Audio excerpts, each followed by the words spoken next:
Yeah.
Vou saltar do hashtag muito fácil.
morning, everyone. Welcome to the 4th edition of Tech Conference Europe. We are really happy to have you among us. It's going to be a really interesting day. We're having 4 keynote presentations, 1 fireside chat, 8 extraordinary panels. And we're going to kickstart the day with an intro and ramp to the VR and AR domains with Tomáš Salíni from SARIO. Hi, Tomáš. How are you? Hello, good morning. Good morning, Alex. Good morning, everyone. It's really great. I can talk here and hold the first presentation. So, should they already share the screen, right? Yeah, you can share the screen, but I think everyone would like to know a little bit more about you. So you can start up by telling us a few words about you and what you are doing, what your company is doing, and afterwards you can just dive in. Yeah, great. Okay, thank you very much. So, as it was mentioned, my name is Tomáš Salíni, and I work as a senior consultant at Slovak Investment and Trade Development Agency, SARIO. SARIO is a governmental body operating under the Slovak Ministry of Economy, and actually, our main goal is to bring the business and bring foreign investors to Slovakia and support the companies that are already here. And therefore, we try to really accelerate all the sectors where we see a potential for growth, where we see potential for higher added value, for new jobs and everything. So this is our main job, our main role in the Slovak ecosystem as such. And my topic for today will be the Slovak game development industry and the VR AR applications as such. So just let me share my screen. Okay, great. Now I think that all of you should see it. So let's just dive right into the first topic. So to really introduce you to the scale of the Slovak game development sector, we have around 55 development studios here in Slovakia who are generating the revenue of around 51 million euro per year. And these studios are employing around 760 employees, and they have already made around 500 games, while 221 are currently in development. But what is very interesting at these slides are 2 numbers. First one is the 12% growth of revenues from year to year, and nearly 240 number of new jobs. And compared to the other statistics, it shows that really the boom is here, that the sector as such is growing in a very, very, very fast pace. And I'm quite confident that this growth will be held also for the next years, because it was not generated by one big studio opening up in Slovakia or something. It's really the natural growth of the companies that are here. So this is what we are currently looking at, and this is what we are working with, because we see a great potential for even further growth in the gaming industry as such. So to introduce you to the landscape of Slovakia and to the studios that are here, they range from the bigger ones, like the biggest one is the Pixel Federation with around 200 employees, to the smaller ones, even with 5 or 10 employees or so, and they are distributed quite well all around the country. But of course, the highest density of these companies is naturally in the bigger cities, such as Bratislava, which is the capital city, and Košice, which is unofficial capital of the eastern Slovakia. One can call it like that. And these 2 cities are also the great IT hubs. And of course, naturally, many of the studios are opening up in these 2 cities. But still, the smaller studios with 5 to 10 people, they are well distributed all around the countries, also in the regional cities. I have tried to divide or separate the Slovak studios into particular categories. So first, let's talk about the premium games development studios. Actually, PC stays as a main platform for the Slovak developers. 73% of the companies develop primarily for PC and 27% for consoles. And of course, these numbers overlap somehow because some studios develop games for both of them. Just to mention a few, Games Farm is a very successful studio based in Košice, employing about 50 employees, or the smaller studio Double Quote, which currently released or are releasing their already very successful game, Blood Will Be Spilled, or the newly established Nine Rocks Games studio in Bratislava, which is in the family of THQ Nordic. So we really expect some great things to happen from this studio. Or Fatbot Games, who is currently releasing already their second successful game. First one was Vapor Room, and the second one is Vapor Room Lockdown, which is the prequel for that first game. So these are like the premium titles. So to show you some of them in particular, the Double Quote Studio, the one that I mentioned on the previous slide, they were awarded by the Slovak as a Slovak Game of the Year 2019 with this beautiful game, Blood Will Be Spilled. It's a 2D platformer, but with very unique graphics, with very unique plot, so it's definitely worth of trying. Or another game to show is the Shadows Awakening, made by Games Farm, and it won the Slovak Game of the Year 2018. This game is more like asymmetric 3D Diablo style, this kind of RPG, and also it's very interesting and very successful, not only on PC but on the PS4 as well. Of course, the second group, and quite significant one, are the studios who are developing primarily on mobiles or web-based games. And there we have also the biggest representative of the Slovak gaming scene, Pixel Federation, followed by some others. For example, the Powerplay Studio, which is the second biggest studio in Slovakia. They are employing around 60 developers. And their story is very, very interesting because they have found their own subsector or subsegment, let's call it. They are focusing purely on the sport web-based games, such as biathlon, such as skiing, and these kind of sports. And really, in this particular sector or segment, they are actually the best in the world. So sometimes it shows that sometimes it's really good to really think through your strategy, to think through your sector, and to really focus on that.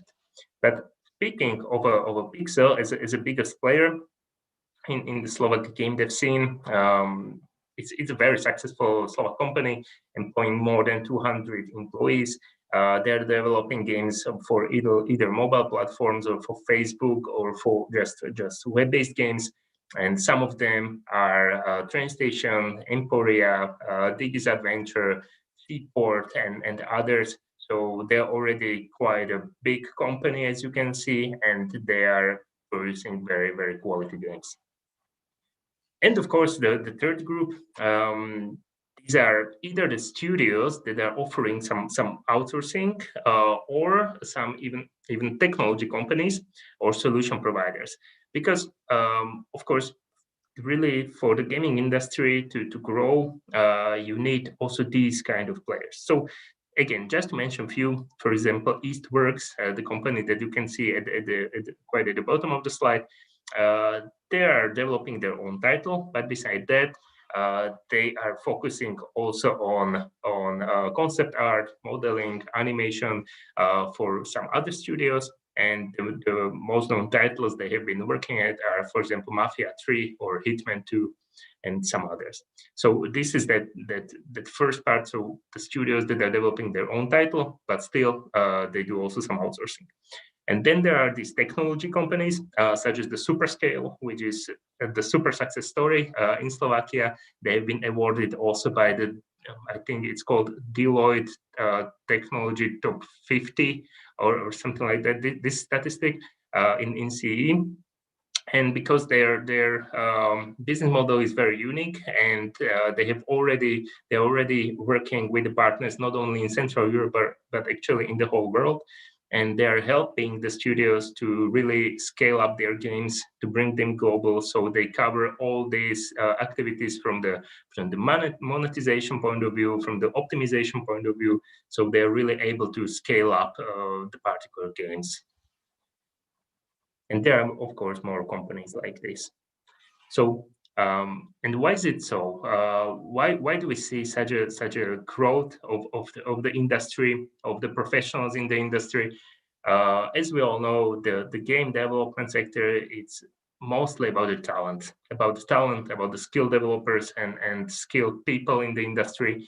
So actually, this is the key also for Slovakia, because looking at the various statistics, we are reaching the highest level of productivity in the Central Europe, and we are also the leader in the technology transfer, which gives us very good position also for the game development sector. And then there is one particular statistic which is made, or the ranking which is made by skill value, and it shows that Slovakia reached the first place as we have the best developers in the world. So definitely there is some ratio behind this, and this is the core for our future growth and for our current growth. But to reach this stage, each country needs, of course, to have a good education system, which is very well set up for this kind of sectors and this kind of industries. So it's not only about secondary and university educational institutions, but also on some other institutions. So starting with the secondary, we have quite good network of the secondary schools teaching either animation or some IT stuff and so on. And then the students can continue on the university degree. And there we already see that some of the well-known universities in Slovakia are opening the dedicated programs or dedicated faculties for the theory of digital games, multimedia technology, and all this kind of stuff. So they are not producing, but they are generating really the graduates with these dedicated skills for the game development sector. And then we have there are multiple organizations or other initiatives from the private sector or non-profit sector. These are, for example, Hemisphere, Open Lab, Butterfly Effect. Just to mention one example, Butterfly Effect. When the particular students or enthusiasts, when they enroll in this particular program at the Butterfly Effect, they are separated into particular teams of 5 to 10 people. Each team includes the developers, the designers, and basically all the people that are needed to develop such a game. And they have half a year to develop their first game. And we can already see that many of these teams then continue. They just go on, they set up their own studio. So this is some good way also to include people who maybe are not studying IT or design really from the secondary to university and so on, but are just enthusiasts and they want to develop games because they love them. So this is also way to go. So I have already mentioned that we really love games in Slovakia. Me, myself, I'm spending quite a lot of time with my PC or PlayStation. So we always like to meet up, and not only on the B2C, so business to consumer, but also on the B2B level. And there are various events organized in Slovakia, such as Unicon in Trnava, which is the university event organized by the students, or Game Days Košice, which is the biggest game development event in Slovakia, and it was organized also last year by the Slovak Game Development Association and Game Developers Association, and we as a SARIO were helping also with the organization of this particular event.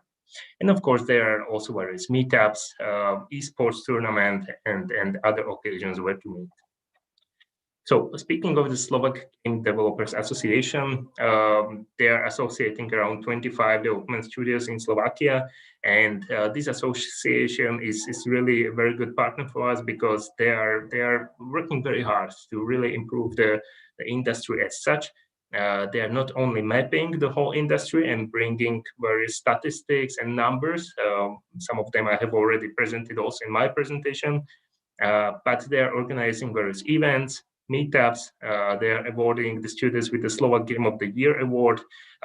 They are promoting the open job positions for the studios and so on. So it's always good to have a partner like this when you want your studios to really grow and to do well. But we all know that we are at the tech conference, and that one of the motives of this conference is VR and AR. So I try to focus also on this particular topic, and starting with the VR and AR in the game development sector. I believe it's always good to have companies and have partners in both areas. First of all, the areas of games. So the studios that are generally producing the final product for the consumers in the VR, and on the other hand, the technology companies who really think out these solutions, bring something special, because this is the area that brings really your innovation and your development further. So to mention some examples on the games part, to present one studio, Strat9 Studio. They are currently developing Astra Tour VR, which allows you generally to organize your space mission and then to just drive into space as a cosmonaut, and all in VR. So the game looks very, very promising. And on the other hand, from the technology point of view, I've chosen Atomontage, which is the company that is developing their own volumetric engine, and it will be able to render, or is able to render also VR pictures. So really, this is something new, and we believe it will be kind of future, or it's already looking like that. Maybe not many of you have known this, but Slovakia is the 4th most industrialized country in the EU. And actually, even more importantly, we are the #1 car producer per capita in the world. So generally, we see VR and AR, or possible VR and AR applications, mainly in these areas, because really, that's something that can improve your industries, not only automotive, but also other related industries, also on the quality level. So there are many companies that are doing this. Just to mention a few of them, for example, Dorps, they're rendering the real objects in AR, VR. So as a I don't know, automotive supplier, you are really able to generate these particular parts, to have a look at them, to set up them in virtual reality and everything. Or for example, to mention Zeit, which is very successful Slovak company, focusing on automation, focusing on some really industry 4.0 solutions. So they have solutions of a digital twin, also utilizing VR very, very, very well. So you are actually able to see the digital picture of your whole company running in the VR. So this is very interesting.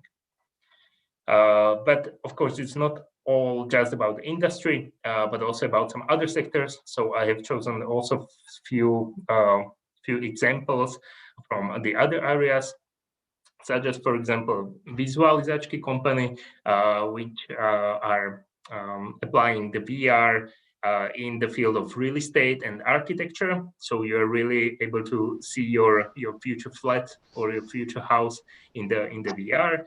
Or Matsuko, who is developing the holographic communication tool. Or, for example, Virtual, which is the VR tool for curing phobias. So generally, or if you have a phobia, or if you have fear from the heights, you can just really cure this with the VR. So this is also a way to go. These are some applications that are, let's say, out of the box. But I think that we have covered like all these areas, from gaming through the industry to these new new or other utilizations.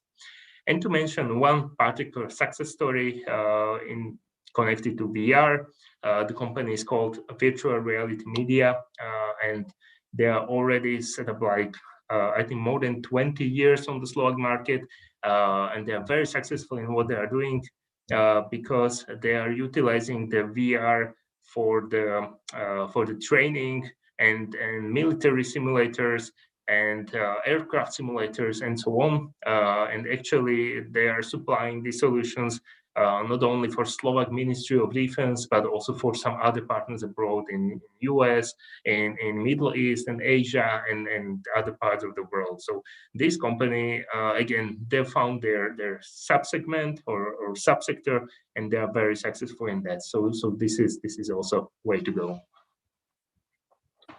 And really just last few words on what is SARIO doing and how we are supporting the game development sector as such.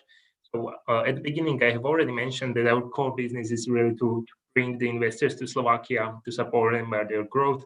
So there are many activities connected to that.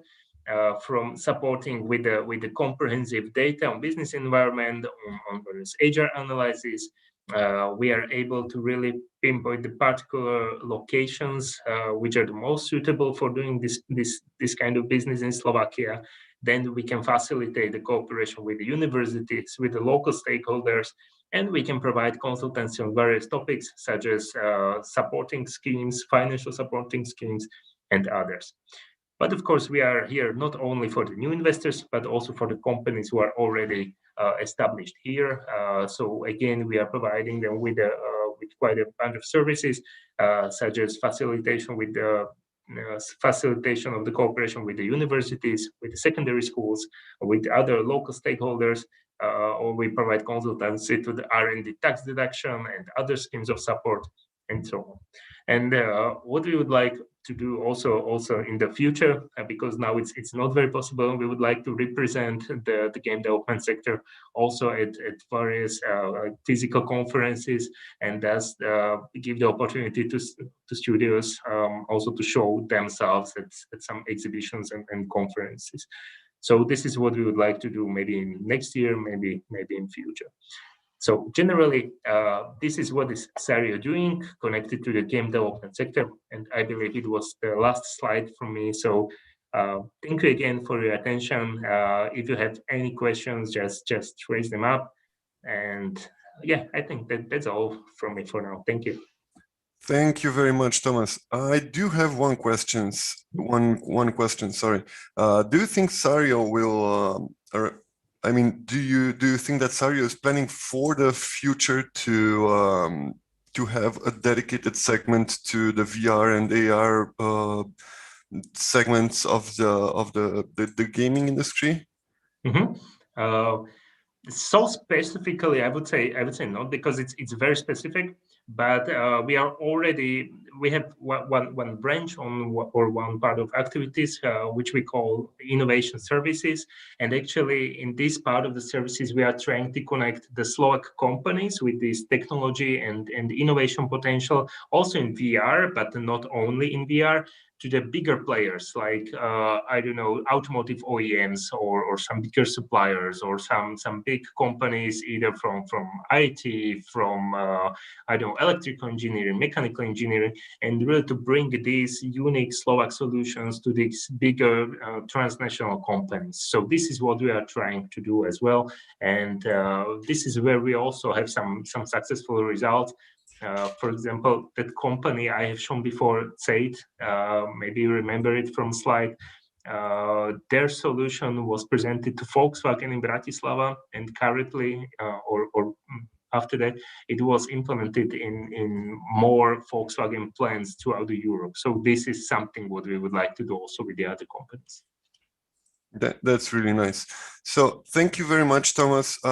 I wish you and SARIO as well best of luck. It sounds that it's really, really interesting, and it's innovative. It's really good to know that you have your back from the side of the state. It's a really nice project.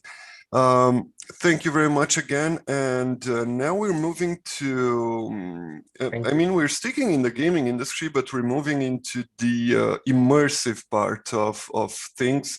Moving to the next panel with Zonke Kirchhoff. Hi, Zonke. Are you, I saw that you're here. Hi, man. Hi.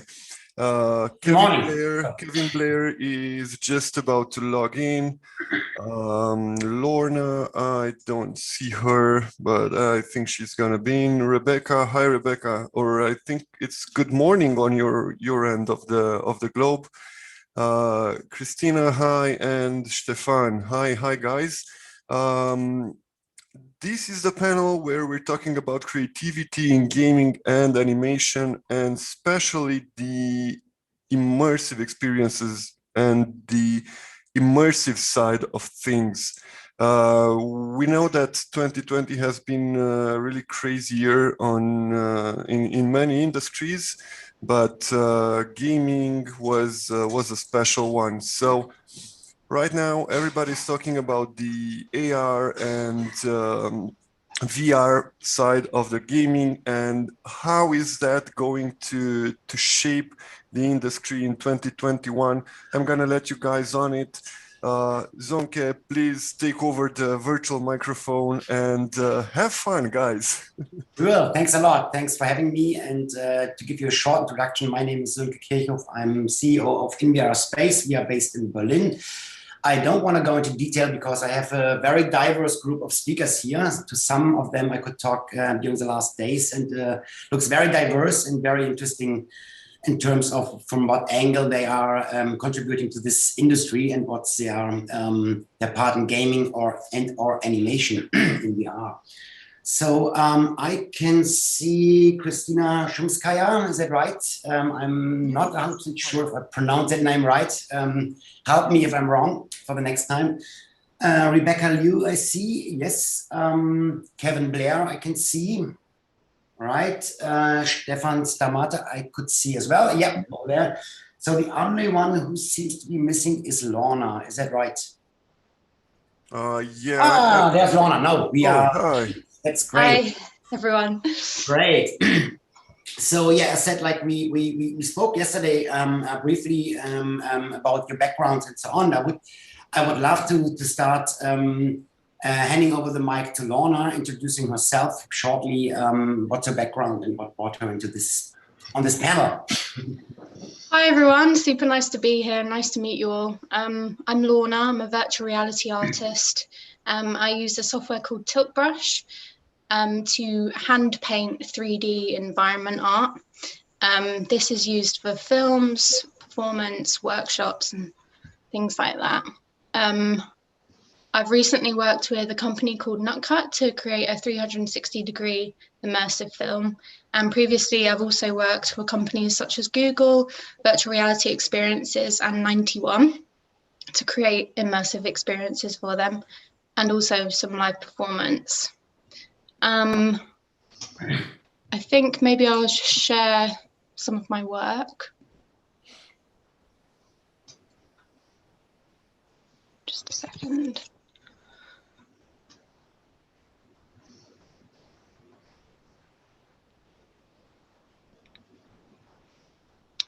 Can everyone see? Yes.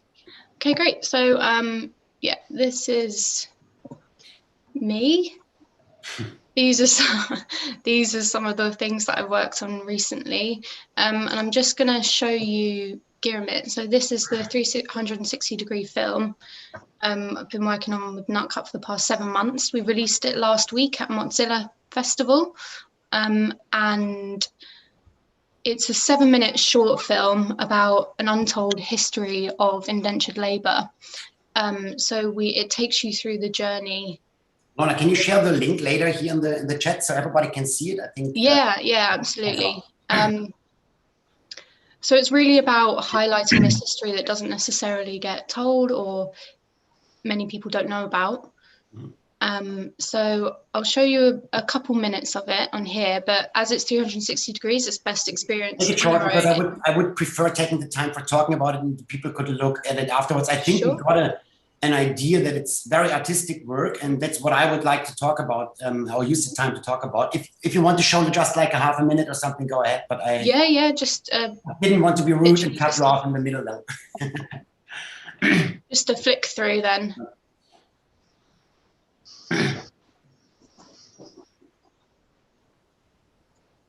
So you can move around it in 360 degrees. I think I can already see, having used Tilt Brush, that's really impressive, Lorna. Thank you. I think I got bored after painting the sun.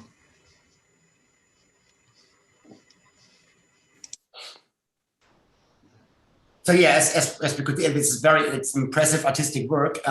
So what did you bring into the field of? I know where you came from. That's what you told me yesterday. So how did you go into working with Tilt Brush and animating environments for 360 videos in this field, in this case? So my background is in art and design. So I initially was an oil painter, and I used to paint these huge panoramic oil paintings. And then I digitally manipulate those in Photoshop to make them into a sphere so that you can look around them in 360. And then as soon as I'd always wanted to get my hands on Tilt Brush, and as soon as I had a go with it, it kind of answered all of the things that I really liked about digital art, traditional art, and video. And yeah. Would you consider that, like with tools like Tilt Brush, or now as Google open sourced it, it is easier for you as an artist to go into the field, even by using VR, to go into the field of animation and creating gamification projects? Yeah, so now that Tilt Brush is open source, I personally haven't really had a mess around with it, but there are so many exciting things now happening in the community with developments for new software using this. And because I think Tilt Brush was probably the most popular version of sort of VR design tools. So things are literally spurting out, and it's all, yeah, really exciting that it's new developments are being made, and also by the community as well. So it's answering all of the questions, and it's a really kind of tight-knit thing that everyone's a part of, which is really nice. Thanks. I would hand over the microphone. I would stay in UK and hand over the microphone to Kevin, because I think it's a complete different field that you're working in a way, but you had to cope with different situations as well. And yeah, transition perhaps is something that you could speak about as well, as far as I understood from yesterday. So very quickly, my background, I'm ex-Royal Air Force. I also run my own events business. I've got a master's in event and venue management. And bringing technology into the fore to entertain people has always been, I would say, a passion.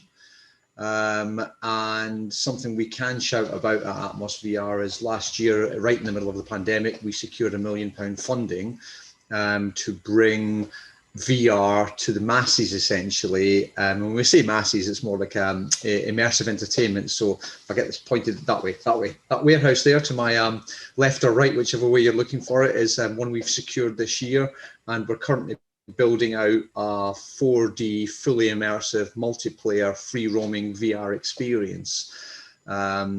Just about to partner with Hewlett Packard using the G2 and the ZVR backpacks. I think there's about 9,500 square foot of play space, 3,000 square foot of front of house area, and we're just going to bring stories to you, not your typical zombie shooters where we give you 1,000 bullets and 1 million zombies, you'll feel quite invincible. We'll sort of give you the suggestion that there might be something loitering in the dark. And let your brain do the rest of the work for us, which is an advantage on VR as well, because a lot of it is psychological based. When we're talking about immersive storytelling, you can let the user form their own story. A bit later on, we'll add into that some machine learning, where if player one is a little bit too excited, we'll calm the story down for them because we'll be able to read the biometrics. And then if player four is not excited enough, we could conversely ramp it up so that their biometric readings can spike the chart a little bit. The whole idea is to bring that new layer of, rather than going to the cinema and watching Lara Croft Tomb Raider 26, you can now be Lara Croft Tomb Raider 26. That's where we're heading with this as well. So amazing. And thanks for staying in the UK, Zonka, because it's an hour earlier here, so I had to brush my hair this morning.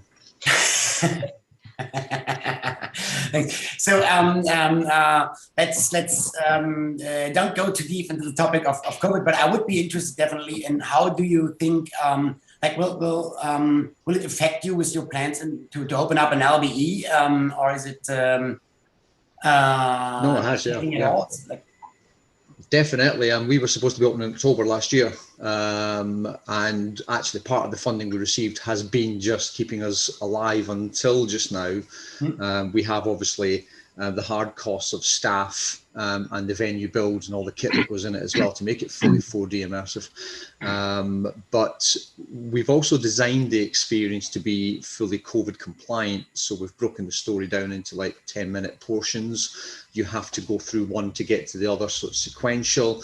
And we have left time for cleaning the areas and making sure everyone's checked. And the UK government's actually done quite well on it as far as I'm concerned. We've just been accepted onto the lateral flow testing regime. So for free, our business can apply and receive the lateral flow tests for all our staff. And we'll have temperature checks and disinfectant all on the entrances. So hopefully COVID will just do one and not be a thing very shortly. But we have to take the precautions of it being in our lives, at least for the next 6 to 12 months. Right. Understand. So definitely a completely different angle than Lorna comes from. Let's hand over the mic to Stefan, because I think that's another completely different angle. That's pretty interesting here. Hi. Yeah. Hope you hear me well. Perfect. Okay.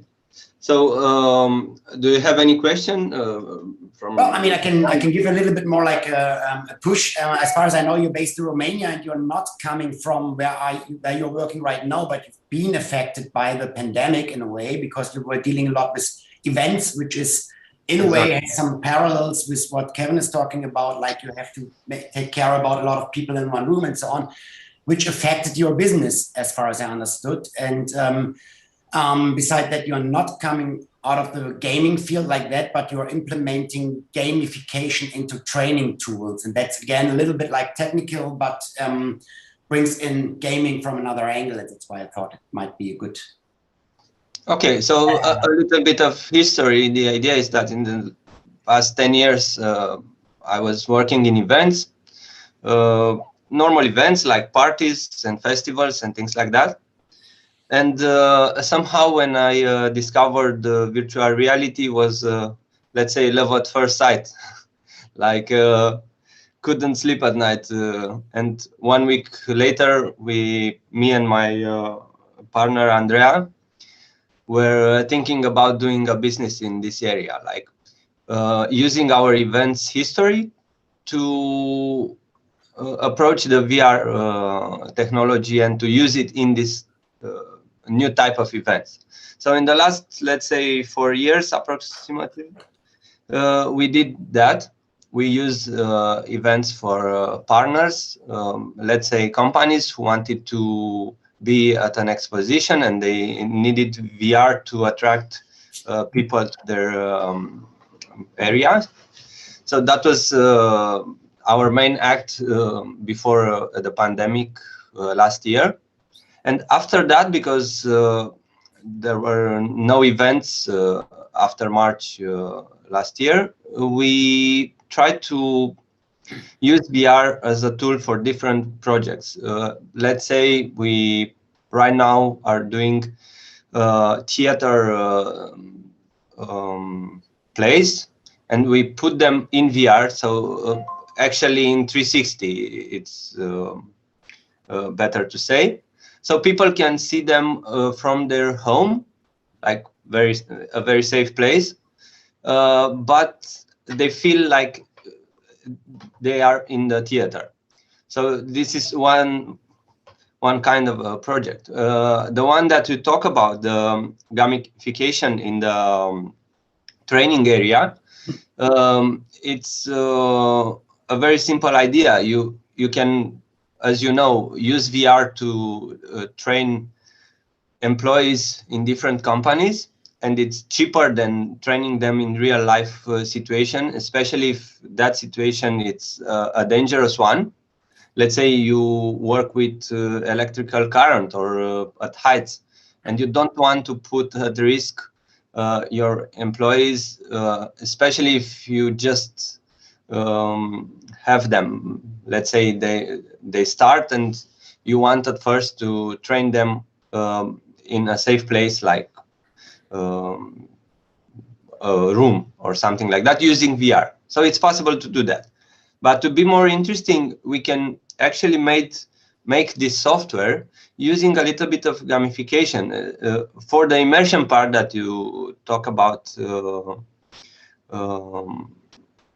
in this area, you can actually use gamification to make it more interesting, and people will be somehow, I don't know, maybe games are easier for people to understand than a very, I don't know how to say exactly in English, like if you just make a software where an employee has to do some special things, like put a tool in a specific way and use a tool in a specific way, if you use gamification, it will be more attractive for that employee. That's what I want to say.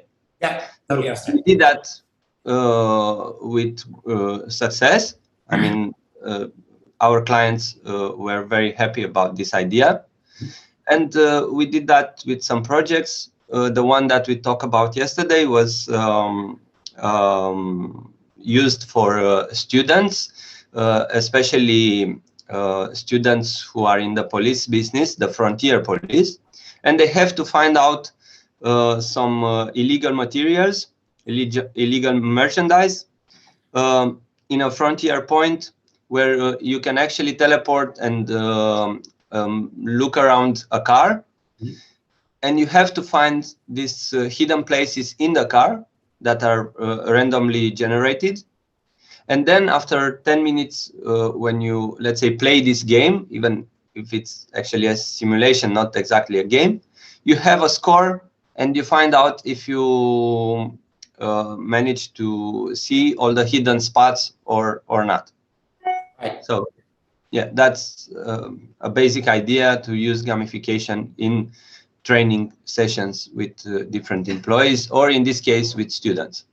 Very nice. Yeah, so it's a completely different angle as well, and definitely much more serious than Rick and Morty's job simulator, but yeah, of course. sounds very useful. So let's talk to Christina. We didn't talk too much yesterday, so could you please introduce yourself and let us know from what angle you are working in that field? Hello, everybody. But my English is not so fluent as I want it to be. I have a presentation. I presented it to you. Maybe I will share my screen because it will be a little bit easier for me. Okay? Yeah. Take your time. Do you see it? Do you see it? It's okay. Yes. Yeah. So I started VR for fun, but it happened that we created a company. It's Indie Studio in Russia, and so now we are for 4 years dealing with AR and VR for B2B business segments. We work with healthcare, FMCG, retail, and so on. We have totally in-house production, so we have our own developers, 3D modelers, 3D artists, and managers. I wanted to be in this sphere, so to create some new worlds. It was like my dream, as you know. Now we make some things like this one.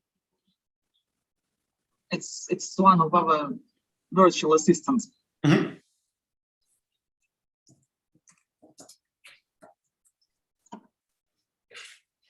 I'll share a presentation with you if you want.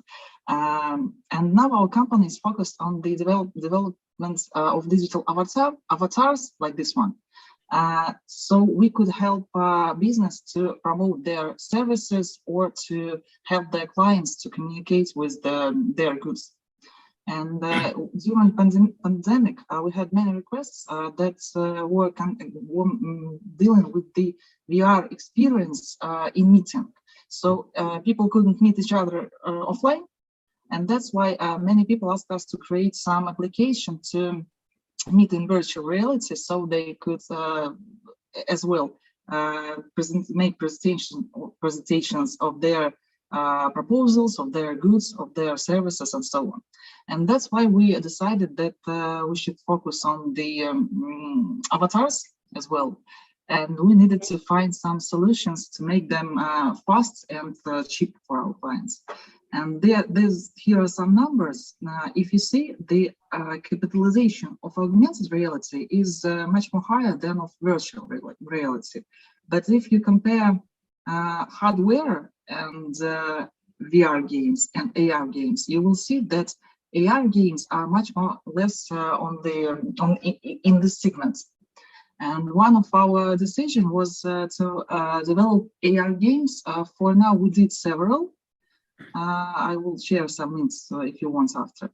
We made cards, we made some runner and something else I don't remember. And I think that AR games will be interesting for people if augmented reality is used in them for purposes, not just to be in. Because in the past 3 years, we dealt with the situation that our customers come to us and they just ask, please make some application for us with augmented reality. And there's nothing for it to be in for some purpose. And that's why now we are trying, we want to develop games that uses planes. And so you could place the content of the game on your floor in your room, and that would be much more interesting for people than just some 3D model on your smartphone, as I see.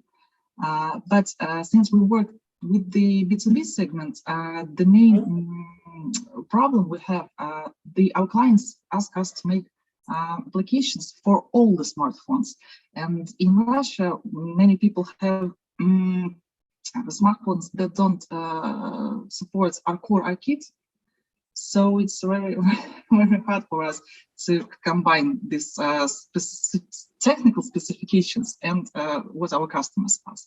But I think that we'll make our own products, some game development with immersive and interactive things that will be just marketed from our company. And one second. And so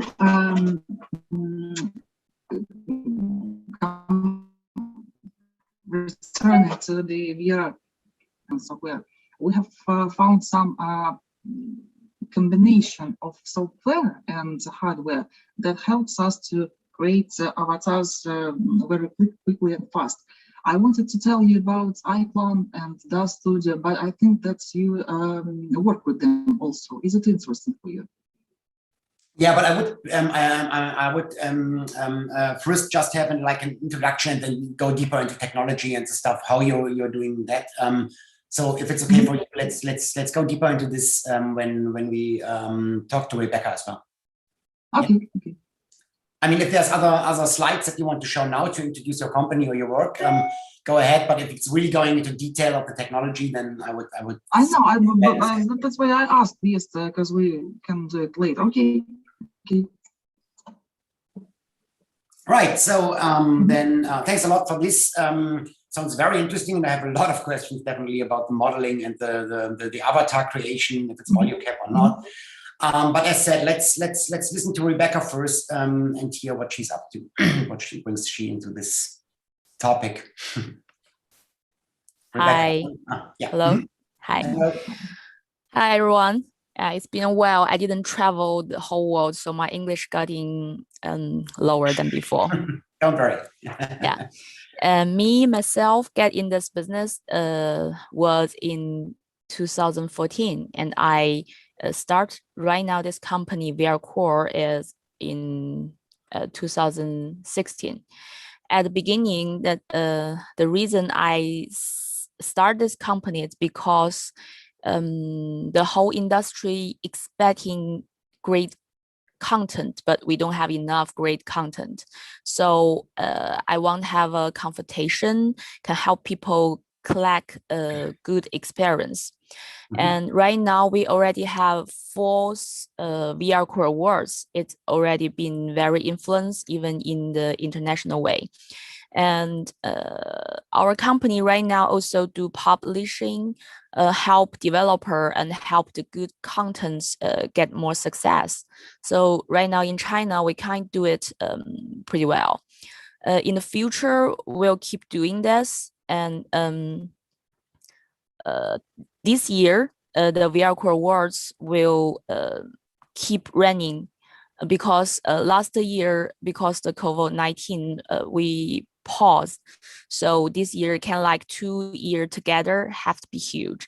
And also invited all you join in. What else? For the publishing, we already published like 4 titles on PSVR internationally. And I think the next this year, we will more focus on bring the great content to China market and also bring the great China content to international market. I think that's it. So as far as I understand, you're running LBEs all over China. I think I've been in. I'm not sure if you have one in Shanghai. If so, then I'm pretty much sure I was in one. Is that the case? Sorry. Yes. Yeah. So you're running the LBEs, but you are creating content as well for LBEs. Is that what I understand? Yeah. Oh, sorry. No. First, we don't have LBEs, but we have many cooperation with other LBE stores. Almost can cover the whole China, but we don't run this business by ourselves. And also we don't create content because we are a developer community. There's many great developers in our community. Our company more focused on help them get success. So we don't do original content developing. So it's more like consulting and distribution, publishing? Publishing, yes. Right. Okay, got it. Understand it. So how do you have like a feeling like how much of this works out of China and how much works like from a global perspective? Because I have the feeling a lot of that is happening in China, but for example, for me here in Germany, this is not happening at all. Even before the pandemic, it was not happening. Do you have the same feeling or is it completely different? Part of that, I agree with you because last year we almost have no connection. We can't see each other. You know, we actually met twice, both in VR Now. And I'm part of jury too, yes. So if not because last year's COVID-19, the international connection will be more stronger than now. So that's why you feel like what happened in China, you didn't be part of it. And I think things will getting better. But another part is because we use different language and we have different cultural background. I think is the most important reason why this happened. And that's also what VR Core trying to do. There's many great content, I mean Chinese team, but because they use Chinese and they didn't understand what kind of experience will success in global markets, so they didn't even try, or they won't try but they don't have enough source. So that part we will help. I think it will also happen in Europe market too. Like you don't know what kind of content China market will like it. Understand. I mean, that's why we are here today. And I mean, meet Kevin. Perhaps he has interest in content that way, and the other way around. Lorna seems to be a great artist. Perhaps she can create something for the Chinese market. Let's see what comes out of this here today, and in these kind of terms. But yeah, let me go back to Christina though, because I really have a couple of questions. I think we can dive in there and go back to to where we started with Kevin and Lorna then. Are you using value cap, or what kind of technology are you using to create your avatars to make them look and feel the way that your clients appreciate them? Okay, I will share my screen also to show you. I will. We usually first we try to make them in ZBrush or some 3D applications, but it was very long, hard, and expensive for our clients. So we have moved away from the manual sculpting, and we were searching to find some software packages that could make our life easier. So now we work with DAZ Studio and iClone for creating characters. In iClone, there is a separate character creator, and you can fast create simply new character with some specifications that you need. So you can make it for, I don't know, 3 hours. It will be rigged, it will have blend shapes, and it's ready to for integrating in some game engine like Unreal or Unity. And I will show you one case, but it's not quite good render. It was made by 15 minutes, I don't know, but you'll have some sort of understanding. So, but what I understand is you create them really like you create them from scratch. It's not like photogrammetry or videogrammetry of real persons. You're definitely creating them completely on a computer. Yes, but there is an opportunity to make avatars simply copied from the real person. It's really fast for now, so you can upload your photo, and the program, the application will try to make a mesh for your face, like look like you, yes, in 3D model. But after we learned how to make cheaper and fast avatars, we needed to animate them, because if it stands in T-pose, it's kind of terrible thing. And first we tried to make handmade animation. It was as the creating of the avatars of the characters long and expensive. So we tried different solutions. I mean, hardware. We tried HTC trackers. We tried some costumes. We tried kinetic. But the best of all was perception neuron. The suit, it's portable. It's very convenient for the actor. So you don't have many balls on you like you see in cinema production. And the iPhone in front of people is catching their face animation, their emotions. So if you combine these two solutions, you will get one very useful combination that allows you to create very high quality animation and characters that you can use in gaming, that you can use in some utilitarian applications, and we now are trying to combine those things and to make some VR platform that will allow people to meet in VR and to look like they want to look in virtual reality.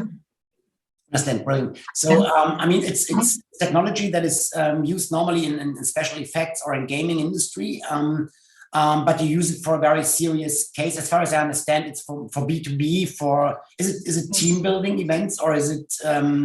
It doesn't sound like training for me. It sounds more like team building and stuff where they playfully interact with each other. Is that right? Well, yes, you're right, but I don't put those borders, because this solution allows us to make some education programs for healthcare, for production, because when people, it's very hard for people to believe and to study something if the character in front of you in the virtual reality looks like, you know, something from 90s. So we need to make them realistic so that people in virtual reality could communicate with them like a real person. So our standards are very high for that. So we try our best. And in the study, it's one more bonus. So we found that there is huge library with ready assets. You have hair, clothes, environments, and you can combine it and make your development faster, even. Understand. I mean, as I know from volumetric capture workflows, for example, it's still so in the beginning that you might end up with this uncanny valley effect if you do not do it properly, and then the avatar looks even more odd than if you would have animated it in a very classic way. And I see yours. They look very good. So I was wondering if you are doing this exactly for that reason, that the volumetric capture is still not there, or if it's not regarding the cost, not useful for you, or if the clients maybe don't even care nowadays if it's already a volume captured avatar of themselves, or if it's something animated. This kind of... Well, our clients don't care, but our clients care about money, you know. So, and we have competitors, right. And we have competitors. So we need to make the development cheap. We don't have investor that could say us, you have 3 billion and go on. I just need quality. So we have to decide to make decisions equal with quality and the price. So that's why mockup technology that captures your movements helps us to find this solution. Totally understand. And that brings me back to Kevin in a way, because Kevin, I think you have investors, but you still have to look as well, I think, for how you approach and tackle the things. How much of realism is important for you in your LBE, of bringing people really into a different world? Let them, or is it still like something that you would consider a look of games that is a maximum you need to immerse your audience? You know, it's a good question, Zonka. If you look at traditional games, console games, you have to be spot on with the detail. People will pick it up left, right, and center. They'll criticize you for it, all that type of stuff immediately. It's like getting one thing wrong and 10 things right. They always focus on the one thing wrong. But in VR, you can get away with so much more.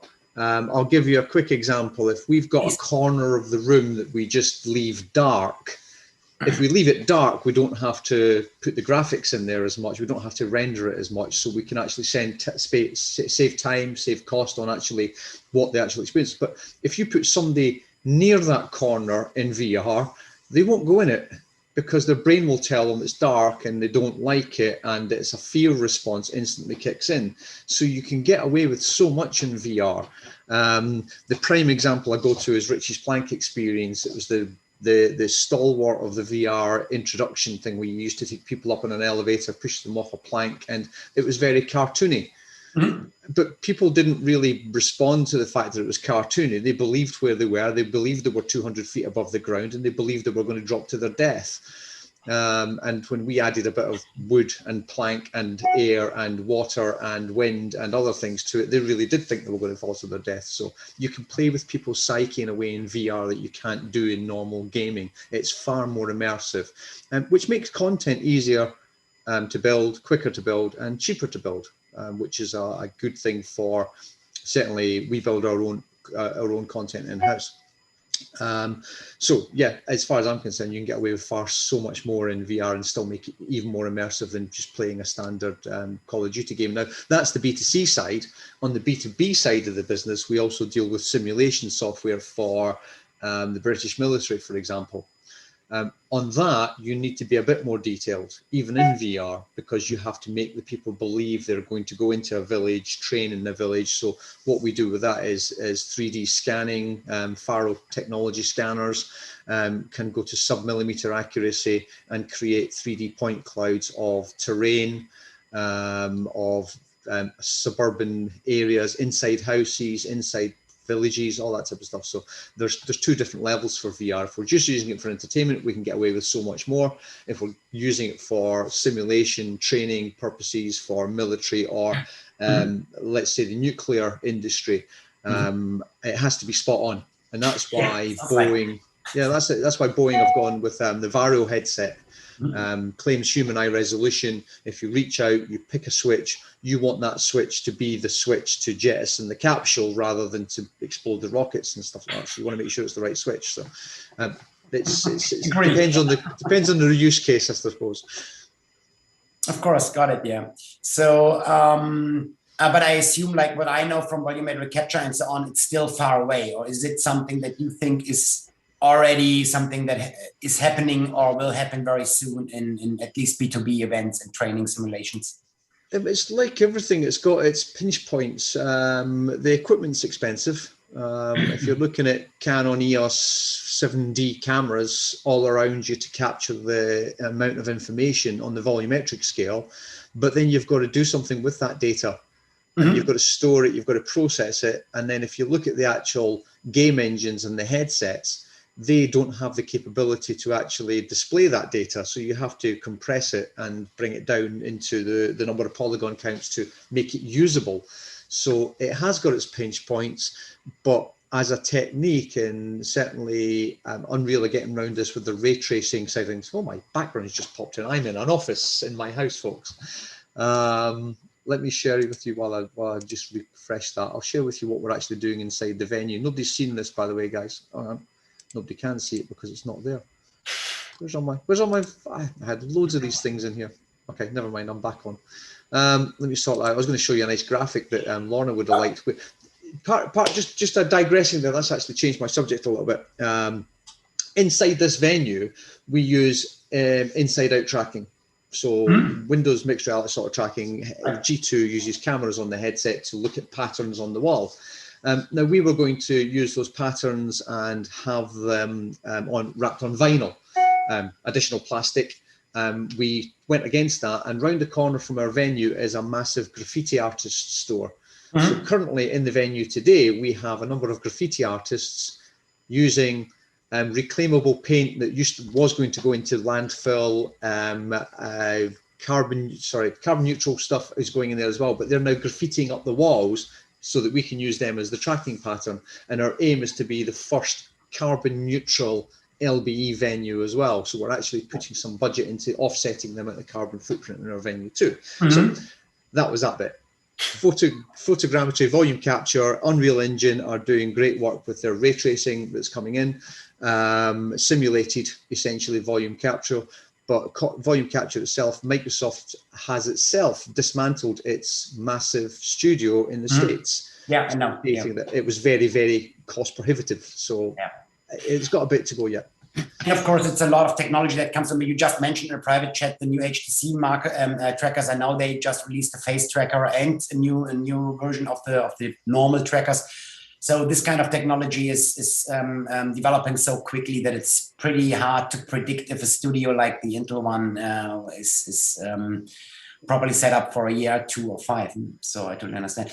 But Lorna, I've seen you listening carefully to all these avatar and training simulation things, as you're coming from a completely different angle and already transited from oil paintings to tilt brush.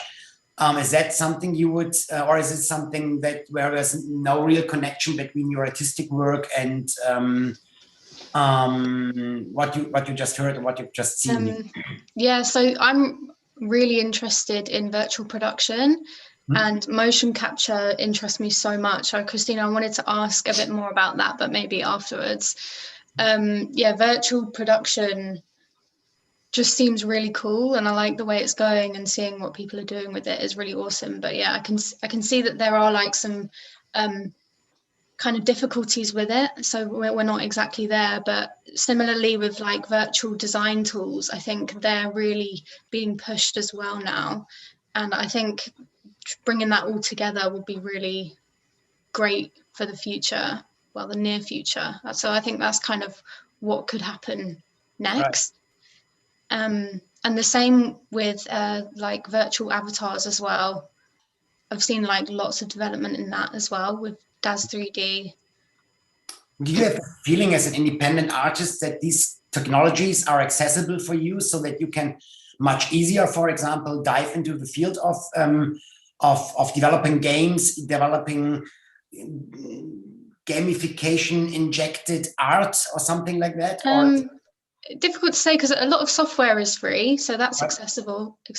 But yeah, like motion capture, for instance, is really highly priced, and some things aren't accessible to me. But also, particularly coming from an art and design background, I find that there's like a high barrier to entry to some of this stuff as well.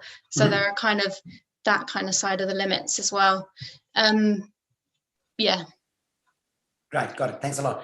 I mean, in the meantime, I've seen we already progressed in time as well. So if there's any questions from the audience, please put them in the chat either, or switch on your camera or your microphone or both, and let us know. I think there's only 15 minutes left, so not too much space for questions if we continue like this. Can I ask for 1 minute? When we started our business, we had a studio for painting in Tilbrush. And now looking at Laura, I'm so glad that we help people to find new channel to create something new. So it's great. If there are artists in Tilbrush, it's very hard to do because you have to work with 3-dimensional worlds at the same time. And it's great. Okay. Yeah, thanks for adding this. Yeah. Yeah. Rebecca, are you still there? Yes, you I'm are. still Great, here. wonderful.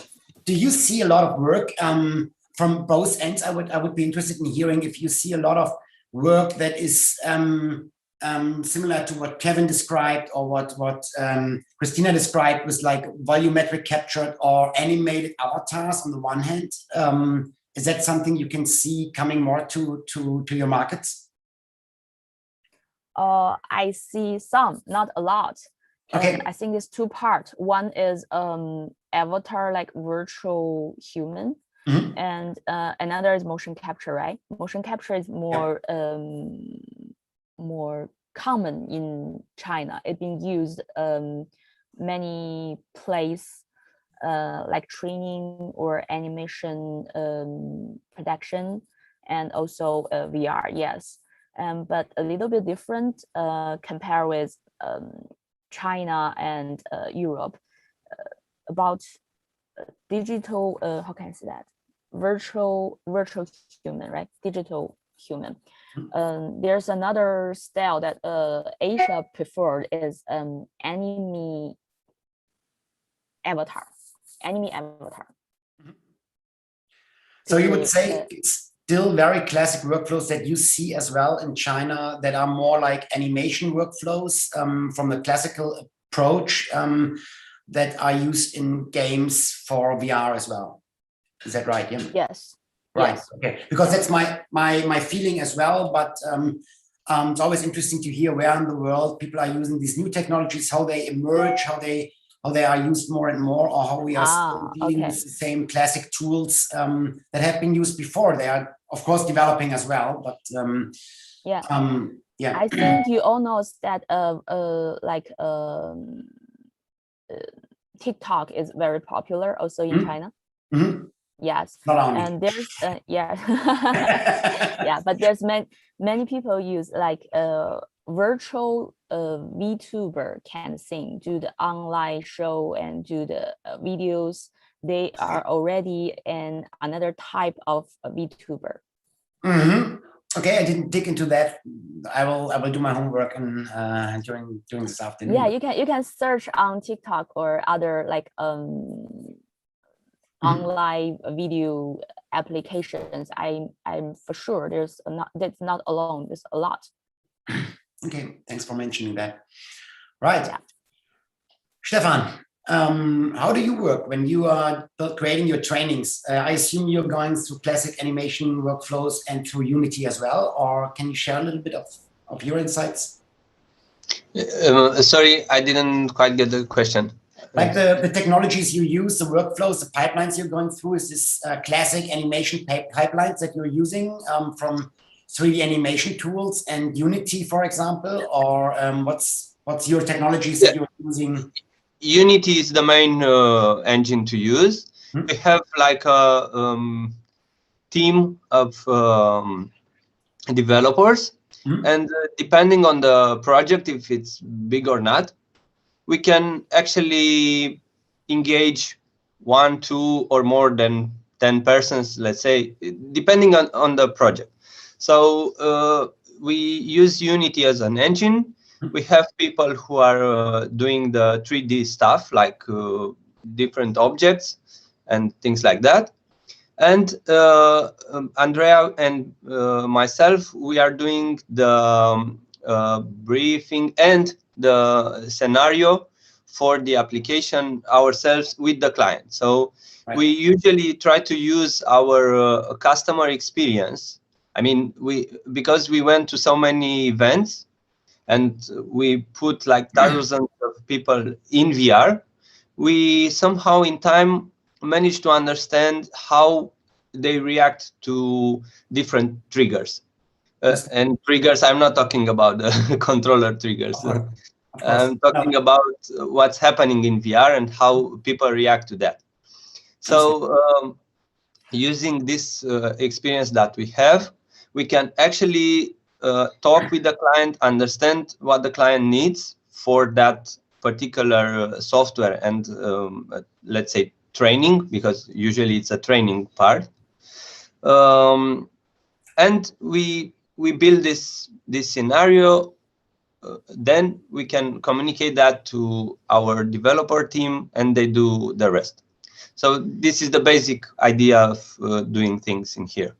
Got it. So, but as far as I understand, it is very classic approach. You are not going too much into photorealism, into photogrammetrizing the environments or value capturing avatars. It sounds much more like a very classic animation workflow that you now use for VR that might have been used before for other technologies. Is that right?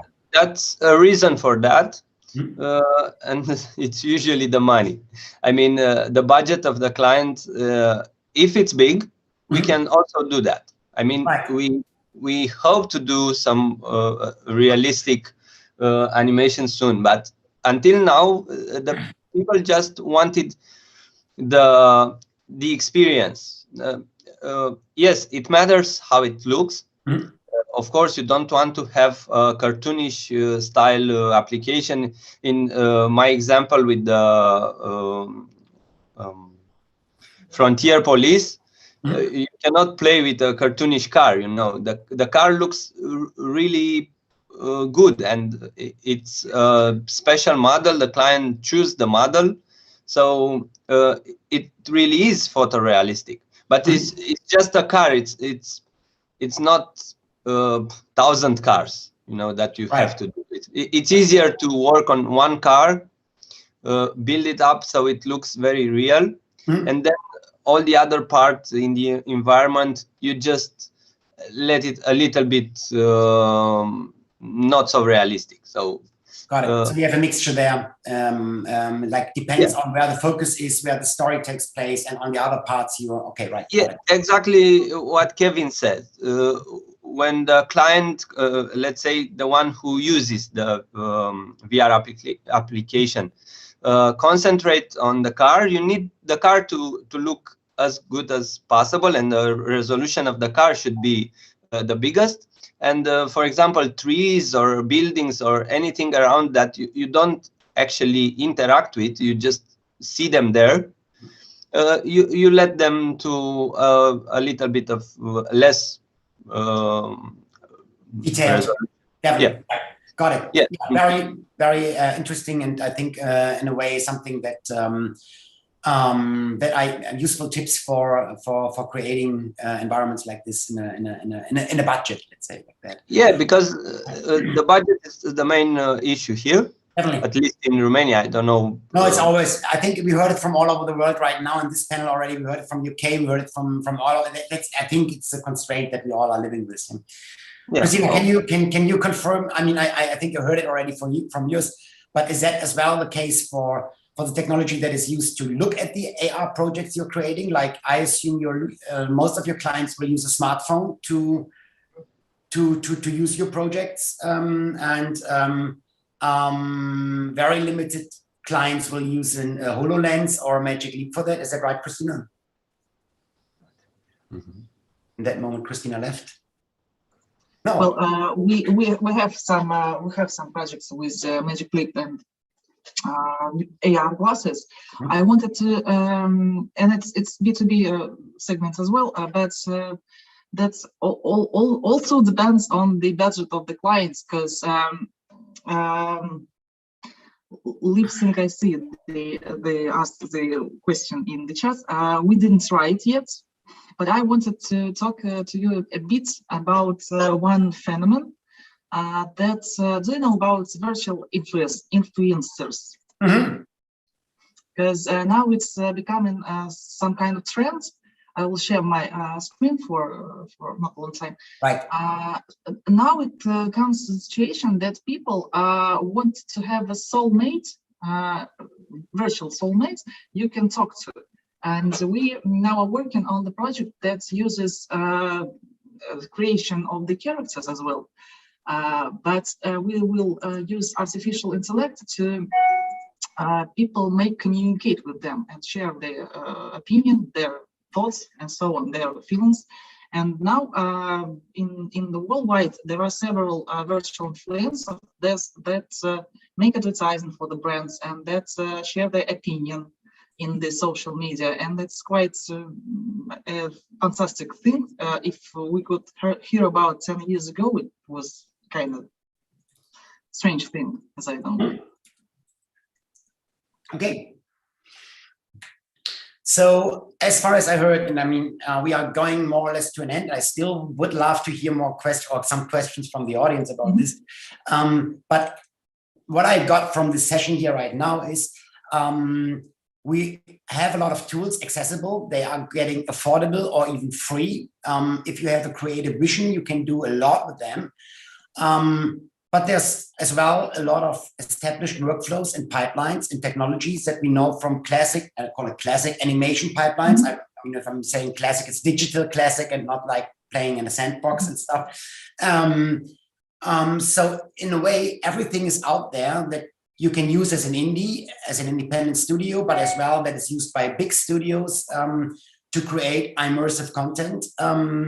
We all have to deal with the constraints of budgets, of course, but that doesn't per se limit your creativity or bringing B2B products on the market as well, which is good news, I think, and could encourage a lot of people to engage in that field and play around with these free tools and educate themselves on how to either create games with more or less artistic visual approaches behind them, creating them in Tilt Brush or in the 3D software, creating them more photorealistic or not at all photorealistic.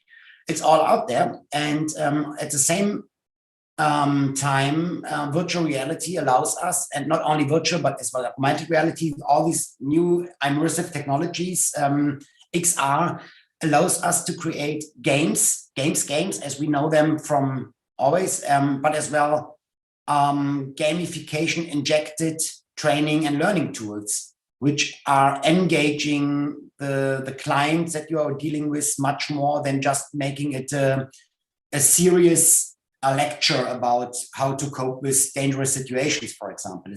That's what I got out of it here right now, and that's very interesting. And let me look very positively into a creative, but as well serious future of VR and animation and gamification, I must say. Does anybody see this differently from this panel? No, that's good. As I told you, now we're developing AR games, and as we see, even goods promotion and advertising, it works better with the gamification in the application that our customers. So we made the gamification for some alcohol drinks and for some healthcare. It seems to be serious things, but if you add some game, and then people, it's easier for them to communicate with the application. It's more fun for them. They remember it better. So yes, I agree with you totally. Right. I just got in the chat a question from, I think we answered more or less, but we can pick it up again in the last, I don't know, 3 minutes that we have. The question from the Phil G is, what engine and tools do you use and why? I think we already mentioned, you already mentioned DAS as a tool. You already mentioned Unity as a game engine that is used. Kevin, Tilt Brush is already mentioned by Lorna just in the beginning already. Not to forget Unreal about Engine. Free. Kevin, yeah, please.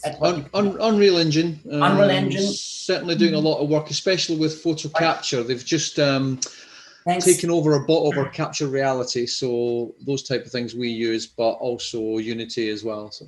Cool, yeah, and we already mentioned, like, I mean, Christina, I think you had in your video the face tracking, which works very good with Unreal, with an iPhone. There's a very good pipeline for that.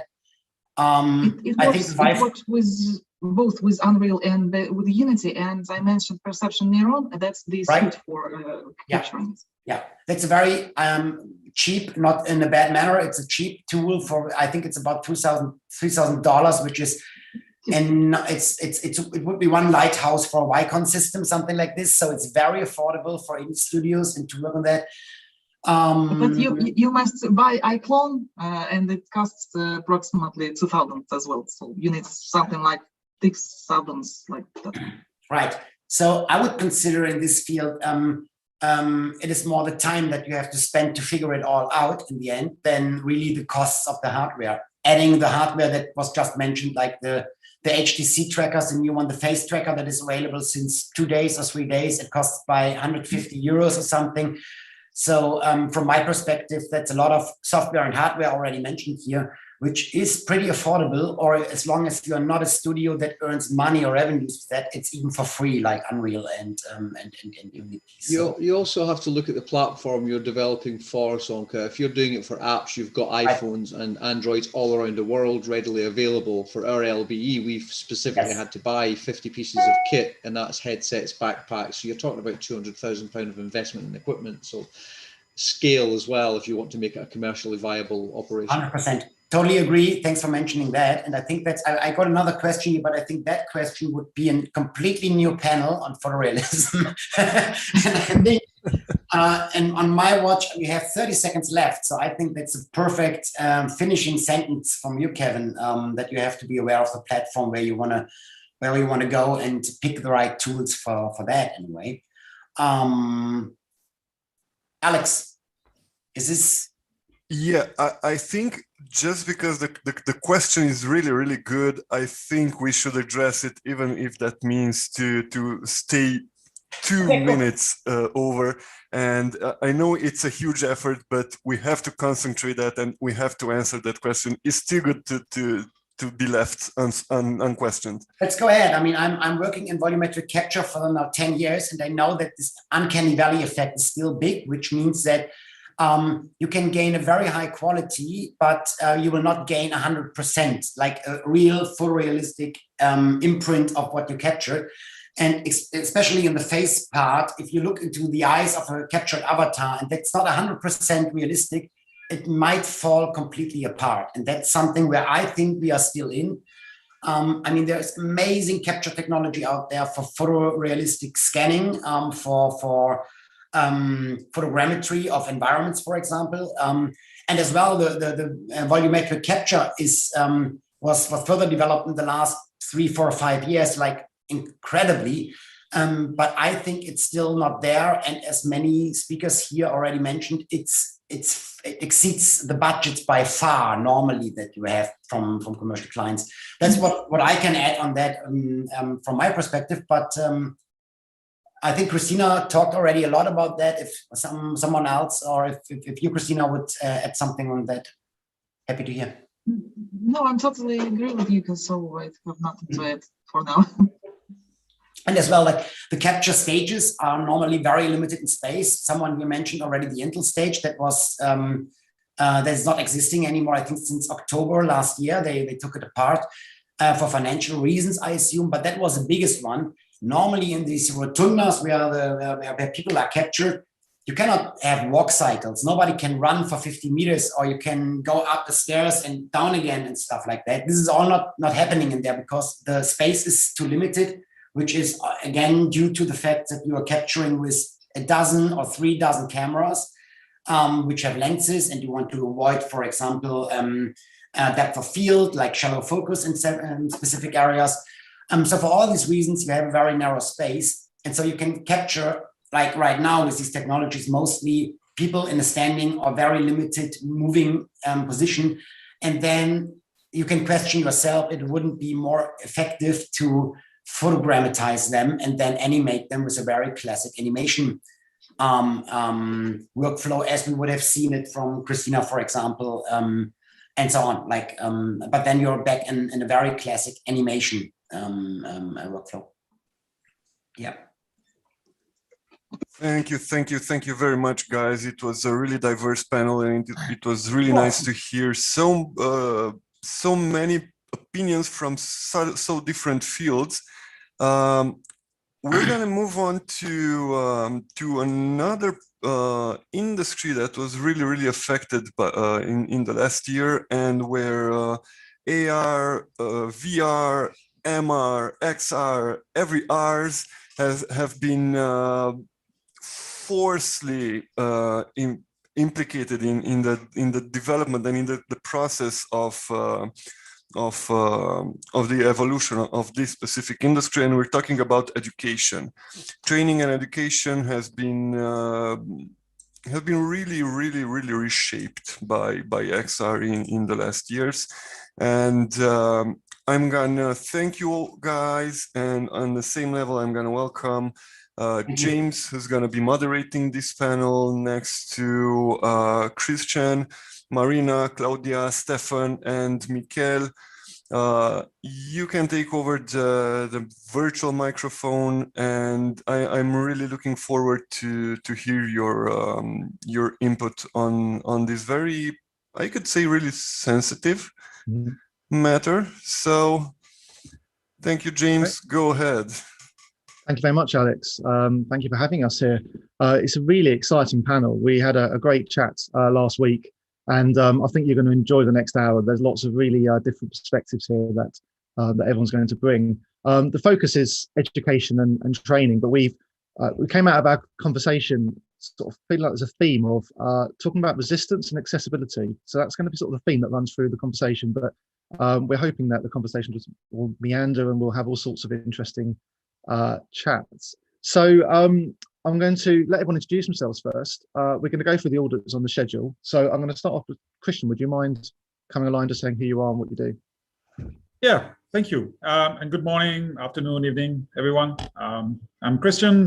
I'm here from Belgrade, Serbia. I'm working for the International Committee of the Red Cross. I'm the head of a small team of around 13 people, basically game developers working for the International Committee of the Red Cross. I know we are, in my organization, we're not supposed to do games, but this is what we do.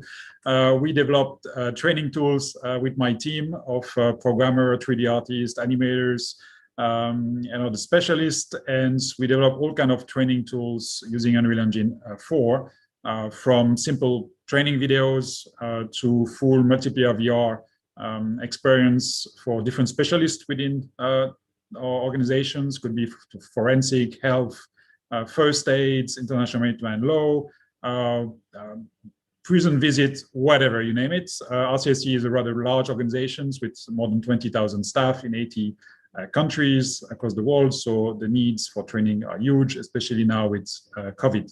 So yeah, that's my contribution. Thank you. Marina. Hi, everyone. It's my pleasure to be here. And I'm here from Kyiv, Ukraine. and good morning or good afternoon to you all. Yes, so I work as a key account manager at Sensorama Lab, which is a virtual reality and immersive technologies company, which we do all kinds of immersive technologies with from virtual reality to augmented or like mixed realities. Yeah, so I came being as an event and education manager, and then switched to working with corporate clients, and therefore, yeah, we do since 10 years of experience, we do lots of kinds of work and projects, from edutainment to virtual production, or AR for marketing purposes, and or either for museums and culture stuff.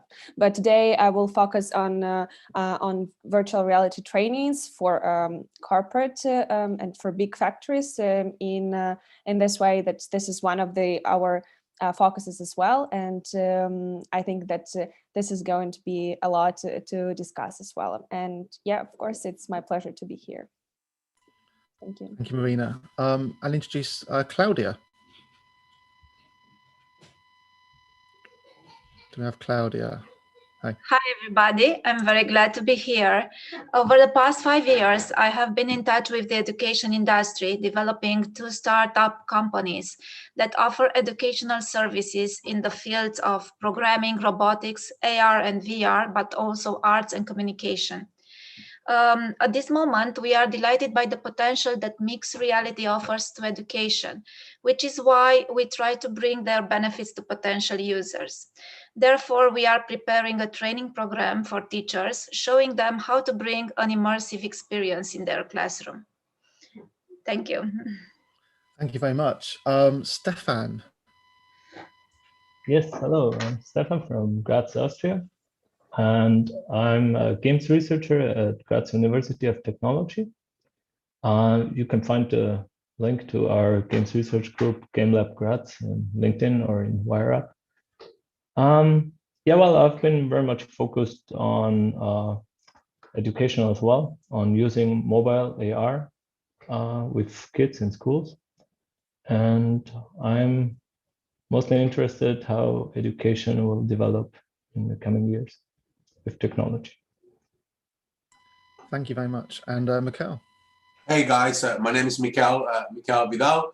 I'm heading the XRS, Extended Reality or Mixed Augmented Virtual Reality Solutions within CBRE.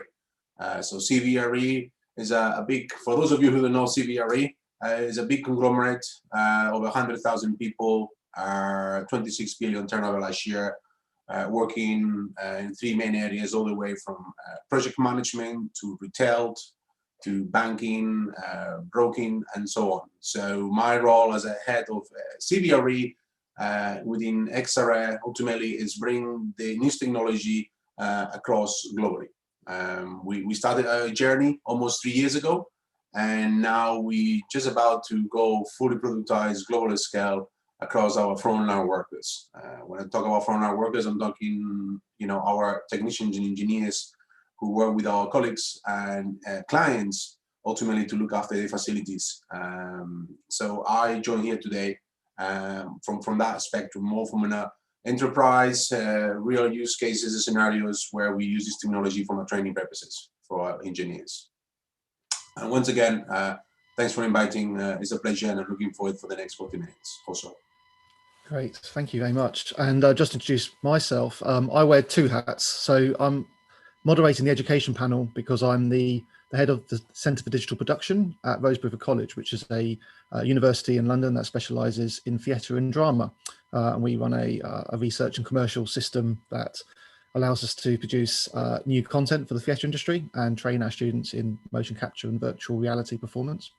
I'm also the director of my own company, Copper Candle. I split my time equally between the 2, as many academics do. And my company is a small team, there's 5 of us. We make virtual theatre experiences. So we work in all manner of technologies, virtual reality, augmented reality glasses, particularly Magic Leap technology, AR experiences, and it's all aimed around storytelling in digital mediums. And a lot of our clients are people who want to create new types of theatre experiences.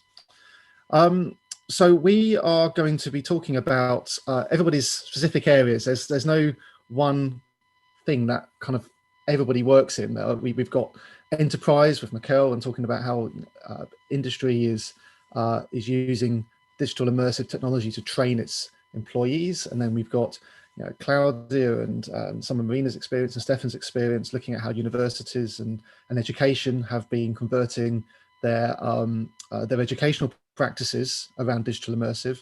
But I wanted to start with Christian, as he's got a very unique use case, because what I found in creating virtual reality experiences for theatre, a big no-no is creating any sort of trauma.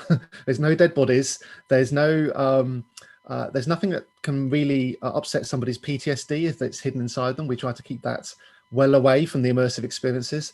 And here's an organization that has to do that. So Christian, I was wondering if you could talk us through the ethical responsibility you have, both for your employees and also the way that you're training your staff or your team members to deal with really difficult situations through immersive technology. Okay, I will not say that I'm in business of making people, having PTSDs, but yeah, well, might happen, but normally they do it on their own when they go walk in the field. Yeah, I think it's a good question, because unlike other, part of the industry, yeah, we're in the business of conflict, because the International Committee of the Red Cross is only working in conflict areas. So also when it comes to the training of our staff, we need to focus on that, not specifically on to prevent PTSD in the future, but it's a lot about combining different kind of training. If you do, for example, forensic training, and it's about collecting mortal remains of people, we always have an element of security and safety that are part of it. That might not be the case for other type of training. For example, if you are in Afghanistan and you go and collect bodies after fight, you might have some of the bodies being contaminated with unexploded ordnances, hand grenades. The terrain might be contaminated as well. So it's not just about focusing on the techniques on how to properly handle mortal remains in a dignified way, but it's also how to ensure that people stay safe when they do that. So of course it can be pretty traumatic. We have some of the more mild experience that we use mostly to showcase our work. That use maybe sometime we go to events, something like that. People are interested to know what we do in the digital world, and so we had quite a few occasions people not able to finish it because they were coming from Syria, from Iraq, and they said, sorry, just too realistic, and was really bringing them back to these traumatic situations they were in on their own. And for us, it's a proof that it's working. It proved that people that when in combat area, when part of a conflict, they understand what we do and they judge it as realistic enough, mean that it's good enough for us to train our own staff with it. And of course, if we can train people to face this kind of situation, of course, it's never going to be, we are not photorealistic. I mean, the background I have here, it's the quality we reach with our product, with Unreal Engine. But for example, we had one of the first just simple 360 videos that we created was on overcrowding. When you go from 0% overcrowding to 3,000% overcrowding in a cell. And it's pretty impressive and it's realistic. This is the thing we face. And of course, to prepare people to be in certain situations, to be in a cell, in a jail, in a very claustrophobic situation, with a lot of noise, and be in a 3,000% overcrowding level, it's not something that you can simulate in any other ways than VR. And it was very useful, and we got good feedback of people starting the work, going through that experience, and then the same day going to the jail, facing 3,000% overcrowding, and coming back and say, yeah, that was pretty similar. And again, it's a good way to prepare people, make sure that yeah, they won't be too traumatized. I've been working 20 years with RCSC. I had a counter of burnout My shrink is very rich now, and it's part of the job. I mean, if you don't feel anything and you don't get affected by what you do, it's not the job for you. You must be at a certain level. But of course, if we can help so that it's not long-lasting effects on your mind, it's always better. And again, it's not our focus, but this is a good part of what we do. I mean, surely it's better that they're traumatized in a VR experience and traumatized in the field, because you need them to perform, right? Yeah.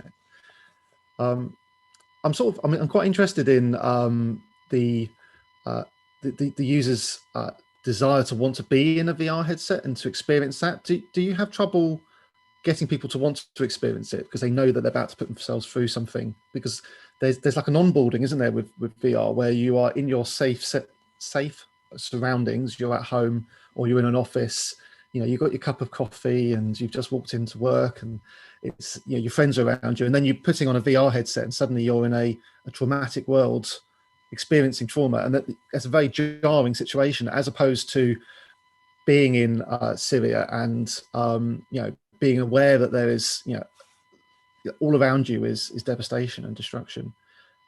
How do people respond to that VR experience when they get given it and get told, right, you're comfortable now, but in a second you're going to be going through something that might cause you some trauma?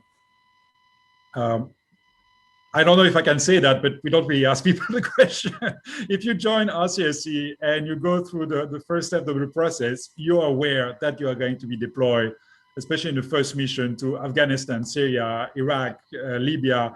If you're afraid of a VR experience, it's, again, probably not a job for you. And it's probably better to you know, the world is full of opportunities, and it's good to go.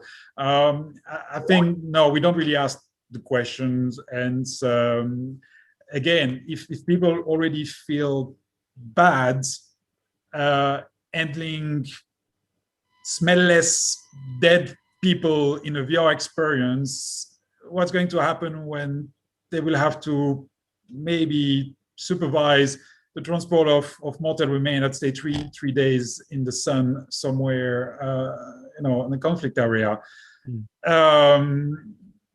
No, I think we are careful. We also want people, if there's some experience. We also, for example, we have one on security, multiplayer VR, that is a partnership with the Norwegian Red Cross, where the trainer can get a gun and point the gun at you and things like that. We tell people at the beginning that this is simulation about security incidents, about you know, checkpoints, you know, that's, they are warned in advance. They always have the possibility not to accept, I mean, to do it. It's absolutely fine. But normally, again, we tend to when the people reach this stage of training, they already went through a lot of different filters. So it's already kind of the people that 90% will be deployed in the fields. It's not a selection tool as well. It's not because you don't, you know, you don't like the VR, you don't do the VR training, that you won't be deployed in the fields. Because it's also a question of, you know, people don't necessarily feel good by having a VR headset on their face. I have a lot of motion sickness, so I'm also very careful. I'm a good test subject for training. If I vomit, normally it's not good for the rest of the crowd. But it's, yeah, there's also this factor, and of course with COVID now, there's a shift. We do much less on VR with headsets and much more on multiplayer gamifications of training. So because they want to have this kind of mirror world of RCSC, when we have the prison, the hospital, and then they can go and connect from all over the planet through Steam, go into the simulation, interact with each other and learn. You know, on simulation also require less powerful computers and also more accessible. We can just send Steam key to everybody and they can join training. So yeah, there's a shift because of COVID. Not a bad shift for us. I mean, there was a regain of interest for what we were doing. Again, we are very small. But it's also, we see a shift from VR with a headset to a virtual world, but more on a simulation. I'm interested in this this question of resistance to users, and I think Marina can probably offer some points on this, because you're trying to put people into VR who probably are very anti digital technology. They're, you know, people who are at a certain age or they're working in a certain sector. Could you maybe explain a bit about the world that you're working in and how you get the users to engage in VR? Yeah, thank you. Thank you for this question. And Christian, I can really relate to the things that you've been pointed out, because it's really, I just think that the best thing about VR is that you basically simulate the world that you will probably be in a real world, you know. So you basically prepare a person. So if a person is not prepared to put on a VR glasses, then probably it's not the best work or not the best situation that he or she can go into in the real life. So this is the way how VR can actually serve the human beings and the population here in order to prepare into some real hard and world situations. But yeah, in our cases of VR trainings, it's also a very interesting area where we develop lots of kinds of different trainings for soft skills or hard skills. And we've been developing more than, I guess, 20 or 30 scenarios now for different companies in different areas. And from this could be the simulator for high voltage electrical safety training, or for the soft skills of salesperson at the sales points at some supermarket, or this could be the VR training for the employees that are working at the gas distribution companies, or just gas distribution complexes as well.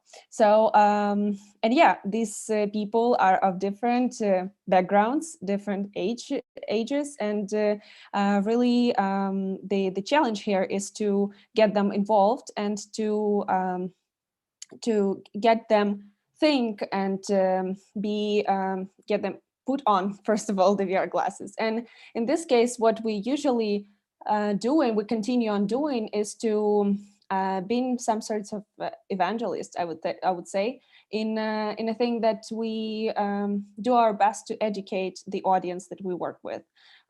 This started from the top management of the companies, where we do the master classes or workshops for like HRs or top management of different areas, and do the free webinars or anything like that that could help people understand of what VR trainings are about. Moreover, we before going into some big projects with the corporate companies, we usually do the MVPs, where we test on what we're going to do. And in this way, we do help, first of all, the representatives of the company to understand of what the project or what the product will look like, as well as be involved fully in the process and understand what is going to happen.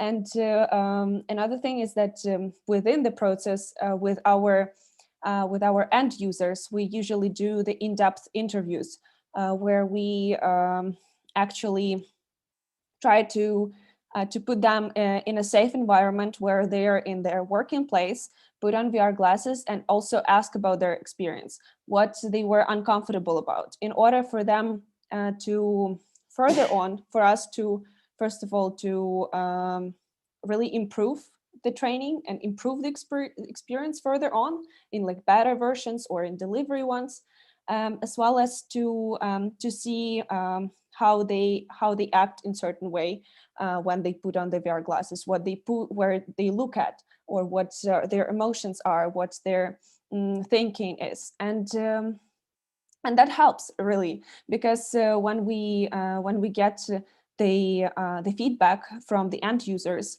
it's really a great thing to do. And one of the insights that just happened yesterday at one of our meetings with the client is that we were about to show the alpha version of the VR training for this gas distribution company that we're working with, and they gathered like really lots of stakeholders, because we really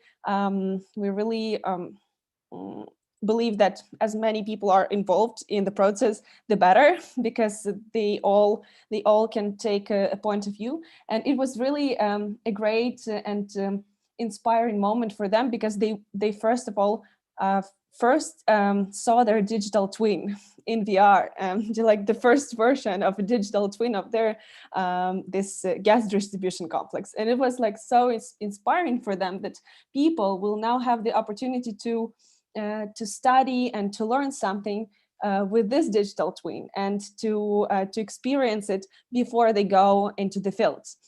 So I just think that, to sum up, for 3 points is the education, educate people about the VR and how it can actually help.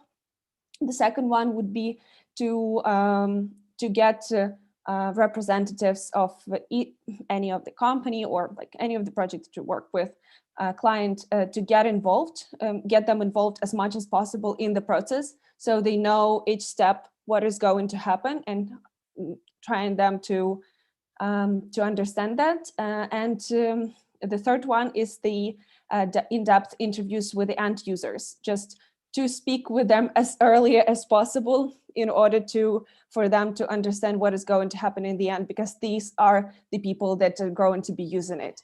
And this is kind of important.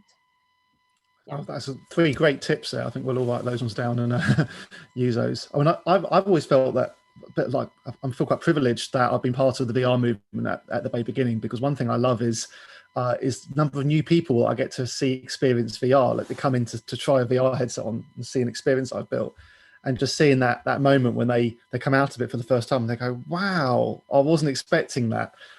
It's, you know, there'll be a time in the future where we'll be looking for what I call VR virgins, people who've never done VR before, because we need the user testers for, you know, first ever tries of VR. I want to just sort of spin this towards Claudia, because she's got a very similar perspective to yours, but around education. So I wonder, Claudia, do you mind coming on and explaining a bit about how you've used VR for education? Yes, there are some barriers that might prevent integrating MR technology in education, such as the cost, the resistance to change of some educators, the fear of some teachers of losing their identity as experts. Regarding your question, we are actually talking about resistance to modern technology and the fear of being replaced by it. From our experience, we discover that the first drives from the lack of technical skills, but when we start using VR headset and teach them to create digital lessons on the platforms, they get used to it, and things get easier and better. On the other side, our role is trying to encourage them to see that their expertise can be used through the way that designing learning experiencing for students using technology is just as significant as standing in front of class talking is. And of course, we explain them the benefits of using blended education for teachers, which includes a faster assimilation of new notions and a better understanding of the lessons. I think to overcome all the resistance in the all this resistance in the future, the Aspire teachers should be prepared from university level, like forward-thinking educators with real-world technical skills for using advanced virtual platform technologies. Great. I mean, I think that something I did with my students is we gave them all virtual reality headsets because they were working in virtual reality creation just before Christmas. So they all went home before we got locked in again in the UK with VR headsets. So we started doing our lessons in VR, and it was fantastic doing lessons in VR chats. We all got to choose our own avatars. So we had hot dogs and robots and all sorts of different characters. And we all sat in a Japanese hot tub in virtual reality, having a lesson. And it was amazing how relaxed everyone was and how free and creative the conversations were. You know, having an educational experience in that environment, it seems to take away all the pressure. And after doing Zoom all the time, for the students to have an experience where they're present in the classroom, even if it was through VR, was just enough change for them to really engage in it. And it also had the advantage that people could walk off and just have a little private chat because you got that bubble of sound. And I was working on a project earlier in the lockdown to develop a virtual reality solution for school children, which was about helping them have lessons at home. But the main reason for it was because at the beginning of the pandemic, people were suffering a lot of losses. You know, grandparents were being lost to the virus, and they lost their social network, their support network that schools would provide, like the friends that they talk to.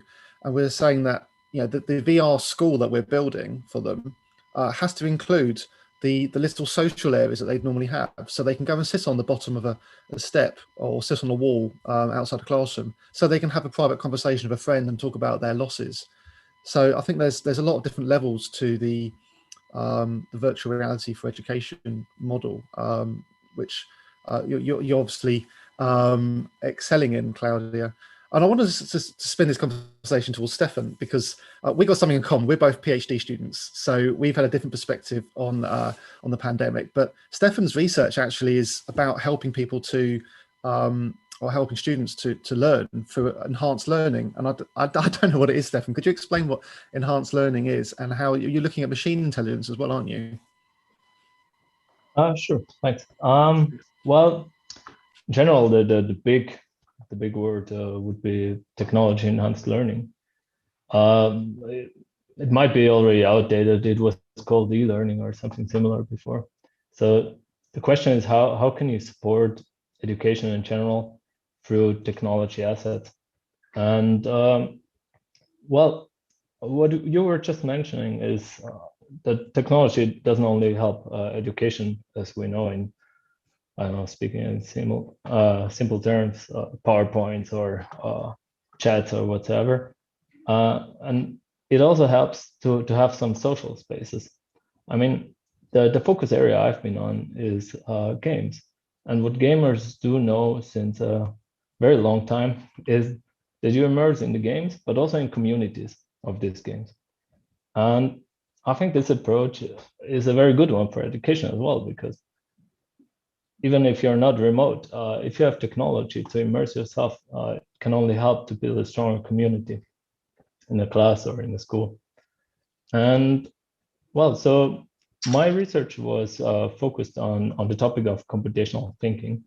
So what I wanted to help young students is to engage in concept of programming of IT, of computer science, to only get engaged. Of course, if they want to get further in this field, they need to put hands on, learn programming, do stuff.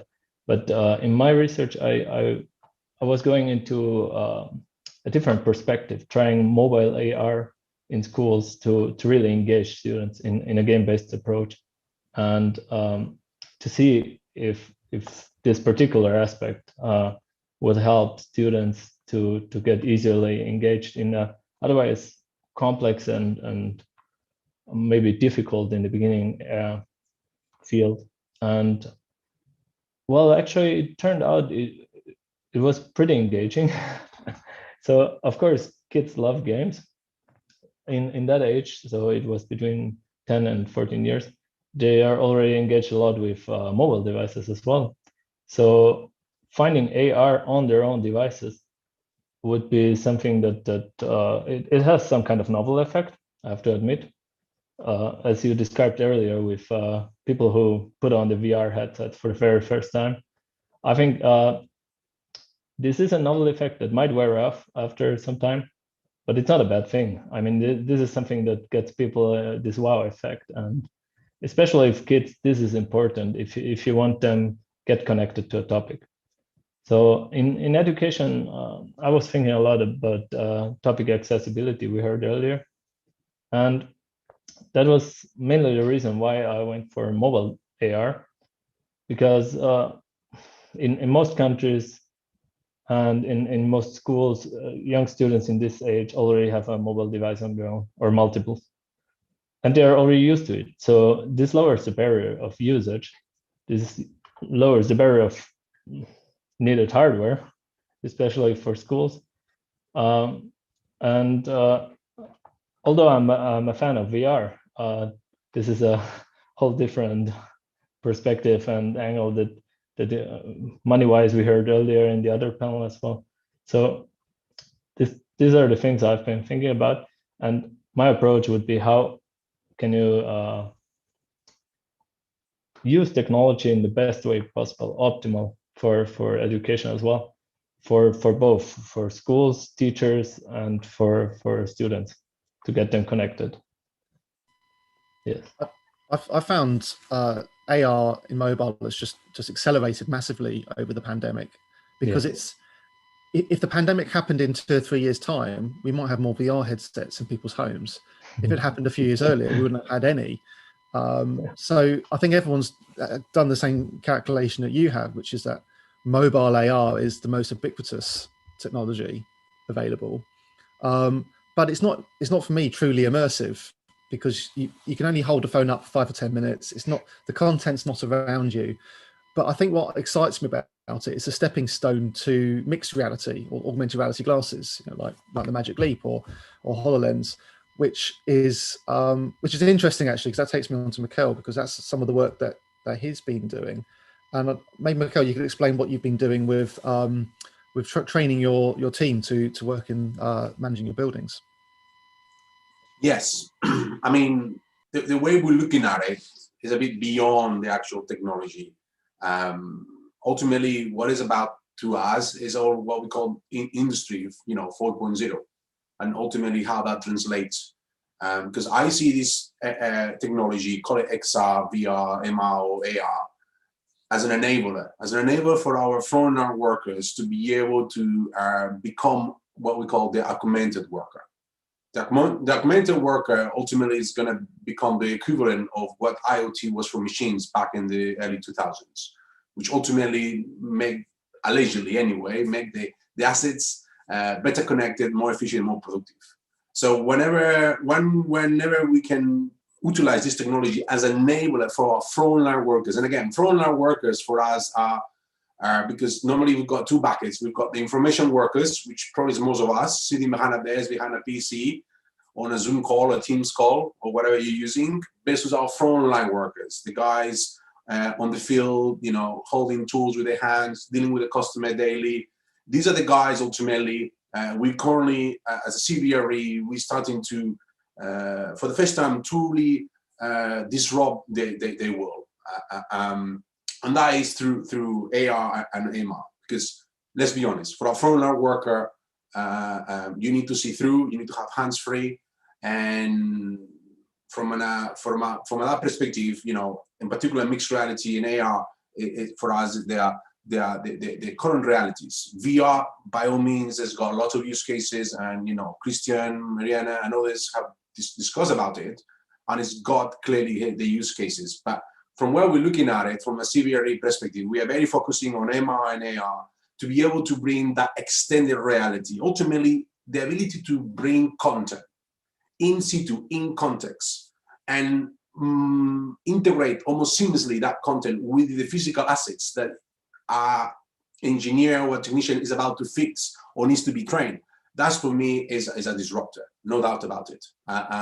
For those of you who are familiar with the Haynes manuals, kind of a UK sort of, I'm sure James is very aware, but basically the Haynes manuals, you can Google it, but ultimately it became very popular back in the 19th and 20th century, which basically is a 2D step-by-step process on how to repair your car and how to change a boiler and how to do X, Y, and Z. So what I see me as myself as a AMR and AR is basically an extrapolation, taking the 2D content in a 3D semi-immersive experience and integrating, aligning that with the real world is a disruptor.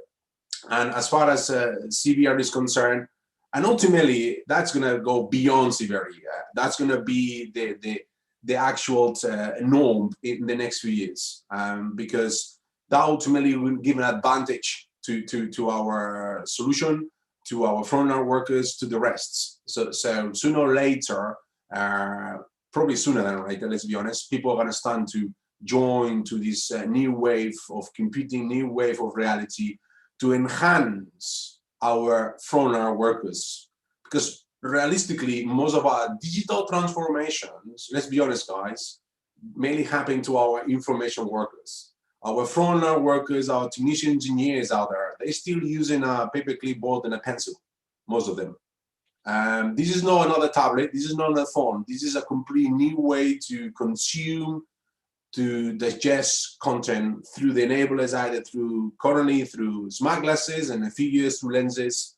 But this is where we're going, and clearly as a CBRE, through the augmented worker, enhancing their content, becoming more connected, more efficient, and more productive, is the way we want to go currently.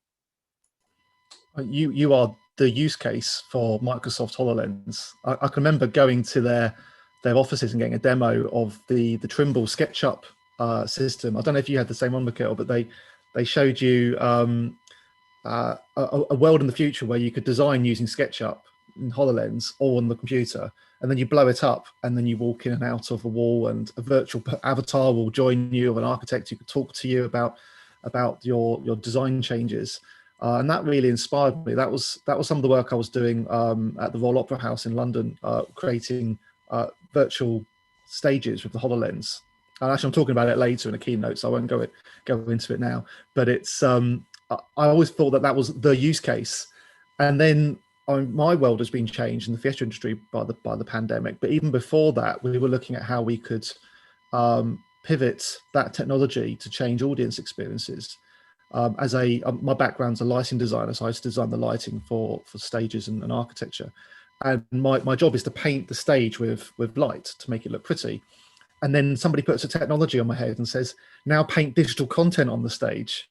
So from an audience's point of view, it's the same treatment. As a designer, I had the same design method, but I can use impossible tools that couldn't exist in the real world. I could have floating whales, just to take the Magic Leap example, or I can have things that defy gravity or things that defy physics. As a lighting designer, I can stop light in midair or bend it around corners. You can't do that in real life. So there's suddenly a whole new medium available to us. And I often say to people that in the theatre industry, we're now moving into a new area. It's a new sector. This isn't theatre 2.0 or industry 4.0, as you said, Mikhail. This is a whole new sector that's emerging in the same way that cinema was emerging over 100 years ago. And we're trying to work out what that is. It's a new type of audience experience with VR. And it seems to be a convergence between the games industry, the film industry, the construction and architectural industry, the engineering industry, especially product design. And all these industries are coming together to make a new medium that we can use to enhance all of our industries, but it's also resulted in a new entertainment medium, a new storytelling medium. So I'm very excited about the future. And I remember Magic Leap saying that they had another 5 more years before they got to the point where we were wearing glasses like this. And that's when the world would change. That's when we'd all be wearing it. And then the Nreal headset came out last year, which is getting pretty close. And Volker's has made a comment in the chat that, and I agree with you, we're all waiting for Apple and Facebook to do what you're doing. As soon as that comes out, the industry is going to change. Consumers are going to change. We won't have mobile phones anymore. We'll be able to experience all of our digital consumption through our glasses. So I'm quite interested in looking forward to the future and seeing what's going to come. And I'm going to throw this conversation open now to the whole panel, and I want to encourage people to send in some more questions and thoughts that we can direct to the panel. So I'm just as a general question to our panel, what's coming next? What's the future, and what are you looking forward to about it? What I'm looking forward about it is, to me, from an enterprise point of view, as explained, we are very focused on AR, MR for the reasons we explained, and but also, ultimately from a consumer level, because let's be honest, we are all very passionate and advocates of technology in this forum. So clearly we believe in this, but we are really just touching the top of the iceberg. And yes, the pandemic has helped, but neither has, exploited to a massive acceleration adoption across the world. Still very targeted, still very focused, still too dependent on people, still too dependent on evangelists, still too depending on the industries, the companies, the leadership of those. For me, when we're going to have the Facebooks, which hopefully this year they're going to release the first AR glasses in partnership with the makers of Ray-Ban and Oakley.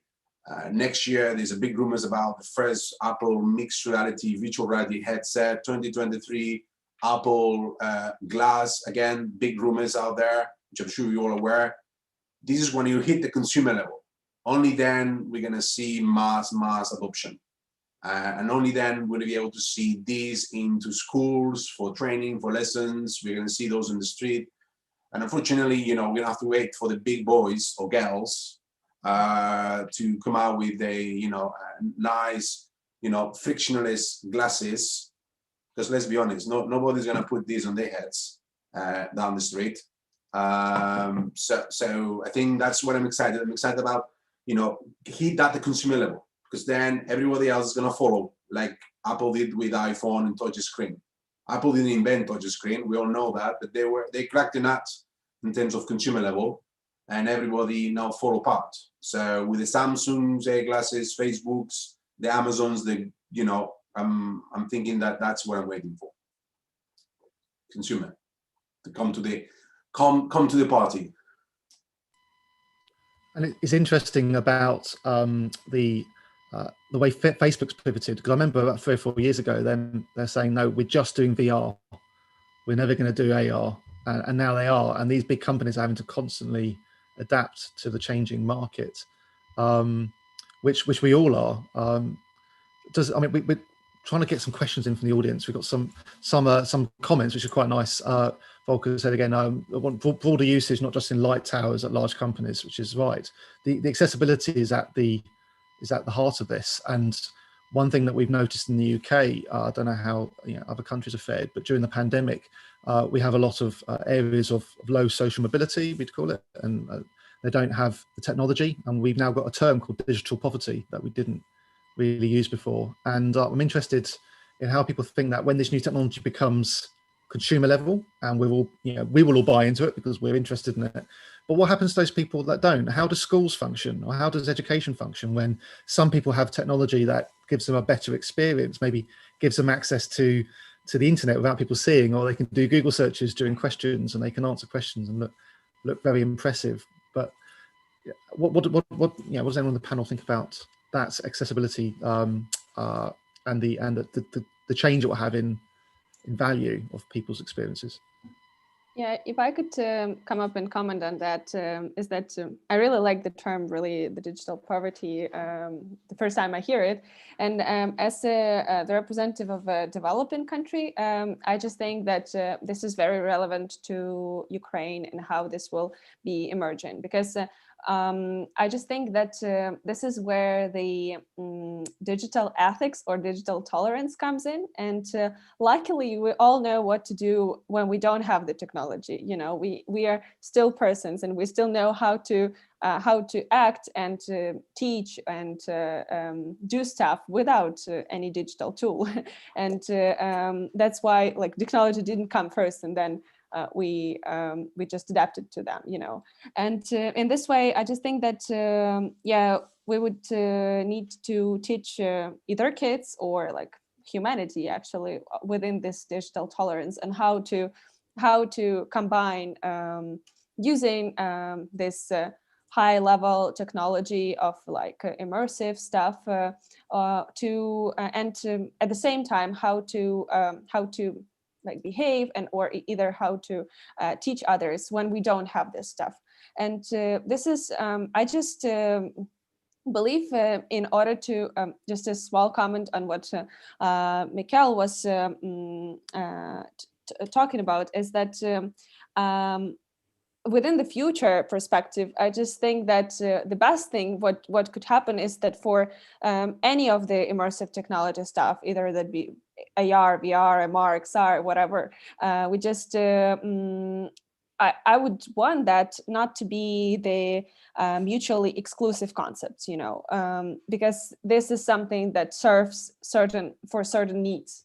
And therefore, if we, of course, if we're talking about the fields and working in the fields, this is where augmented reality and mixed reality comes in. But if we're talking about some different areas, like this is where VR comes in. And maybe in order to just, first of all, to educate people on how to use either of these technologies to serve the needs of the people. And in order for people to become, as we like at Sensorama to say, is that for people to become superhumans, you know. And for this, the digital technology is just where it comes in. And yeah, so this is. I wonder if I could bring Claudia in on this to talk about maybe the same perspective. How will this technology be used in schools from your point of view, Claudia?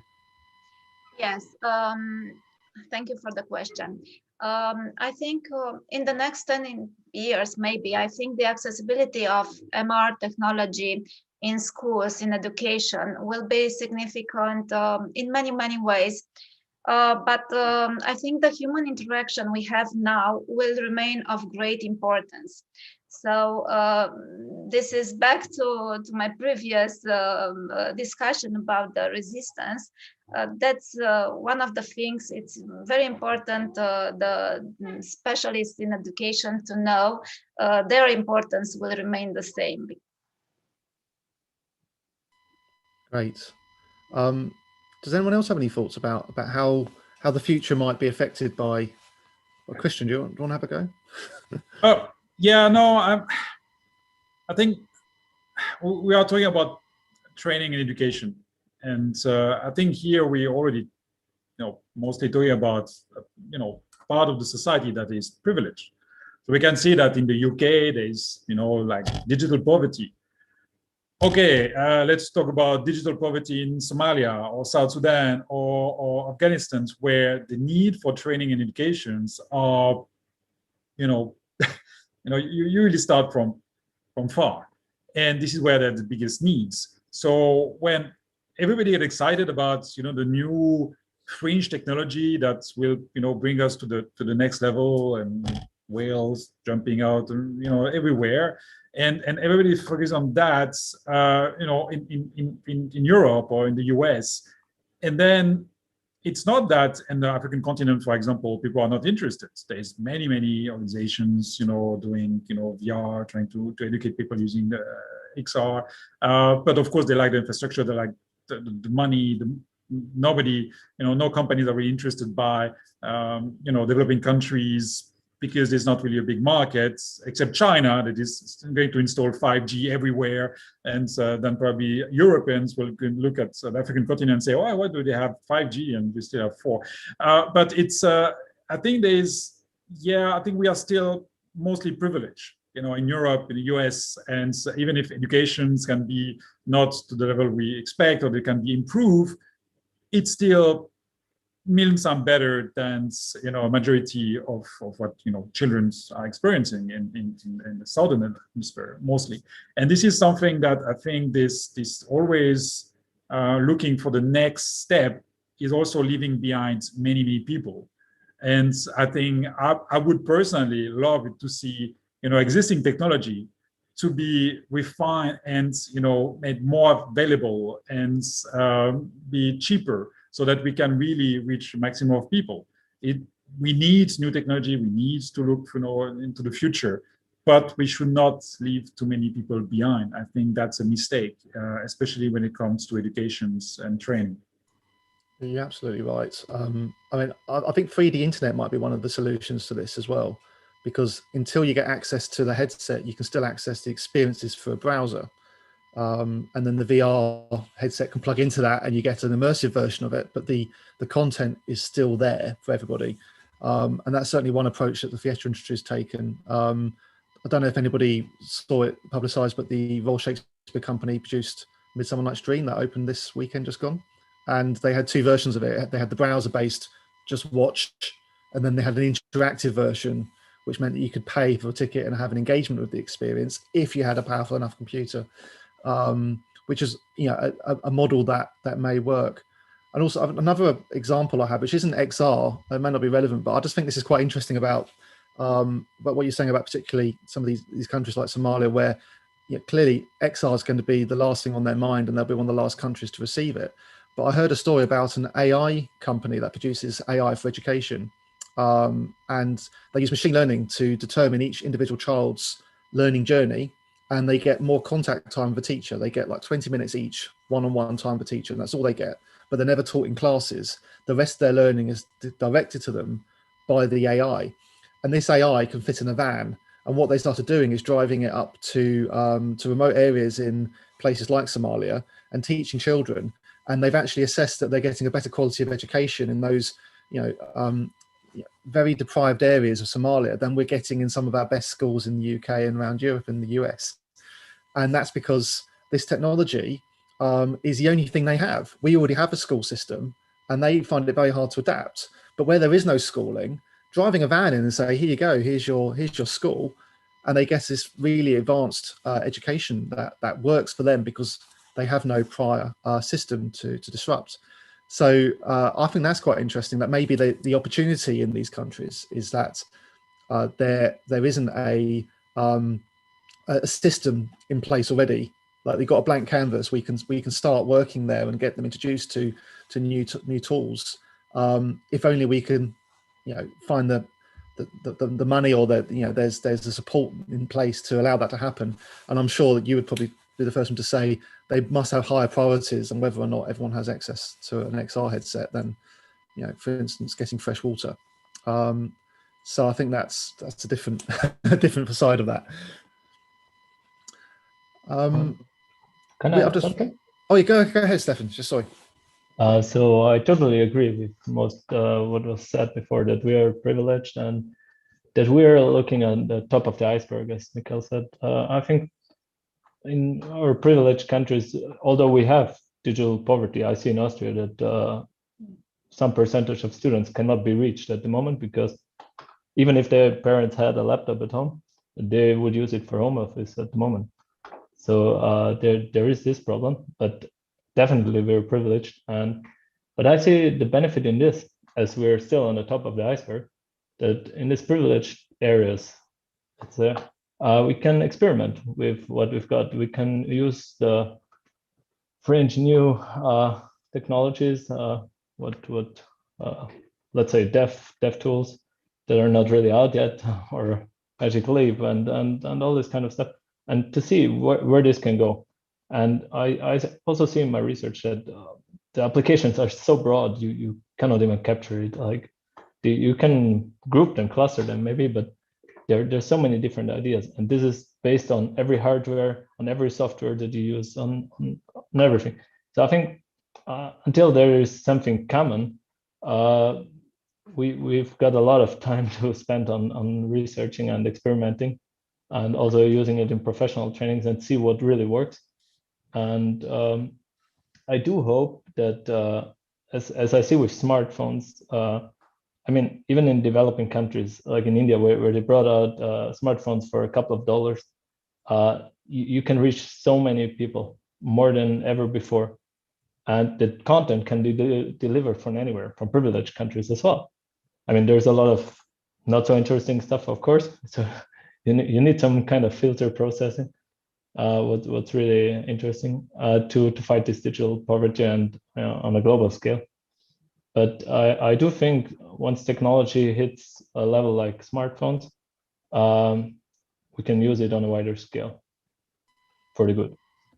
I think that's a really interesting point that you made about the way we can share our content that's been made in privileged areas with the underprivileged areas. I think that's a responsibility that we all have, and it's possible because of the nature of the virtual digital world that we live in, that we can network together the entire world and share our privilege with others.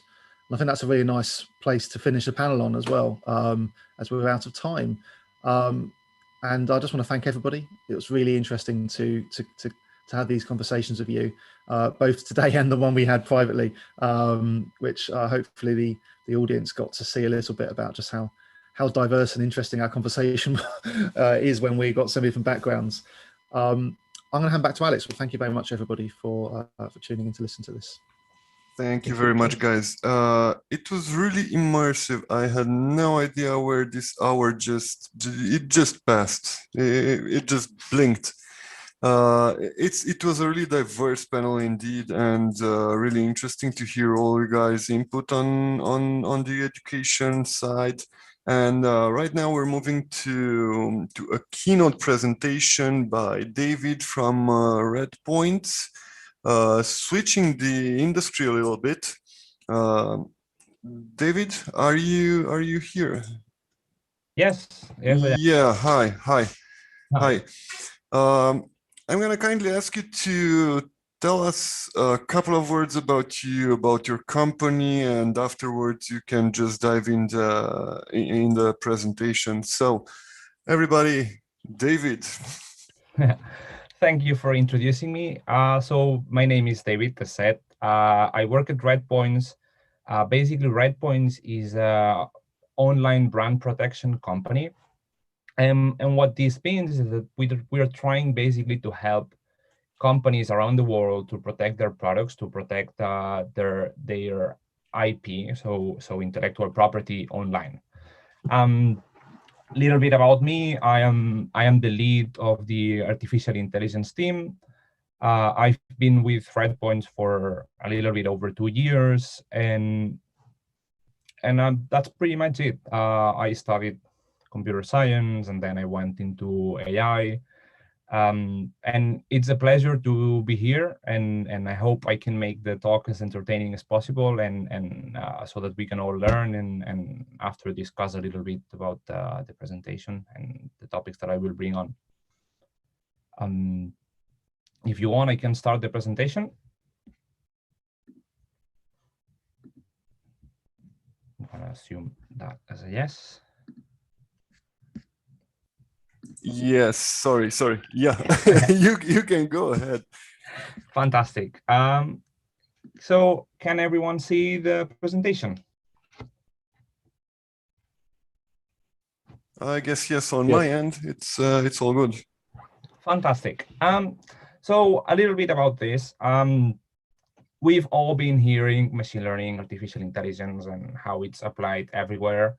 My goal for today is to try to explain how we're using it at Redpoints, and try to go a little bit further from these machine learning or artificial intelligence things that everyone talks, but I'm not sure how many people actually knows what we're doing or how can it be applied into this fascinating crossover of legal and technology, and specifically machine learning.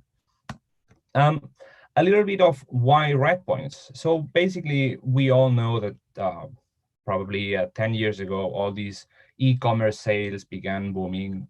We can see here the trend that's uprising. We can see how from 2019 to 2020, basically because of COVID, the online sales grew even more. And this trend is expected to continue. But this is only half of the picture. The next part is the effects on these online, but not only online, online and offline counterfeiting problem is that it's going to become an industry, give or take, worth 4.2 trillion. And it is also expected that 1 every 6 products that are being bought or sold online are going to be counterfeits. So as we can see, this is a huge problem that we need to tackle. Not only this, how this affects to brands, because we typically think, oh well, they're the first point, right? The profit loss. Somebody's not buying the product, somebody is buying a cheaper product. But it's not only that. Typically, the brand has some partners that they help distribute this product across the globe. They are also affected. And a third part is that the brand reputation is also affected. And why is that? Before, when we were buying a counterfeit product, it was super easy to identify because we thought, well, this product usually is being sold by 100, I'm buying it by 5. Clearly, this has to be something that's not legit or that's not original. But because on the internet, we think we do know, but we don't really know where we're buying from. It can happen that counterfeiters sell the product at a more or less similar price than the one that we were expecting when we're buying a legit product. We get the product, we test it, we wear it, whatever. It's bad quality product, and we think, whoa, this brand sold me something that it's not worth. And then we go on to customer success and we start claiming, but our perception from the brand has changed. And also, to give an extra point, with all this misinformation that's being spread, we typically think about maybe politics or discussions, raging discussions on Twitter, but there's also fake reviews about products, and those affect the way that the products are being sold. You go onto any marketplace, you read the comments, you think, well, this is the product that I'm looking for, then you buy it, to later realize that those reviews were placed by third parties that were not happy with, or that were trying to tell you that that's a legit product, whereas in reality it wasn't. So what is basically RightPoints? RightPoints is the world's most advanced SaaS that we protect online revenue from brands. Having said this, if you want, we will go into the technology part, which is the one that I think everyone is waiting for. So what do we do and how do we do it? Basically, we have 3 main points. One is to detect the products. The other is to validate that those products are, first, the products that we are protecting. Second, to verify that those products are maybe infringements, because maybe we brought in some products that were legit, and so we need to make sure that the products are fake. I'm going to skip for a second cluster because it's an extra add-on that we're developing. But obviously, so when we know that the product is fake, what we want to do is tell that marketplace, tell that platform, hey, please remove this. To add a little bit of extra detail on here, the technology that we have, basically for detection, we have a system that learns on which queries were effective and which terms maybe the people who are selling were being legit sellers or being counterfeiters are using different terminology. So we can learn this in order to make the searches much more efficient. How do we validate? And this is an important piece from the presentation, because it talks about scale and it talks about the huge volumes of data that we're having to deal with. Instead of having analysts, we do have a few that help us in order to determine initially which things we need to look at. But basically, we're applying a lot of image technology, and we're trying to apply textual, so NLP technology, in order to extract features that can, or indicators, if you want to call them, that help us determine whether a product is legit or not. And for clustering that I skipped before, now I'm going to briefly touch on it. Basically, the end game here is not only to be able to say, hey, this is a product that's not legit. The end game here is being able to go back where maybe the factory is, or maybe the initial distributor is, and be able to say, hey, this is the person that's distributing this non-legit product. So this is basically the goal of clustering. And then, well, in order to remove, we've learned that there are platforms that not all the infringements are removed the same way. So we are able to recommend which are the best and most efficient ways to contact these platforms and be like, hey, you should remove this because of this. So we're also like working on recommender systems to improve the takedown process. So first of all, let's discuss a little bit the technology about detection. Basically, we scan, I don't know, marketplaces, we scan social media, we scan websites that are just focused for one specific type of product. So we scan a lot of different areas on the internet. And what we do is initially we ask the customer or our analyst, hey, how would you search this? How would you, if you were to buy this product, how would you do it? And so they typically input a couple of queries. This works well, but we learned that we were missing out a lot of product. And so now I will give a more a specific example or a more visual example on how this works. But we do this, we learn queries, and then we also do image search in order to bring in product. And well, that's what I was saying. We also learn on this detection history to suggest new keywords or to remove maybe keywords or queries that aren't effective or that aren't bringing results or that are bringing results that are not the ones that we're looking for.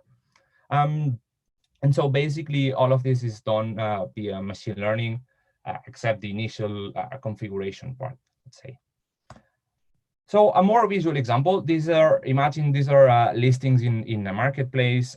For the ones that don't know what a listing is, it's basically the page where you go in and I don't know, when you have already searched the product, you go in and you click on the first result, that is a listing, where it has the picture of the product and it has a description, whatever, the price, all of these things.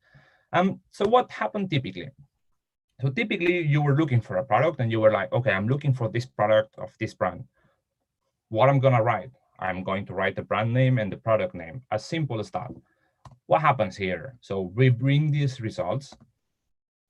Most of them are correct. Maybe a few of them are not. So this is a first learning process that we will need to have in place. But the reality is that not everyone is selling a product the way that we expect. Some of them don't use the brand, which is, you know, when you think about it, if you don't want to be found selling a counterfeit, maybe you will not use the brand name or the same product name. So when you're targeting something really specifically, you know, you can be missing out some results. So what is our approach? Our approach is to start big.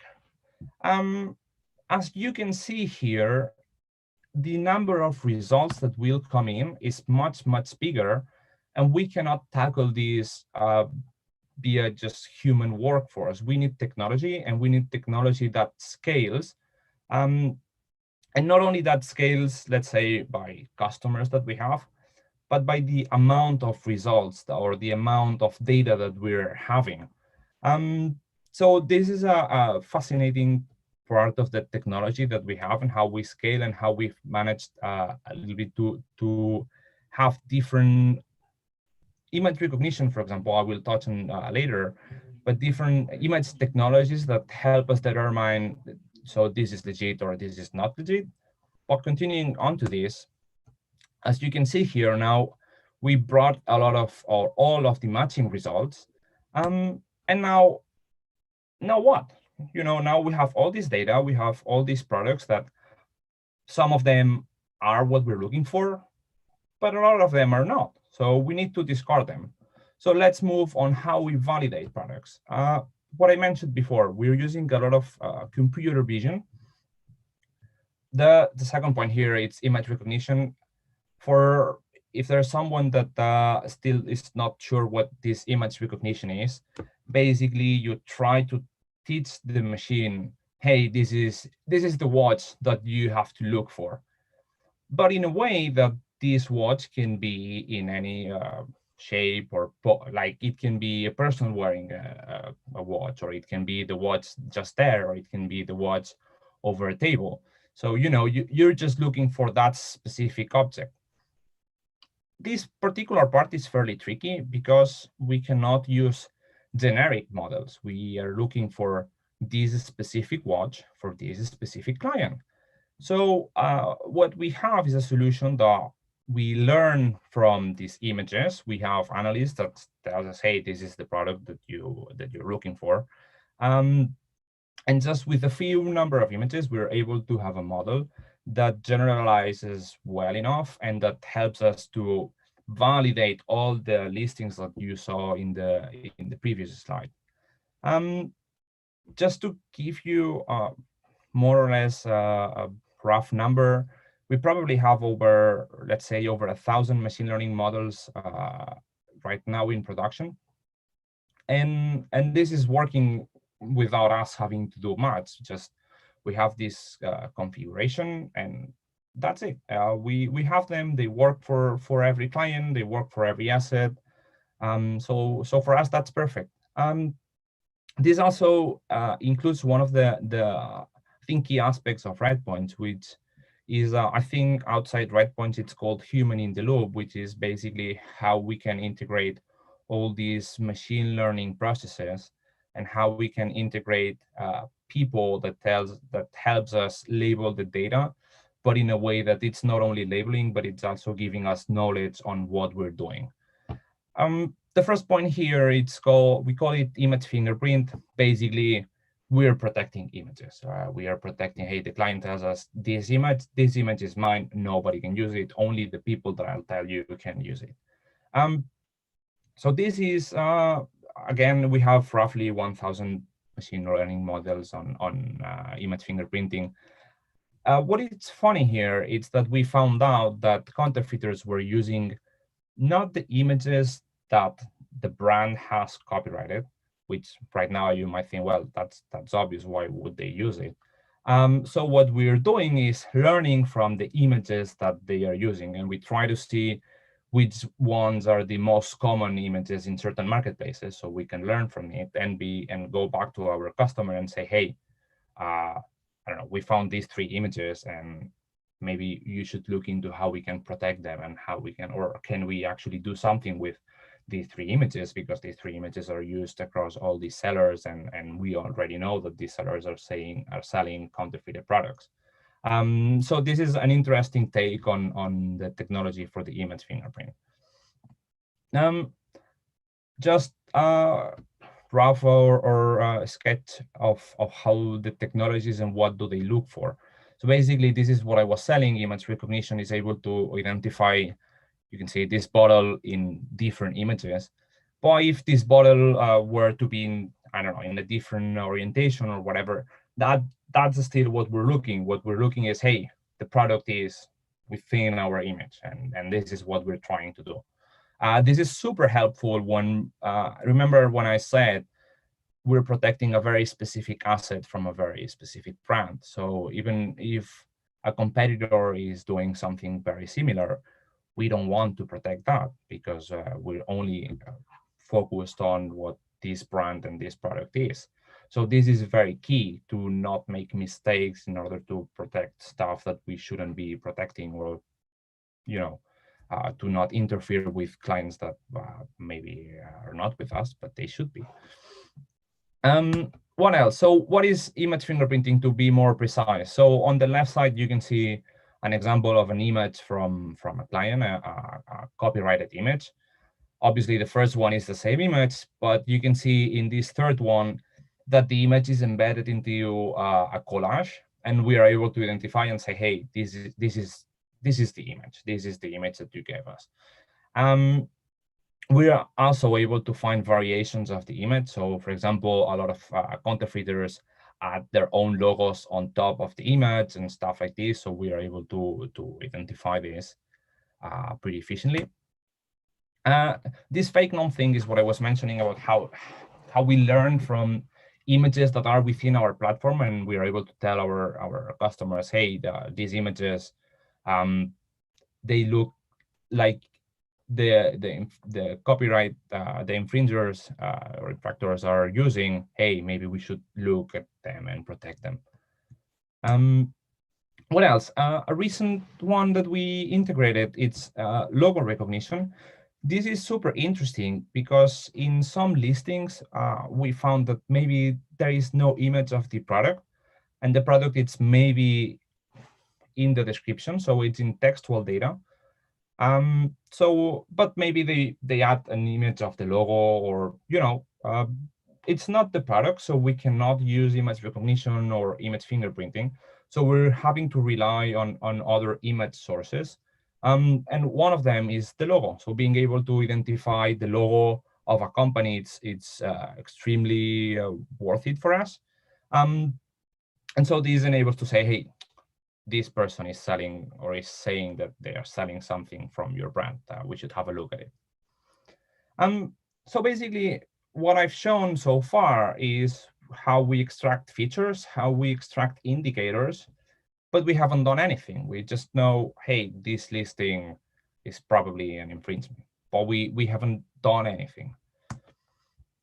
So here is the part of our solution where we actually do something rather than extracting knowledge from image, which is what I presented, but basically we do the same for text. So here we have customers that come us and tell us, hey, I know everything that's being sold in this specific marketplace, it's not legit. But there are some rules that we can learn from the data that we have. So when an analyst is initially learning about the product, so they are moving these listings from one step to another.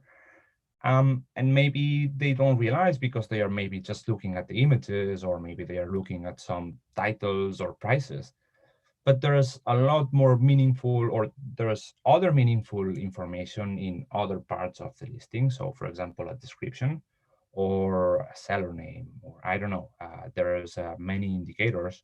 So what we do behind the scenes is we try to learn from this data, and we try to later suggest the operations team and be like, hey, maybe you should have a look at this type of rule, because we found this is a real case. We found that, for example, I can't really remember which product was, but all the non-legit product that was being sold, it had some identifier, some number that was identifying that. And so the system was able to learn that every single time that in a description it had this number, that was a non-legit product. So we could already have that rule and be like, hey, every single time that we see something with this, just try to take it down. So this is for the automation part. Now onto the clustering, which was if you guys remember, the third piece of the puzzle. What I said, this is the end game. This is what we're trying to achieve at the end of the day, being able to identify which specific seller is, or which specific person is trying to distribute. Where is the origin? I think the best way to put it is, where is the origin of everything?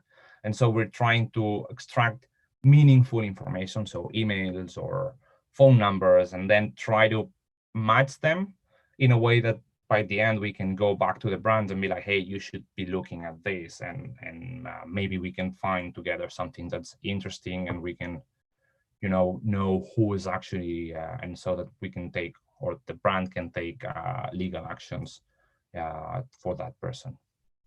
So if I'm not wrong, this is the presentation of the technology, and now I'm happy to take any questions.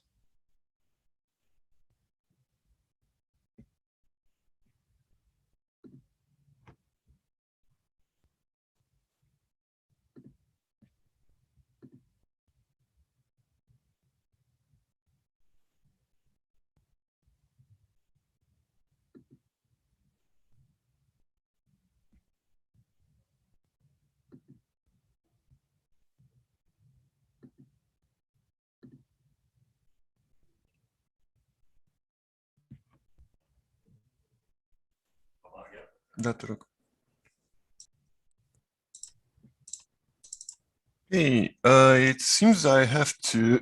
I have some technical issues here with my Zoom. Sorry for this.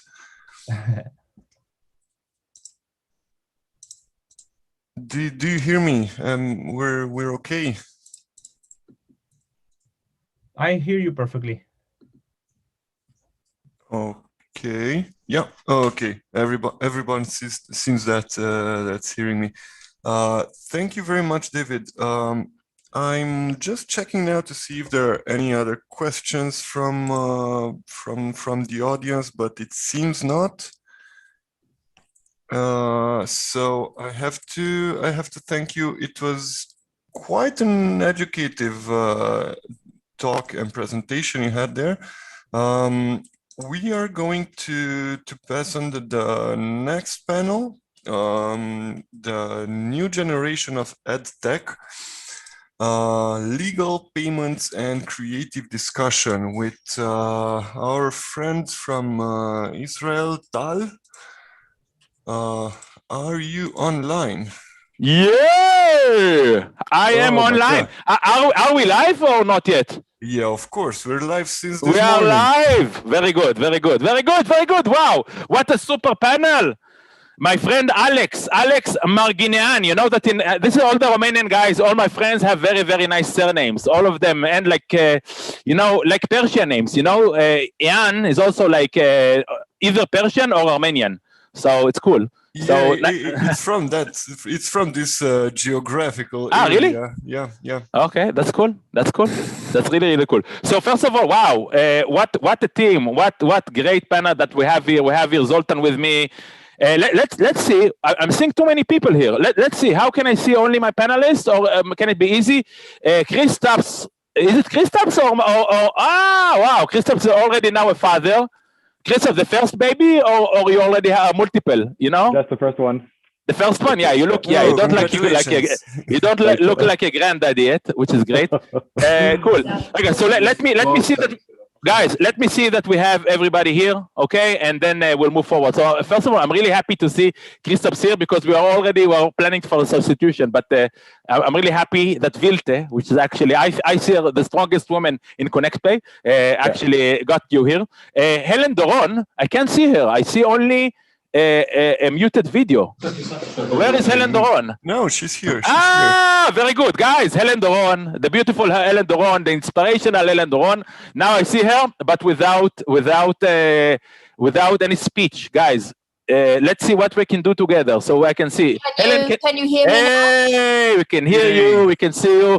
This is the most famous office in the north of Israel. Actually, she lives and she works in the north of Israel in a very trendy high-tech zone where many high-tech companies are located. Iskar, if you heard about this area, develops lots of nice machineries for planes and was sold for Berkshire Hathaway for a few billions. All of this is there in the north of Israel. So don't think that everything is in Tel Aviv. So first of all, let's start. I just want to make sure that we have all here. So I have here Helen Doron. I have here Inbal. I see Inbal's iPhone, right? Stephen. Great. Hey, I will introduce you one by one. I just want to make sure. Emily, I can see you. Emily, can you speak? And let's see you. Hi, everyone. Hi. Hey, good, excellent. And what about Stefan Keller? I'm not really sure he's going to join this. He had some personal stuff that popped out. No problem. No problem. Going to try, but without promising. No problem. We're not promising anything, and we're already on time, and that is great. So we're already live on YouTube, already live on the Hipster channel and the Tech Conference EU. So first of all, let's start. I'm very excited to be here. Normally, I join Zoltan and Alex gaming events. They run the European Gaming.eu, and they have several events. I really remember Prague Gaming Summit. Emily, who joined our team this January, Emily, do you remember what I told you about Prague Gaming Summit? What, the memories? Of course, that they're leading and their panels are always the most watched and the best. And I'm so happy to be here. Yeah. So yeah, so I have just so much memories, and let's see if we can share it now together, because some of the people here are for the first time with me on a panel. Kristaps, already multiple panels. Helen, one of my favorite clients and also an inspirational woman, first time with me on a panel. Hope you like it, Helen, and thank you for joining. Inbal already been several times. You remember Inbal back there in the Go Gaming in 2015? Do you remember that, Inbal? Definitely. How can I forget? Woo, very good. So let's start with introducing everybody. Okay, so let's start with Inbal. Inbal, I know Inbal probably for 10 years. Again, very, very strong woman. You see, we like strong women. And you know, the funny stuff is that Inbal told me, listen, you know, the thing about, I like lots of things about working with you, but one of the good things is that, you know, you have a majority of women in your team and strong women in your team. And this also with Helen Doron team, also lots of women there, and also with you all the time are surrounded by women. You are the CEO of WebPulse, which is part of the WER in the past, which is again part of the Excel Media Group, leading public listed company in the United Kingdom. You've been dealing with gaming and online and financial and anything and everything. I saw you in different panels speaking and also on TV, and it was very hard for me to convince Inbal to join me here, but finally she's here and will tell us more about new startup in more extension later. So thank you so much, Inbal Avi. Thank you. And Inbal Avi is actually from Herzliya, which is not far from Tel Aviv. Everything you see, lots of stuff is like very nearby. So this is Inbal Avi. Then, as I said, Helen Doron. Helen Doron is actually the queen of English education. I think that she actually invented the idea, and I'm not really, I don't think that I'm exaggerating on that, because if you see most and many of the people who in all ages who are trying now to understand English and to learn English as a second language, either do it through Helen Doron or through some of the subsidiaries or some of the people who are trying to, let's say, to imitate the Helen Doron way of working. And she was the first one who was doing it. She's also a very inspirational person. She wrote also a cookbook on vegan food and vegan life. And I can tell you, each time we come to their office in there, it's a nice drive. We drive like 2 hours and then we eat like a very good vegan lunch. And she's very active in animal rights and also a very inspirational person. Helen, thank you so much for joining me here. My pleasure. Thank you so much. Thank you so much. Then we have my friend Kristaps. So actually I was so surprised that he came, because as I said, he just got his first baby. And he's from Lithuania. As you know, Lithuania is a country which is actually the banking capital of Europe. This is why he's here. This is actually, his expertise, and I'm really enjoying working with ConnectPay, because ConnectPay is I see it as one of the best banks or EMIs. You'll explain a bit about the difference for all the online services, and that's really, really cool. You'll explain again what does it mean. But the good thing about Kristaps is he's the head of the international sales. I send him clients, and it's no nonsense, you know. And I can I think that Emily knows the other company that we know. With the sales girl starting with a G. She's based in the UK, but the company is like Bulgarian. And they're very nice in small talk. They're very nice in, chatting over WhatsApp. But when it comes to the real creative solution, zero. And again, I'm good friends with them, but you don't want only friends. And Kristaps is a friend, but at the end of the day, you want solutions. And this is why you're here for. Okay? Sure, thanks, Bal. So thank you so much for joining us. And that's very, very, very nice for me to see you here with me in this panel. Last but not least, Emily, that joined us this year, January, from United States, came alone at the year when she was age of 7, came to Israel, studied here and continued to study, and deals also, she's the head of our compliance and the Immersive services team. At our law firm. I'm really happy to have you, Emily, with us in this panel, and it's really an honor for us to have you also here. So Thank you so much for having me. It's a pleasure. It's a pleasure to meet all you fellow panelists. Thank you, guys. Thank you so much. So great. So I have everybody here, and it'll be very, very nice. And again, to have an event dealing with EdTech. It just shows exactly the variety of events that Zoltan and Alex and Betty and the team can show and showcase. And let's hope that next time Zoltan is hearing me, we'll do Prague again with another musical performance on stage, because everybody is missing the physical events. Now, let's start with the first question. And, you know, if we need, we can, you know, stay a bit extra. Okay. First question is like this. How can you and your business bring extra value to your partners and your clients? What makes your business so special, and what can be done to make it even better? That's a very important question for us to understand the businesses. So let's start actually with Kristaps, then we move to Helen, then we move to Inbal. Okay, let's start with Kristaps, please, on behalf of ConnectPay, please. Thanks, yes, Al. thank you. Right, so I mean, on the note of EdTech, the way we see EdTech, there's an ambition there to really increase the engagement by raising standards and saving time for students and anyone actually engaged in this whole field.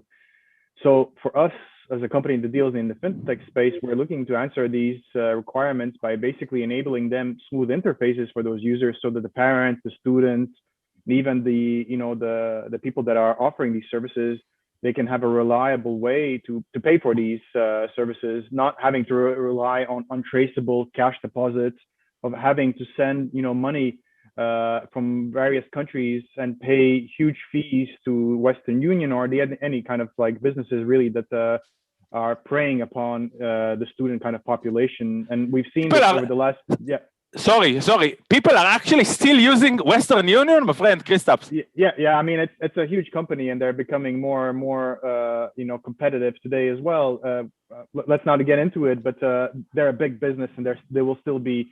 But people are still using these kind of services to pay even for their tuition needs across the world, right? You have plenty of people that are studying in the UK, in America, and so on. So we see, university payments, but EdTech is not just universities, right? It's everything that's catering to that whole field, the courses, online kind of tuitions, and so on. So basically, we as a company in the fintech space, we can help them to ensure that those tiny purchases that they're having, they're reliable, they're secure, and we can raise the standards of these services as well. Let's say when you have a parent that needs to pay for a class, even in your high school or primary school, today they resort often to cash payments. So where do we come in as a fintech to offer them a service that they can basically make sure that it's easy for them? They don't need to kind of worry about, do I need to take 20 euros out or something like that? There's a link that the university school will send them, and they'll make the purchase there.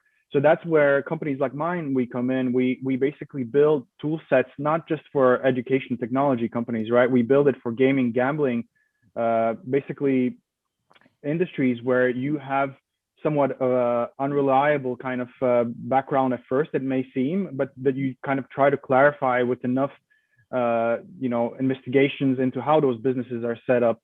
So for us, as in any space, really the biggest challenge to kind of serve these industries is, how do you ensure that you don't let in the bad actors, right? How do you ensure that you don't accidentally enable the Trump universities of the world? So that's where really the background information for us starts. We analyze, as in gaming, gambling, what do these companies do? Where are they set up? What are their structures like? Can we rely on them? And do they have foolproof processes that they can ensure that they're not going to defraud their clients, basically? Exactly. I can also add, by my personal experience with Kristaps, what is also nice is that they're not a brick and mortar bank. So you cannot visit, I can visit and say hello and, play with your, Cluedo, like you had like 1 month ago. You had like a game in the streets of Vilna, but you don't have a physical bank. And that's very nice, because most people do not need a physical bank, specifically if they're an EdTech company. And you're actually, and that's what I like about ConnectPay, you are very specific, like our law firm, you're very specific. You deal with EdTech, you deal with AdTech, you deal with gaming, dating, you don't deal with other stuff, don't real estate. And that's nice. That's nice. Helen, well, I want to move forward. Okay, thank you so much, Kristaps. Thank you so much. Helen, and as I told you, thank you again. And I want to be short because we don't have a lot of time. We have, plenty of stuff to discuss. So thank you again. And guys, I just want to tell you now, we have 700 people now seeing us now live on YouTube. We're now over 1,000, and that's really, really cool. And we really enjoy that we have, and we'll get also questions here from here on live, but I'm not sure that we can do everything. Let's do.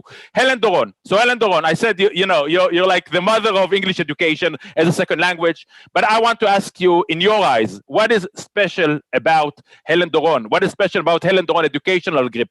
What makes your team different? Well, we started 35 years ago, and from the beginning, my vision has been to revolutionize the way children learn around the world. And I did this as a linguistic scientist by creating a methodology in which even 3-month-old babies can learn a foreign language, in this case, English. It's fun. It's a very special methodology based on the way kids learn their mother tongue. People love it. The kids love it, whether they're 3 months or 5 years or 15, they all love it. Today, we have a network of more than 1,000 learning centers in 38 countries, soon to open in Lithuania, which will be 39, and unique kindergartens around the world. So now we feel actually that the time is ripe to expand these boundaries and offer this education through e-learning worldwide, based on our IP and our learning sets, with all our media assets of animations and songs. We intend to launch this high-end and very unique e-learning platform called Helen Doron Connect in autumn.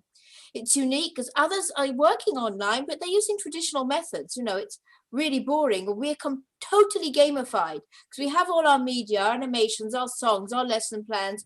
We gamified the whole thing, and we work in small groups with a live teacher and also one-on-one, and it's international. We go across borders. And what's very special is our affiliation program for our existing franchisees in their classrooms, which will allow them to offer online and offline and allow us to start up our marketing with a market of something like 200,000, 300,000 students, which are actual, and also their databases. We've taught over 3 million kids. So it's a special methodology for learning English. People love it. We also have kindergartens with a unique methodology and maths, and we have a lot of musicality. We have over 1,000 songs as well. Yeah, you like music. I know that Helen is really liking music. Also, her daughter is a very well-known, Ella Doron is also well-known, both a composer and also a music. Also, Benaya is also a musician. But I think Ella is more active, right? Who is more active in the music business? Benaya's running our kindergartens in Korea. He's running Helen Doron Korea, and he hasn't got much time for his musical creativity, unfortunately. Yeah, that's cool. But I think when I see on the side, you actually got an exponential growth, and that's really cool that your team actually took the corona and took the COVID and actually took it as an an opportunity, not only as a challenge. Can I assume correctly? Yes, absolutely. We were on within a month. Within a month, we were online with over 600 lessons in interactive PowerPoint. That's not what we're doing in Helen Doron Connect. Helen Doron Connect is totally gamified. But we have an international team, teacher trainers across the globe, teachers. People are very enthusiastic. They attach themselves not only to the methodology, but also to the values. They see it as a way of life. People all jumped on and really... We all pulled together and managed to create high quality education for kids in no time. Amazing. So this whole thing was quite seamless. It was really quite exciting. It was a very tiring but very exciting time. The funny stuff, if I understand correctly, Ellen, actually, it's amazing. It's like, you're in the area in the north of Israel, outside, let's say, I'm not calling it suburbs, because to call it suburbs is like understatement. It's like 2 hours drive from Tel Aviv, and actually, you're based in a place which is a very nice high-tech zone with lots of high-tech companies, and actually there, in this, pastorality, there you develop the product. That's the idea? Well, I live even further away. At the time, I lived on the top of a mountain called Hararit with just a couple of families. And people said, if you're going to start this business, this is 35 years ago, you're going to have to move to Tel Aviv. And I said, nah, I got a fax machine. In the old days, it was a fax. I can manage this with a fax machine. Wow. Think about that today, yeah. Unbelievable.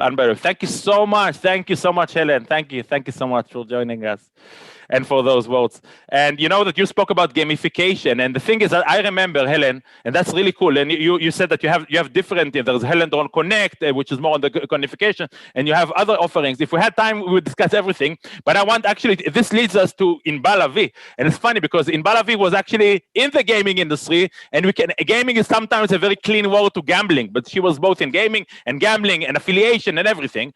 And the funny stuff is now, You know, I met her in business class, I think 1 year ago, 1.5 years ago, you and your colleague, you remember what's her name? Remind me? Inbal. Galit. Yeah. Galit, yeah. exactly. Galit, yeah, Galit. I remember you and Galit, we met in business class, 1.5 years ago on the plane or somewhere. Oh, you were, yeah, and then you told me about the new startup. I said, no way, because actually everybody knew that you were the actually face of Excel Media, of WebPals, of DAWAP, of lots of, really big brands in the gaming industry. And then you actually joined forces with other people and actually moved to another. So please let us know more about, your new startup. What makes it so interesting? Thank you. Happily. So WoW, which is the new startup, currently, by the way, in beta phase and hopefully very soon launching to the market. So what we do is we actually revolutionize the way that dance is being taught. So we use unparalleled technology combining AI, computer vision in order to an innovative and learning experience for anyone basically that wants to learn how to dance. We combine a unique visual language, speaking about gamification. So we use very associative images to explain the dances and to kind of guide you along the way, whether it's like kicking a ball or flipping an hourglass to kind of show you the type of movement that you need to do. And we combine that with the ability to actually see the user. So we use the feed from the phone's camera, because this is a product working on your mobile only, nothing else required, no special camera, no special tools. And we use that to, on one hand, teach the user step by step how to perform dance move. And on the other hand, to also be able to correct them as they go along. So let's say that I taught you some part of the dance, you performed those specific moves. I can now tell you either amazing job, you really nailed it and actually automatically transfer you to the next step of the learning process of the dance. Yeah. Or I can tell you, listen, you have to try again because you need to kick the leg, or you need to stretch your arms forward, or you need to end the circle in a different... But Inbal, sorry to say, you came from gambling, your company, Zvika Barenbaum and my friend Ori Weiss, did millions. I remember I've been working with them, like when they had, they're working from a cellar, or how do you say, not cellar, the other way, the basement near Dizengoff Street. Yeah, and like 4 employees, and then they grew up to a company, I don't know, 50 million or 100 million.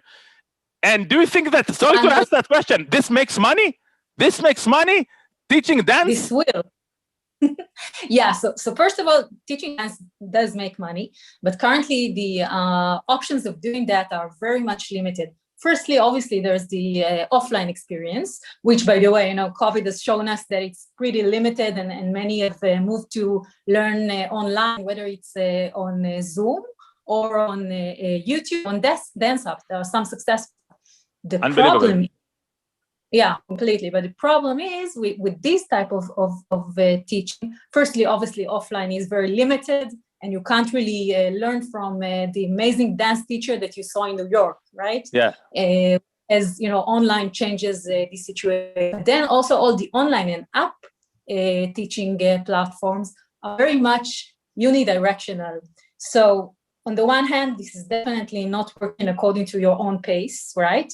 And you even don't necessarily know if you perform the moves right. So we are here to change this game completely. This is the technology that works only on your mobile device. It is very much connected to the trend and to the huge market of dance. So it's actually for the Generation Z. That's probably the most market, right? Totally. Gen Zers. We can't hear you very well. I just want to ask, can we share who are the investors or the people backing the company, or this is confidential? Yeah. So I can, Mati Kochavi, a very nice friend, a very cool guy. Mati Kochavi, I believe everybody know him from, lots of, technologies and smart cities and homeland securities. He's also a philanthropist. He was behind the campaign of the Anna Frank diaries. If Israeli people knows, he did it by himself, right? Yeah, he's a really cool guy. Ever so, yeah. He was a really cool guy, and he's coming behind this company. So thank you so much. Last but not least for this question, Emily, what makes your business so special? What makes your business unique? And actually, what can make it better? Hi, everyone. Well, us as a legal service provider, we work specifically with industries that work online. Therefore, our knowledge and expertise are not limited, but they are focused on industries with the same nature, and therefore we can differentiate and really show our expertise in these industries. So we have become sort of like the last word in knowing what to do and the different struggles that companies and different businesses have. And so we have created an expertise, and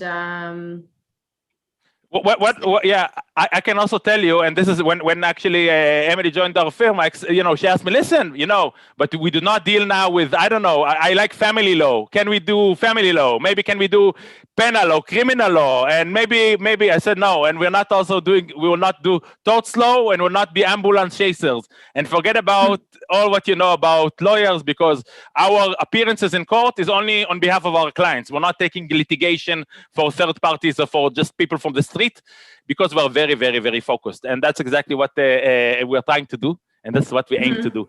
And it's focused and giving that extra value just because of our knowledge is so wide in this specific industry.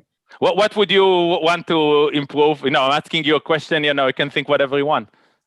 Well, actually, you told me a few days ago that a couple of years back, there was talk and negotiation about actually purchasing a bank. Yeah. And a lot of, which is funny because a lot of our work and what we do on a day-to-day basis is working with banks and different documents and paperwork and finalizing agreements with our clients in different banks, and actually owning a bank and having that sort of control would be a life changer. So yeah. It's a little funny, but I mean, I think we automatically go in that direction, and that could be a real game changer. Yeah, that really can be cool. Kristaps, don't be, I will still work with ConnectPay, even if we have a bank, because I can tell you, buying a bank, yeah. Buying a bank is not that expensive and not that, let's say, cumbersome. It's not, it's just, you need probably the capital, and you need to go, the compliance, probably all of our team will easily go. But the idea is like that. If we actually, the thing that was in negotiation was a bank in the Caribbean, but now with everything is so, what I mean? It's so, let's say, stinky, buying a Caribbean, I just imagine, let's say Helen Doron ask, all of these franchisee transfer the funds to the Caribbean, and it won't look well. And, and this is why we reconsidered that. But now, Jenny has been working in Singapore for several years, and now we're actually thinking about doing something in Singapore. So, we never forget about this dream, and it might come soon, after the Corona. But thank you. I would like to ask, another question that I had in mind, because everybody speak about the technology, and the technology actually maybe now in COVID changed the way we actually study, let's say, English, we study mathematics, but do you think that actually technology changed feelings, change how to work ethically, change how to be nice to your parents? I'm asking this because I have, 3 children, which I adore. And I'm asking myself that question. I would ask Helen that question. The question is, does technology change the way that children interact with the world? Exactly. I want. Look, I see how people can use your services for actually, learning English, or going to the kindergarten, learning music. I'm asking myself if people skills of how to interact. If I want to know how I want to interact with you, okay, or with Daniela or with Shimon from your team, can I study it online, or I need an offline? You understand that? That's a question that I had in mind, and okay. What do you think about this? First of all, one of our slogans is much more than English, because they learn values. Through everything we do, there are a lot of values into it. You can't learn a language in isolation, and there's always something behind it. But we have values which go from values and interaction with other people, values with interaction with the environment, with animals, and everything. It's very important to teach everything at once. But today's children are sophisticated and they have a very short attention span and they look for immediate response. And conventional learning doesn't answer their expectations and it bores them. But children can learn anything if it's presented to them regularly in a fun and innovative manner. And learning through play and through their own research is the best way to do it. And our methodology is very special in that it gives them all the backup. We actually have mathematics as well. We have a franchise called Math Riders. We have our kindergartens around the world, which have its very, very unique, even multilingualism, not just the English and the maths and the science. But we believe that kids can learn anything. But the wonderful thing is, and we're doing this in our learning centers and in our New Helen Dron Connect, but the wonderful thing is that the more children learn and the more happy they are and the more they love learning, because if they learn in the right way, they love learning, the nicer people they become, the more considerate people they become, the more you see a direct people they become. They're not frustrated. Helen, you see a direct connection. It's unbelievable. So you actually see a direct connection between things that actually are not directly connected. That's interesting. Oh, they are connected, you know. I mean, 21st century education's all about, we don't know what tomorrow is going to be, so let's work on the kids and their qualities, and of course maths and English, because they've got to learn all the base stuff really, really well. But when you have a happy, satisfied kid who is with positive values, and part of these values are the way they interact with other people, they're going to interact well, not only because they've been indoctrinated, but because they're happy inside. They feel good about themselves, so they're not going to try to bully other kids or put anyone else down or scream at their parents. They feel good. And that's a great part of what we do. Understood. Also for our interaction, also for our Connect, which we're going to launch, as I said, in autumn. I'm really expecting to see, we've already done our trials, I'm really expecting to see fantastic results around the world from this too. And it will be globally launched, actually. It will not be launched in specific jurisdictions, the Helen Dron Connect? No, we're going to deploy it country by country. We're basically the countries that want to start first will start first. You know, it's all these payment connections and portals and hubs and all this. It can't all be done at once. You see Kristaps. Yeah, Kristaps, you need to meet Helen and actually Gadi, their CFO. Actually, I think that I actually did an introduction, but you know, probably it fell into the cracks. So you need to speak with Gadi, their CFO, and let's see what they can do. Thank you so much, Helen. Thank you so much. Now this question is actually for Kristaps and Emily, and you know, we need to vote fast, and then you know I'll wrap it up. Guys, a question now. What actually unique challenges, you know, that EdTech has that differentiates itself to other industries that actually I deal with, like dating, like gambling, like gaming, like high tech? You know, EdTech is very, very, very, very specific, you know. And let's start maybe with Emily. You know, what types of stuff that we do in the office that actually it's actually not really relevant to other type of clients, Emily? You're on mute. Yeah, you're on mute. Thank you. Oh, excuse me. Sorry. No problem. No problem. Yeah. I said when we're talking about legal services for online businesses, we're talking a lot of times about terms and conditions, about privacy policies, about staying compliant, about GDPRs. And when we're talking about EdTech, which is specifically with underage kids most of the time, especially now in this COVID age, when we're talking about Zoom classes online, a lot of what Helen is talking about, which is beautiful in my mind, we need to put in special clauses stating that underage people are using the websites, underage students are possibly recording, and the different and what that means legally. And a lot of that is staying compliant with inside laws and internal law and external laws. And it's very important. It's very important. And it's interesting because it's something that's new to the world, and we're learning it as well. And we've done it with several clients as to date. And it's very interesting the way it's unfolding. It's funny that the underage policy is actually differentiating between several, countries. I remember that you discussed it with Coral. Also, the underage in this country is not like that, and it's interesting because some countries has different, and that's very, very interesting. Also, Christoph, you work with lots of gaming companies, you work with affiliate companies, and also with EdTech companies, and but you have the big data to know who is the fraudster, who will teach you how to win in the board, and then you get fixed income, and then you lose all the money. So how can you, as a payment service provider, differentiate? What can you see on the EdTech that differs? Yeah. So please. I mean, really, it's not even having to do with the big data. It's having to do with what your team specializes in, because you basically, as I was mentioning in the first session, you need to analyze what this company is doing, and it takes a lot of manual work. Actually, there's a lot of documentation you need to go through, making sure that that the investment lessons that that EdTech company is promoting, it's not a scam, right? You're not going to find yourself in a position where you're going to be facing some kind of customers that are going to tell you, well, this company told me that they're going to teach me everything I need to know about how to do investments, and actually they just took my money and disappeared. And so who's left holding the bag? It's the payments industry in a way. And so that's where really the nitty-gritty of the work comes in. You need to have teams that specialize in any industry that you actually work with. You can't have a payment company that accepts all sorts of industries and then just relies on some kind of data lines.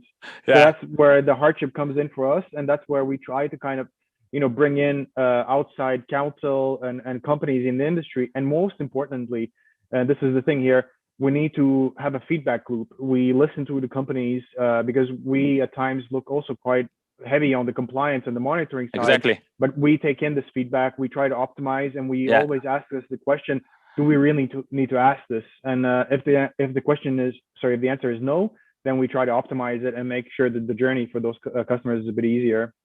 Exactly. I can tell you again that your team, actually, I'm telling you, is a good feedback. The balance between compliance, being compliant, and the balance of, at the end of the day, not being too cumbersome, it's very important, because other service providers based in Bulgaria, based in UK, also based in Lithuania, not all of them have this optimization, and this is what I really like about you. There are other few companies also in Lithuania which also give good service. This is why actually I recommend Lithuania as the banking capital.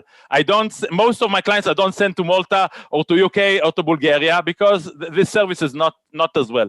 And I'm very happy to have you with me, Mr. Christoph. And we appreciate it. Thank you. Last question to Inbal. And the question for Inbal is actually not related to EdTech. It's related to you. You're a business woman. You did so many things by yourself. And I want to ask you, what makes a business successful and stable? Because you have been working in several companies which are very, very successful in very high managerial roles. So maybe a few tips that you can share. Please, Inbal. Sure. So I think a successful this has to combine, on the one hand, looking forward and setting a very, very kind of big vision with the execution. So you need to be able to kind of shoot for the stars, but exactly which path will actually. That was the example, with WebPass that started off as a very small online affiliate working only in casino online, only in Scandinavia, and became this huge group of companies working worldwide and they even was called online. No, I knew them even before you knew them. I started working with them. I remember Reef Media Limited. That was the original name. Reef Media Limited. Sure. Four employees in a basement, in stinky basement, where I don't want to say what's happening around the basement, but yeah, exactly that. Did you imagine that this company of 4 employees called Media would actually have clients such as Bank of America, Capital One, and all the big games and e-commerce and food delivery companies of the world? So, I think this is exactly the secret to kind of aim high and be able to execute it in very, detailed and careful way. I think that I agree with you, and I thank you so much for the inspirational words. And I look forward to meet everybody here face to face. Face to face, whether in Prague, whether in Romania, whether in Budapest. And I really want to thank Inbalavi for joining me, and Emily Helmer also for joining me, and Helen Doron also far away but joining me. Krista from Connect Pay and is a wonderful team for joining. I'm Tal Ron. I'm a lawyer from Tel Aviv. Normally I deal with gaming and online industries, but here I'm as a moderator, which is also something that I really enjoy. I wish you a wonderful day. I think that we're right on time, or probably a few minutes late. We had in our premium timing, we had even 1,200 people here live on YouTube. So I'm really happy, first of all, that I know that it probably interested people. And let's hope that we see you all soon. Thank you and have a wonderful day. Bye. Thank you. Thank you, everybody. Guys. Thank you, Tal, very much for this panel. And thank you so I'm much. really sure that we can have a full conference on this matter. So I know it has to be a concentrated panel, but we're moving on now to the startups panel. And I'm inviting Simon Planzer to take over the stage, and kindly asking you to introduce your panel speakers. So Simon.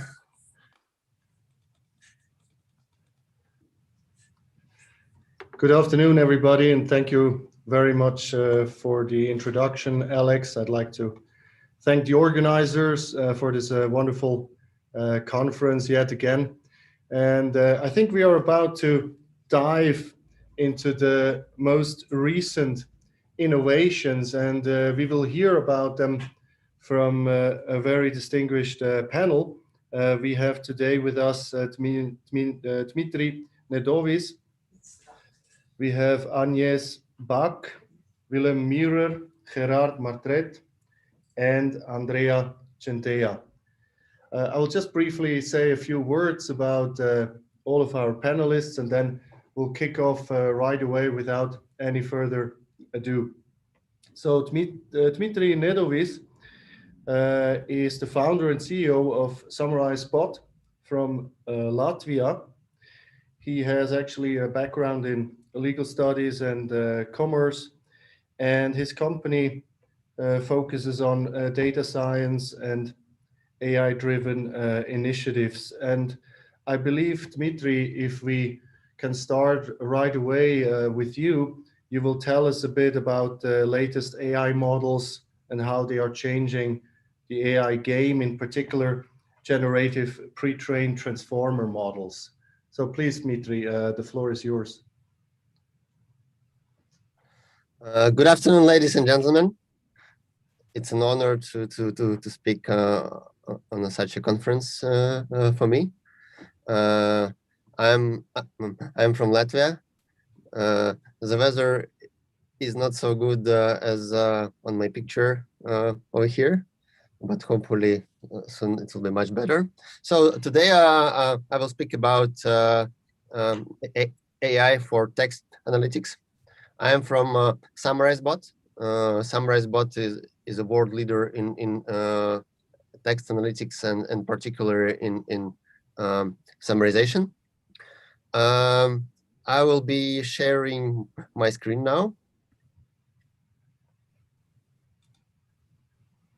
So it will be more understandable what we do here.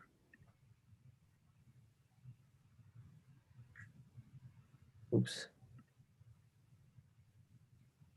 So can you see my screen? Yes. So Summarize Bot is we're transforming enterprises with multilingual AI and text and search analytics.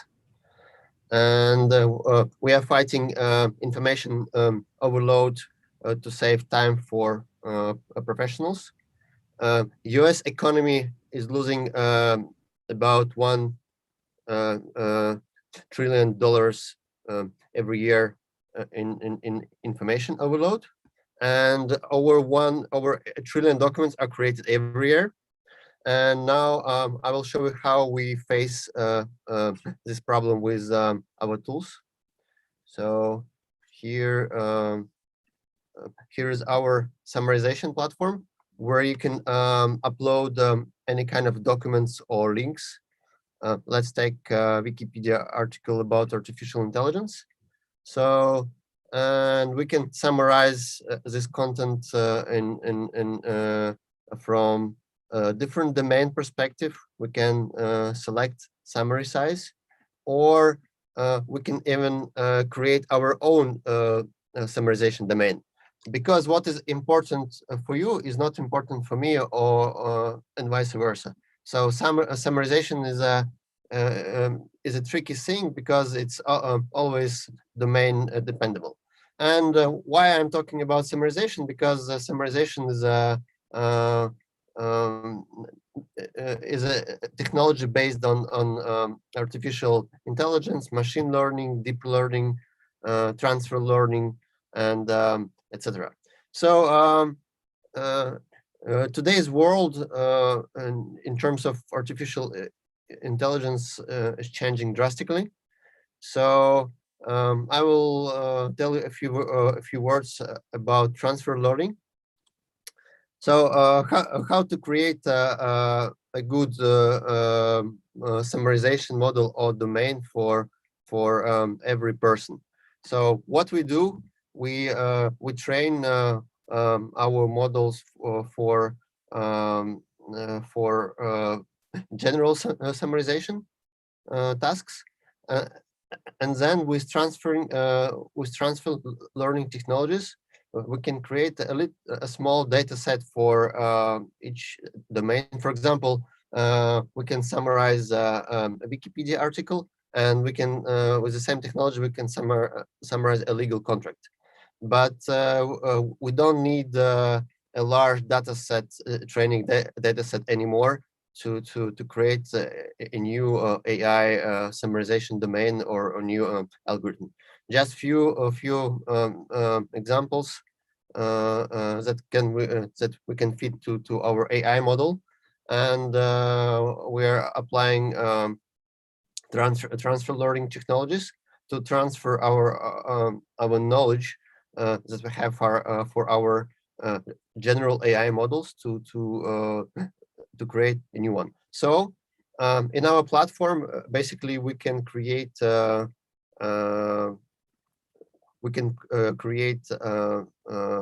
domain by ourselves, summarization domain, and our system will learn in real time by understanding intention of our summarization. For example, I created here history of artificial intelligence, and we can go back to my documents, and we can summarize the same. Dimitri, sorry to interrupt you, but your presentation is not showing. Maybe you are sharing to a different screen than the one you are sharing here. So just jumping in for this. Sorry about that in the interruption. Okay, sorry. Thanks for.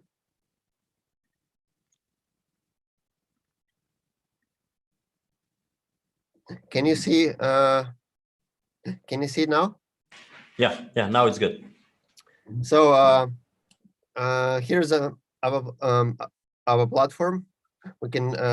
I've uploaded a Wikipedia article about artificial intelligence, so we can summarize it from a different domain perspective, or we can set some summarization size. And as I was telling you previously, we can set our custom summarization domain that I just did.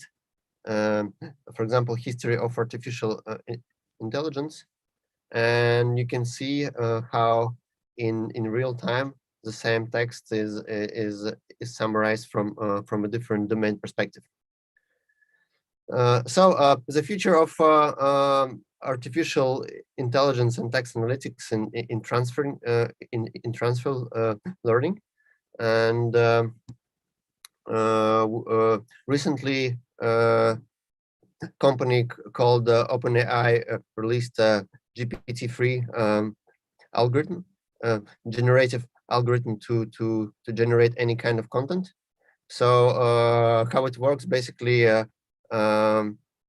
this algorithm digested all the knowledge of the internet, all the Wikipedia articles, books, news, blog posts, and etc. And based on this knowledge, system knows how to generate any kind of text, document, and etc. So basically, it was a breakthrough in artificial intelligence, and nowadays companies like Google, Microsoft, and us, SummarizBot, we've released similar algorithms to generate content, or to predict what kind of content needs to be generated for specific user. So we are applying similar technologies to generate a summary for specific use cases. Basically, this is all. Thanks a lot.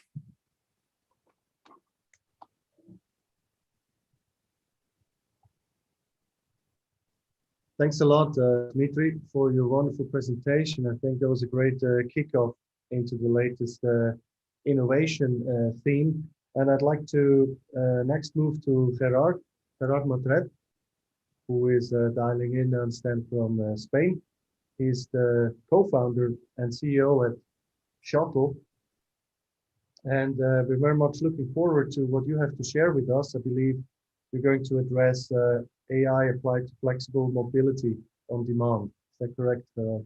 That's correct. I mean, I wasn't planning to make a presentation. I was planning to just speak about it. That's absolutely fine. We're looking forward to your thoughts. Okay, good. Now, the business model at Shuttle is based in shared on-demand mobility services, and the success of our company depends on the digital platforms that helped users or passengers or travelers in a city connect with drivers that are normally bus drivers who provide shared rides along flexible routes. These are actually van pooling services or bus pooling services where passengers can share their rides with other people traveling in the same direction.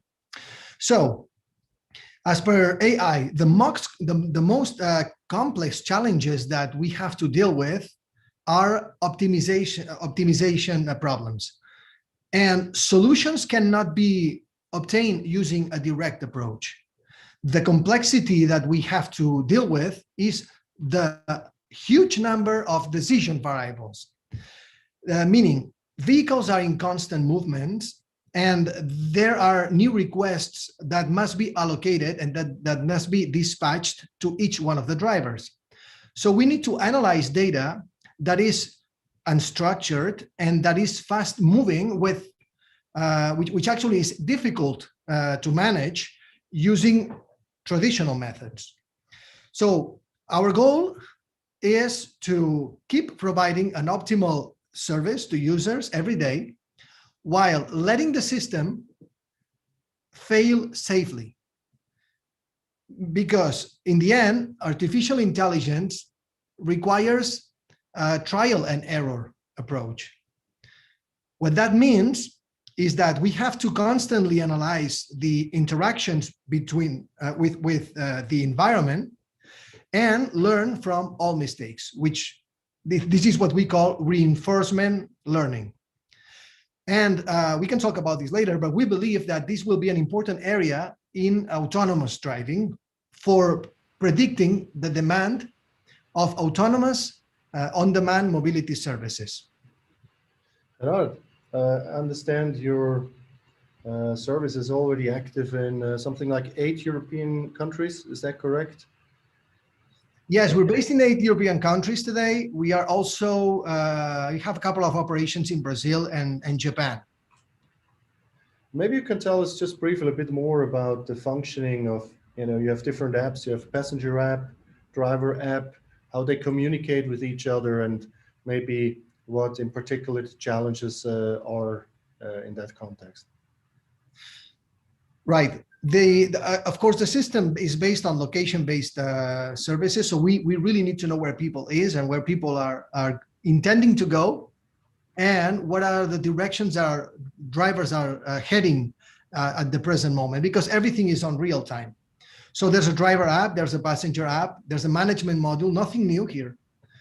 The complexity is in the backend set of algorithms that are actually adapted to each one of the environments. Now, 2/3 of Europeans live in areas with low density. These are very high dependent.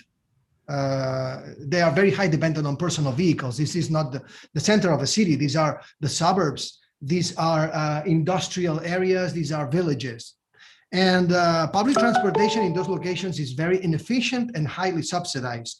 As soon as you have a service that is demand responsive, you only need one single van to provide a very optimal service that is economically sustainable.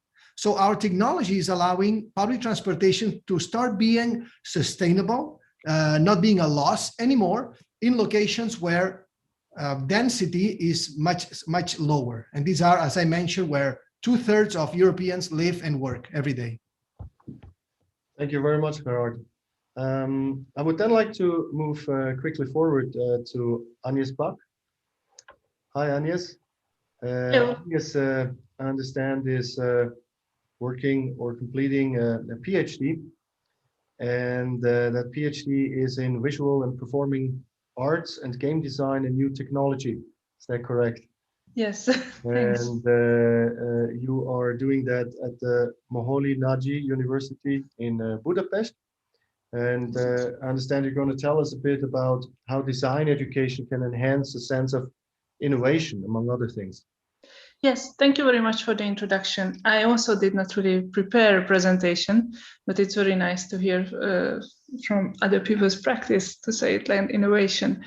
But I'm dealing more in my practice, and what I do is more facilitation and how to facilitate the students from design universities to take part in innovation processes, basically. So I have actually two hats here. I'm working as a PhD candidate and researcher at the Moholy Nagy University of Art and Design, where we have an immersive media lab where we are looking at, under the umbrella term, data gardening, how can we enhance the communication between human and non-human agents, let's put it like this. How can we understand better our environment, and how can we introduce new communication methods with AR, VR, or even other other technologies that rely on soft technology, soft notifications, for example. But on the other hand, I'm also here on the behalf of Random Error Studio, that is co-founded with the Code and Soda, that is an IT development company here in Budapest.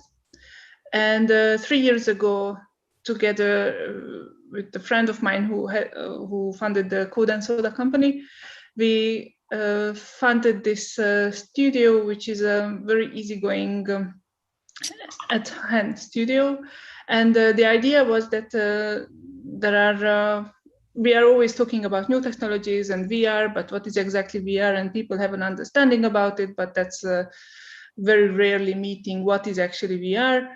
And we started to work together actually with the students from MOME, from my university, on mini projects. And also on the other hand, we started to think like various type of industrial applications, for example, related to power plants, or how VR could be used in health technologies. And now we are developing cooperation with the Department of Psychology from another university from Budapest, in order to see what kind of training methodologies can be developed that are not already on the market. So basically my role is more to facilitate these kind of conversations. And what I'm teaching at the university, which I think like for design students could be very helpful, is this future forecasting methods that can also sound very like anyone can forecast the future, but on the other hand, there are some methods that could be also used in coaching, but methods that can be also used in how to think about innovation and what does it mean. And here we are using basically also research methodologies, but also thinking forward methodologies and simulations that are based on the design thinking how to put it, values, and that they can use later in companies. So basically, this is my work. Thank you. Great, Agnes, and I understand you're also trying to integrate new technologies in the world of theater. Can you tell us a few words about this? Oh, sure, that's my favorite topic. But currently, there are, I mean, in my research, what I'm looking at, what can VR creators learn from immersive theater creators? Immersive theater is that kind of 360 theater where all your senses are integrated, and also the interactor itself, the audience, is scripted into the performance. So you actually have a role. It's very much designed on live action role playing.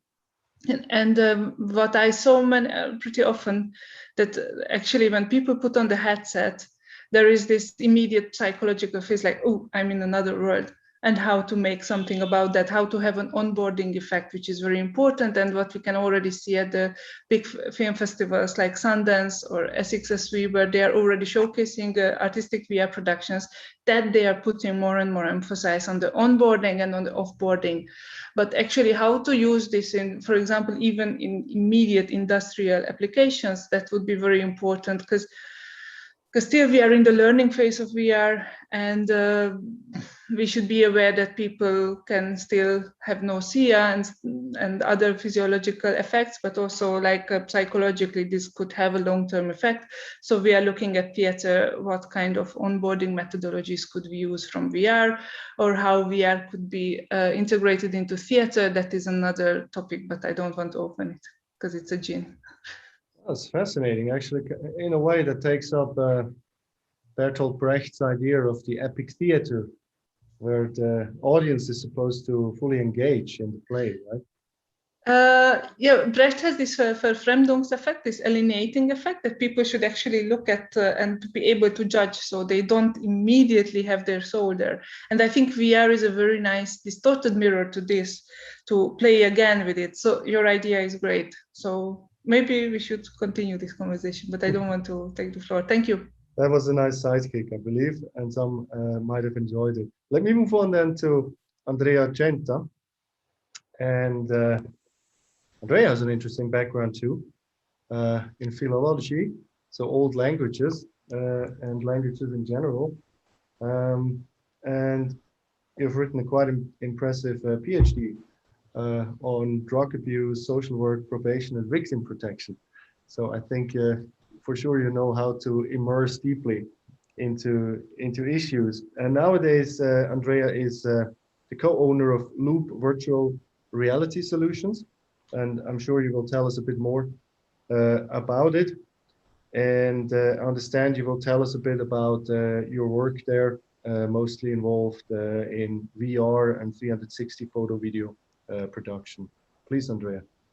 So hello, everybody. I hope you can all hear me. Is it okay? Okay.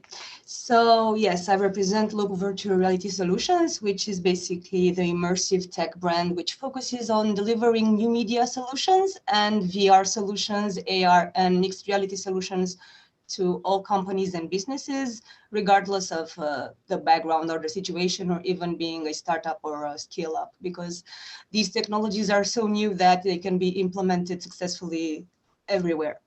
So as I said, our company focuses on delivering two types of solutions. It's the VR, which is actually, as we should know, virtual reality, which is generated by 3D computer, and also new media solutions such as VR 360. And it's very funny that Agnes talked about VR theater, because we have just implemented a VR 360 adaptation project of plays of Romanian theaters that are doing theater plays here. So it's nice that we're thinking in parallel.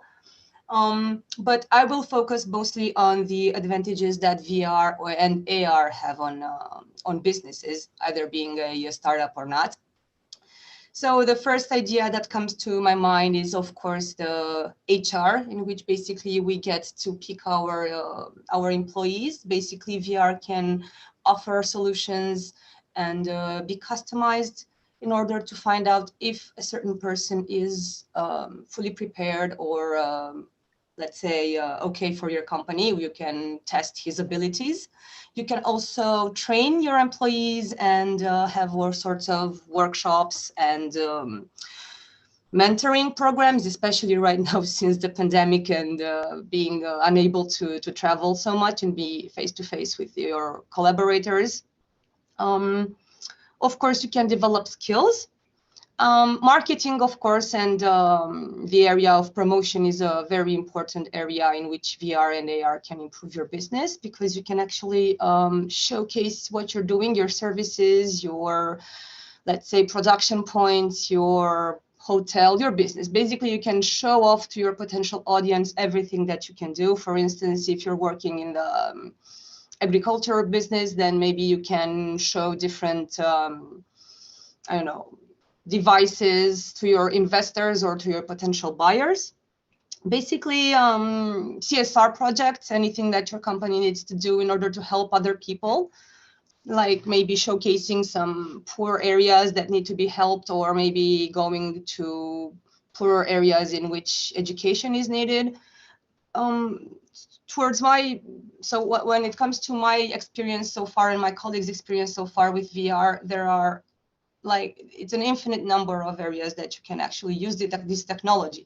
And actually, if you use it at the right time in the right ways and in order to fulfill your objectives, it's basically pure gold. All you have to know is, of course, what you need to accomplish, who you're talking to, and of course, you need a budget. But these days, using VR 360 videos and photos, you can also work in order to adapt and adjust your budgets in order to get the best solution out of this. So this is the very long story short. We also have been focused on events and basically working with people, and VR safety, as Agnes also brought to the conversation, is also a very, very important area for us, because we've been working for the past 5 years with people and with, like big conferences, either with younger kids or older kids, or even grown-ups and older people. And yes, there are some issues that haven't really been addressed globally as per safety in VR, like if you get sickness, motion sickness, or if you can also fall and hurt yourself and the equipment. And our company also focuses on this area. So every time we deliver a solution, even if it's a software or a hardware-based solution, then we actually focus on safety and training and everything that you need to know to be safe, especially right now during the pandemic, when you also need to be extra careful with cleaning of the devices. It was very important before the pandemic, of course, because it touches your face and your eyes, but definitely right now it is more and more important. So this was the very, very long story, very short. I don't know exactly what to add, only if you guys have questions regarding our activity or the immersive areas. Yes, I'd like to join, of course, Andrea, to call on our audience to not hesitate to ask questions. And I think we'll take these questions up in a moment. But first, let's see whether we also have Wilhelm Müller with us. Wilhelm, are you with us as well?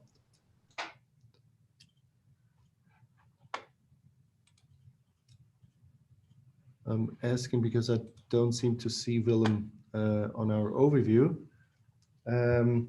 Wilhelm Müller is the CEO and founder at Empower, who engages in a green tech company that focuses on building a global plastic waste recycling ecosystem by using blockchain technology. But Wilhelm doesn't seem to be with us. So let me then just briefly touch base again with Dmitry. And one point I wanted to develop further with you, Dmitry, regarded the issue of the training data sets and biases. One that is really, or can be a concern, an ethical concern. AI is of course a wonderful thing and nice technologies, but the success or the good outcomes can depend on the quality of the training data sets. So if the data set has a certain bias in it, it will be difficult for the AI technology to circumvent that bias. Maybe you can tell us again a bit about how this has factored into your business endeavors and how you have tried to avoid that. Thanks. It's really a good point. Basically, what we say in our business: garbage in, garbage out. So, artificial intelligence is like a small kid. If you teach a small kid something bad, it will be a bad grown-up person. So how we deal with this? Of course, like if we're talking about legal tech, for example. So we we're anonymizing all the data. We have our own anonymization technology for unstructured data. So it can anonymize data like almost like a human being. For certain languages, it's almost 99.9% precision level of anonymization. So what we do, for example, we anonymize data, then our data scientists and linguists are looking through the data. And we are doing our best to feed our AI models with the quality data. Yeah. Thanks. That makes a lot of sense. I'm going through the questions, but I believe at the moment we haven't gotten any yet, and I think Willem is not with us. Not yet. So let's go back to Gerard as well, and your pretty fascinating product in mobility. Can you maybe share with us some of the challenges that you experienced early on with your product? I mean, now you're successful with it in 8 countries, but if you could just outline a bit to us the initial problems you were facing and how you managed to overcome them. We are still facing them. What are the most important challenges for us is how public transportation is organized nowadays.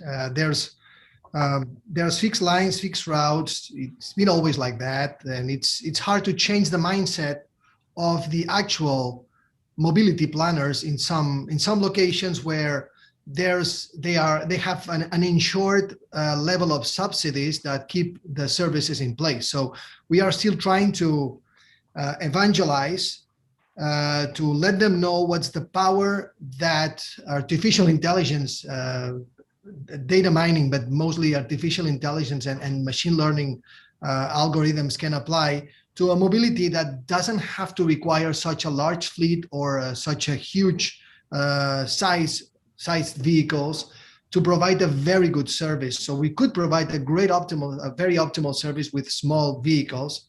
And the good news is that, like any other field, there's always early adopters. And these are actually our customers. We have locations, whether it's outside of big cities or even in large cities like Barcelona, or locations like international airports, like the case of Munich Airport in our case, where we are ensuring high levels of success, quick rides, very short waiting times with only 1 or 2 vehicles, which is opening a new window to what we believe is going to be a future of our cities, like less number of vehicles providing great services by sharing vehicles that are also modulars that can provide transportation for people and also transportation for goods.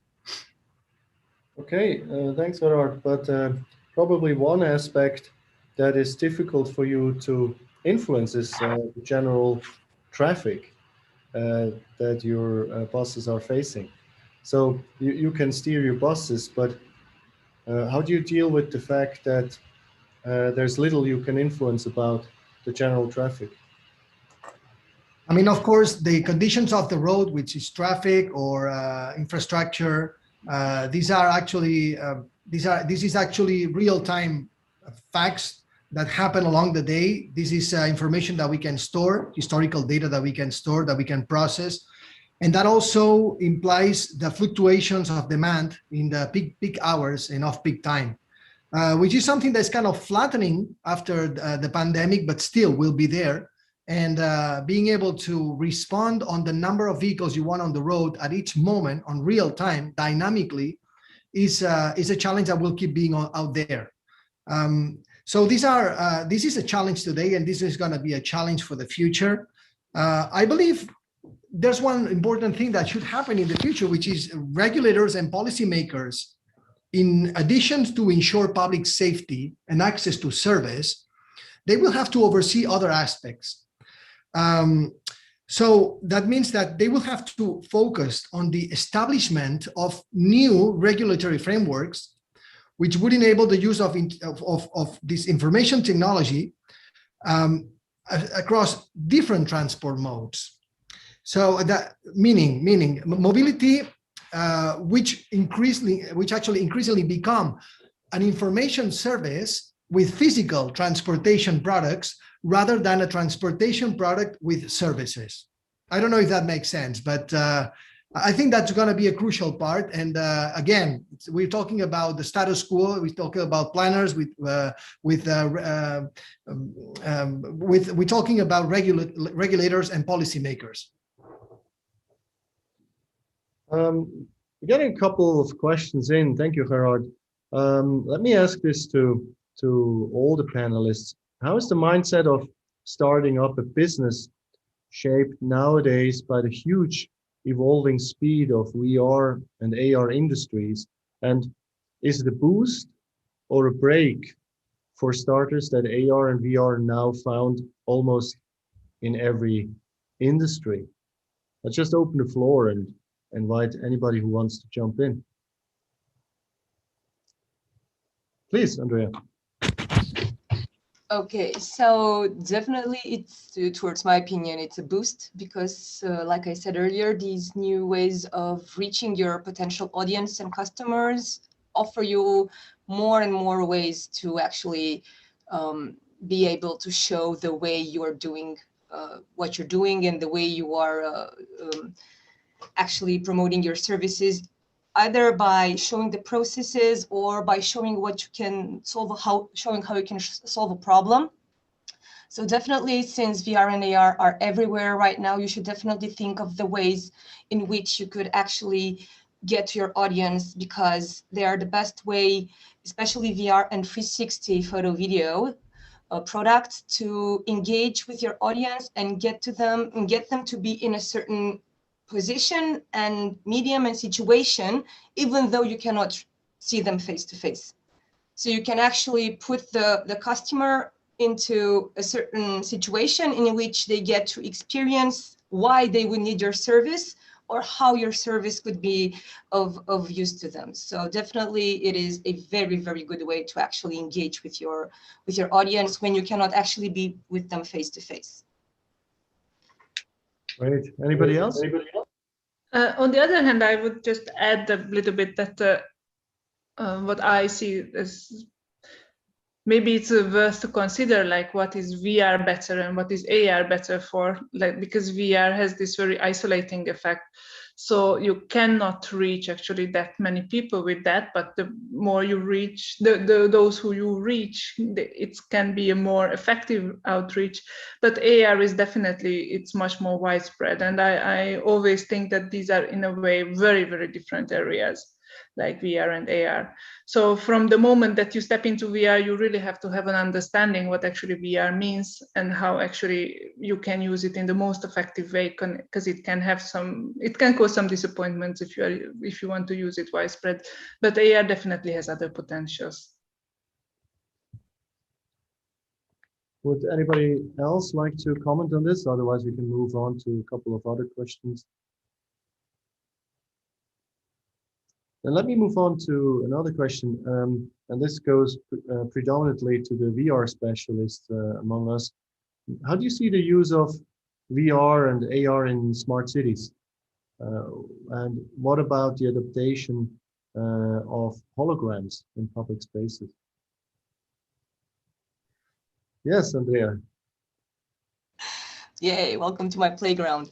So as Agnes said earlier, it is very important to know the differences between these technologies. So they are immersive and they are totally different. It's VR, it's AR, it's MR, and there are 360 products. So yes, the first thing you need to do is definitely, like I said, set your objectives, know who you're talking to, know which message you need to send. So definitely I could see the use of AR in smart cities by, for instance, implementing different hotspots for information regarding, I don't know, touristical sites, historical sites, maybe getting around the city, or maybe, I don't know, sitting down on a bench and ordering coffee while you're studying the historical area. So even in this area, that yes, we have so many ways of using these technologies. With VR, only, for instance, if you would actually like to maybe show a historical place and you have a certain area in which you have headsets which need to be disinfected. So basically, I don't think it could be such a good use right now during the pandemic. Although depending on budgets and what you need to do, you could also, you know, send, because there are different types of headsets, of VR headsets. You can send them to certain people and they can experience what's going on, for instance, a concert in public space. Because, for instance, right now we also have live VR 360 video streaming. So also here, like but basically I think mostly as in smart cities, in use of being actually useful is actually having hotspots with information or different, all kinds of things. So yeah, that's. Very good. Maybe another topic before I would like to touch upon a couple of also legal issues. AR could also reduce the large advertising banners in public spaces. So the advertising banners that we may perceive as a bit old school and eating up a lot of space in cities. What do you think of that potential of AR? I mean, it can certainly have this effect, and it can be used, and it depends, like what we are already facing, like how to disable all your ads. Will it work the same way to disable your ads, for example, on your AR gadget, what you are using, or will you have the same as in the movies, that everything around you is full with advertisements, and then how do you figure out actually the physical space? So there is also this limbo how to use these actually, so we always have to be very careful. It might be an utopia, it might be not, but we certainly have to think about that. And it's also important, I think the other aspect is like how actually this can cause different kind of littering, let's put it this way, in the city. So, and also it's a very good question then, what will be the public space and what will be our own space? Will be our own space the home, and we have advertisements at home as well. So I don't know, but I don't think that it's so far future. Please go ahead, Dmitry. I've seen you were talking about holograms and VR and AR technologies. I've seen real application in Tokyo, maybe 2 years ago. Like when you want to cross an intersection and there is a red light, for example, they're showing you a hologramic advertisement, or they're showing you a hologram saying that it's prohibited to cross the road. So in Tokyo and Seoul, South Korea, they're already using holograms and AR technologies. Okay, let me stay with you, Dmitry, for a second. I've noticed that you also have a background, among other things, that you studied in legal studies, and we've been contemplating about the issues that are on the table from the legal side, and certainly one aspect that remains to be relevant is the question of liability in our space. So who's responsible for the actions taken, and who's responsible for potential damages caused? I just remind of the fatal accident back then in Florida, I believe it was in 2016, when the first accident happened with Tesla on autopilot mode. So if we, apply these to some extent commercial fears, legal potential for legal liability, and potential or different roles involved in the supply chain, from producer to seller and other stakeholders, B2Cs and B2Bs. How do you see that risk, for instance, applied to your own product, Dmitry? You must have thought about this. Yeah. For example, with corporate content or legal documents summarization, we are liable because like we have to give to the customer understandable result that doesn't make risk to their businesses. That's why we are quite transparent how the data is processed and how, I mean, we're trying to show that it's not a black box. I mean, we are proving it that it's not a black box, because most of AI solutions it's a black box. So we are quite transparent. We are always showing what we are doing, how the data is processing, and why the outcome, for example, a summary of a legal document is like this. And I imagine another big compliance topic for you would be the general data protection regulation, which of course not only applies because you're based within the EU, but also because you're dealing with European customers, right? Yeah, GDPR is an important topic for us, but it's also an opportunity. As I already mentioned, we have our anonymization platform that is used by different legal companies and businesses worldwide. So yeah, it's also GDPR. It's also an opportunity for text analytics. Very good. Anybody else from our panel who would like to jump in on that matter, on that issue, and liability questions and legal exposure?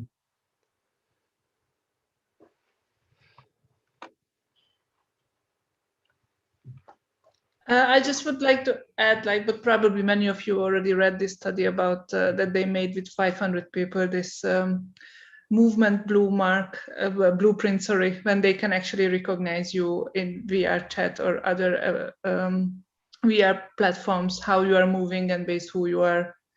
And I think that's a new gateway for GDPR and other regulations.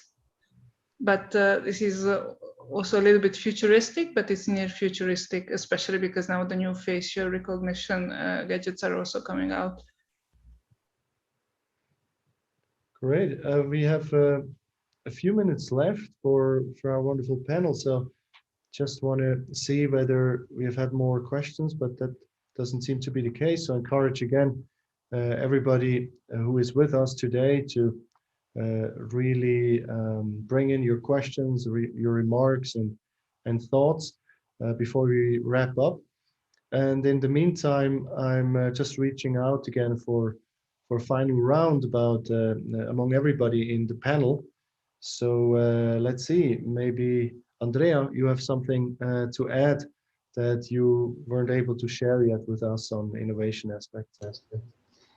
Well, I was just thinking about the legal aspects, and unfortunately VR and this whole immersive area, at least from what I know so far, is completely unregulated. So definitely, if any of you should use these technologies, should definitely think of the worst first, as in terms to how the body and the mind of the people who use these technologies can be affected, and definitely talk to somebody who knows what they're doing, because you don't want to end up in creating, a precedent or an accident or something that you will not be able to repair. But be extra careful. That's what we're trying to do. We're trying to actually take all of the experiences that we've had so far and always keep them in mind, as in what's the worst that could happen if this type of solution is used, and if you're addressing to older people or to younger kids, and how can they be impacted, and of course very careful on the type of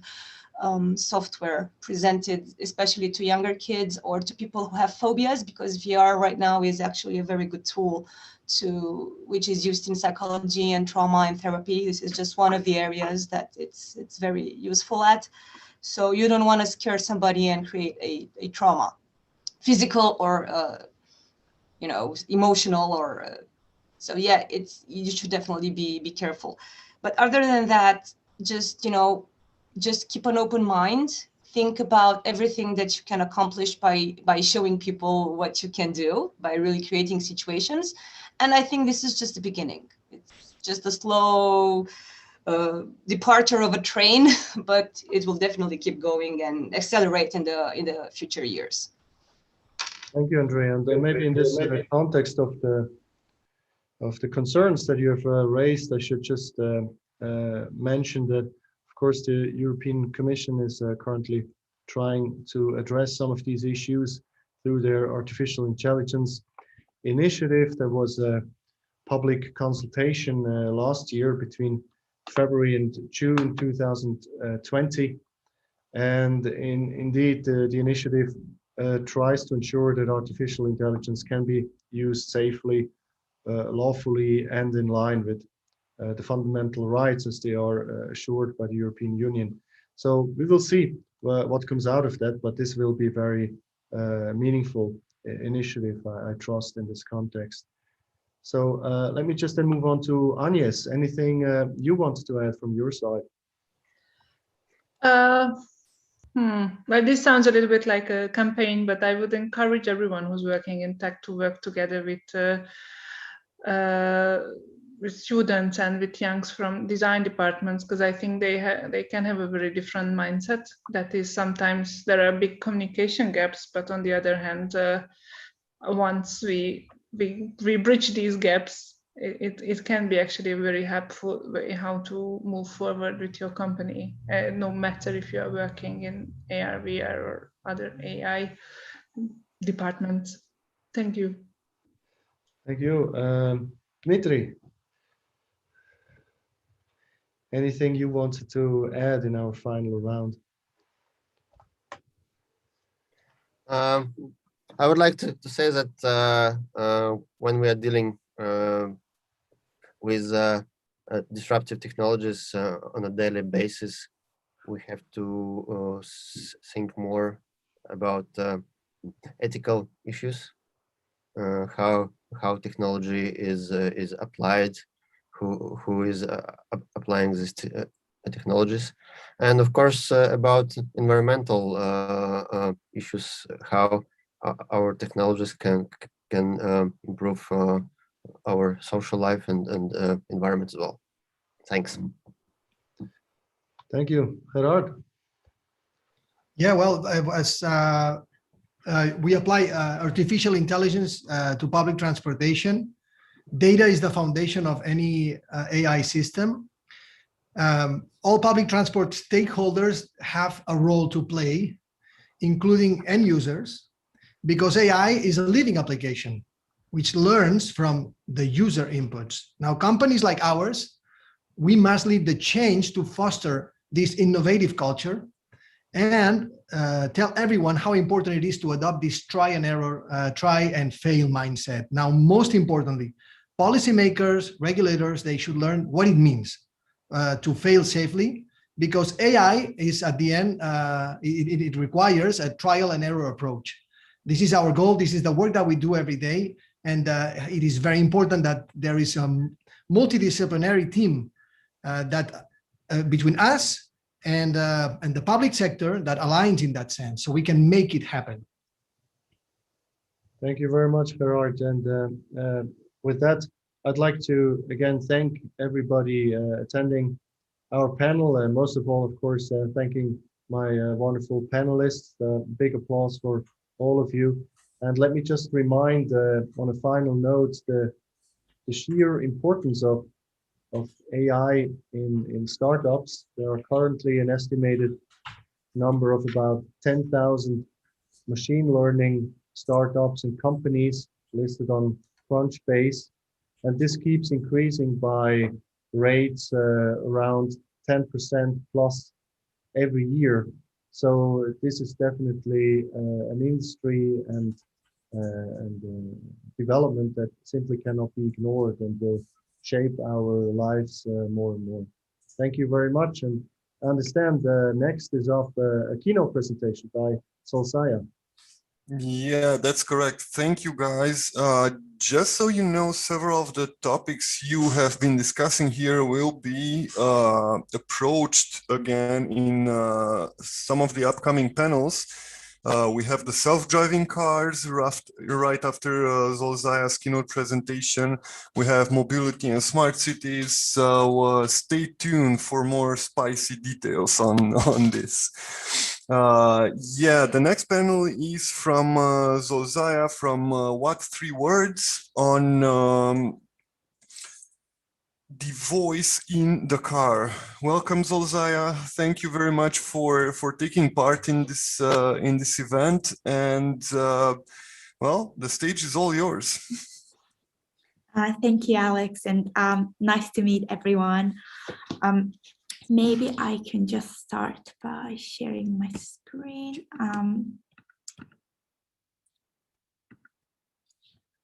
There we go. 1 second.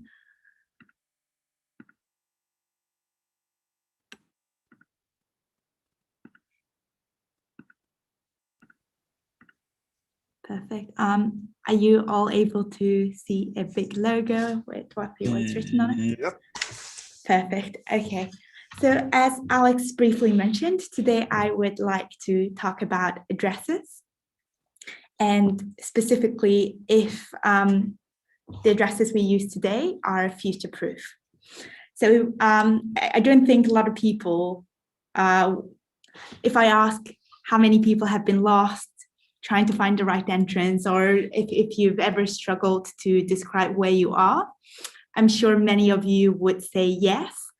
But if you ever wondered if that was a problem because of addresses, I would guess the percentage is quite low. But if we think about the addresses we use today, they were designed a couple of 100 years ago to help a delivery man deliver a letter through a letterbox, so maybe on a horseback. So it was designed a long time ago, and there's lots of historical significance. But if we think about how we use those addresses today, it's to speak to our cars, speak to devices, and if we think about the future, maybe to tell drones where to deliver your parcel. And because of this, there are lots of problems. So for example, if you search for a big stadium on Google Maps, it drops a pin in the middle of the building. So it doesn't really tell you where the entrance is. It doesn't tell you where the parking spot is. So it's not very useful. So it would be useful to give you a proximity of where that station could be, but it's not very helpful. And there are other problems like this. So this is an example from London, which is where our office is based. So if you search for Church Road, London, this is the result you get. And I think there are about 14 different roads, all called Church Road. So unless you know the full address, it can be quite difficult to distinguish which one you mean. But if we add voice into the equation, it becomes even more difficult. So this is what happens if you try to navigate to a church road just by using voice navigation. Hey Mercedes. Yes, please. Take me to Church Road, London. Select an entry, please.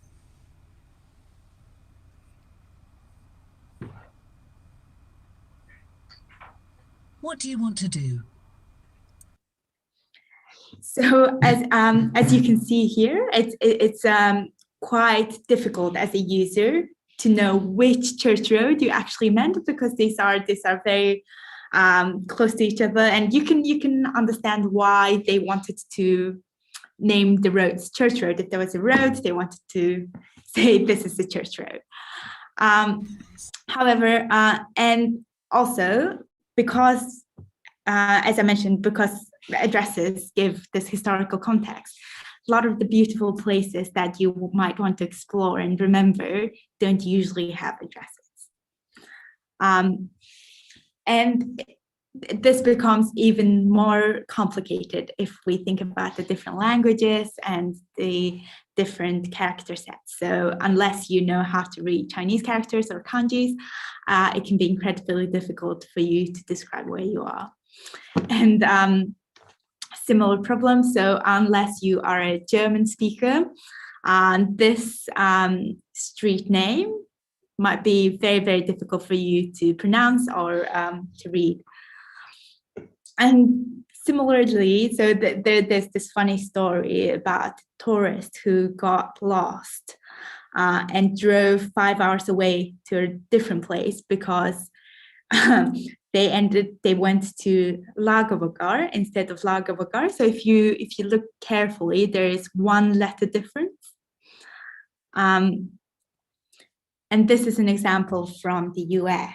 So I think there are different ways to read this. So as a non-native English speaker, a non-native speaker, my first guess won't be to say Sault Ste. Marie, Michigan, but for machines, do you want to teach every single, for the voice recognition to be able to recognize these words? Do you want to teach them all the potential ways people might pronounce it, or do you want to teach the correct way? And it just brings up lots of variables and problems. Similar example from the UK. So actually the correct way to read this is Bewley. But again, same problem. There are multiple ways to pronounce this very complicated place name. This one, I think, is the common problem for all the cities with numbered street names. So if you say navigate to 41st Street, it can be 241st Street, or 241st Street, or 241st Street. So they actually sound identical, and the bigger problem is they are very close to each other. So in this case, what do you want the speech recognition or the navigation system to do? Do you want them to guess where the driver wants to go? Or so again, you can see how this could complicate voice navigation even further.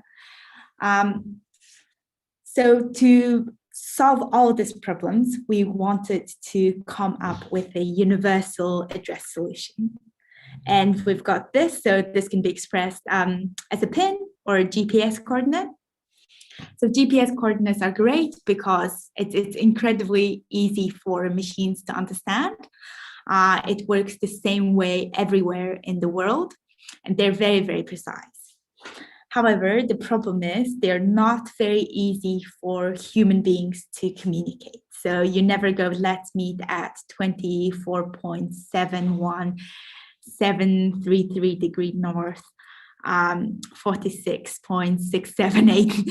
I'm sure you get the point, but you can see when you read it as a human being, when you're trying to interact with this long string of numbers, you can see how mistakes can be made.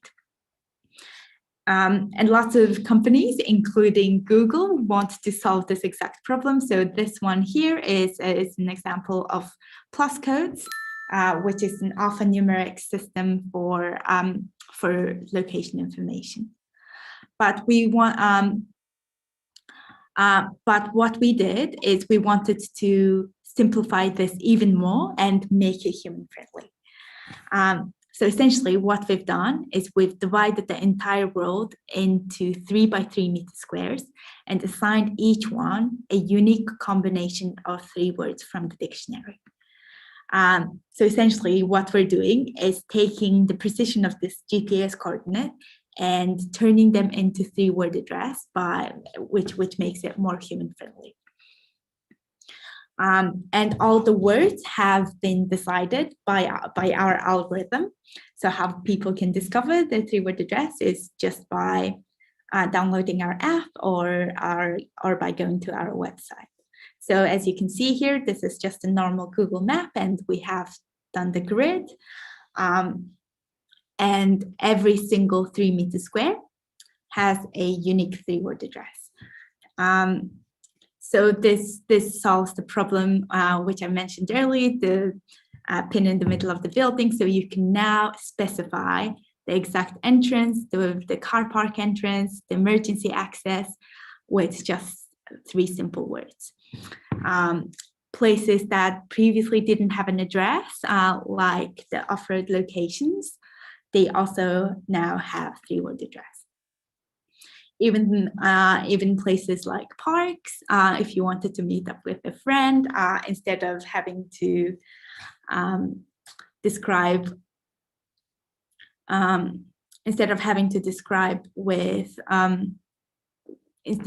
provide descriptive locations, you can simply do it with 3-word addresses. So 3 by 3 meter square is about the size of a parking lot. I have shown you English examples, but What 3 Words actually is available in 48 languages now. So you can see the GPS coordinate at the top. And in English, it would be Crush Green Hilltop, but if you are able to understand any of the languages listed here, you might be able to see that these words aren't actually translations of each other. So when we launch in every language, essentially what we do is we work with linguists from each language, and they go through the dictionary and select 25,000 words. And here's what I found. In doing so, they remove all words like homophones. So in English, for example, words like here and here, they're all removed. So the problem of navigate to 241st Street won't happen with What 3 Words system. And even though the words have been assigned randomly, we only exercise one logic or one rule, which is that similar sounding combinations are placed as far away as possible. So for example, here you can see table, chair, lamps is in the US, but table, chair, lamp is in Australia. So again, this prevents the problem of Church Road. So if you are in New Jersey trying to navigate to table, chair, lamps, but you mistakenly say table, chair, lamp, it will be so far away that you'll immediately know that you made a mistake. So our app is used by lots of millions of people, and it's particularly popular in countries like the UK and Germany, where we have lots of partners. And as for businesses, we have our public API, which allows businesses to convert 3-word addresses to GPS coordinate and vice versa, but we also have Enterprise Suite. The functionalities are essentially the same, but the difference is you can use offline, and if you can host it on your server and things like that. So this is basically the explanation of the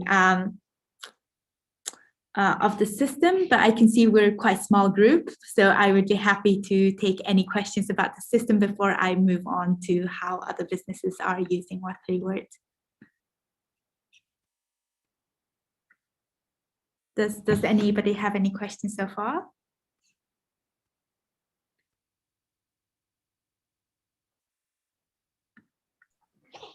I don't think so for the moment. Okay, perfect. So I will move on to describe the different ways people and businesses are using What 3 Words. I think this is actually the more exciting part. So essentially, from business's perspective, there are two ways to use what three words. So one is to provide three-word addresses. So normally these are hotels and hospitality companies or tour agencies. They provide three-word addresses of where they want the customers to come.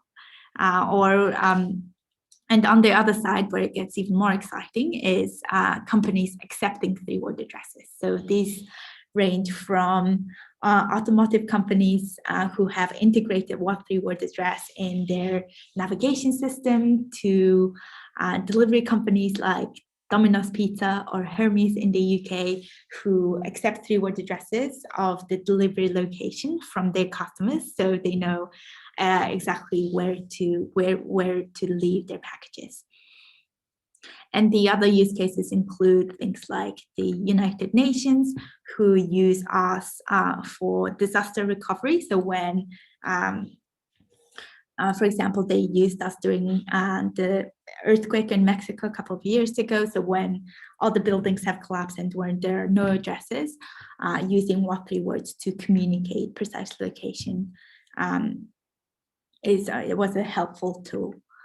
Another thing, so we are used by emergency services. I think we're now used by more than 100 control rooms in 10, 12 different countries. So the biggest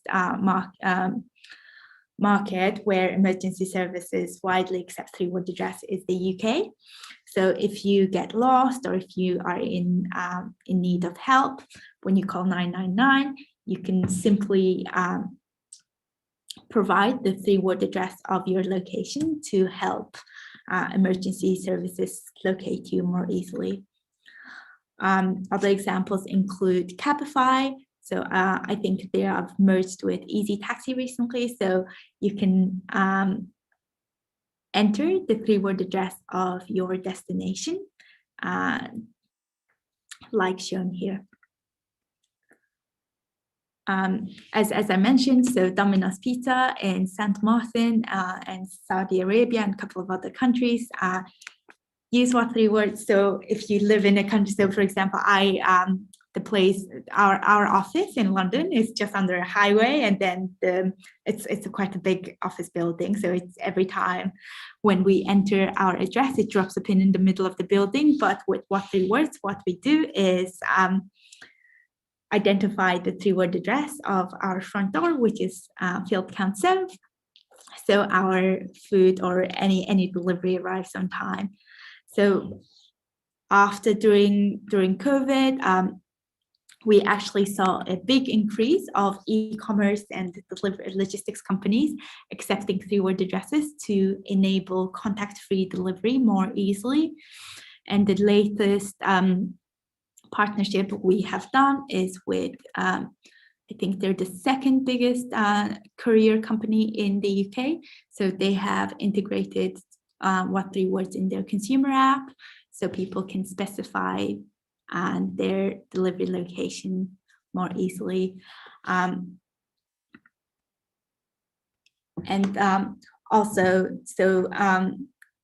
Guidebooks like Lonely Planet, they also include three-word addresses of all their recommendations. So this is an example from Mongolia.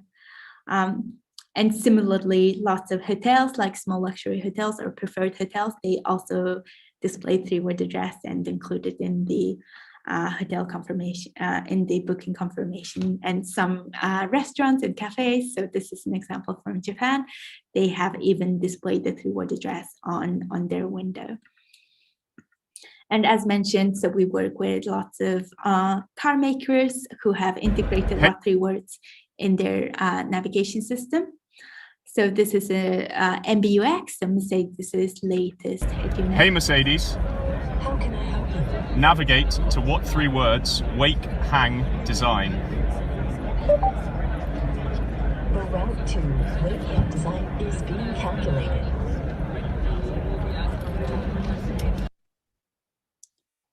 So as mentioned earlier, because what three words only uses a specified number of words from the dictionary, it's incredibly easy for the voice system to understand what three words. to 3-word addresses. And this is the last example, and I wanted to end the presentation on this. This is a partnership that we did with Airbnb to help a nomadic reindeer family to be able to host guests in their homes. So I'm originally from Mongolia, which might explain the funny accent. So this is a story that's very, very close to my heart. So there are only about, I think, 40 families who are still leading this nomadic lifestyle. And with urbanization and things like that, most of their livelihood actually depend on getting income. Most of their income depend on welcoming guests. But however, as they're having to move around the forest every 2 weeks, they didn't have a proper way to communicate their location. So we got in touch with them, and so every time when they receive a message from a guest on Airbnb, what they do is they update the 3-word address of their listing, so the guests know exactly where to go. So I actually have a short video, which I think is going to do a much better explanation. So I'll play that shortly.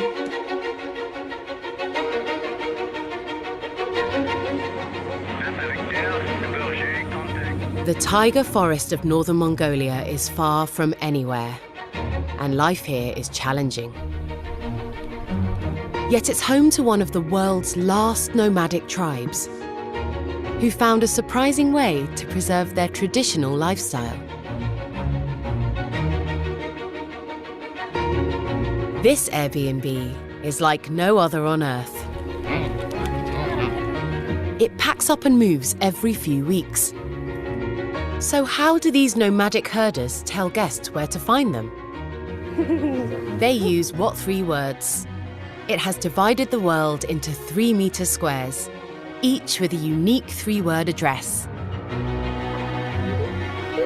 За бид тэр туслангаас намарчаар байгаа нөөхтэйгээ зэрэг очиж буусан газрынхаа хаягийг хөөхтөдрөөгөө 3 үгт хаяга хөөхтөдрөөгөө мессежээр юм нэгээс гол утсаар хэлж ихтэй. Тэгэл хэлэнгөт маань хөөхтөд маань тэр 3 үгт хаягийг маань Airbnb дээр байдаг 3 үгт хаягийг маань банк шинчилж байна. Өөчмөд ажаах их дуртай. Яагаад гэвэл тэр хүмүүс тэр орон нутгад танилцах юм мэдэж явах. Тэгаач бас бүдий цөөдөө биднээс болов зочин их сонирхолтой сайхан байдаг.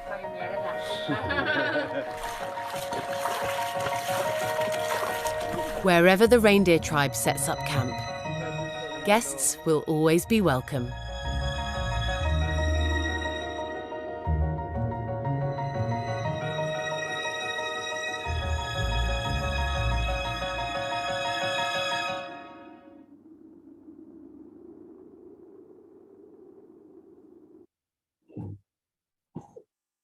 Okay, that is the end of my presentation. But I'd love to hear if you have any questions. Oh, okay, I can actually see some questions on the chat. So the business somehow book.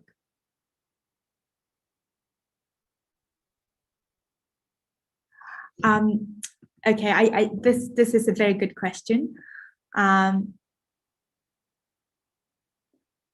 So Vladimir, by book, do you mean if the businesses can reserve or own those 3-word addresses? So if that's the question, all the words have been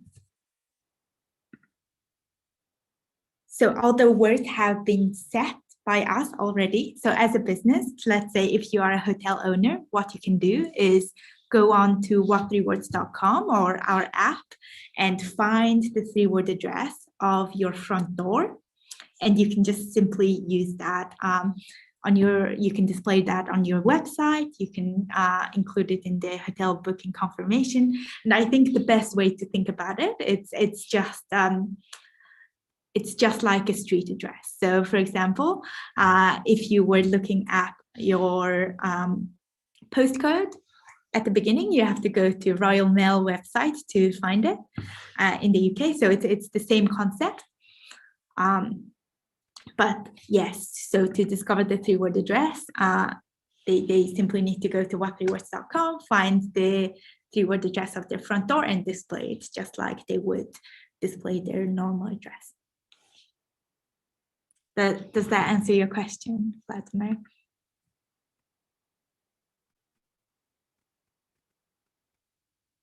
Okay. And I can see we have a question from George as well. Do adjacent squares have similar 3-word addresses? Very good question. Adjacent squares do not have similar 3-word addresses. In fact, as I was mentioning, so the similar combinations are placed as far away as possible to prevent confusion. So therefore, actually, if you go onto the app, so for example, where I am at right now is Boots Power Trials. And then if I move to the square next to it, it will be refuse intent terms. So it's a completely different, completely random and different combination of 3-word addresses.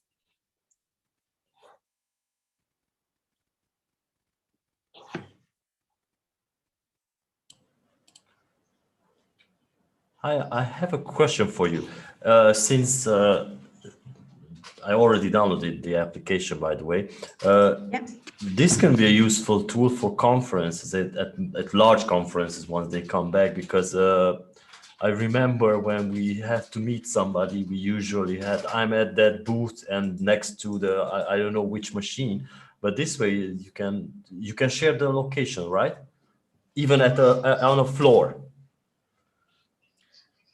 Yes, correct. So for actually a lot of big venues like O2 here in the UK, so they use what3words to specify exact entrances. So due to limitations of accuracy when it comes to vertical GPS and indoor GPS, what3word system will of course work. But if you're using your smartphone and if you're inside, the accuracy may not be great. May not be good for you to be able to navigate indoors. So once that improves, you will be able to use what3words, but with the current situation, it may not be as useful. Yeah, you can maybe use it on smartwatches as well, for sports watches, when you are maybe in the mountains and you get lost or something, you need assistance. Congratulations. Actually, yeah. If you have Apple Watch, and we do have the what3words app available for Apple Watch.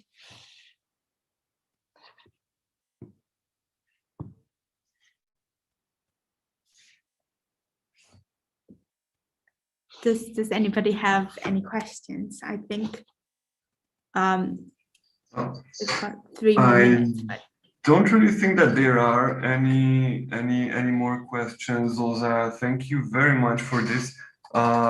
I do have one curiosity.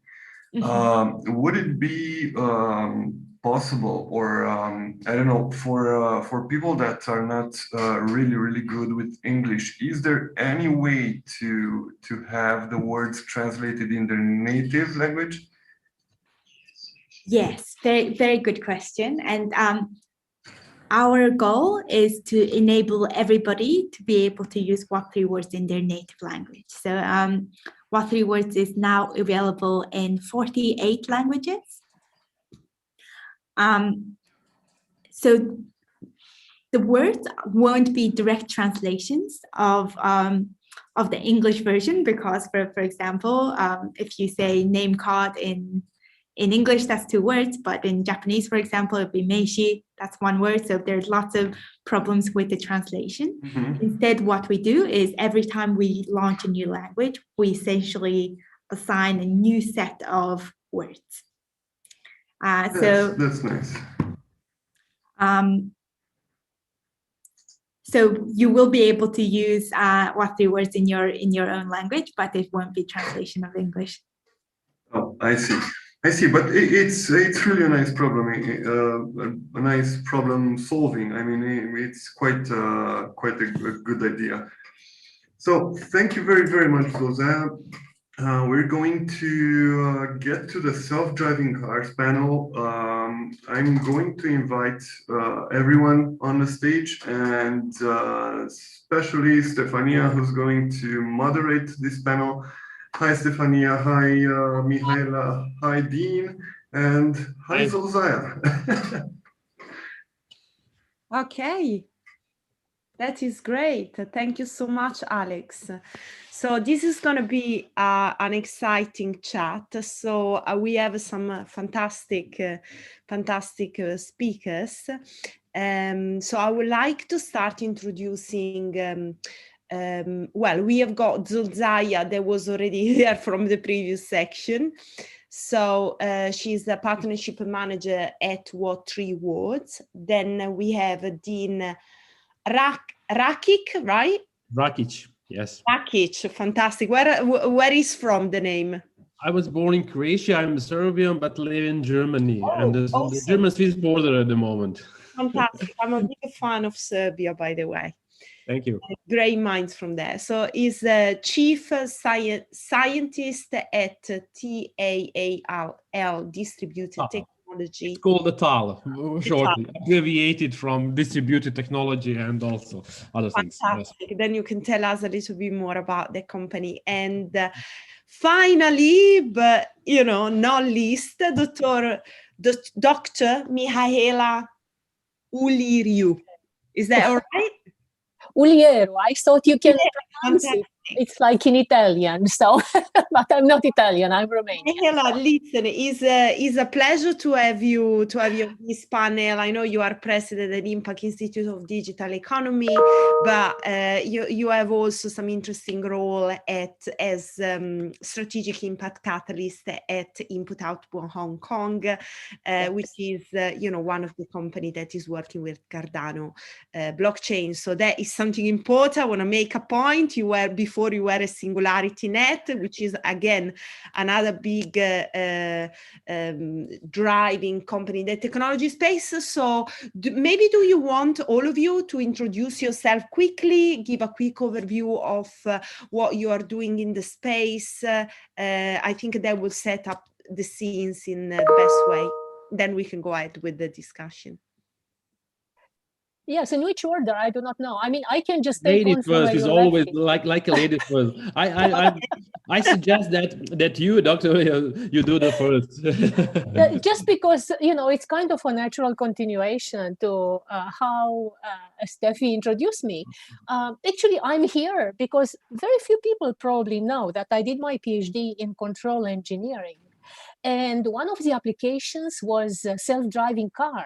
So I did that with fuzzy logic, very similar to how you saw the presentation from Zolzaya, but we were telling the car how to drive, not where to drive. So, brake sharply or brakes not so hard, and so on and so forth. And this we were modeling with fuzzy logic. So at my PhD presentation, I mean, the defense, which was in 95, I was driven by the self-driving car that was working with my control engineering.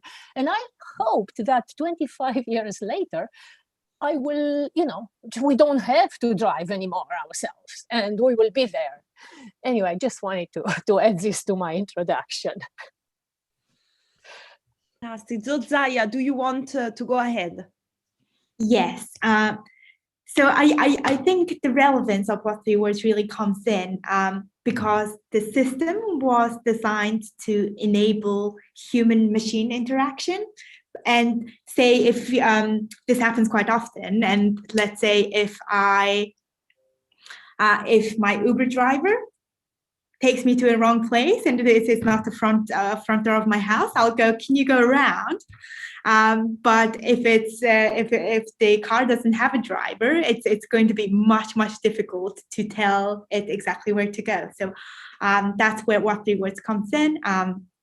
And I understand there, as Dr. Mihaila was saying, there are so many moving parts to autonomous vehicles, but we'd like to think what 3 words is an essential part. Exactly. Dean, it's your turn now. Yeah, that was a nice introduction from ladies, but just from myself, I'm placed in the such an industrial valley in the Stuttgart in Germany, where I can say a few of biggest world car producers are based, Mercedes and Porsche, and also a headquarter of Bosch is placed in Stuttgart. All sensors that most of the sensors that are used in the cars are produced by Bosch and those companies. I will back on 2015. I remember such a study, I think it was by Bloomberg done. They said and predict that on 2020 will be about 10 million self-driving vehicles on the road. And I expected this year actually nowadays to be in a self-driving car, but I'm still driving my I'm using my steering wheel myself still. And yeah, that's right. I had some previous experience about doing the driving software and then collecting data inside of the vehicle. I led a team about collecting data and how the data from most of the sensors will be collected. And still a trouble and still some obstacles and challenges at all inside of the self-driving community and area, how that will be placed and pushed out of the real world. I think that was actually a good point that you raised, and that can lead us into the discussion. So everybody is talking about self-driving cars, there are studies done on it, but where we are actually now, when this is something that we can achieve really? Depends. Maybe I can start where we are now. There are a few big challenges that are still exists on the development of actually producing a vehicle or a car is not a problem. It's an old-fashioned world already. We have so many car producers in the world. There is no necessary to, according to the self-driving, there is no necessary to produce any vehicle from the scratch and the new revolutionary platform as a vehicle or a car to be self-driven. We can already use the cars we have. What is need? It's a few points that I have to mention about the state. Why it's still not self-driving cars on the road. First one is it's still sensor world. It belongs to the sensor world. The problem we still have, although we have so many electronic and hardware producers, but the sensors are still not able to make a self-decision and collect data as they want. They are not certified to be data collectible and self-learning to be inside of the vehicle. It still needs time to be developed and push more intelligence in the sensors. Then the most autonomous or self-driving vehicles will use artificial intelligence and machine learning to process the data comes from its sensors and to help make the decision about its next actions. These algorithms, so to say, in the background provided by artificial intelligence and machine learning will help to identify the object detected by the sensors in the real world and classify them according to the system training and all process that we do not. There are still learning process and need to be pushed on the next level of learning and availability to the next obstacle or change that calls the open road, because without open road we cannot push the vehicles or cars on the road. Still sufficient standards and regulation for the whole autonomous system do not exist. in any industry, the standards and for the safety of existing vehicles assume that the presence of the human driver to take over in its emergency. There are no self-decision level of autonomous vehicle. The one from my side, from my point of view, still big, no matter of the data or producers or technology, is still social acceptability, the acceptance of the high-profile people that say, okay, I will use self-driving cars. That's a few obstacles why we are still on the road with own driving cars, not the self-driving, because as I mentioned, the survey was planned or predict 10 million cars. All of those vendors or producers self-driving vehicle cars on the market today just have at least or maximum a few hundreds. For instance, 2 or 12 produce self-driving cars. It's not still able to be produced as a normal serial cars and the vehicle to be on the road. But still so many obstacles. Another point, never, ever, or no one at 5 years before, 10 years before could not predict the pandemia or all of those things that we have at the moment that stops not only just a car industry or a vehicle industry at all. It stops the whole life and the functionality on all industrial levels and at all stages. Thank you so much, Dean. I think you raised some interesting point. I mean, there is not much that we can say about the pandemic because, you know, hopefully we can get out soon. But maybe, Michaela, you want to follow up particularly on the technology aspect that Dean raised, you know, where we are with machine learning, with artificial intelligence to efficiently implement data in self-driving cars. Yes. Can you see my screen that I'm sharing? Yes, and this is exactly what I wanted to say, because, you know, we are, as Dean was saying, we are in the research stage right now.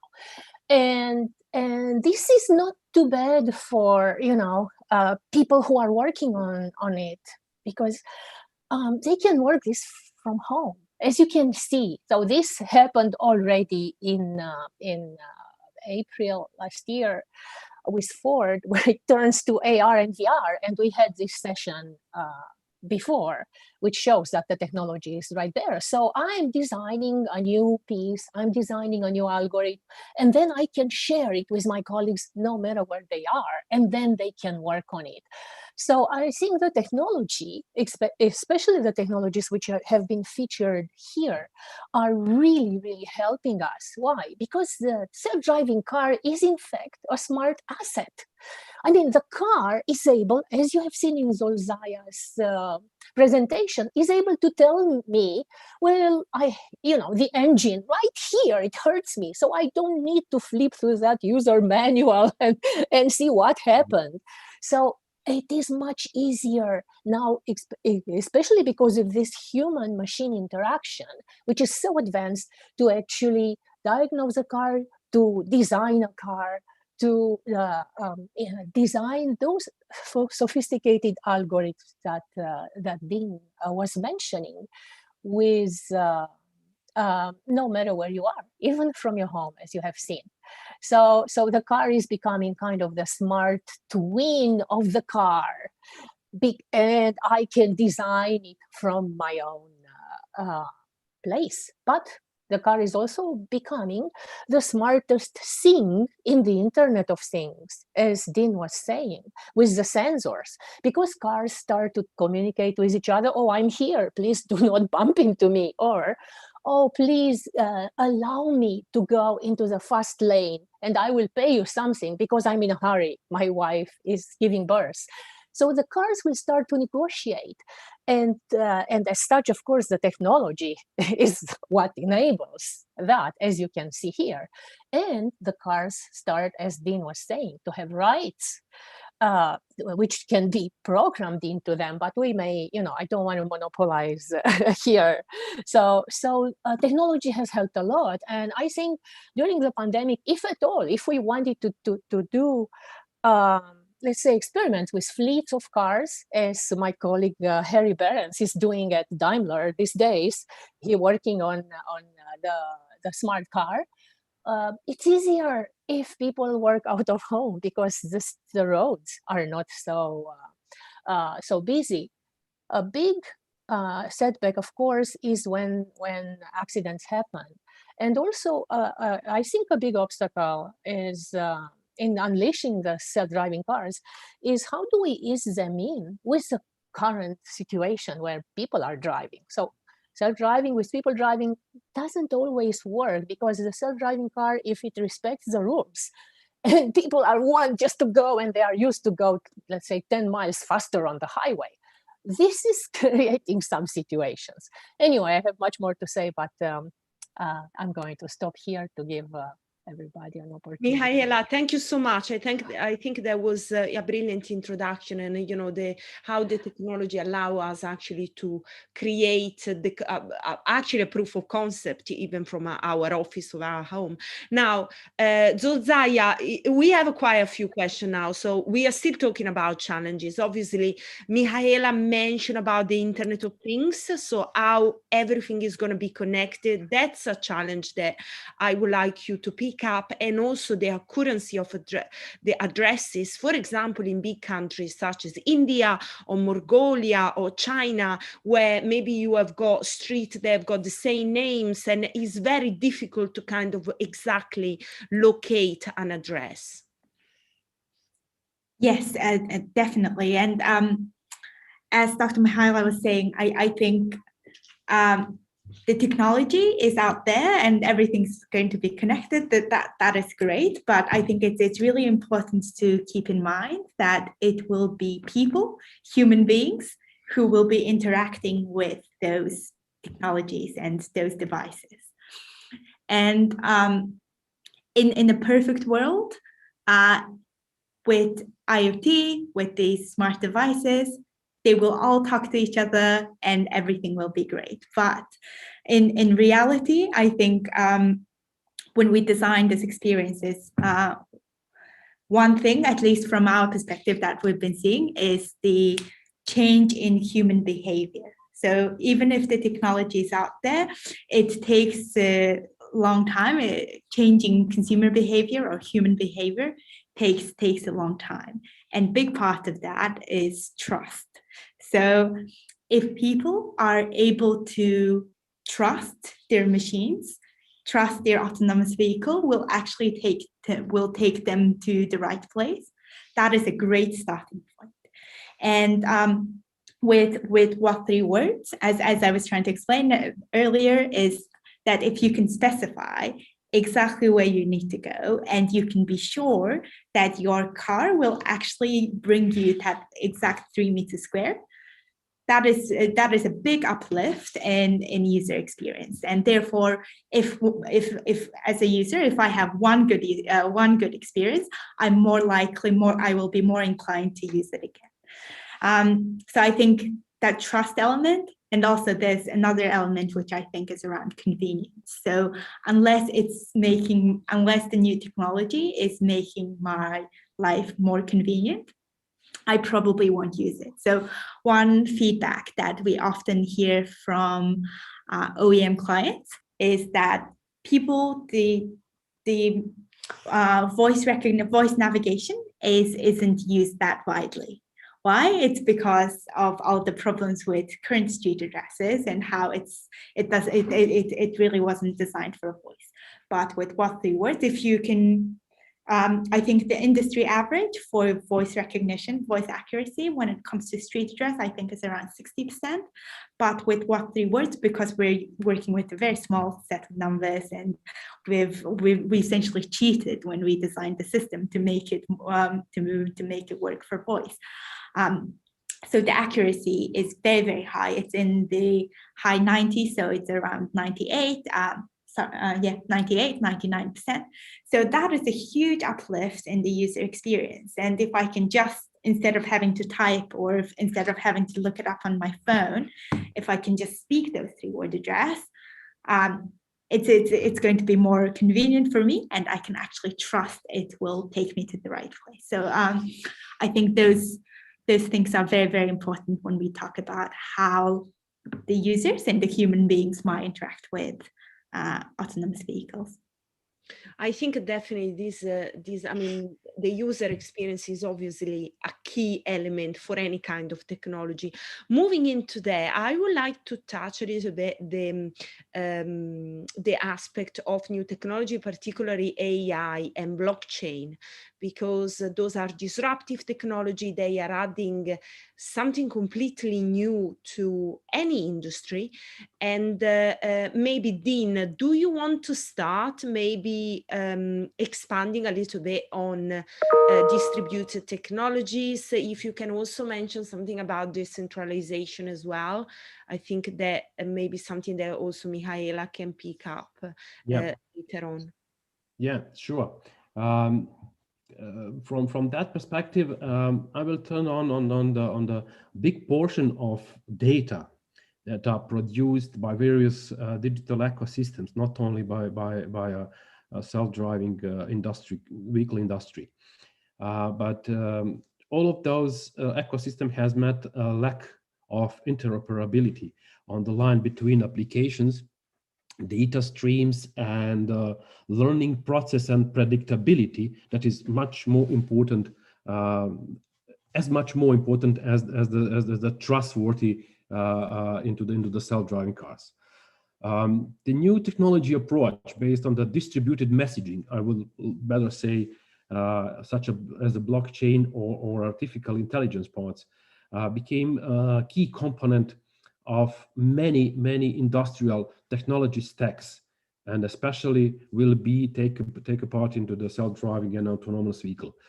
Why? Because can derive real-time data streams as valuable, as scalable enough to enable real-time analytics and decision support for the self-driving cars. It's not only disruptive. Yes, in the background, it's disruptive, but it's much more important what the meaning of the data that are produced. We have to mention that self-driving cars, autonomous vehicle, will not be equipped with the already mapped all signs on the roads, with all mountains or cities elsewhere they're driving.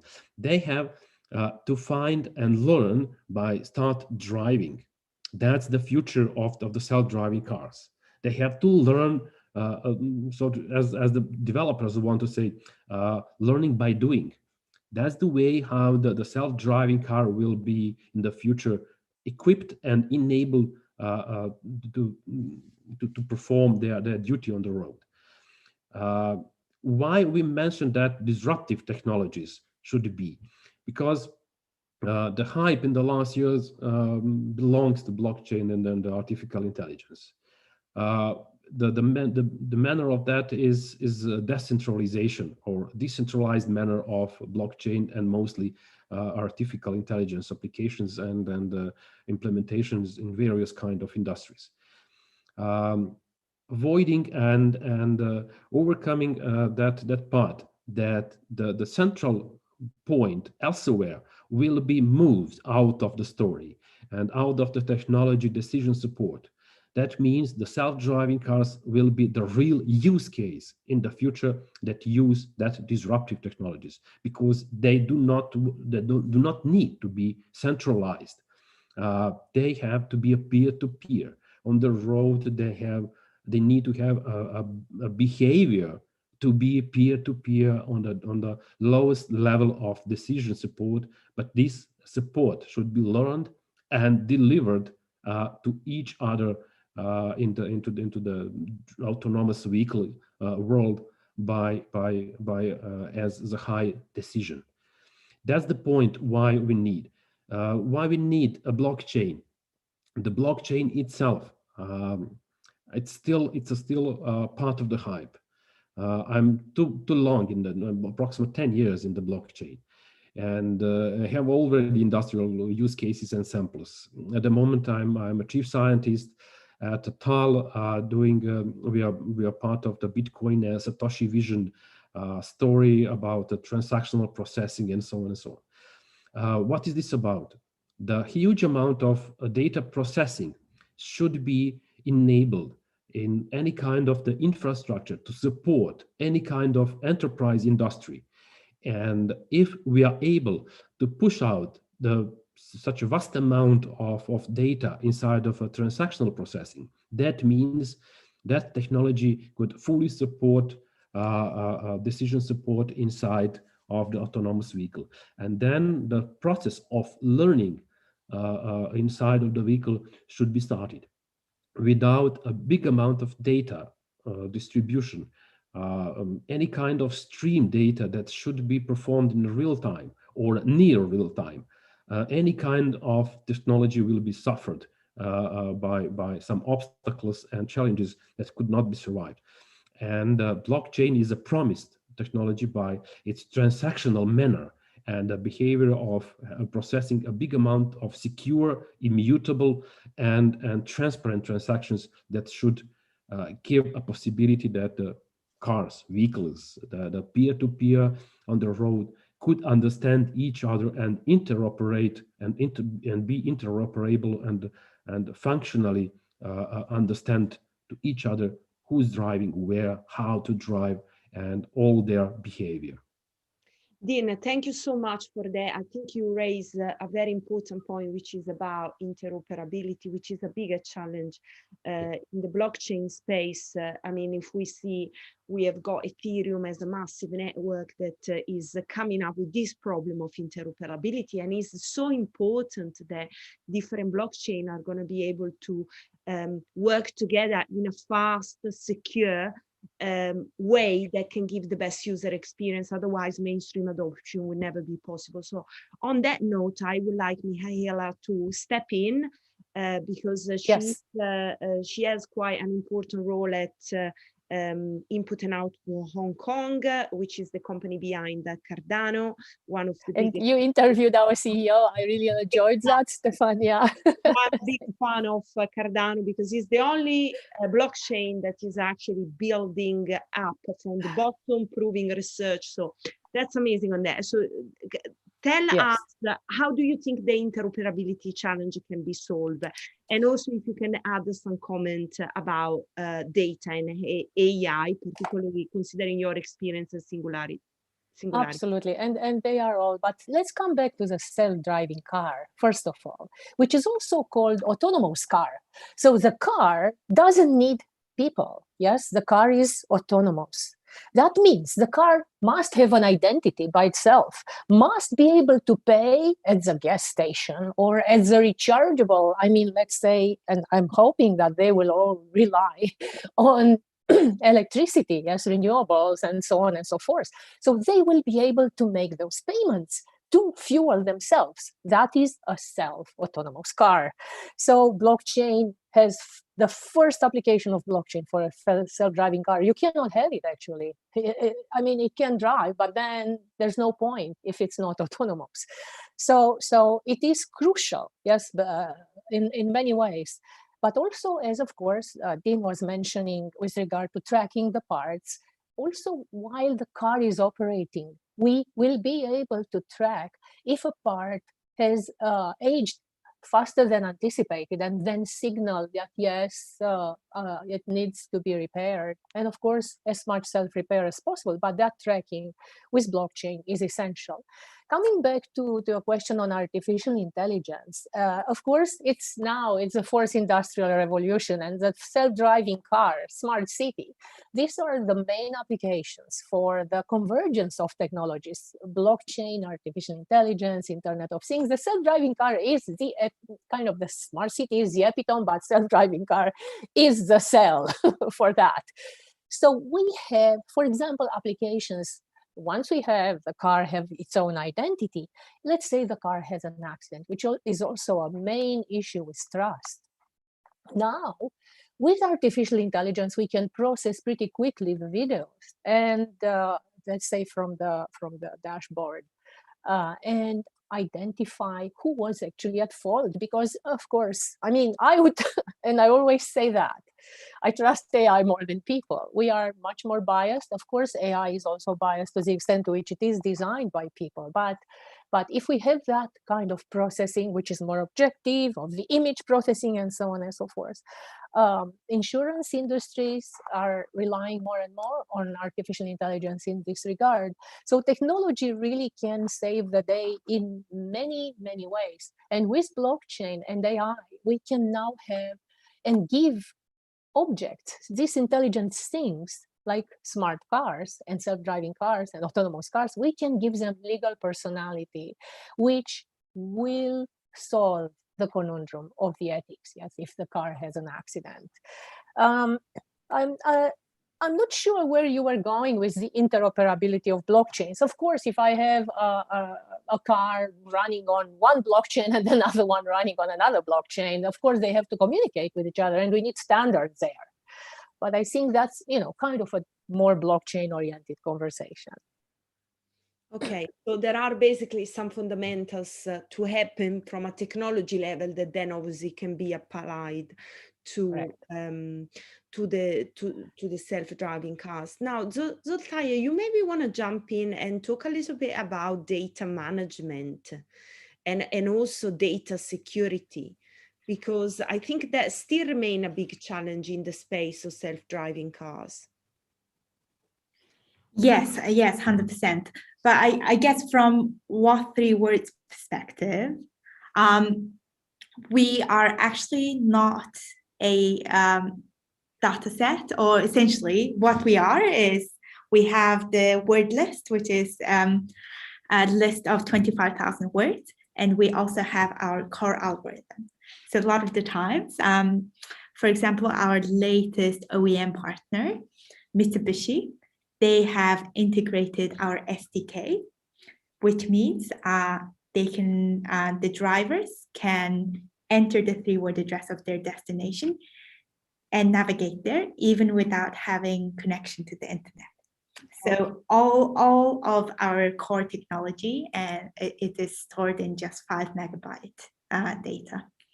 Oh, and I think that is probably one of the biggest benefit of being an algorithm. So the reason why all the words have been assigned is because it works offline. So it enables us to work offline, and which just means when we launch new languages, we have to do a very, very good research. So every time we launch a new language, we work with linguists from that language who go through every single word in the dictionary, and they go, this word is good, this word is not good, and we give them attractiveness score.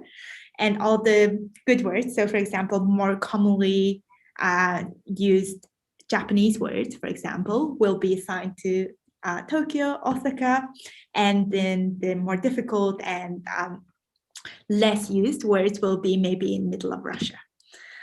So for each language, we exercise the same logic. And as I was saying, we also do the same thing where we place similar sounding words far away from each other and things like that. So launching new language is the lengthiest process we have, and it for each language it takes about 6 months to a year. So once we know we've done a very thorough job, it can all be stored in a very small data. Yeah, that's great. Fania, if I can just step in here, because I understood your question also from an angle of course, with cryptography and hacking and with blockchain. So, you know, security, data security, I think is crucial when it comes to the self-driving car from another perspective as well, and that is your car can be hijacked. I mean, if it's identity, and it can become a weapon. So it's like, yes, so this is very important. And, you know, if my position is where I am, where I'm going, you know, that's my information. So quite precious as well. Exactly. If my car is hijacked and it takes me somewhere else, or it starts to bump into other cars unexpectedly, and so, you know, self-driving car, I mean, it's very important to have security of its own identity and system. I think that go on, Dean, go on. Yes, it's just come to my mind an anecdote that happens a few years before. Right, come on. During the IoT conference in Munich, it was a demonstration about hijacking a car's waiting on the traffic light. In a few minutes, one lady security expert demonstrate how to hijack a vehicle, and actually during the hijacking, she approached the user interface that developed by my company, and I was pretty sure, concerns on my developers and architects, that our software and the application is completely secure, but just like a point to the Dr. Michaela said, yes, the security is still a big question mark and a hot potato in this area when we are dealing with the data. There is no 100% security. We have to make a trust environment between nodes, between the cars, between the vehicles, and also to approve to the humans, to the people, the users, that the technology we provide to them is as much more secure as it's possible. I think, Dean, you brought up here also the other aspect of security, which is safety. How safe are self-driving cars? Maybe I can just follow then after that. What is the safety? Are they safe for themselves, itself, like a device, or safe for recognizing passengers or pedestrians by driving inside of some locations inside of the cities or anywhere, or to injury other people that are still driving a normal vehicle, so to say, a traditional vehicle? What's about the safety? Between the cars itself, self-driving autonomous vehicle, the safety is 100%, because they are already equipped with the sensors and the technology to recognize themselves or between themselves. But the behavior for the, and also there is already an artificial intelligence and machine learning, deep learning technology that pretty clear and fast detect the pedestrians and movement in behind of those vehicles. But we still could not predict the behavior of traditional vehicle drivers for the humans. They do not understand still, or most of the people do not understand, if they're approaching a self-driving car on the road, what will happen. There is still a misunderstanding about the technology, how the self-driving cars will be operated on the road. And the safety is, I can say, yes, between or amongst the self-driving autonomous vehicle is already fulfilled, but with approaching by normal traffic, still should be step on the high level and make more efforts to be much more safe and secure. Thanks. Mihaela, what's your take on this, on the safety? Well, it's a big conundrum at the moment, because as Dean was saying, we are not there yet. I mean, there have been accidents, everybody knows about that, and big setbacks for the industry. And of course, me, as having, impatiently waiting since my PhD to see it happen, it's very frustrating. But of course, yes, it evolves as fast as it can. And I think we have to take our time to actually deploy in the right way, but also to create the right legal frameworks. Because if we operate and with the self-driving car, like it has the same autonomy and accountability as it would have a human driver, then the question is, who is being punished. So we always want someone to be punished. Yes. So is the company, is the driver? So these questions are still not answered. That's where we are. And that's why I call it a conundrum. It's still, of course, for those conferences which Dean was mentioning to address them and the scientists and the industry. I wish I had a better answer. No, this was a burning question. And Zolzaya, do you want to follow up on that? Who is responsible? To be honest, I don't think I have a unique take on this, but from a user's perspective, I was just thinking, I think as a millennial, so I don't know how to drive, and I would love to have a self-driving car, and that's what I've been waiting for. And when we talk about safety, the first thing I think about is, so in a lot of ways, I feel like the security issues that we already have, which is related to, say, like smartphone. I know anybody can hack my phone, get all of my pictures and things like that. And that is already quite worrying. But on top of that, I think because there is the possibility that it would have an impact on my physical safety, I feel from a user's perspective, I feel like that's even more concerning for me. And I think, again, as a user, I would like to have the confidence that the automakers and the regulators would have thought this through before making it my problem. But sometimes really the technology is just jumping too far ahead than what the human system can cope. But as a last question, everybody is basically, when you think about self-driving cars, everybody says, well, Tesla, but actually there are plenty of other producers. So shall we maybe discuss a little bit there, and the fact that self-driving car is much more than Tesla, really? Yes, I can jump in if you want, because I am, very closely, and also when I was doing my PhD, we were working with them in Stuttgart, with Daimler. So they are working now with Bosch on unleashing fleets of cars, exactly as you were saying about this interdependence and interconnection. So there are many models and many automakers doing that. I just wanted to say that because I worked with them since then. And of course, they have a lot of experience in deploying right now. Yes, I agree. I agree with Michaela.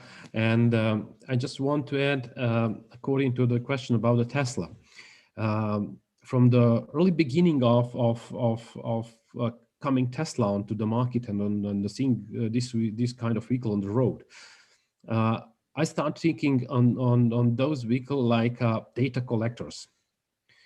And it is from the first point of view said, yeah, okay, they are collecting data, and what's about that? What happens inside? But after a few years, they showed that the data that have already collected during the driving was used as a prediction model and the model of establishing a decision support inside of the vehicle itself. And at the moment, I know that all of those I see in my vehicle. I'm not driving Daimler, neither than Tesla, but I'm driving BMW. But still, already have some traditional and artificial intelligence inside and decision support during the driving. But I think the Tesla and maybe some Japanese like a Toyota are pretty forwarding with the decision support system inside of the self-driving vehicles, and I hope it will be next few years on the pretty stable level that the self-driving vehicle could be deliver a level of security and trustness that the people can use that. Thank you so much, Dean. Zolzaya, do you want to close maybe with your comment on this? Yeah, I think one of the most interesting things from my perspective has been seeing these collaborations between traditional automakers and big players in IoT or software. So I think probably the most surprising thing for me was when Sony, for example, launched their car at CES a couple of years ago. And there was the announcement about Apple also investing a lot for self-driving cars. So it's very, I can understand the appeal, and it certainly is it seems to be a very exciting field. So one thing I'm really looking forward to seeing is how these collaborations bring out new innovations, and as Dean was saying, how it helps accelerate self-driving cars actually being on the road. Thank you so much, Zolzaya. I think the point about collaboration is, again, very important. And yeah, so let's see how the space is going to evolve. Thank you so much, everybody, for joining this great conversation. There is a lot of work still to do to achieve, the big dream of self-driving cars. But, we are in the making, and that's always a privilege and a good thing. Thank you, everyone. Thank you, Stefania, for moderating this intriguing panel. We're moving on to a more delicate topic and a more sensitive matter. We're talking about security and privacy in both artificial intelligence and AR, VR, MR, XR. I'm going to welcome Jaka, who's going to moderate the panel, and also the fellow panelists, Dr. Simon Planzer, Felix, Dr. Silvia Stegaro, and Greta. Hi, guys. Hi, everyone. Hi, how are you? Good to hear you. Good to see you. Good to see you as well. So thank you so very much, Alex, for your introduction. As we only have 15 minutes, the topic is super, I would say, complex and interesting. I would suggest that we kick off immediately with my fellow panelists. So welcome everybody again at our panel titled Security and Privacy in Artificial Intelligence, Virtual and Mixed Reality. Just a few words from the presentation of the panel. There is no doubt that the big data, as we heard so many panelists before today, talk about it also, or touch that topic also. So there is no doubt that big data raises huge concerns when it comes to privacy and also cybersecurity. And when it faces the user, the concerns are, of course, even higher. As we heard many times today already, we're fully engaged in the fourth industrial revolution, Industry 4.0. And of course, we must make certain that these loopholes are well covered. Just to clarify the topic, we'll discuss both artificial intelligence and, of course, virtual mixed reality technologies, augmented virtual and mixed technologies, mixed reality technologies. We're living in very interesting times. I just read a few hours ago the proposal of the European Commission on EU 2030, very ambitious to put European Union again in front of the regulatory, I would say, front globally, just like GDPR probably was a couple of years ago, in many, many different fields, which will, of course, be touched also today through our discussion. Just a few of them, maybe Digital Services Act, Digital Markets Act, e-privacy, etc., etc. This is just on the level of European Union. Of course, we're going to touch the topic also globally. My name is Jaka Repanšek. I am a media and tech lawyer based in Ljubljana, Slovenia, specializing in telecoms, internet media, and entertainment industries. And I'm really, really glad and honored to introduce and to welcome among us our excellent panelists today. Dr. Simon Planzer is a partner at Planzer Law firm, which is recognized for its international practice in the field of technology, financial markets, gaming, and entertainment. The firm is located in the midst of Zurich's technology hub. It has advised global industry leaders as well as innovative startups on their business development, regulatory matters, and compliance issues. Simon wrote his PhD on regulatory matters in the European Union. He studied law at the College of Europe and Harvard Law School. Simon is admitted to practice law before the courts in the European Union and Switzerland. In addition to his legal practice, he also serves as lecturer in law at the University of St. Gallen in Switzerland. Simon, welcome and thank you for being with us. Thank you, Jaka, so much. It's great to be with you again. Thank you. Dr. Silvia Cristina Stegaro is president of CODET and programmer in Bitdefender's Cyber Threat Intelligence Lab. Silvia is co-founder of CODET and software engineer, as I mentioned, at Bitdefender Cyber Threat Intelligence Lab, and is a proud supporter of diversity and inclusion. With over 10 years of experience in leading programs aimed at reducing the gender gap for all ages, all levels of experience, all tech branches, her activity gained her recognition from the US State Department as one of the Forbes Romania 30 under 30. Silvia, welcome and thank you for being with us. Thank you for having me. Just a quick mention, I'm not here representing my employer, Bitdefender. I'm here representing CODET. All views are my own and so on and so on. All right, thank you for that clarification. Greta Bujute, IT data privacy and IP lawyer at Danske Bank. Greta has more than 13 years of experience in her field of expertise. Currently, she is working as senior legal counsel at Danske Bank. On a daily basis, she advises cross-border teams on privacy and commercial law matters. Greta is passionate about legal tech, artificial intelligence, and blockchain. Greta, welcome and thank you for being with us. Thank you for introducing me, and I'm very excited to participate for the first time in such a nice panel. Wow. And yeah, I'm as well want to make a disclaimer. I'm not representing Danske Bank, you know, as such as an institution, but I'm just like, yeah, talking as a privacy lawyer and sharing my thoughts. I like it when we lawyers make all these little disclaimers. You know, but we have to. This is who we are. That's who we are, is the little print that we put on the bottom of the page. So thank you again. And of course, last but not least, Felix Negoita, software engineer at Cognizant Soft Vision.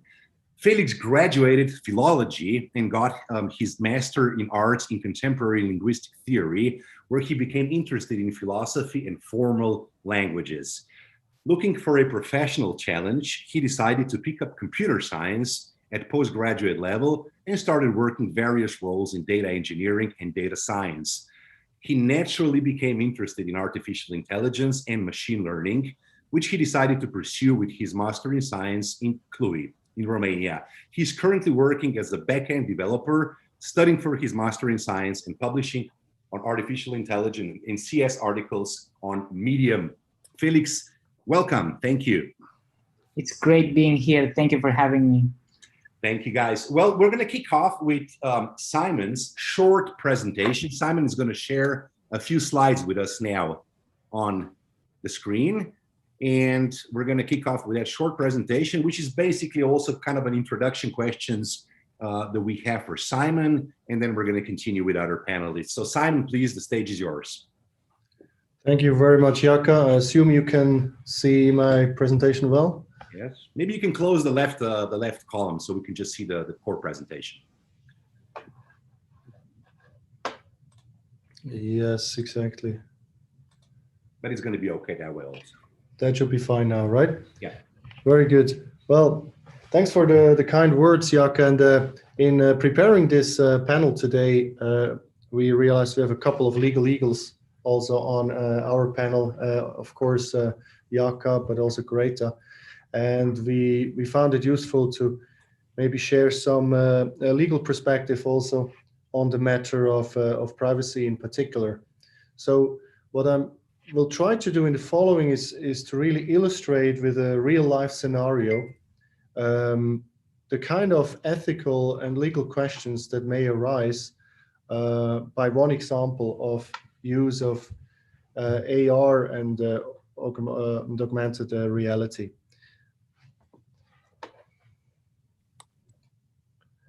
So let's imagine a person applying for a job in the technology industry. We can call her, for sake of example, Ludmila.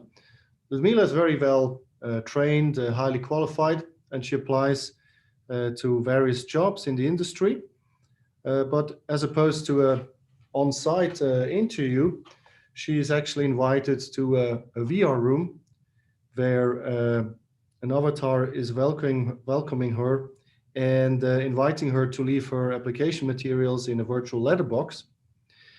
She is then also to answer a few questions to HR avatar, and by that the interview or the application process is concluded. Now, a couple of weeks later, Ludmila receives a first rejection by way of entering that VR room again, and the avatar informing her that the company has found a more suitable candidate. The odd thing comes then the next couple of months, where she receives one rejection after the other from different tech companies. And she's kind of surprised by that development. What Ludmila in our example doesn't know is that no human being has ever reviewed or assessed her application. All rejections were based on automated decision-making and essentially taken by AI algorithms and communicated then by, in our example, an avatar. What she doesn't know either is that, oddly, all techno companies that she has applied to have used the very same algorithms developed by the very same HR tool provider. So accordingly, the fact of being rejected by all companies was not a human coincidence, but essentially a necessity based on that very algorithm. Now, of course, we will probably agree that this raises legal and ethical questions, and most definitely affects the situation of Ludmila. I don't think that's totally unrealistic as a scenario. More and more companies rely on automated decision-making and AI support. And I would like to illustrate some risks then in that context. You see the word bias listed on my slide. And indeed, biases can notably be created by algorithms learning from bad training data. So if you imagine that when that algorithm was created, data was taken from real life HR experiences, and back then some discriminatory decisions had been taken, the algorithm would onboard that biased decision making, and of course then cause or potentially cause the outcomes that we have seen here. So thereby the question arises, how is such AI process to be seen under the European privacy rules? And that brings us to our next slide. The General Data Protection Regulation aims to protect human beings from unlawful processing of their personal data. In fact, it's stated there that the processing of personal data should be designed to serve mankind and not to harm it.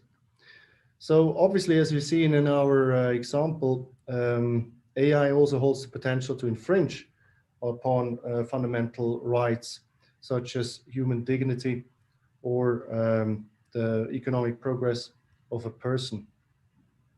So we would probably tend to think that her merits should be assessed by an HR expert, a line manager, or that at least she should be informed about the fact that the process actually was intended to be different in this specific case.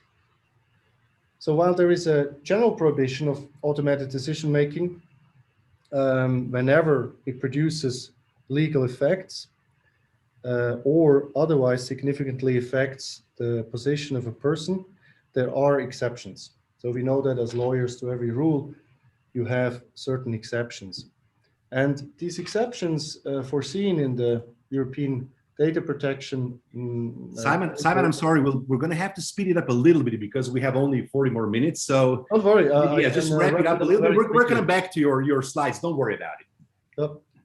We can wrap this up very quickly, Jakob. Yeah. So I just wanted to point out to the three exceptions. One is necessity for the performance. I could see that, for instance, in a situation where you have a very high number of applications to be assessed.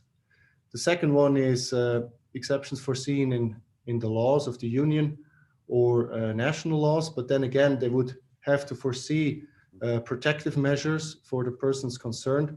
And thirdly, the data subjects explicit consent. And here we have to remember that valid consent is actually not possible to be given where you have a situation of a clear discrepancy of powers between the different parties. And then finally, I would like to point out to the big relevance of transparency. I think it was mentioned in an earlier panel today on innovations and that we had, and how important it is to be transparent towards your customers. And in that context, there is the requirement of meaningful information. Now, what does meaningful mean? I think one thing we don't like to read are lengthy general terms and conditions. And when you have dozens of pages of general terms and conditions, I doubt that this is actually providing meaningful information. And I could actually see that providing meaningful information in that context could be done in a gamified way, so that Ludmila would learn about it in a very hands-on and practical way. Now, to conclude, does GDPR hinder innovation, or on the contrary, does it enhance it? I think we will find very different views on this depending on the stakeholders in the industry. But I would tend to say it actually frames innovation. So it provides the framework within which innovation can be pursued and applied. And finally, and this is something that I find very important as an idea, and the European Commission also pointed out to that notion that hopefully we can achieve an ecosystem of trust. And while companies in Europe may sometimes experience data protection rules as a burden, it could also turn out to be a competitive advantage in the world when we look at other regions in the world where your privacy is certainly not as much protected as it is under the EU framework. So in that sense, maybe that could be a competitive advantage in the future. Okay, Simon, thank you so very much. Now, I'll just make it clear, I'm also a GDPR lawyer myself. GDPR has been outdated. Probably we will all agree about that when we talk about artificial intelligence and some developing new technologies, even when it was already, when it was adopted. And of course, it's going to be upgraded probably this year or next year with some other laws, mainly privacy, et cetera, et cetera. Yes, European Union is trying to become a global legislator when it comes to many specific or important fields. GDPR is one of them. And this is a very interesting topic, Simon, that you opened up about competitiveness. But we're going to come back to that. I would continue. Thank you so much again, Simon. I'll continue, Sylvia, with you. Where are we in terms of privacy and security in the digital space? Is MR on the map? What is your opinion on this in a few minutes, please, for the opening statement? Yeah, so I really don't think MR is on the map right now, partly because it's really tough for legislators to actually understand how tech should be used, and if they don't really understand how it works underlying, they might not be able to write legislations that can actually apply. And I think that's why everything is lagging here. And we've seen privacy and security especially lagging with respect to technology. We've seen emails and spam which have been barely regulated a couple of years ago in 2018 when GDPR became into effect and said this is the data that has to be private and this data should not be shared with third parties unless you explicitly tell people that you're doing that. And we've seen a few baby steps for regulation in terms of a few privacy elements. We've seen the personal image being discussed right now and how it should be used, what should be public, what can not be used in a public manner, what cannot be taken out of context. And still we see people today agreeing to terms and conditions, just like Simon mentioned in his presentation, that they are very lengthy. And currently, we see in California and some other states in the U.S. trying to have some initiatives in this legislation for technology, and we see the current efforts in the European Union with DSA and the digital marketing space, and we're seeing them trying to regulate social media and trying to regulate marketplaces, but it's a really big effort, and a lot of companies are turning to AI to try and to do this in an automated way. But AI currently doesn't have the capabilities to see all the subtleties of and catch hate speech and so on. So we're because it's big data, we're probably going to see AI applied and scrutinizing MR, but I don't think we're going to see this anytime soon, and it's going to be a big hurdle. I don't think it's going to be done right from the beginning, and we're going to see a lot of years of work on this. Mm-hmm. Silvia, thank you. Just touching on artificial intelligence, just maybe your comments, for example, on algorithms that are, for example, a South Korean case of a deceased musician from a couple of months ago. It was very globally discussed, when his image was basically taken and brought back to life, and basically looking at his videos as if he was alive and singing these new songs or his old songs. I mean, this really brings up so many ethical, also not only legal questions when we talk about security and privacy in artificial intelligence or in mixed reality. I mean, we don't actually have a global legislator to work on this.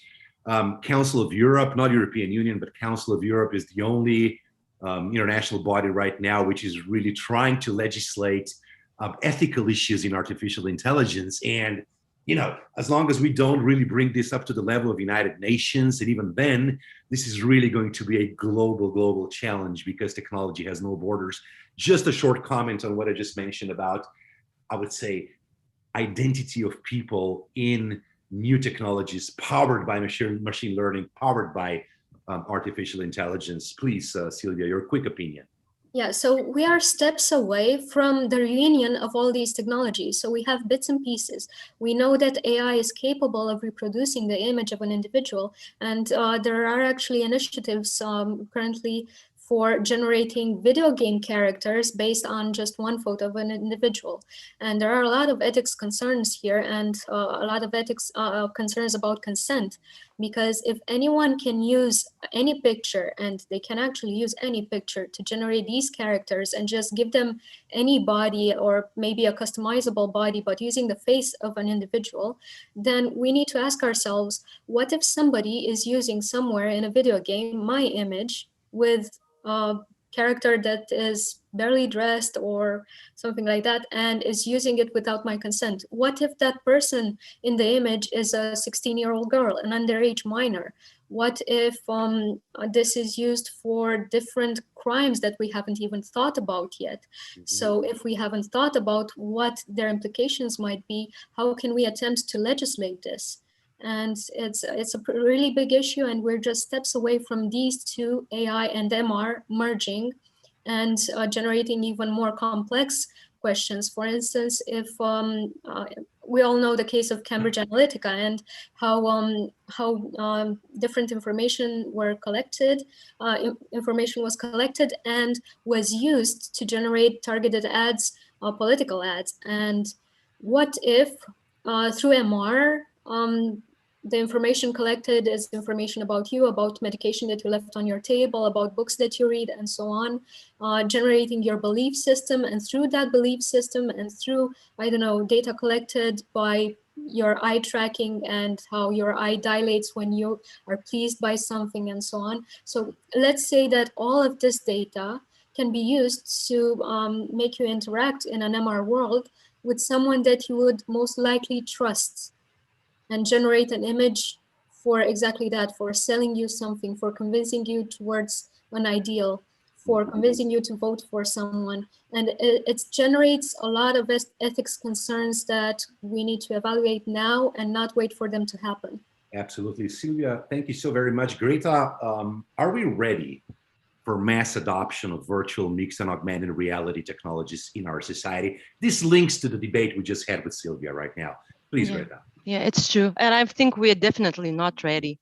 And when I started digging into this theme before our meeting, so I was amazed of how we are far in front of what's happening, because we have VR headsets widely used in the entertainment field and mostly by children, I believe.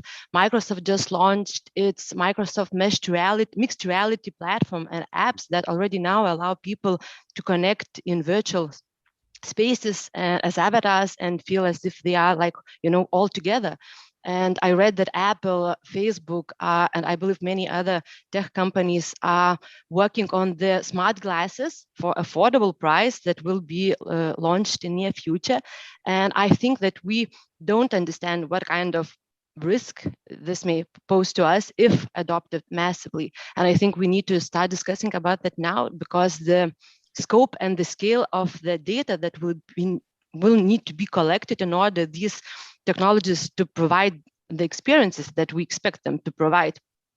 So it distinguishes these technologies from other devices and applications that we already know and use, like smartphones. So basically, in order to create entirely virtual spaces or virtual elements in our physical, three-dimensional physical world, these technologies will have to collect vast amount of sensitive data, such as our location, surroundings, movements, physical responses, appearance, like age, and then age, gender, and many more. And as Silvia mentioned, even some of them may have gaze tracking functionalities, facial recognition functionalities, or even I read, and cannot remember the name, brain-computer interface technologies that will not read, but like interpret our neural signals of the brains. And so basically by using these technologies like smart glasses, we will be opening our private lives and homes to the extent that was never done before to the companies behind these technologies. And even if you choose to never use such technology, your privacy may still be affected when you walk on the street or have a conversation with the bypasser using smart glasses. Your conversation may be recorded. And you as well, your appearance, your movements, how you respond to him, or if there's a facial recognition technology integrated in the smart glasses, you may be just identified, in the street, at the doctor's, in the church, just at any place without even knowing that. And I think the risks that may arise, it depends on how this highly sensitive data will be used by these companies. And of course, the initial purpose of collection and usage of the data is to provide us with that experience, immersive experience, as they promise. But then who knows if they won't be using this data to further analyze it and provide us with more tailored experiences, some kind of recommendations, ads, and so on and so forth. And just think of what kind of information our movements, physical responses, appearance, neural signals of our brains may disclose to these companies, what kind of information they can observe about our, health, maybe even future illnesses. Maybe the movement of my head in the virtual game can show something that I cannot even think of myself and do not see myself, and even the doctors cannot see. Yeah. And I think this really poses a real risk. And especially if it will be used without our knowledge, or even without letting us choose if we want that they would be doing that on us. So it's a lot to think of and discuss. Absolutely. Now we touched the word consent a few times today. Now we know that GDPR provides for 6 legal grounds for data processing, and consent is number 1. And, you know, consent is okay when you visit a web page and you click, I agree, I agree, I agree. But even here, as we see now lately with the introduction of GDPR consent forms for cookies, it's becoming more complicated, but at least I can control my consent on the web page. All the other legal grounds, especially the legitimate interest, which is an abstract legal ground, are being exploited also for artificial intelligence and mixed reality technologies. And, you know, they're outdated because there's probably no way we can really consent to all these data usages happening with the algorithms, which will be powering then, of course, all those new technologies. So we will, that's why I mentioned at the beginning, the law, when it was passed, it was already outdated, but it is really outdated now. So we will really have to not only talk about it, but actually also make new legislative moves, I believe, on a global scale here. And another thing that we touched, and we'll come back to it, is ownership of data. I mean, data, a lot of this data is private data, not only private for me as a private citizen, but when it comes to databases, they're private databases. And, you know, they might be legal private databases based on consent, for example. And we know that artificial intelligence and machine learning is based on, you know, mining a lot of data and, you know, owning that data, allowing access to companies who are developing artificial intelligence projects, maybe for good, not for commercial reasons, you know, it is very limited. And opening up those databases, opening up the data for good causes, data which is owned a lot of times by only a few corporations, maybe, this will be a very big political and legal challenge. But we'll come back to that. Greta, thank you so much for your opening comments. Felix, last but not least, you have an impressive CV, philology, and then, you know, computer sciences. But there's one thing that I know you like to talk about, and that's algorithms. And we talked about algorithms today during the conference a few times, many times. So let me ask you, what are some major ethical, maybe also legal, but ethical in your case, of expertise concerns related to security and privacy in the age of algorithms powering all those technologies we're talking about today? Felix, please. Thank you, Jaka. So yeah, you're absolutely right. I'm really passionate when I discuss this kind of subjects, and I think that I wanted to start by mentioning that I think people only now begin to realize how much their privacy is being infringed upon. I mean, we've all had that situation happen where we talk to a friend and we mention a product, and then we go on our phones and boom, we immediately get an ad for that specific product, and we've had that feeling that this is somehow a little bit out of place, right? Mm-hmm. So we are fully aware right now that the algorithms, they track our activity across websites and across the applications that we use, and they build models that reinforce mostly our confirmation bias. And this is one of the things that I'm most concerned about. The literature now begins talking about the so-called echo chambers. So, for example, on one major ethical concern here is that this whole phenomenon leads to increased polarization. And if anyone has been on Facebook recently or in the news pages in general, I think you can all agree that the effects of increased polarization are already starting to be seen. So. For example, in one of his books, Noah Harari speaks about a world where algorithms know you better than you know yourself. And he coins the term dataism as if he speaks about a new upcoming religion. But I think we're not there yet. And it's not clear that we will ever be there. We have in this panel incredible law experts that can, better explain the legal bounds that we can add to this to prevent this from happening much better than I can imagine. But I think that we are in the middle of a giant Lollapalooza effect, which aims at slightly modifying our behavior. I believe this term was coined by Charlie Munger, and he used it in economics, but we can appropriate this term ourselves, and we can speak about how certain cognitive biases tend to reinforce one another, right? And when we are in that kind of a situation, it's very difficult for many of us to build up the willpower to escape, right? To get out of it. And this is what most of these personalized machine learning models that the social media platforms especially use, they do. You know, as a developer and as a software engineer myself, I am a little bit disappointed about the fact that somebody working at Tesla mentioned, you know, the greatest minds of our generation, he was speaking of his fellow computer science students, and he said the greatest minds of our generations are working for tech giants, and all they do is they use all that incredible intelligence that they possess, thinking about better ways to show you cat food ads. So, you know, one cannot help but think we are going down a wrong path slightly a little bit. So I think this is, you know, worth considering when we're talking about. Thank you, Felix.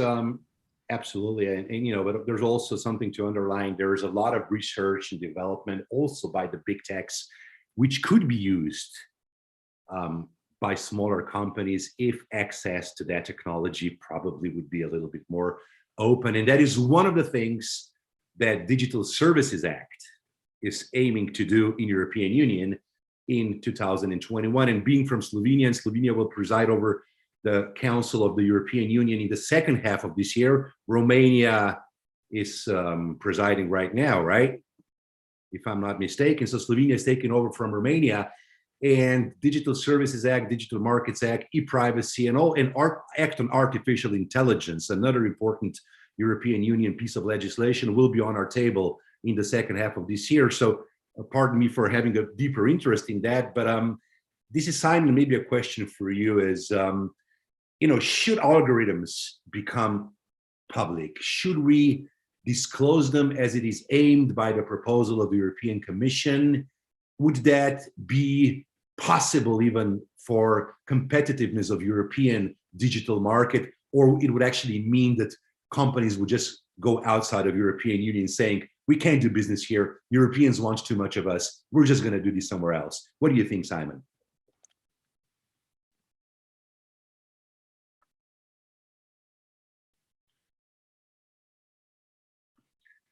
Simon, can you just turn on your mic, please? Sorry for that, Jakob. No problem. So, yeah, thank you indeed. I would immediately say the latter, what you suggested. I think if transparency is taken to that level, where you have to disclose essentially the algorithms just at the foot of everybody, I think that would lead to a competitive disadvantage of Europe. What needs to be done is to explain the functioning of algorithms to consumers, but that's not the same thing, right? We know, for instance, from the area of gaming, Jaka, that no gaming company loves to disclose their source code, right? Not only gaming company, no software company wants to. Yeah, full stop. Of course not. But not every software is doing huge data mining and machine learning. And not every software is implicating our privacy as much as, you know, some others. Just to illustrate that, of course, just as a source code is very dear as a business secret to companies, so maybe the details of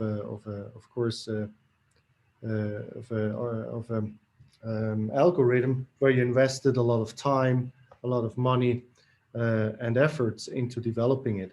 So I think it really comes down to distinction, appropriately explaining the functioning of an algorithm, which is okay and should be demanded, versus making everything transparent. Thank you so much. Maybe a question I will see. It's actually, we have also a chat room open, and we got some interesting questions also popping up during our debate. And, you know, one of them is, Alex shared it with us, was like, you know, we're living in the global COVID crisis. There's a lot of things that change. Not only are we now using Zoom and everybody's a little bit more tech than we used to be, or Teams or whatever, other technology, but, you know, there's also been a lot of distractions in the field of privacy, in the field of democracy, transparency. And, you know, one of the things is, you know, worldwide homeland security, as Alex posts here, saying, you know, was this crisis used to willingly breach that or lower that. For example, overruling known regulations in terms of population surveillance under the pretext of developing face recognition algorithms for people wearing masks. Super interesting, super complex, ethical, legal question. Sylvia, let me try to ask you to answer this, if possible. So the question was if overruling known regulations in terms of population surveillance, if this happened. You think that this situation fueled that when we're talking about, you know, some concerns we'd have with security and privacy? So I don't think that it's happened yet, but I don't know all the news that's out there. I do believe it's a plausible scenario because there are different interests and different people who already have different face recognition algorithms. Maybe, I don't know, before the pandemic, a lot of supermarkets wanted to track people within their supermarket to see how they buy, and maybe they also analyzed facial expressions to see if people were satisfied or not. And I do believe that some of these algorithms are now, they don't work anymore. They are not as useful. Maybe they know that you've been in a certain aisle, but they don't know how you feel about that. And this is just one example. So I do believe that different companies have different interests here, and but I also believe that technology is driven by the context that's in that day. So currently, I believe that the different flow of interest might drive those different companies to think about, okay, what's my business process now? What is feasible for me to look at now? Maybe I shouldn't push in the wrong direction because that's not going to come back for a while. And even if we do, even if this pandemic will end at sometime soon, I do believe that we are going to be profoundly changed. So maybe instead of focusing on face recognition algorithms, maybe they are now focused on tracking phones. But we do know that this tracking exists and that we are being tracked through all kinds of different software algorithms and so on. So I wouldn't worry that they're tracking me differently. I would worry about regulating the matter such that they have my consent before doing that. Thank you so much. And your consent, you know, as we talked about, is probably problematic in a lot of forms of tracking. Cookies just being one of them, and we're coming to a cookie-less society. So cookies taking our IP numbers and tracking our behavior online are slowly stepping away because there are so many other web identification models, also fueled by artificial intelligence, being developed worldwide now, and they don't base on any consent or any I agree buttons. And this will be very interesting. But let me ask a provocative question to all of you, because we have another 10 minutes coming to the last part of our discussion. Yes, COVID has changed us. Yes, COVID has changed security and privacy. Yes, it has fueled development of artificial intelligence, virtual and mixed reality. After COVID is over, maybe there'll be a new COVID. Maybe we'll go back to the old times, but I don't believe. We're probably just going to continue in the path we started now. In 2030, because European Union is so keen on saying how European digital market will look in 2030, will EU look more like China in 2030, or will China look more like EU in 2030? Will EU have cameras on every lamp in 2030, or will China have a Chinese GDPR with no cameras on every lamp in 2030? Which of those realities will win? What do you guys think? And let me ask you, Felix, first, and then Greta. It's a very, very interesting question, and I you know, it's one of the things that I'm wondering myself personally. Maybe this is just wishful thinking, but personally, I bet against the EU looking more like China. I think that we have certain principles in the EU that are that differentiate us from the Chinese political environment and from the Chinese landscape as a whole. And I hope that those principles will prevail. We spoke about openness previously, and Yaka, you mentioned being open with the AI technologies that we use, and I think this is an important step that we are going to take as more and more companies and more researchers in the field of artificial intelligence are openly making their source code available and explaining their architectures in the related papers and so on and so forth. Now, this also comes with a caveat, and I think we need to consider this as well, is that just because we open source a certain algorithm or certain technology does not immediately lead to a democratization of knowledge, since these tend to be very, very complicated and few people can actually understand all the mathematics behind what's going on. All right, Felix, thank you so much. Greta, what is your answer to this question? I don't think neither of these scenarios will, happen, because in Europe, I think we definitely respect human rights and, of course, privacy.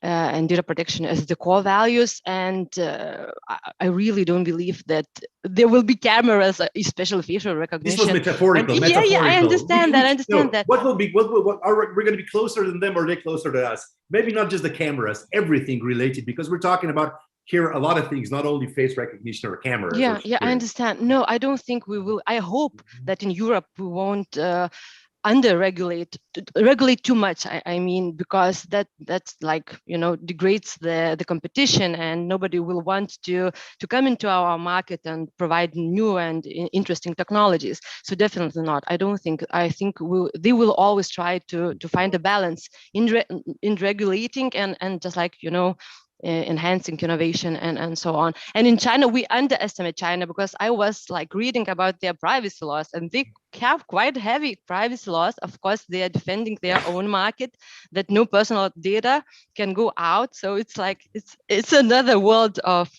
totally. There is a Chinese version of GDPR being adopted. I agree. But one thing is transfer of data across border. We have a problem with Privacy Shield now, guys, so we cannot export the data legally to United States when it comes to personal data. But this is another panel for Zoltan to think about for the next conference, Privacy Shield, Zoltan. But I know, Simon, you are also a balanced guy when it comes to over-regulation, under-regulation, competitiveness. We both work in very competitive industries as lawyers. So I want to hear your opinion or your closing remarks on that, please, Simon. Would you like to elaborate a bit further? Competitiveness in regard? No. Basically, the question was, we like China like us, 2030. What do you think? Because we're on a global market. As a lawyer, what's going to happen? What's more possible to happen? Yeah,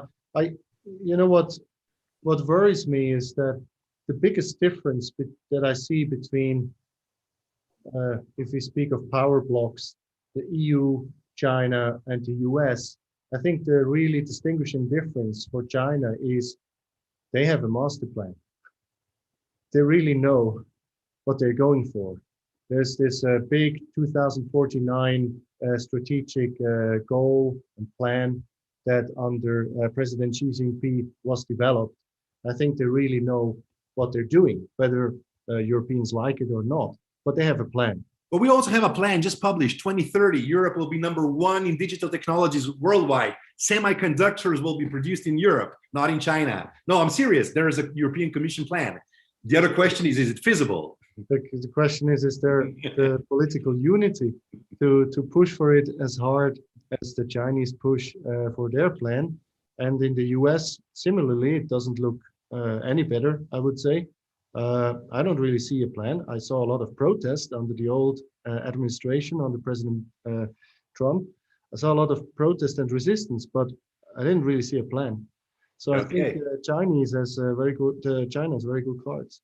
I think personally, before I give the word to close this panel, very interesting debate, guys, to Sylvia, I am also a believer of some sort of a middle way. We'll never probably have the openness or the liberal approach to security and privacy as some other jurisdictions, but we will never be as over-regulated as some are trying to do that. Sylvia, let me give you the word to conclude on your thoughts on this topic. We have another few minutes, so please, Sylvia. So I while I don't believe we'll become over-regulated, I do believe that some regulation might harm different entities. For instance, if we look at DSA and how they are talking about this automatic filtering part and the discussions between what's harmful and illegal, and what you don't really know, something might be harmful, but it might not be illegal. So it's permitted on different social platforms or marketplaces or so on. So I would start looking at that, because if you start to think that all companies have to implement an automatic filtering, maybe using AI or actually doing something that's, I don't know, maybe even just above a certain bar, but it's still an entire software component that has to be added to whatever you're trying to build. So we see big companies, Facebook, Twitter, who are ahead of their time, and they already are implementing these things. So big companies will not suffer, but we do see startups that are starting to be concerned, okay, but how will I implement this? And it's hindering me, and I need a lot more funding. I need more time to go to the market. I cannot compete with, I don't know, all these giant tech companies and also build my product and also add all of these requirements that they are asking me of. And I'm not saying it's wrong to ask them to add these requirements. I'm just saying that maybe we need to think of ways to help companies and startups to actually go through this and not just say, you have to do this, we don't care how. So we are going to see the landscapes of startups being affected by this, but I can't really say if it's going to be a good thing, like more regulation that actually leads to different platforms that we're actually proud of, or at least in a minimal sense, or if it's going to lead to a lot less competition and a lot less companies that actually deliver products that we like. Thank you so much. Over-regulation, to conclude with my thought, never helped boost innovation very much, over-regulation. But unregulated innovation, on the other hand, when we talk about security and privacy, when we talk about AI and MR, is also not a good thing. So I'm gonna let you guys with that thought and that conclusion. It was super great to talk to you. Sylvia, Greta, Simon, Felix, thank you so much for being our panelists today. As there have been some comments, next time we need more time. This is a super interesting topic, but this is homework for Zoltan to think about. So guys, have a great day, stay safe. Hope to see you soon at one of our conferences. And it was really a pleasure talking to you. Bye-bye, and word back to you, Alex. Thank you very much, guys. Indeed, it has been a fun, diverse, serious, and I can't think of enough words to describe this panel. It was really, really interesting.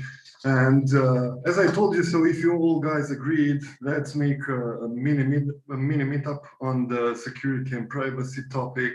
We can have a special dedicated time frame allocated to this vast subject. Now we're going to jump onto James with his keynote presentation on the digital transformation of an industry in crisis, virtual theater. James, you have the stage. I'm looking forward to this presentation of yours.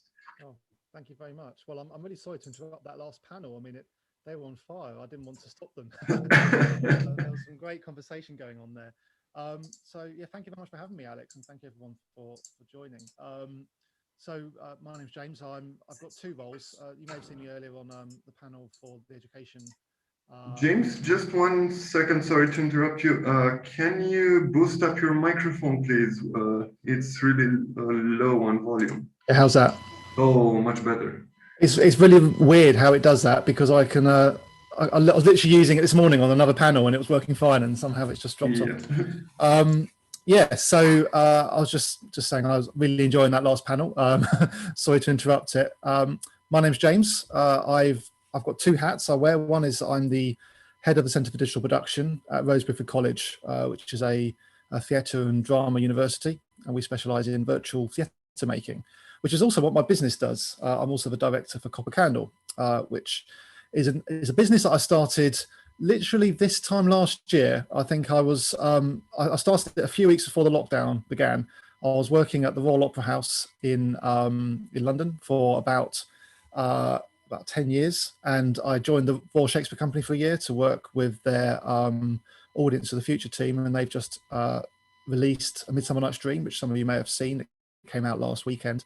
So this weekend just gone, which is a brand new reinterpretation of Midsummer Night's Dream by Shakespeare as a new form of virtual theatre experiences. So I was part of that. And then at the conclusion of all of those things, I decided that probably February 2020 was the right time to quit my jobs and start a business in the theatre industry, no less, the industry that's been decimated by the COVID situation.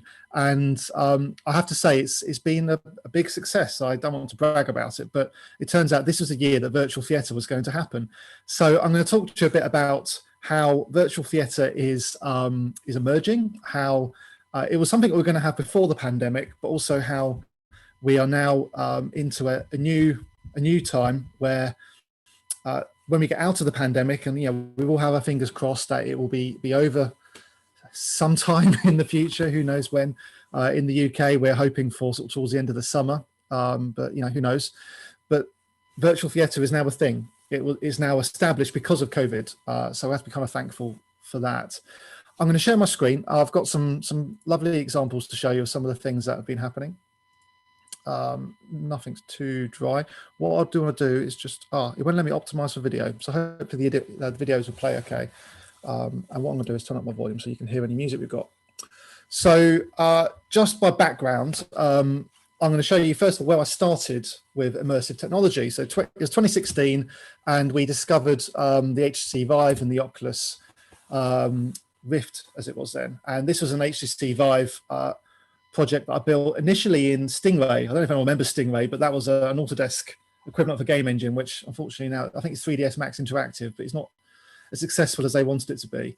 But the idea was that you could interact inside the Royal Opera House's stage. You put on your VR headset, you're a set designer, you look at your scenery, you begin to experience what the show would feel like, what's it like in terms of scale, where the audience might see things from, where do the actors interact with each other.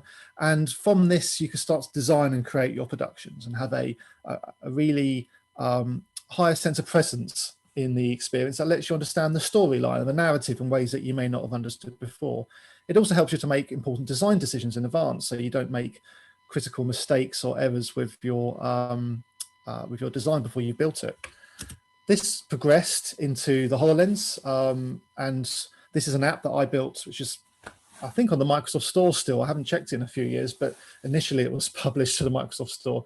The idea is that you put on your HoloLens, you locate your scenery on the stage, and you can walk around your auditorium, you can see the scenery in place, and use a little tablet interface to change it. So you could change the textures, you can add scenery, you can move materials around, and you could create your production on the stage. And you can see here that at the Royal Opera House, the crew is setting up for that evening's production. So they're busy doing what they need to do on the stage, and we're not in their way, but we have an entire show's worth of scenery on the stage, which we can move around and do anything we want with. So it was a really exciting way of using XR technology to help us design productions. And this actually became my PhD topic, which I'm still researching and undertaking right now. But what happened sort of during the start of the pandemic when I created the company is I was expecting to do more of this sort of work. It's something I'm quite good at. I had quite a lot of clients working in this space, all of whom were theatre companies, and all of whom cancelled their projects on March 23rd, 2020. So all the work just went away. But I had already identified that there was an opportunity to pivot this technology to do new audience experiences, because once you put a VR headset on or a mixed reality headset, you could see how an audience could enjoy this as an experience in itself. So we started to explore that, and loads of cool things have happened since, which I'll talk about in a minute. But first of all, I want to explain why virtual reality is so relevant to the theatre industry and why it is the right direction for the industry to move as a medium. And I have trouble trying to explain to some people why the theatre industry isn't all about the proscenium march in the theatre, and why VR, AR, MR is a relevant future for it. So here's my little explanation. We used to tell stories around a campfire.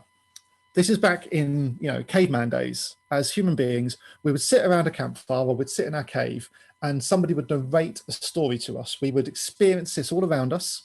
We would use our own mind's eye, so we'd imagine somebody's telling us a story, and maybe over there is that character, or that person sitting across the fire is another character. That smoke is the chimney or the animal or whatever the story was, that it was all around you as an experience. And that's because that's the only medium we'd ever experienced as humans. Our only interaction with life was by seeing it all around us and feeling all around us, using all of our senses to experience it. And we did this for millennia, and it's only until about 0.01% of our human evolution did we change to something else. Which was about 5,000 years ago. We started putting auditoriums around our storytelling, and this was mainly done to manage the acoustics, so more people could listen to a storytelling experience at the same time. So we got more people engaged in the experience, but as a result, we sort of reduced the size of the stage a bit. We ended up making the visual picture a bit smaller. And this was relatively recent in terms of human history. 5,000 years ago seems like a long time, but we've been telling stories around a campfire for 500,000 years or more. So this is a very recent innovation in our storytelling history. And then very, very recently, like literally yesterday, about 400 years ago, we introduced the stage, and we started to put people in costumes. So they depicted the characters for us. Rather than us using our imagination, they were presented to us. They would have props. Maybe they'd move around the stage. Can you imagine that? Moving around the stage to try to tell us what is happening in that story. And then something really interesting happened. Like literally, this is almost like an hour ago in terms of human evolution. We put things onto a stage in a venue, and we deliberately separated the audience from the stage. And we did that for a very good reason. We created what we call in theatre the fourth wall. The fourth wall is the plane of the proscenium arch, the bit that you look through. The audience sees through it, and the actors pretend it's not there, but really it's one great big window that we look through. And on the other side of that is our story. It has depth, it's interesting to watch. All of the content is managed by an enormous array of technical effects which are hidden behind the proscenium arch. So we have created a way that by reducing the size of the viewing area, we have increased the range of magic we can create. There's much more experience, there's much more technical effects. And that was taken even further with the invention of cinema, which was only 100 years ago, and arguably one of the most recent major innovations in storytelling, other than computer games, that has occurred since we've evolved through human storytelling. We now have unimaginable effects that we can create in our visual plane, but it's now flat. We've lost a lot of the senses. There's a lack of reality to it because people aren't physically in front of us. And then we made the screen even smaller. We put it on our TV, and now we're distracted. We have things going on. We have phones ringing, people come to the door, we might be cooking our food, and all that storytelling has been told on an even smaller device. And then we did the worst thing humankind has ever done to stories. We put all of our storytelling onto something 5.4 inches big. Now we experience everything through a phone. I mean, there's exceptions, of course, but the majority of content is now experienced through our phone screen. How did we go from having imagination and storytelling all around us to putting it onto this tiny, tiny device? And this is where mixed reality and virtual reality comes in, because now we can go the other way. We can put it back around us again, because now we have the magic of the digital technology, the stuff that put it on a phone in the first place. The reason why we have TVs and cinema, to get all those visual effects, we can put that back around us as a spatial experience. We can walk through it. We can almost feel it because with so many of our senses are engaged, you can almost feel like you touch it. This, for instance, is Magic Leap's experience Tanandi, which is from the Icelandic band Sigur Rós. And when you put your hand through these augmented tendrils that are appearing in your own living room, you can hear them, you can see them, and you can almost feel them. It's an imaginary feeling, but there's like a ghost, a bit like the stories you hear of amputees who can have a phantom limb. It's that sort of feeling, I'd imagine, where you can almost feel something as you put your hand through it. So you've got this very realistic experience that's playing with all your senses, all of your emotions, and it's all around you. And we're once again in a place where our human evolution, our instincts as cavemen, that has occupied the majority of our storytelling experience, is back where it needs to be, experiencing content all around us, but with the advantage of all this digital technology. So that's my passionate response to why is this technology so relevant to the theatre and the live events industry and the storytelling industry in general. So I'm going to give you a few examples of where my company's been involved in helping to make some of these things happen. And all the projects I'm showing you, just checking I'm right here, all of them were made during the pandemic. They were all lockdown projects. And I'm going to start with Birmingham Royal Ballet, which you may have noticed actually a picture behind me on the wall here. This is the poster we made for their production Leisure Life Sky. And it was created using volumetric capture. It's actually the same camera I'm talking to you on. It's an Azure Connect, which makes a great webcam, by the way. But it can do 3D volumetric scanning, very, very cheap and dirty, but it can do it. We had 2 of these in the space, and this is the dancers creating this image that you just seen. You can see on my laptop the 3D mesh that's been captured as a result of this meshing.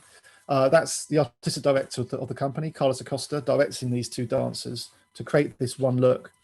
And it was so beautiful and so successful, we decided to make an app. Now, the production was going to happen for real. There was a real audience coming into a real venue to watch these dancers perform Leisure Life Sky.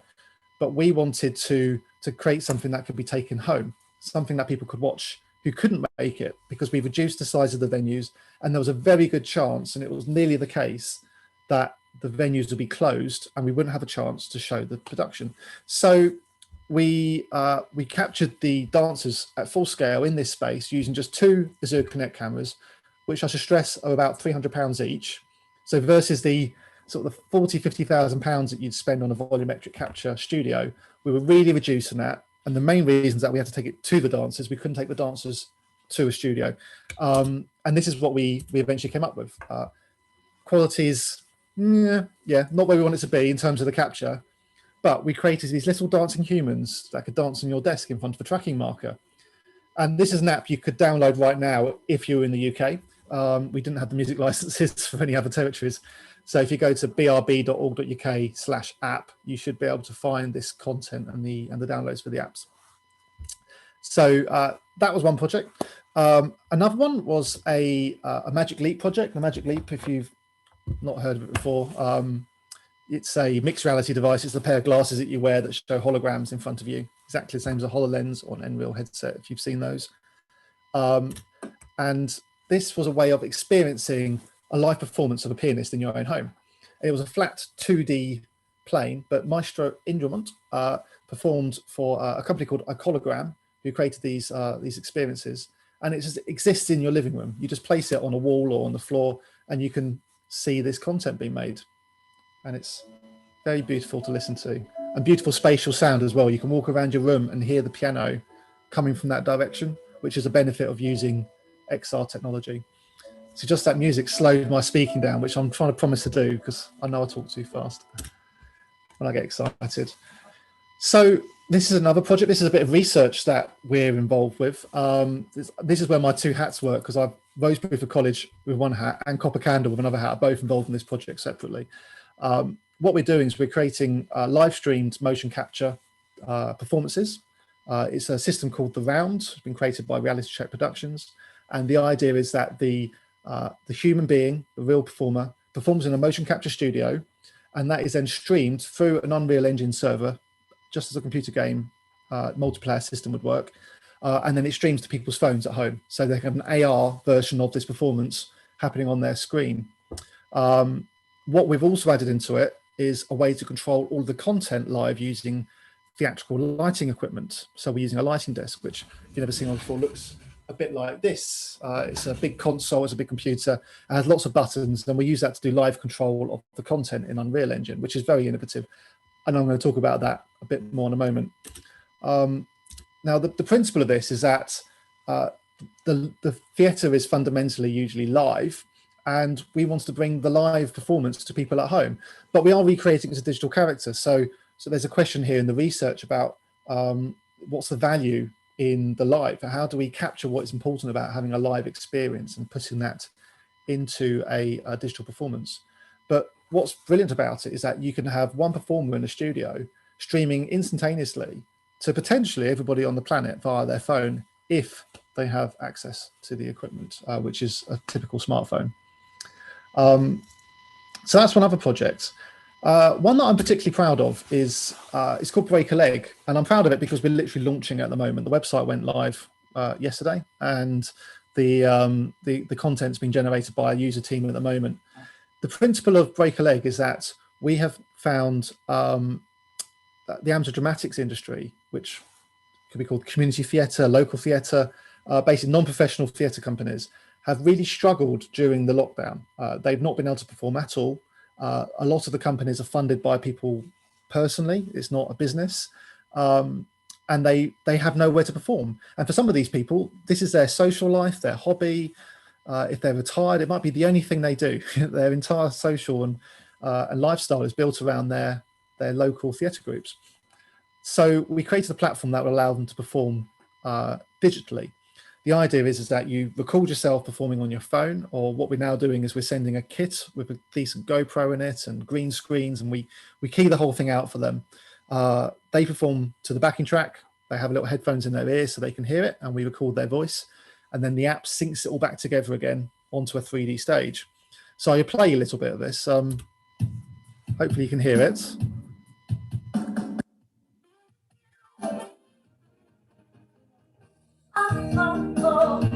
Today, feeling the way I always do. Hungry for something that I can't eat, and I hear the middle of town is calling you down. It's like a message from high above. Right, I'll stop it there because it could go on all day, but you can see the idea. It's a 3D stage. We have digital human beings recorded on it, and they can be played back on demand. And that particular video has had 35,000 views already. The others haven't been so great, more like 500-600, but it's still a prototype. We're working on it. Now, this video is something I'm quite excited by, because this was the first time I'd ever managed to get live motion capture data onto a stage with live lighting in Unreal Engine. Now, what's fantastic about this is that we now have all of the stage elements in a real-time engine. So anything that you could normally experience on stage is now happening virtually. And this can be played out on any device. It could be in VR, AR, MR, 3D internet. It could be live shared to a YouTube Live or something as a broadcast screen video experience. It's got pyrotechnics, it's got fog, it's got what we call particles in game language, but smoke in theatre language, and live streamed performances. Then this person's walking around this virtual stage. Now, this is, for me, the easiest way to be able to bring theatre into a virtual space. And once you've done this, you can share it with anybody, millions of people. I'm showing it to you right now as a recording, but we could share this via the live YouTube link that we're using for this conference, and hundreds of people could watch it. It could be distributed as an app on a phone. The content's very lightweight, so it can be shared quite easily.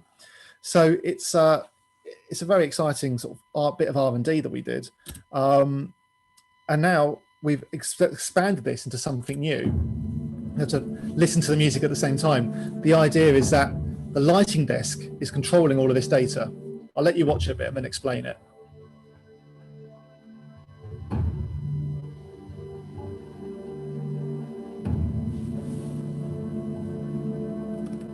So I think I might turn the music down a little bit. So the idea is that I'm controlling all of this data with my lighting desk. Now, this is obviously pre-recorded, but there's probably about 3 or 4 days worth of animation time if you're doing it in like a timeline in the Unreal editor. But doing it with a lighting desk, this is a work of maybe about 30 minutes to an hour to program in all that animation. The point is there's thousands of parameters of data being controlled here, which is a lot of data to try and understand in a timeline on a 3D modeling program. But lighting desks for theatre are designed to handle this. They understand the complexities of a moving light, where there's 50 or 60 parameters per light, which control the intensity of it, the movement of it, the color, the shape of the beam, the flashing of it. There's loads of parameters, and they're all operated live during a live event like a concert. There'll be thousands of lights, and somebody's sitting there just operating the lighting desk like a keyboard at a concert. So all of that live control can now be driven into the control of a real-time game engine like Unreal. And I've got a sneak peek, sort of just to finish off. I prepared this file last night. I screen captured it this morning, just after they have a panel session. We're producing it tomorrow at a motion capture studio, and it is A Midsummer Night's Dream. And this is all, it's motion capture data. I've got the software here at home, so I'm able to stream the motion capture data in directly into these two characters we created using some stock Unreal assets. All of the scenery, all of these trees and objects, they've all been controlled live by the lighting desk. So I was doing this while I was watching some of the other panel sessions this morning, and just literally knocked it together. That's how iterative this new tool is. And what it means is that theatre producers and theatre technicians can upskill very quickly to use game engines with all of their existing processes and technology. So they don't have to learn how to do anything new. They don't have to learn new language, new ways of talking with each other, new processes and terms for getting things made. They work the same way they always have because they're integrating with a lighting desk, which is part of the theatre already. And then we can see all of this content produced as a virtual piece of theatre. It can be live streamed or recorded. And there we go. We've now just transferred the entire theatre industry over to a virtual system. Now, I'll just say as a caveat, in case you're wondering, I'm not trying to get rid of the theatre industry as it exists already. It's my love, and I wouldn't want to see that happen. And this technology can be used in the theatre industry. But I'm really keen to see the this new industry emerge, this new sector. And so just to finish off, and I'll see if there's any questions. But my ambition for the future is that there's this new industry that's emerged, just as the cinema industry emerged 100 years ago.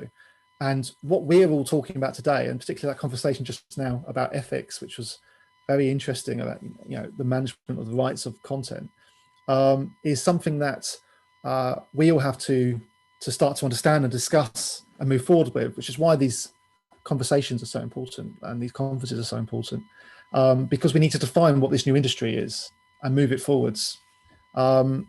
So I'm going to stop sharing, and I have no idea if there's any questions coming already. I do have one, James. As a professional in the field, do you consider that the crisis that struck the industry is beneficial at this moment?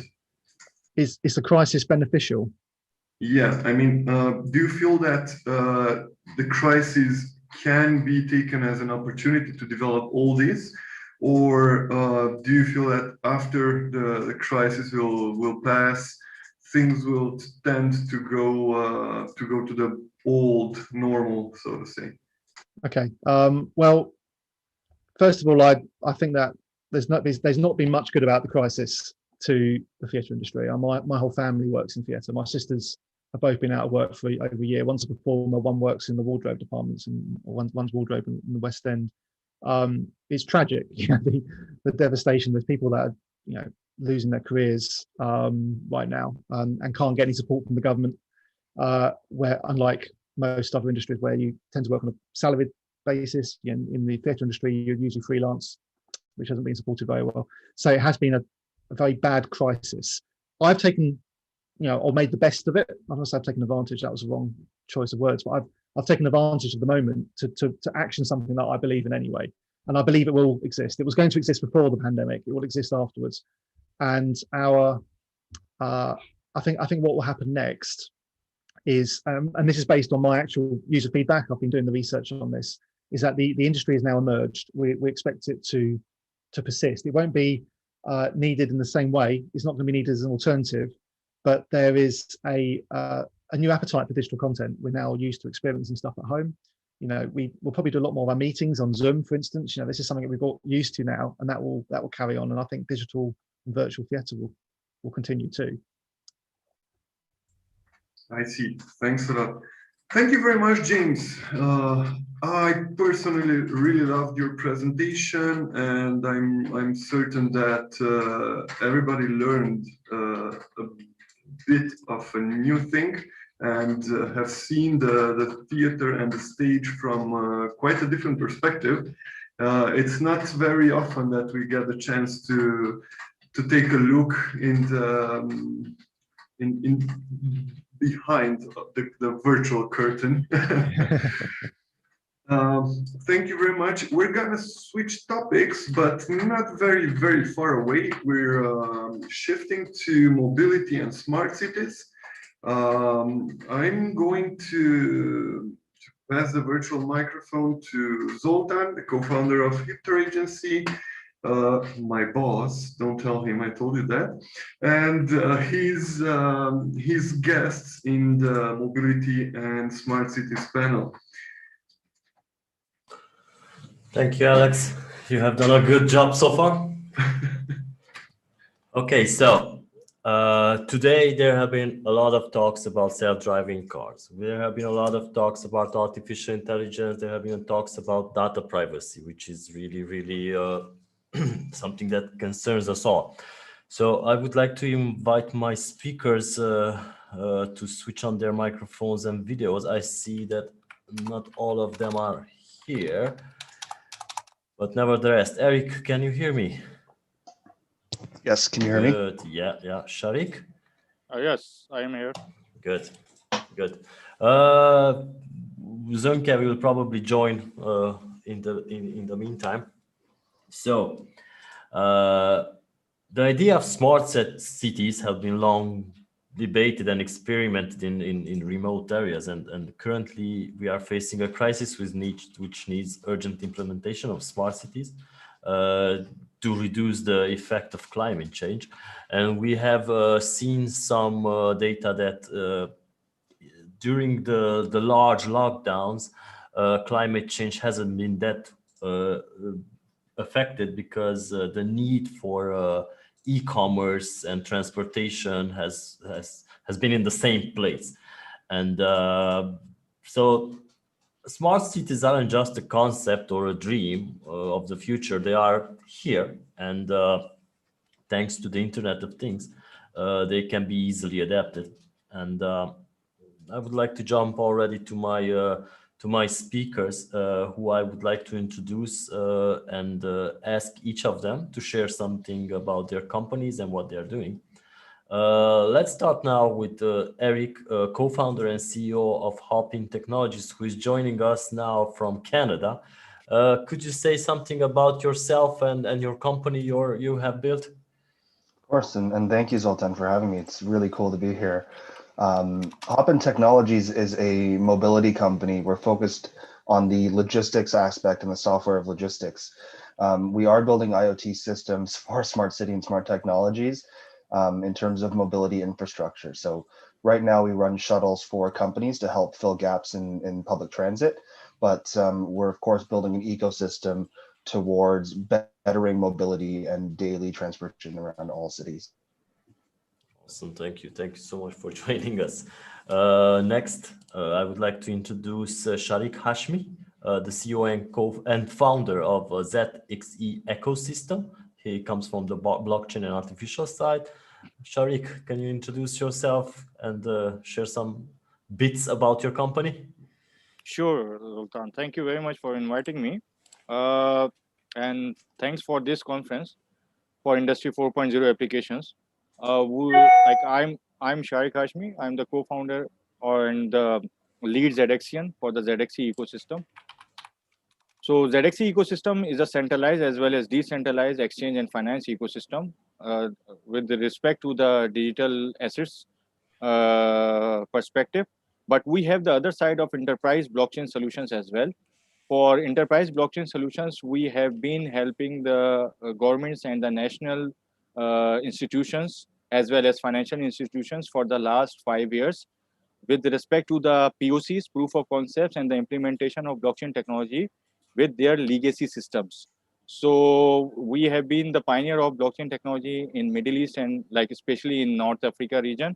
And we have introduced blockchain technology to some financial institutions as well as governments. And it's a proud feeling that we have been a part of the government projects as well as for the enterprise solution. So this is specifically for the blockchain and the implementation of Industry 4.0 applications. We are in the MENA and the Asia region. Okay, thank you so much. I see Zönke has joined us. Sönke Kirchhoff, the CEO of Inver Space. please give a short introduction about yourself and your company before we start the discussion. Pleasure. Thanks for having me. Thanks for inviting me. Yeah, my name is Luke Kirchhoff. I'm the CEO of NVR Space. We are based in Berlin. We have small branches in Munich and in Hamburg, but our headquarters are here in Berlin. Basically, as our name says, we are focusing on virtual reality, but of course we are looking into other field of immersive media. So AR is has been a topic from the very beginning as well. And as these are all new technologies, one part of our company, it's not only on content, but as well on research and development. And so there in that field, we are working mostly with AR, working on haptic devices, on interactivity, gesture control, and so on. So that brings us to the topic that we are talking about here right now. Thank you. That's awesome. Yeah. So we are going to jump right in. We are starting with virtual reality and augmented reality in smart cities. Yeah, technology has been really pushed forward during this period. And even with Zoom, we see it's like similar to those comedies or those movies when they are doing this ghost calling, you know? It's like, can you hear us? Can you hear us? Are you with us? Okay, so yeah. So the current situation we are in for more than a year now has pushed the need of technology. That it's now at its highest level. We can all agree on that. And the VR evangelists are certainly having their moment because there have been always talks about VR is going to be mainstream. And afterwards, Bitcoin came and then the video cards prices went up. So yeah, but now it's a different story. And after years and years of waiting for VR to go on mainstream, the time has finally come. I think we can agree on that. And virtual reality is one of the most intriguing and amazing concepts of the past maybe 2 or 3 decades, because it has been around for many years now. And I was going to ask Amy the question. She's missing, but I will ask Zönke. What does VR mean for smart cities, and what are the projects in which your company is engaged in, and maybe driving the adoption of VR in public and or private sector? Well, there's many angles, many fields where VR is at least having a niche or playing a role right now. Of course, as we are in a transition process right now, most of the time it is used to either communicate, to market the ideas, or to how it might look like, or how it might be useful later on with AR devices, for example. But as well, like we've seen collaborations between car manufacturers and Hollywood studios to bring VR headsets into automotive systems. Like if you're thinking about right now, it's happening, for example, in Uber cars where you're sitting on the back seat, but you're driving through a city that you already know from, like you're driving each night. So you have your VR headset that is connected to the movement of the car, so you will not have any motion sickness anymore. And you have your entertainment in there. You don't have to look out of the window that you're doing since years already. One example out of many. Same is happening with in-flight entertainment and so on. So it's like in many places, it's taking over kind of the entertainment systems that we already know, or adds on something that we are already knowing, with giving more information or more immersion. Yeah, just as one example. Yeah, I was muted. So guys, who are in these participants, you can already type in your questions for the panelists and those watching on YouTube as well. So yeah, staying with augmented reality, the mainstream media forever and Hollywood has always had a thing for VR and AR when being implemented in our daily lives. We've seen movies where advertising pops up on the street. Whenever we are talking about science fiction or reality, we are now ready to have maybe holograms in traffic or at airports, because this is where we're at right now. So what's the status of such technology in Europe at the moment? And do you have maybe any projections in the near future about such technology?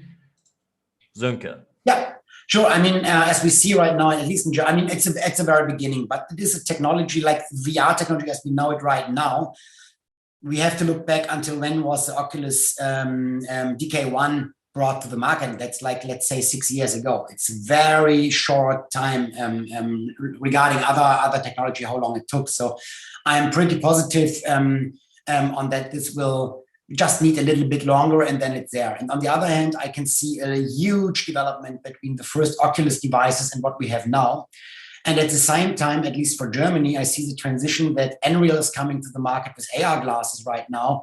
They are not just selling it in a store, they are partnering with Vodafone and Telecom. So it's the two biggest telco companies pushing a hardware device into the market right now, while at the same time, we know that Apple is pushing something to the market. Nobody knows if it will be AR or VR first, but both is announced. Both is announced for end of this and early next year.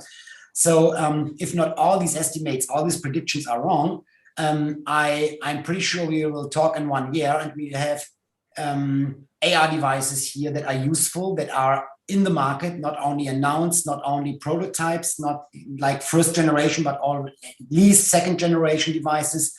And that will be pretty useful. And as we know from devices like the iPhone, like the first one was a nice other kind of a smartphone, and there have not been too many apps in the App Store, and it doesn't took too long to make it a thing. And I think that's exactly what we are having here right now, at least from my perspective, because I'm a user of that and I appreciate what we can do with that and what might be a positive future that we can achieve with that.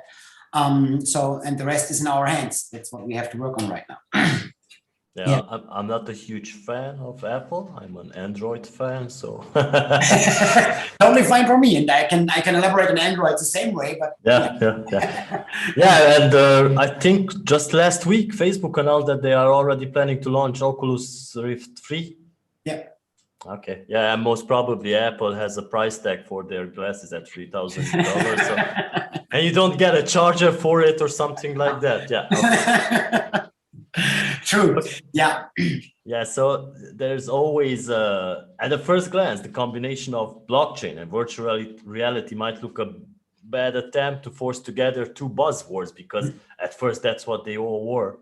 But however, to reach their full potential, these two ecosystems need each other to work, and especially now. And I found an interesting quote online, and the author of the blockchain Mapping the Decentralized Future, Simon de la Riviere, I think I pronounced it correctly, believes that the more I think about it, the more I am sure that once VR hits the mainstream, the blockchain will almost suddenly thrive much more in VR than in real life. So a VR world has a huge amount of personal information, which is provided by users, players. That's what we've been talking about today, about data privacy. So we see this aggressive push by Facebook, who's taking control of this data as well, because they love taking control of data.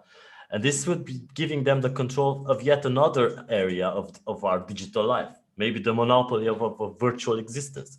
Right. So what are your thoughts on this? The combination of two technologies can decentralize virtual reality and possibly change this dynamic by giving control of the online world back to the user. Mm-hmm. So Sharik, you can also jump in on this because you're in the blockchain field. Eric, don't worry, I have questions for you too. So yeah, Sharik, maybe you can add to this.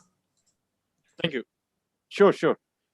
So first of all, let me tell to my co-panelists and the participants that blockchain technology, the initiation of the blockchain or the blockchain technology was the user owns the data.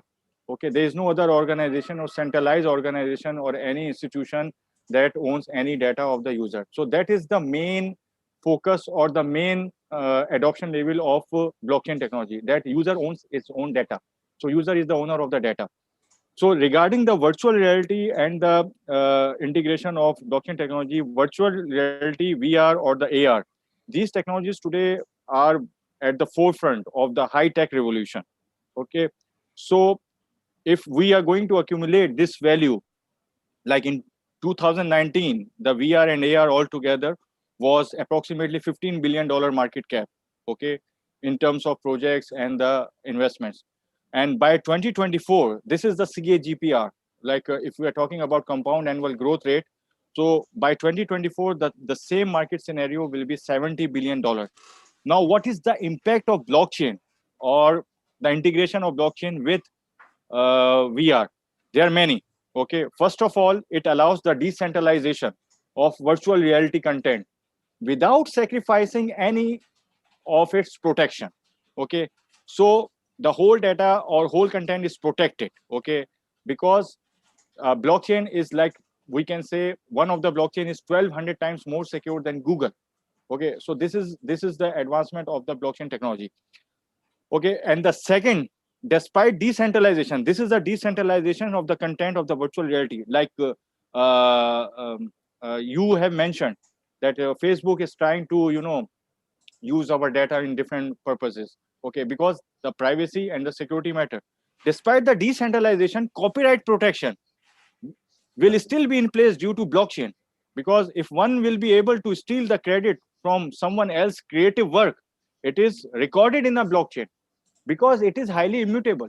You cannot change any sort of record on the blockchain. Once it is broadcast on the blockchain, you cannot change anything without the consensus of all of the users. So let me give you an example. Like if I'm going to put some sort of content, some sort of VR, some sort of AR content on the blockchain, okay, and it is my content, it is owned by me. If you want to see, you have to go through the permission by me, okay, and I have to be incentivized, not from the ads like Facebook or the other giants they have been using our data, but by my permission, I am going to be incentivized for my data. So that is the second thing, that Copyright Act in the blockchain is much more secure as compared to centralized ecosystems. And the last one is the profitable cryptocurrency market. If you can, and this is what it is happening nowadays, is right now where the things are moving forward. NFTs, non-fungible tokens. Okay, so let me give you an example. Like Jack Dorsey, he has put his NFT as a first tweet he has made in 2006. So he has put for the NFT, and people are buying it. They are bidding on it. So this is called the valuation, or we can say the evaluation of your own data. So this is the third thing. You can utilize it in the cryptocurrency to incentivize yourself as well. And in the last, I want to give like a very nice example of a project. Okay, it is a blockchain-based ecosystem that unites multiple virtual reality platforms. It's called Victoria VR, and it is totally blockchain-based project. And some of my colleagues, they have been working on it for a long time. So it allows its users to make money in the real world by trading and running businesses in the virtual one. So this is my input regarding the integration of blockchain with virtual reality. Yeah, and we can also call it a crash course into what blockchain is and how NFTs work. Thank you so much, Sharik. This has been a great explanation. Zönke, before we move to you, I would like to ask Eric, maybe you would like to add something in terms of mobility and blockchain to this subject, in terms of data privacy? Yeah, I can add something quickly. I think first of all, you look at country by country, right? Because everybody's kind of different with that. And I come from Canada, where it's very, very strict, and the regulations are very heavy on us with data privacy. But I think blockchain really is the future, and everything that Sharik was explaining, it's right. And as you mentioned, Zoltan, as we move towards the technology and the smart cities and things, then blockchain will become more relevant than ever. It really is the more secure way to go, and governments need to adopt this system. And I think it has to start with them as well. Yeah, I was just going to add, like, Volvo, I don't know if you guys heard last week, Volvo actually moved to online sales of their cars. So if that doesn't implement that blockchain technology, then I don't know what will. Yeah, exactly. Yeah, I remember in 2019, we did a conference in Prague, and we talked about data privacy and data security, and there was a talk about Internet of Things and the points of entry for data, and the things I heard at the discussion, that even with this smart light bulb, you can get hacked because it has access to your Wi-Fi already. So that can be a potential threat of hacking and probably extortion afterwards. And your light bulb will send you a message that, hey, I know what you're doing in your house. Yeah, Zönke, what do you think about this? First of all, I had to find the button again for unmuting myself. So this has to be much more implemented. Well, it's promising and frightening at the same end. I mean, I think we in Germany are close to what you, Eric, just said from Canada. Data privacy is a very a serious topic here, and that's why we cannot even buy Oculus devices here right now, because Facebook forces you with bringing the Oculus Quest 2 to the market to log in with a Facebook account, which know all the things connected. I don't have to go into details. So the result is we cannot buy any Oculus devices in Germany anymore right now. Only by buying them via Amazon France, for example. But it's difficult, and you cannot just buy them, and you cannot use them in the business purpose and so on. So it's serious here, and it's right in a way. On the other hand, of course, I see like we are in a bigger research project since more than a year, and it lasts for another 2 years, to help elderly people in their smart home environments, as well like in the environments around their home, to deal with daily life things. Let's stick to the example of the kitchen, for example. Like it starts with not being able to use your coffee machine the way that other people can use it. So you can use it with a smart device from your bedroom, for example, which sounds strange in a way, but yes, it is something that people are not able to do, that are not like me, like, you know, like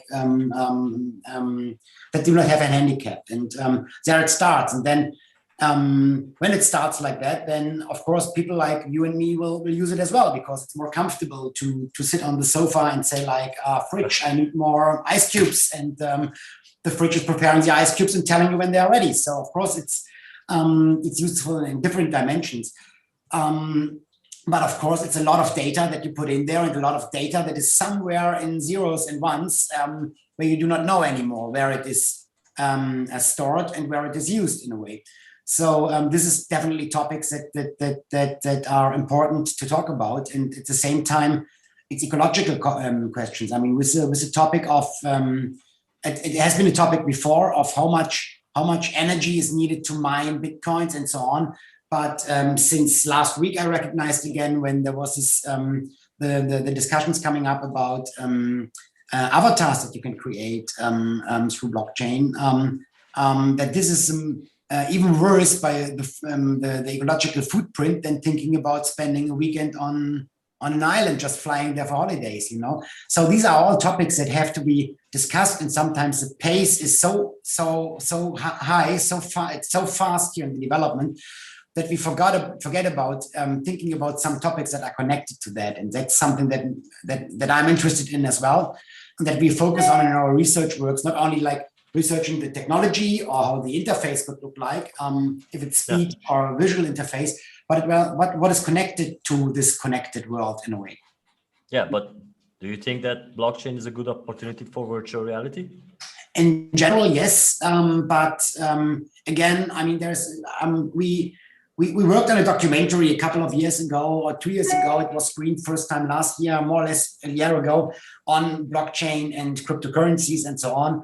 And that's not the first time, but there I recognized again in a very condensed form when I watched this film after it was finished, that there's a lot of players involved already with a lot of different opinions. And sometimes they don't even trust each other and dislike or say the other one is wrong with what he's saying and so on. So as well, it is not like just black and white. It's not only like good and bad. There is pros and cons, and that's connected with a lot of these things. So in general, I would say yes, blockchain and these things are very useful and very good for VR as well. It gives you some things back in a way, but as well we have to be careful about that. Like careful with everything. Yeah, I want to add something over here. Go ahead. Yeah, Sonke is absolutely right, because if we are talking about like 2 years ago, the maturity level was different. And you know, there are some consensus, like he has discussed Bitcoin. Right now, the Bitcoin mining, the energy consumption is very high. Like I'm talking about the total energy of New Zealand and Africa all together made one, like this Bitcoin mining. So that's how much energy is consumed for the Bitcoin mining. So we are talking about some different consensus algorithms over here. So maturity levels now we are seeing is totally different. Enterprises, they are jumping into it. Institutional investors, they are coming in. But regarding the blockchain implementation with enterprises or VR or any other industry 4.0 applications, we have different consensus. We don't need to implement proof of work. We can easily implement proof of stake as well. That consensus, that is highly secured as well, okay, and is the same function like other consensus. But the point is the energy consumption is very reduced by utilizing the different consensus as compared to the proof of work. So by utilizing this proof of stake concept, we can easily utilize the other industry 4.0 applications like VR, AR, and IoT with this, because you know the whole thing is that the transaction. So if the network will be congested, you cannot do anything. So with this utility of proof of stake, you can easily use your cell phones only, the CPUs only, to be the staking possibility for any network. So this is what I wanted to add. So now the maturity level is different. Yeah, it's different. I just little 3 weeks ago, I bought a smart vacuum cleaner, and even if I see the data privacy and the possibility of being hacked by giving the map of my house to an application, I still bought it. You know, it's easy to use. You don't have the hassle, but I still have this doubt that I'm giving an app the map of my house. So yeah, so staying at Sharik and blockchain, you are doing some awesome things in the United Arab Emirates, and somehow the use of blockchain and AI has been really well put to use over there. We've seen that even many conference organizers are heading that way, hosting conferences, because it's an area which it has been put to use. How can blockchain help the transformation to smart cities? And what are the projects in which your company is engaged in right now, maybe driving the adoption of blockchain? Also, again, I will ask you the same thing in the private and in the public sector, because it's very important to have this aspect. Okay.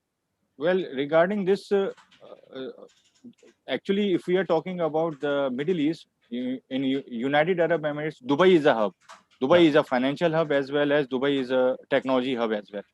So if we are talking about any new technology, they try to adopt it because they are very innovative people, and especially their rulers or the leaders, they are very innovative. So blockchain technology initiated from there in 2015, okay, and since then they have made a pact, okay, that by 2020 they will be paperless. So all of the, specifically Dubai, I am talking about one city, Dubai. Okay, so Dubai, 20 departments, 20 government departments, they have already planned to be on the blockchain by the end of 2020. So they have started doing POCs, and directly or indirectly, we have been involved with out of 20 departments, we were involved with 8 departments. Okay, and out of them, that this RTA or Dubai Land Department, they were one of the key companies. We have been working out on the technical architecture as well as the implementation and the adoption of the blockchain. So this was the public sector. This is why, because of the innovative thinking of the leader. Now with the private sector, when we have started educating this blockchain in 2016 in Middle East specifically, there were people, they were thinking that this is only a bubble, okay, like internet bubble. Okay, so and everybody was thinking the same thing. Like if you're talking about blockchain, they were thinking crypto asset or cryptocurrency, but that is a totally different thing. Cryptocurrency is a very small application and the blockchain is a very vast field.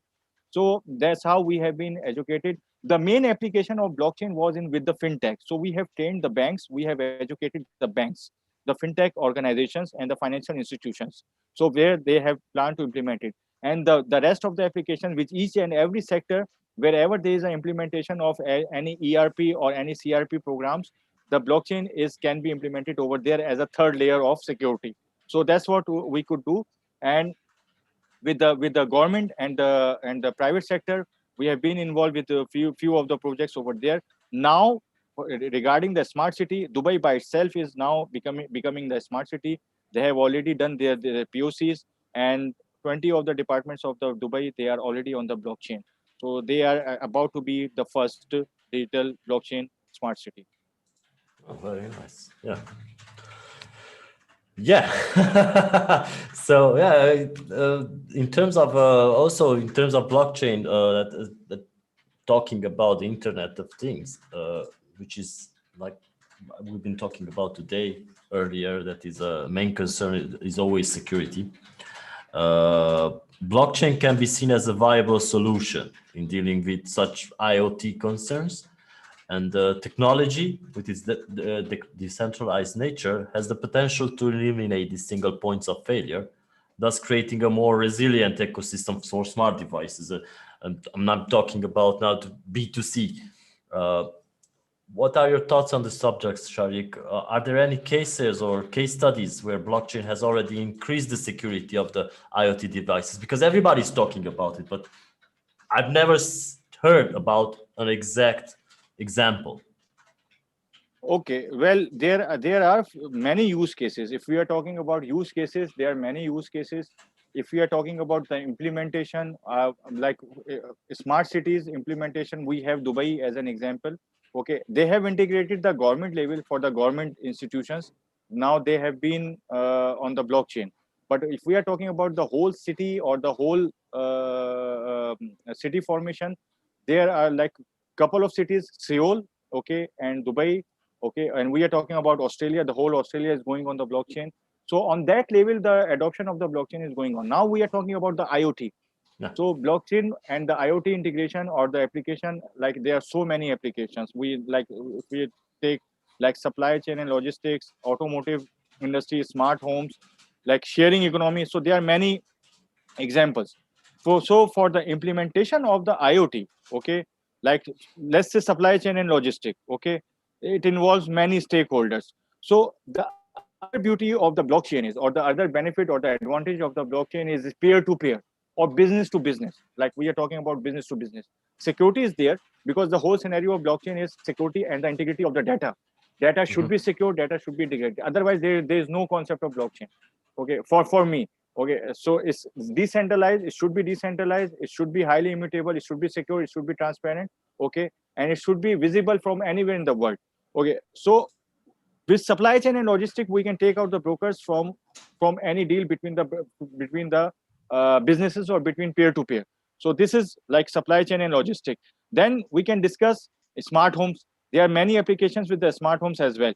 Okay, and I will give you some sort of example over here. Like for the smart homes, it solves the security issues as well as it's removing the centralized infrastructure. Whatever the centralized infrastructure is there with the smart home, it can be. So there is one company, it's Australian telecommunication and media company. It's a very big company, Telstra. Okay, they provide smart home solutions. Okay, for the this company has implemented blockchain and biometric security system to ensure no one can manipulate any sort of data captured from smart devices. So within the premises of these smart city or the, let's say, smart town, okay, where Telstra has its own devices with the help of biometric security and the blockchain technology. So they are securing each and every device within that diameter of that area or that town. So with sensitive user data, it is stored on the blockchain for improved security. What is it? Biometrics, voice recognition, facial recognition, etc. So these data are secured by utilizing the blockchain. So that's why Telstra has implemented blockchain for this smart city project, and it's like a very big Australian telecommunication company. So there are many applications in IoT for the integration of blockchain as well, and I have already provided you the use case and already implemented use case. Very good. I'm happy to learn something new every day. Like for instance, when I was preparing for this panel with the questions, I read about that project in Dubai about the vehicle history blockchain report. And Eric, you could maybe also pay attention to this interesting project because it might be something that could be considered in Canada, and maybe with a partnership with Sharik, you guys can take it there. So Shari, can you tell us something more about this project? Has it been implemented? And afterwards, Eric, maybe you can share your thoughts. Do you see a future of such a project in Canada? Yes, it has been implemented in a way that POCs has been finalized, and it's like it's a RTA, Road and Transport Authority. RTA is one of the organization or one of the government-backed company. I was talking about, like 20 Dubai departments. RTA is one of them. So for the whole vehicle history, they have already implemented the solution on the blockchain, and from the manufacturing to the scrap house, all together. Everything is on the blockchain, so it can easily traceable. Okay, because it is on the blockchain, you can not change any sort of data. So all of the vehicle history will be there, and this is only one of the example, Zoltan. I'm telling you, there are many other examples and use cases, and specifically this innovative city of Dubai, they have been working very hard, and by adopting these new technologies, there are other nations in the Middle East, they are going to adopt it, and now South Asia, they have started too. Because the Fortune 500 companies, and I'm talking about Amazon, Microsoft Azure, they are already utilizing the blockchain. So this is the implementation of the blockchain. For digital assets, let's take them out of this focus. Blockchain by itself is a very vast field. So due to some sort of benefits regarding the security or the integrity of the data, organizations, specifically Fortune 500 companies, they are adopting it. And national levels, national institutions, or the governments, they are adopting it as well. Yeah. So Eric, you can jump in on this. You know what? In terms of Canada, I don't see this happening anytime soon is my short answer. But to understand it a bit more, like we have 10 provinces, 3 territories in the country, right? And each province and territory actually has the power to control the transportation, right? And that's what they govern. So now you're coordinating, and every level of government has a piece of this for some reason. So now you're trying to coordinate between municipal government, provincial government, and federal government. And I think it's amazing what they've been able to do in Dubai and the UAE, because I don't know that we're ever going to reach that level of cooperation between our levels of government for this. Like the bodies that you have to get involved in, all the organizations and groups, and even politics. Yeah, it's politics at the end of the day, because I think we're ready for it here, right? And all the universities are teaching blockchain courses and specializations and master's degrees and PhDs in that. But I mean, to be honest, with blockchain, like we haven't even gotten past cryptocurrency yet.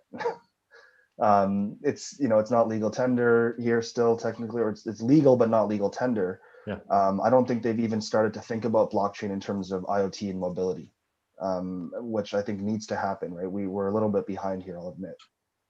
It's the same thing in Europe as well. I loved it how everybody in the panel before were talking about how the European Union can go ahead and be. No, man. There's a huge influx of cars being sold from Germany to Eastern Europe. And most of the times, the data is manipulated for the kilometers in the cars. So basically, they are selling cars that have maybe 300,000 kilometers. They switching the software and they say that, okay, we only have 150,000 kilometers. But with the system like this, with the blockchain, this can be resolved easily. And I think this could happen anywhere in the world when the car sales are in the middle. Okay, so Eric, I will stay with you now to pick your brain about smart cities. Could you share with us what is your company doing right now in terms of smart city, and how are you guys changing the daily commute with your sustainable solutions? Because I read it and it's really interesting. So you can probably explain better than me. Sure. I mean, so basically we run our intelligent transportation systems or intelligent mobility systems, and it's based off of this logistics software that we've created. We took basically every type of transportation on the road that you see every day. So freights for parcel deliveries, Uber rides and taxi rides, Uber Eats for the delivery of food, daily commuting, right? Vehicles and buses and everything, trains. And we started to design kind of a one solution or one software that can accommodate all of this and accommodate daily travel. So, for the time being, we sell our solutions direct to enterprise. And we look at those areas that are kind of away from the big metropolitan cores, the big cities that have transit or adequate transit, right? And we say, okay, this is actually the root cause of the problem with commuting and with congestion and traffic and everything, because most of the people here have to own cars, and they start bringing them into the cities, or they start traveling across. And then you see all of this traffic building up, and you see all of this headache with the roadways and everything, right? So at the end of the day, I think it's actually urban planning. And so our software is building towards prediction machines and machine learning for urban planning software. If you change the infrastructure, and if you understand how people move in every single way on a daily basis, you'll be able to really affect change. And you know, it has social impact, it has environmental impact, everything that you can think of, it'll affect your daily lives. Yeah, especially since smart cities have to have direct impact on climate change, because we've been talking about this subject in the summer with the International Executive Director of Greenpeace, Jennifer Morgan, and the key message was that the transformation into smart cities also offers the opportunity to rethink climate change. And public transport is one of the main things that can impact this, and we see artificial intelligence being implemented in that too. Do you guys use artificial intelligence in these? You know what? Again, I'll say that it should be there. It should be there, yeah. And that's what we're trying to implement. But we have a big project that's just getting started in April, actually. And it's one of the first. I won't even say artificial intelligence. I'll just say one of the first software or intelligent transportation systems that is being implemented like a widespread solution across an entire region. And it's just east of Toronto where we're living. You know, artificial intelligence is still a bit of a dream here, I think, in Canada. But it's coming. We're pushing forward every day. And with the projects like this, I think we have the eye of the government now, and they're waiting to see what we can do with it. Why are you laughing, Zunke? Well, it's a little bit the same here in a way. We started to implement artificial intelligence. It's a buzzword. Everybody's talking about it. Everybody's trying to do something with it. And we see, of course, on the internet what's going on there in a way right now. But we are using it in the entertainment industry. We are on a research project with the Fraunhofer guys. I don't know if you're familiar with the Fraunhofer institutes. They have more than 70 here in Germany and invented stuff like MP3 and H.264 and H.265. But I think most of the people in the world don't really know about them or never heard the name because they're just using MP3 and so on. So anyway, with these guys, we are working on a research project on how to apply movement data with artificial intelligence on volumetric captures assets, which leads to digital humans in a way. But again, from our perspective, we do that with the ethos of coming from the entertainment industry and want to create immersive stories with that. But of course, we are aware how much else you can do with that. And I mean, we know about all these like fake news and stuff. And of course, we are very, very careful about that. But we recognize when we drop this in, everybody's like, yeah, we just start working with that. And the same applies to us. We're like, yeah, since October, we are working with AI.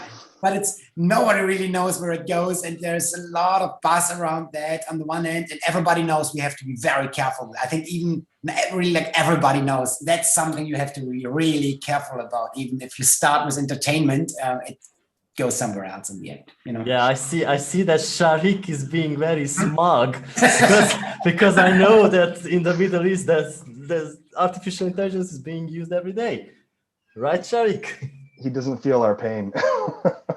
You know, you are absolutely right. So, but I do totally agree with Eric and Sonke, because you know the decision making is very much mandatory in these type of scenarios. Okay, and if we are talking about the politics and the governments, they take time. But if there is a single entity who is innovative, they are going to adopt the solution. It doesn't matter if they are going to utilize it or not, but they have adopted it.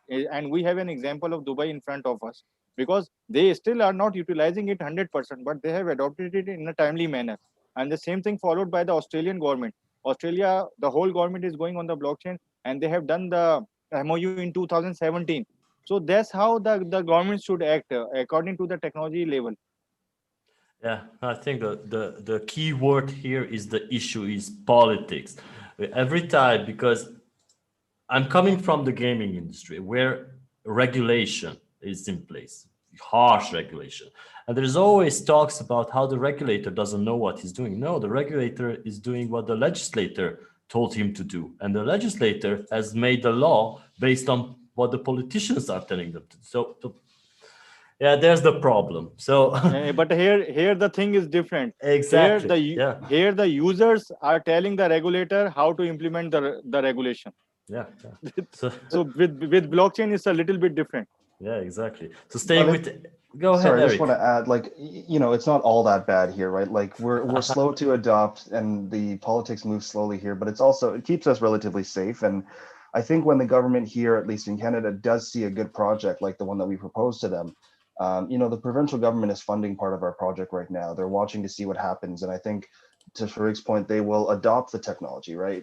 When it's presented properly. So it took a while. It took us 2.5 years to get to this point, but they're finally seeing what we're doing and starting to adopt the technology a bit more. I love the part when you said relatively safe. So I'm staying with you, Eric, with a tough question for you. How is Hopin contributing to making the world a better place? Canada a better place, let's say. Well, hopefully the world soon. We're actually expanding out to North America and South America right now. But I think there's two major ways that we're doing this. And one, of course, is the climate change, and the other is the social impact that I mentioned. So if we go to climate change first, we're actually just about to announce a new partnership with a company called EcoDrive in San Francisco. Basically what we're doing, we're starting by planting trees, mangrove trees in Madagascar to offset our carbon emissions caused by the rides. So, you know, we're working towards being carbon neutral as a first step, but I think there's so much more that can be done. You know, we're talking to all the different governing bodies and clean tech companies. We're speaking with electric bus companies, because the goal is not just to be carbon neutral, but it's to give more than you take, right? And like, it cannot be an afterthought anymore. We have to really address climate change every single day. And so like our team puts it at the forefront of what we're doing every single day. And we ask ourselves, like, are we being effective and efficient with the climate control? The second part, again, the social impact, which I really love, and it was really cool that we were able to do this. You know, for the companies that we service, it's great. We can help them with transportation needs. We help them expand hiring pools based on geographic regions they can tap into. But on the other end of it, we've been able to help a number of people from, you know, poverty or from marginalized communities. We help them access better jobs. One of the biggest barriers to people getting better jobs is actually just transportation. Yeah, right. exactly. They don't want to ride 3 bus systems for 4 hours one way to get to work. And especially in Canada and in the US, and I know Mexico we're working on right now, these are big issues. So, you know, if we're able to bridge some of those economic gaps as well as socioeconomic gaps, I think things like climate change will start to come and we can focus on it more, right? Because it's at the end of the day, it's Maslow's triangle. You have to meet certain needs before you can start to move on. Yeah, and a key lesson learned last year is that nobody can predict the future, but we can certainly shape it, like we did with like how all these events industry has adapted to online meetings and to stay in touch.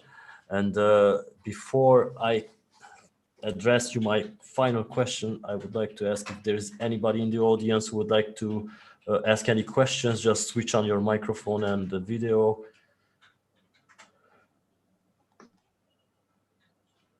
And since there aren't any questions, I will ask you the final question. This one is for everyone in the panel, and you can start, either one of you, and just tell me, what are your predictions for 2021 in terms of transformation of cities into smart cities? And how is your company or niche going to bring the solution? So who would like to start? I guess I'll start. Go ahead. So for us in particular, the big focus is return to work, right? And returning to work safely. So like we design transportation systems partnered with health tech companies now to offer, more safe commuting as opposed to even just public transit options. I think in 2021, there won't be too much advancement in AI technology necessarily, but I think showing that, even a base level of technology can help you with things like returning to work, returning to the normal life after COVID, as we get the vaccines rolled out. Okay, good. Sharik? Yes, the same thing over here. We have been trying to work it out over here. So because work at home, that is okay. But back to the office, that is mandatory at this moment.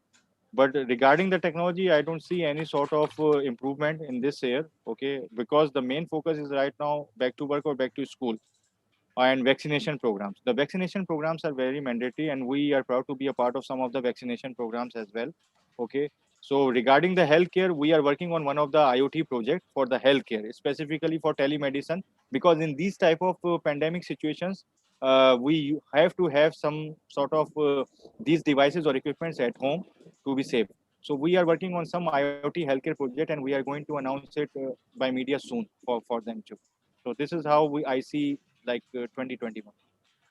Okay, good, fair. Sönke? It's not really a prediction because we do not have anything scheduled like that, so it's hard to predict. But perhaps, and I listen carefully to Eric as well, because perhaps I have some relatives in Canada, and I like being in Canada as well, and I feel emotionally connected. Perhaps there's some similarities there as well, and connected to being German or living in Germany and Berlin. And in Berlin, I don't know if you know the story, it took them 30 years to create a new airport. So things are taking very long time sometimes here, much longer than needed. I would say I do not predict too much, but we are working since a couple of years in this field of transportation as well. And that's perhaps it is because I know the long ways to Chandler's Lake from Toronto and so on. So I know how long you can drive in Canada through forests. We are working in the field of autonomous driving and as well how to decrease your carbon footprint while traveling as well. Like we created a platform by accident in a way because we recognized the purpose and need from festivals and conferences that couldn't happen in the last year.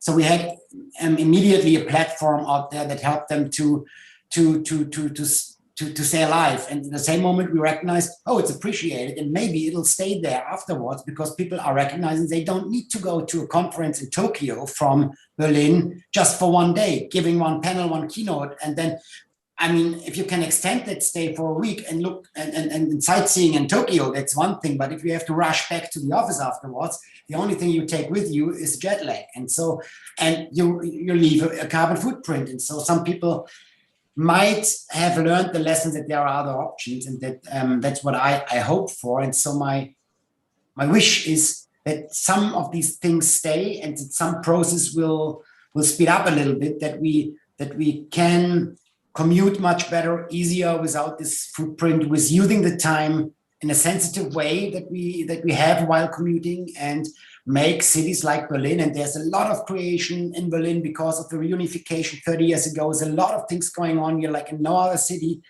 that this perhaps is a process that makes it a green city and not a concrete city as well. So these are processes that we are working on and that I hope are not only in 2021 on our roadmap. Yeah, maybe City Council Berlin should be looking at City Council Dubai for ideas. Right, yeah, definitely. There's a lot of things Berlin could look at. Yeah. I think we all have to look at Dubai. Yeah, exactly. So I guess we finished, and once again, the Middle East won. Okay, guys, it was great. Thanks for having me. Thanks. Thank you. Bye-bye. Oh, thank you very much. Thank you all. Take care. Really, really nice and dynamic panel we had here. Moving on to the health and wellness industry and the health and wellness topic. I have to welcome Candace. Good morning. I know that it's morning on your end of the globe. Good morning. And I have to welcome everybody, Angela, Andrea, and David. I know Marco had some problems in the airport. His flight was delayed, and right now he's in the air, and so he won't be able to join us. But I know for sure that he is. Sorry for this one. So, without further ado, Candace, you have the virtual microphone, so get on with it. Well, thank you so much, Alex. It's wonderful to be here. We certainly will miss having Marco and hope to have him on the next time. And we have so much passion just listening to the former panel, having so much passion with everybody participating. It's wonderful to hear and all the exciting things going on around the world. So without further ado, the Health and Wellness Panel, AI, XR, and Integrations, is about the health industry. It has long been experimenting with AI and XR integrations, but we need to push the boundaries further, outside of the box. Wherever we're talking about tackling, whether we're talking about tackling cancer or doing self-care or enjoying a wellness weekend, the technology is already there. It's time for us to push that limit again. So I want to just mention that Dr. Marko Savkovic, I'm having a hard time with all those European accents, but I love them. Dr. Marko Savkovic, he is the one that's not going to be able to join us. He is the head of product marketing for Vive Enterprises with HTC, and we hope to have him back another time. So safe travels, Marco. I'm gonna make sure I hook him for the next edition. Yes, that'd be fantastic. I'm sure he will love it, as we will. So I'd like to welcome Angela Todorvik. Angela is our first panelist speaker. She's a software engineer at Cubic Corporation. She has a history of working on industry projects related to medical imaging and sensor data processing, which I find very interesting. This summer, she'll be a part of the Human and Population Lab at McGill University in Canada. Welcome, Angela. Thank you, Candice, for the great introduction. Oh, you're very welcome. You're very welcome.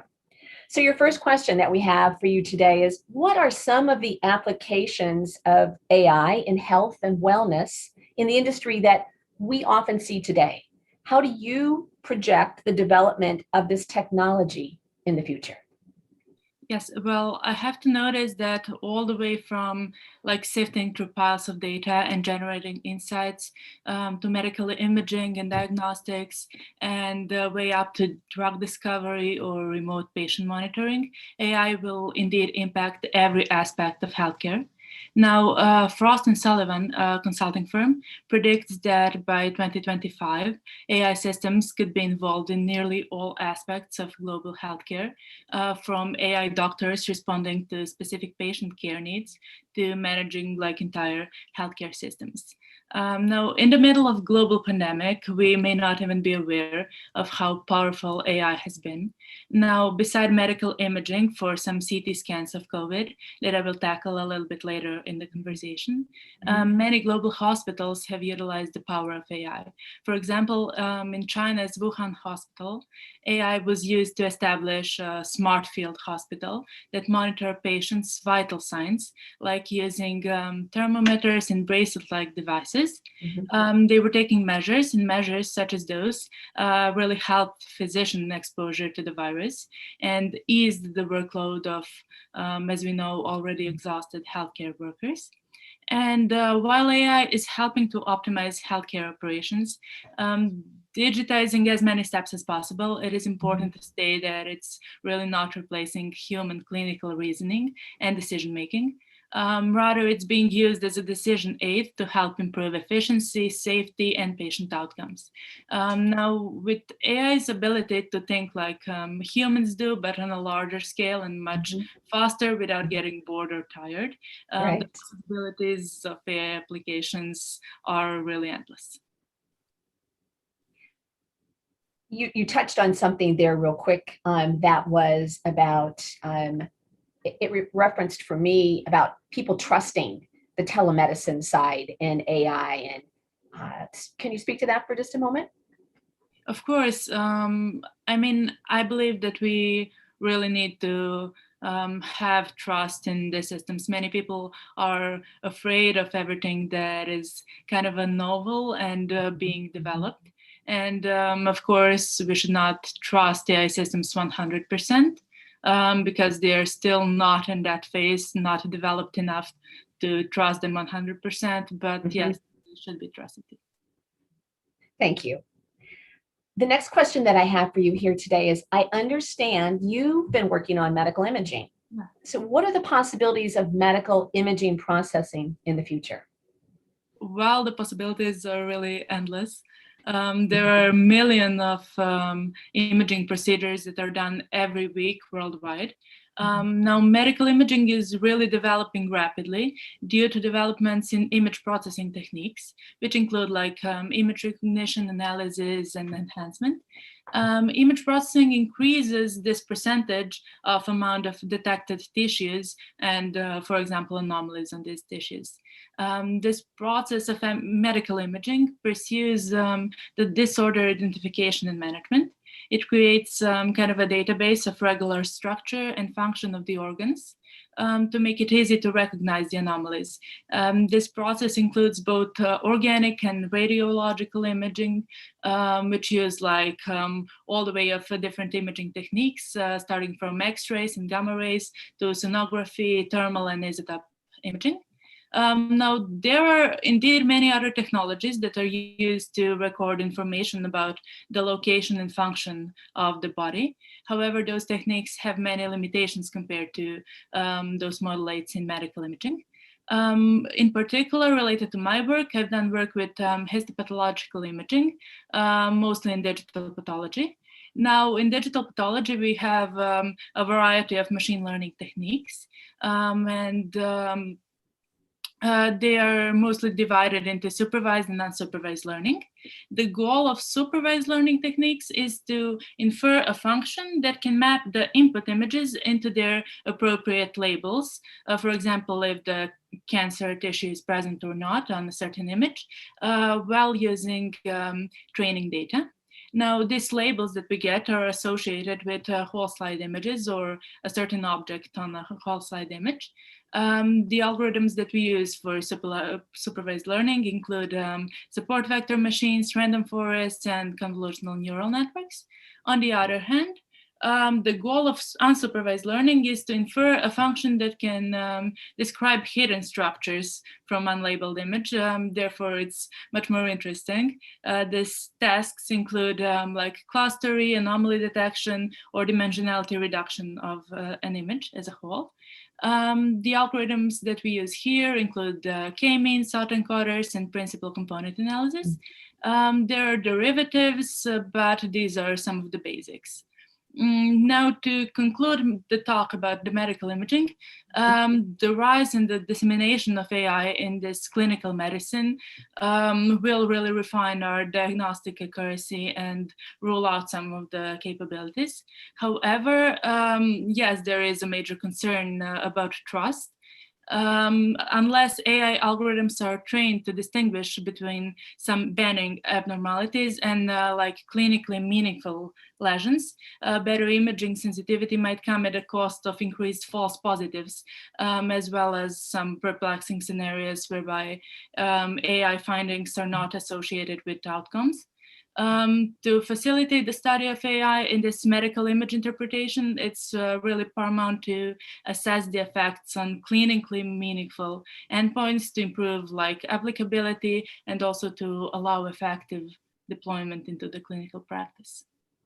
You have quite the background, quite the knowledge. I was seeing one of those great big clear boards with a robot standing in front and all those images in front, like hundreds of them, and then processing, like not this one, not this one, not this one. Oh, my hand's racing across the screen. But they could like quickly pull the ones they needed together from all the research, from all the data that's been stored, all the images that have been stored, which could be, I'm sure is profound already, and just what the future of that could be. Yes, well, I agree. It's the beauty of AI that it can process a lot of amounts of data quite quick compared to humans. So that's just the way as we should look at it, just as an aid for our decision making. It will not it could never replace in total the human reasoning and clinical detection, especially in fields as medicine, which is of huge importance, and medical data is quite sensitive in that way. But yeah, it will help us a lot in the future. Yes, I agree. Thank you. I agree that humans will always be involved on some level, of course. We have a few minutes because we have a little bit of an opening, unfortunately for Marco. I'd like to utilize a little bit of that time that he's so generously shared with us today. And I have this last question for you. Could AI possibly learn to diversify between emotions? And is there a potential for this technology in mental health care? Yes, well, in fact, emotion AI is already there and present, although it's being developed in the recent years. It's also known as affective computing, and it's essentially all about detecting emotions using artificial intelligence. Machines with this kind of emotional intelligence are or will be able to understand not only the cognitive but also the emotive channels of human communication, which is super important in our day-to-day communication, especially in the workplace. This would enable them to detect or interpret and respond appropriately to both verbal and non-verbal signals. Now, there are a lot of problems in this area, and in the research field, a lot of work is being put into imparting an emotional understanding to machines. Now, machine learning and deep learning are especially relevant in this respect. With these technologies, images and speech recognition systems, which are more kind of a sensor processing data, are used as input for the machines. In this way, the machines learn how to recognize and interpret a smile or a change in a tone of voice, for example. So we can diversify between, is it a happy or a sad smile? Does it make the current situation better or worse than before in the conversation? However, researchers are also working with parameters such as, for example, skin temperature and heart rate, which among other things are particular for developing some wearables that are also as smart as possible. Of course, there are many problems. AI will never distinguish as a whole a fake smile or an emotion that is not really present. Related to the mental health issues, there have been many research work on this topic, but unfortunately, it's not a field that has been developed yet. However, I see a great potential of technologies such as XR, VR, and so on, which we will tackle later on in the panel. I hope they will talk about it more. That may really improve this field. I'm really intrigued with the emotions and that side of this being addressed with AI and all the virtual realities. So thanks for touching on that for us. That was very intriguing. I also hope that it will get even better in the future. Yeah, absolutely. Me too. Me too. Thank you so much. Our next panelist is David Sine. David directs AR and VR activities for Encore Reality, Solarico Ltd, and Riot Digital Ltd. With over 21 years experience in demonstrating the quantifiable benefits of digital media in medicine, education, energy, and hospitality, David works with Google, Scottish Empire, and the CIM to apply emerging technology such as virtual and augmented reality to meet new and existing challenges to these industries. David lectures on all of these subjects for Google, the Chartered Institute of Marketing, and Modern Apprenticeships, and has led digital communications, augmented and virtual reality projects across 5 countries and 25 distinct industries. Welcome, David. Thank you for having me, and thank you for such a gracious introduction. Oh, you're very welcome. We're delighted to have you. Are you ready for your first question? I am indeed. Go ahead. Okay, very good. How are augmented and virtual reality being used to tackle the issues of mental health, particularly emerging areas of concern such as dementia, ASD, and generalized anxiety? Well, that's a huge topic, but I'll try to keep it focused in.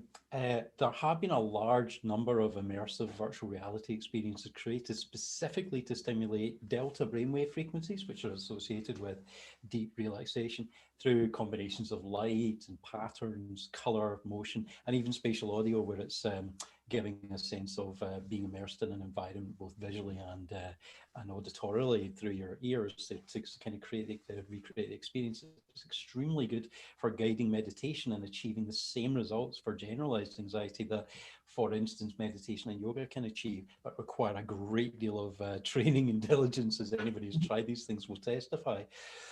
So that can be very, very effective for generalized anxiety, which is a fast increasing problem at the moment. But there's even more effective approaches with XR, which is a combination of virtual and augmented reality in the rounds, which tackle the specific causes of anxiety. Specifically, as you mentioned, those experienced by those with autistic spectrum disorders, ASD, and things like Alzheimer's. For autistic spectrum disorders, they suffer as reduced ability to filter out sensory information in a way which is something that our brains is generally quite good at, is any extraneous information which we don't need that we're used to can be filtered out to avoid overload. And a lot of times with Asperger's and autistic spectrum, that's not a capability that is so easy. And that means that complex new experiences and environments can be extremely overwhelming.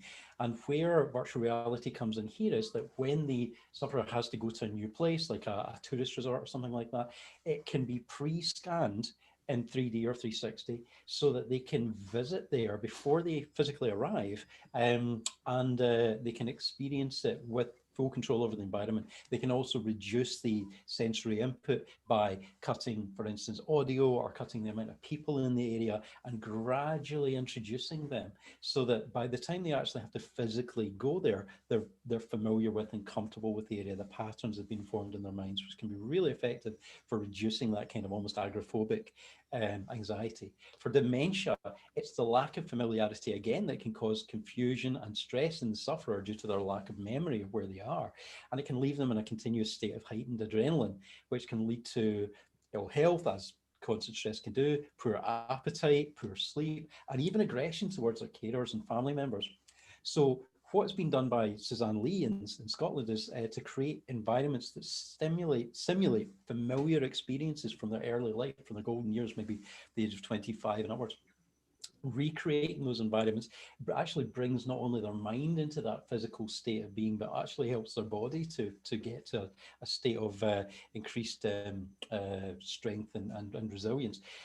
Also recreating stimulating environments that they might not be accessible to them due to poor mobility or the fact that they might be restricted to a care home can be really good for stimulating their minds and reducing anxiety. What we've discovered is that not only can this facilitate communication within virtual reality environments, where despite mobility restrictions, they can meet other people from other parts of the world, but also it seems to facilitate socialization outside of the virtual environment, where they want to compare experiences and talk to each other in care settings where they were previously quite isolated. I love all that. I especially loved when you were speaking about the elderly in nursing facilities of any kind, anywhere in the world, and how it helps them because they're so lonely there, most of them, especially in the United States. I'm not saying they don't have family, but they don't have regular visitors, a lot of them. And that's like a 70% statistic here in the United States.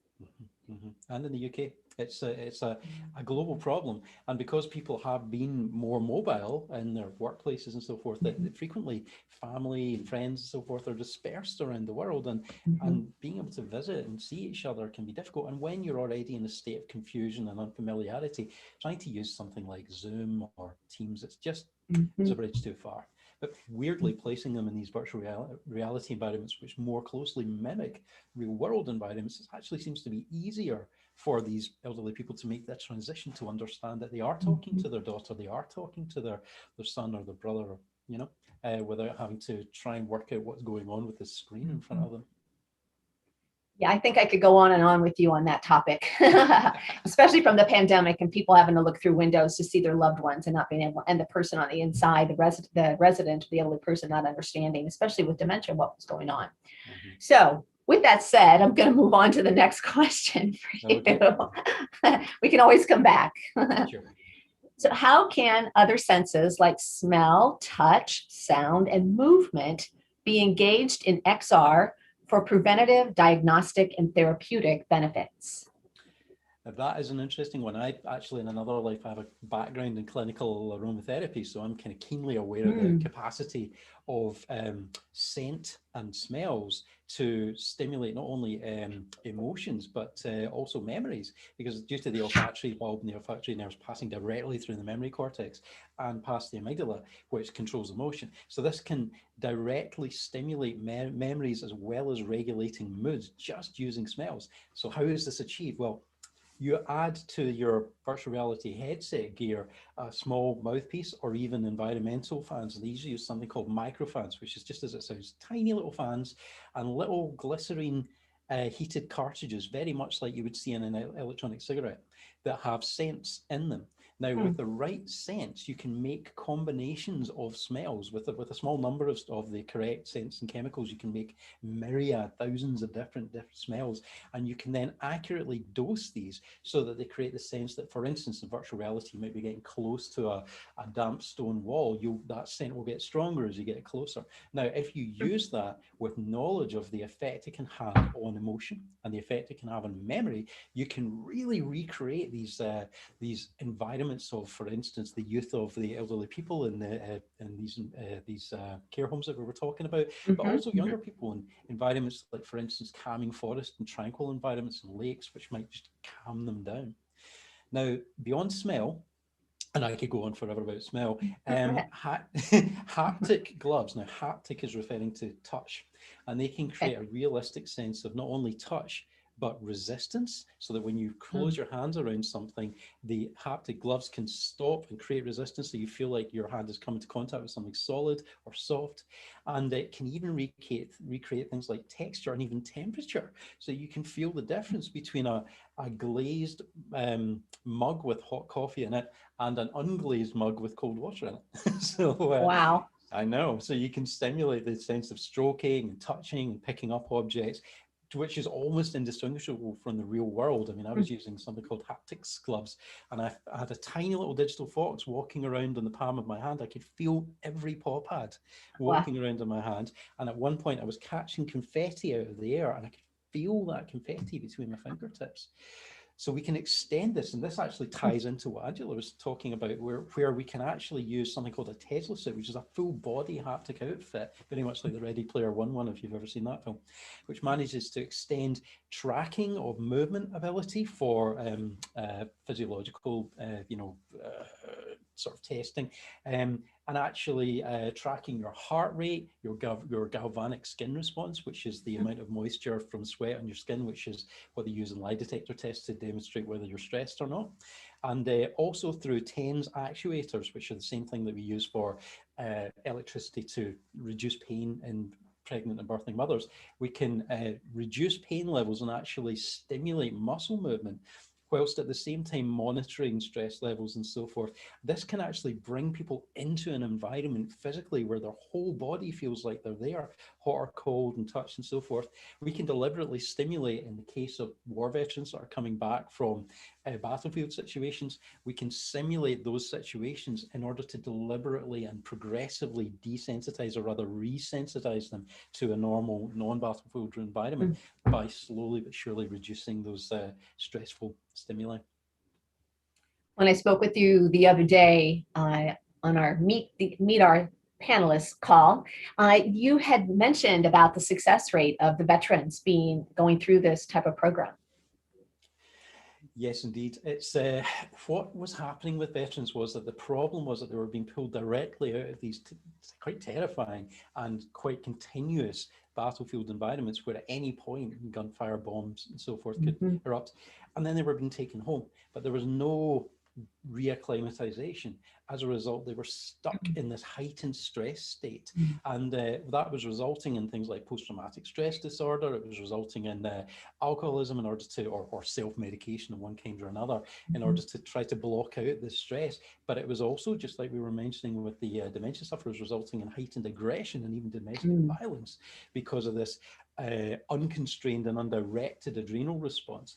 By using virtual reality to put them back in that stressful environment, but very gradually remove things like the sound of a helicopter, the sound of explosions, it's just steadily, like the opposite of what we mentioned with the autistic spectrum disorders, steadily reduce and therefore allow the brain to resensitize itself to civilian life, seems to have a much, much higher success rate in terms of readapting them to the civilian life.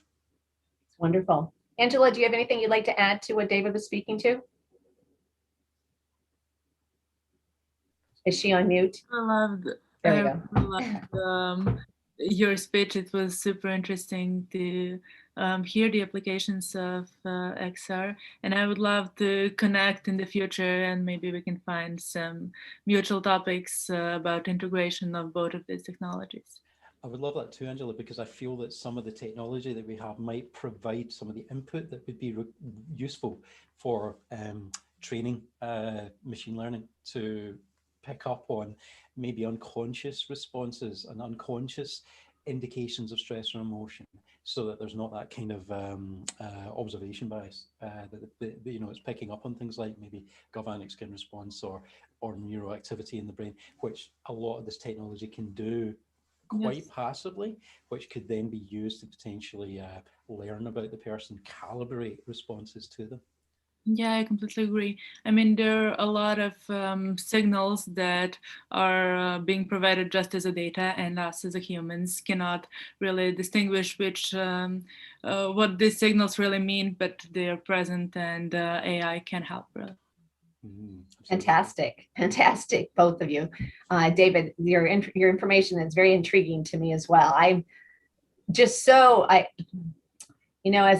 I'm just going to segue for just a second. As I've gotten involved in this just in the last few months, I just can't put it down. It's like every time I have something come to me via LinkedIn or Google or whatever it is about AI and any of the virtual realities, I'm like, tell me more, tell me more, tell me more. And talking to each of you has been just phenomenal. So thank you for what you're doing in the world, because it's making a huge difference as we move forward. I can feel it.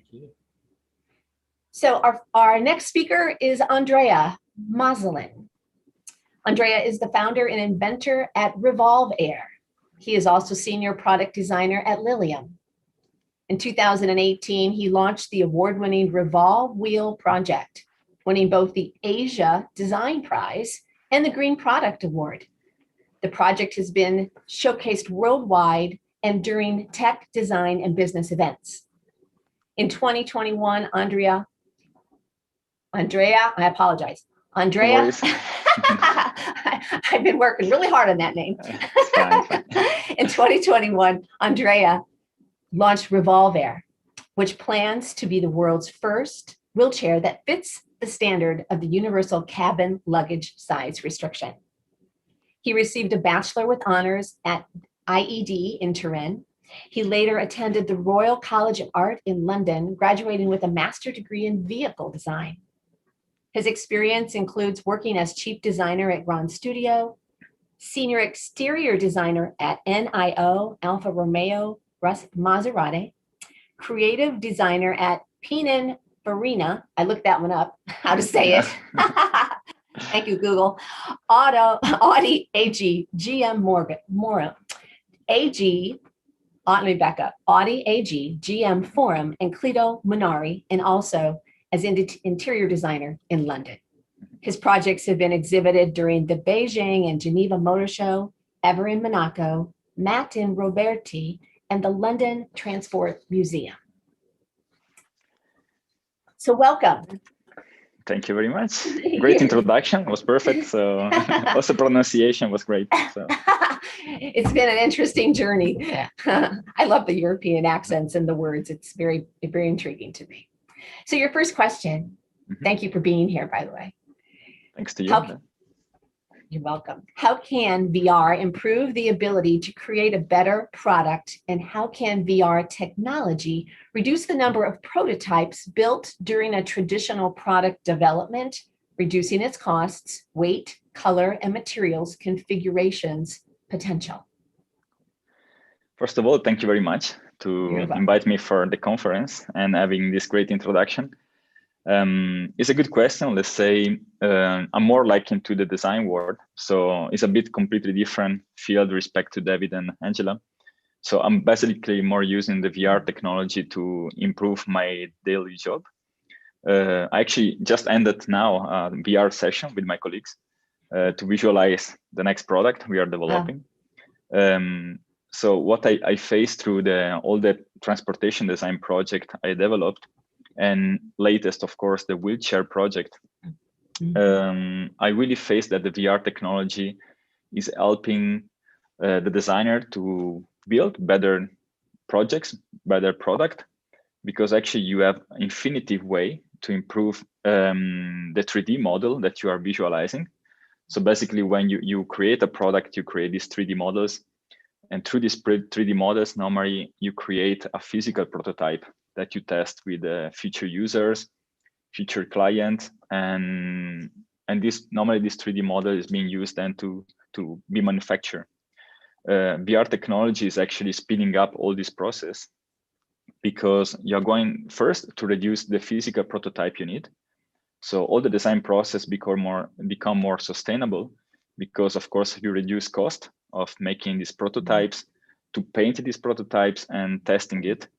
And first of all, when you have a physical prototype, you can't change it so easily. But you actually visualize the product in VR. So you can really change directly in real life the shape of the product, make it more ergonomic.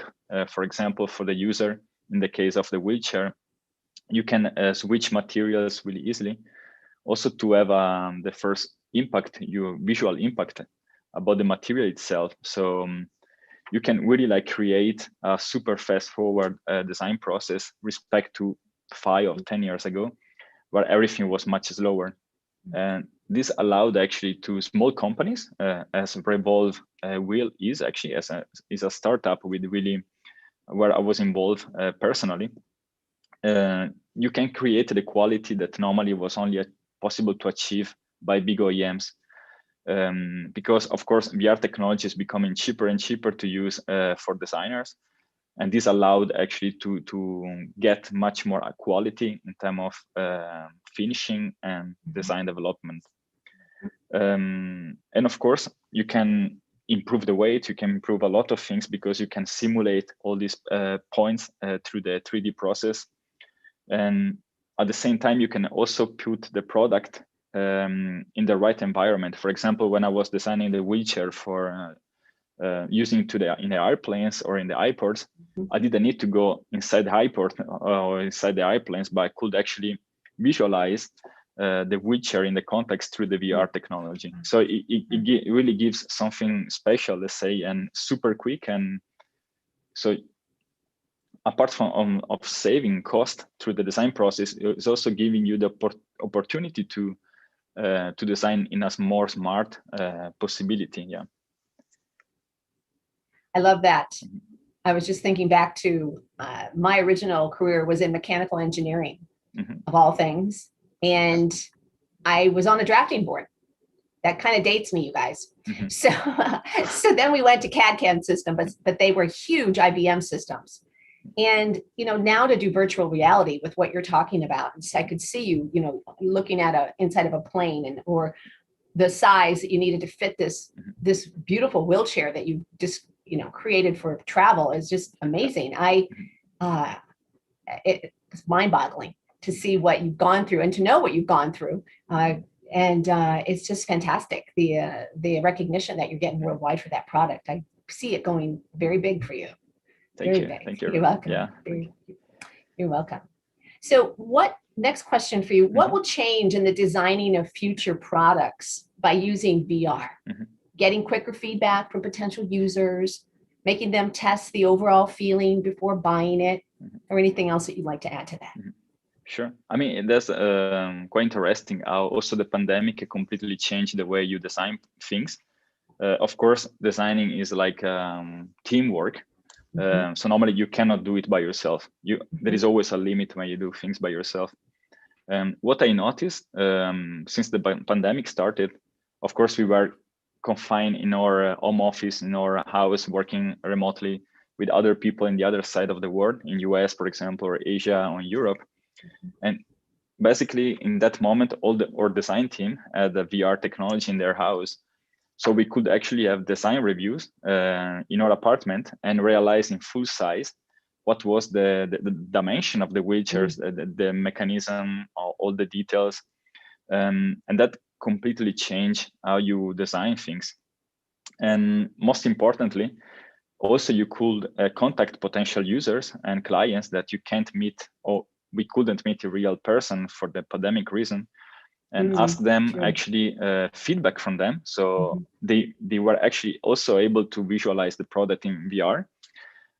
So they could actually understand immediately if the product was something familiar with them, friendly, and they could easily use it. So we could simulate the mechanism of the folding, in this case, about the wheelchair, and get clearly feedback from them, like, okay, that looks not really something I would like to use every day, or something that I want to own when I'm driving my car or I fly by plane.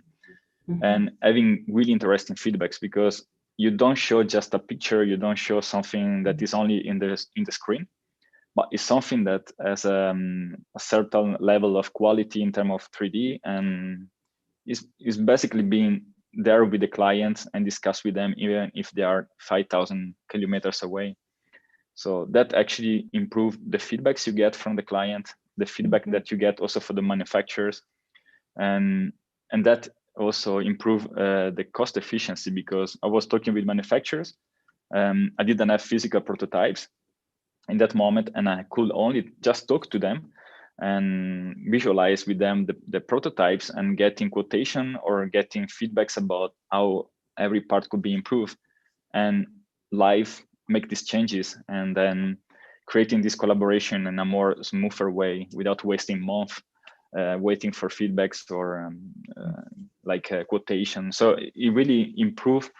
It could improve dramatically the life of people in terms of creating a better user experience of the product, and helping also small company to compete with OEMs. So creating a more balance in the market as well. So not everything can be done only if you own companies with 1,000 employees, but you can also do as a single designer something much bigger that you could have done years ago. So it's really like VR is really a tool that I find incredibly powerful for this reason. Yeah, it's very powerful. Yeah. I have a kind of an off-the-wall question for you. So, have you yourself sat in your wheelchair? No, actually, and that's the point. The project is being created in a kind of reverse way, because I first invented the wheel, revolve wheel, which was designed for bicycles and wheelchairs. So it was like a kind of a universal product for both this human power transportation, as I like to call it. But the big feedbacks I had was from wheelchair users, because bicycle users pretend high performance from the wheel itself, right? And wheelchairs user pretend practicality, for the everyday life. So what really made me switch from a project done for myself as a bicycle user, I completely changed it to the wheelchair user, because I really realized this tool could be much more powerful to improve the 24-hour life of other people that have to travel like everyone else around the world. Not right now, of course, but when everything will be better again. And they are actually driving cars, they are flying, they are moving every day from one A to B.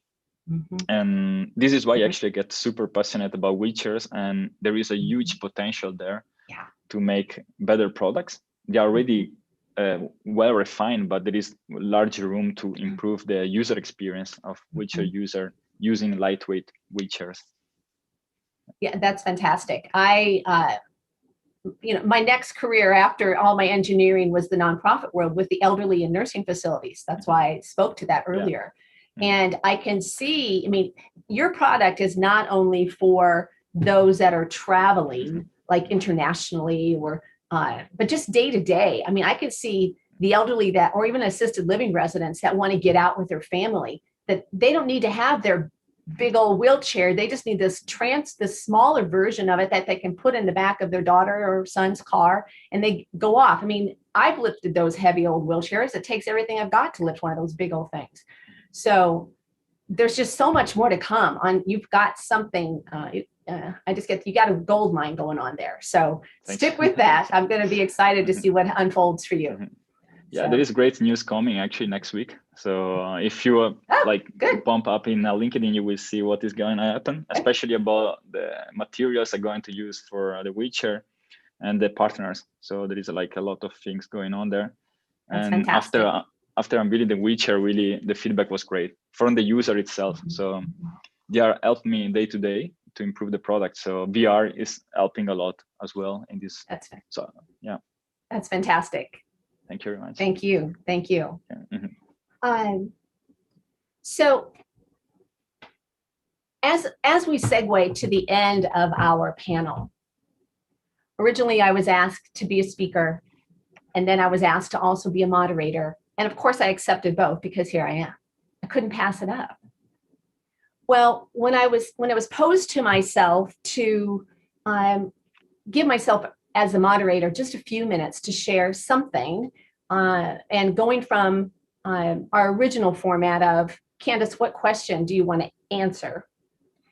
I was actually guided more by my intuition. I was guided more to, what can I say that will inspire all those that are listening? Because I'm the new kid on the block. You guys know more than I know put together and could ever know. And so this is where I went.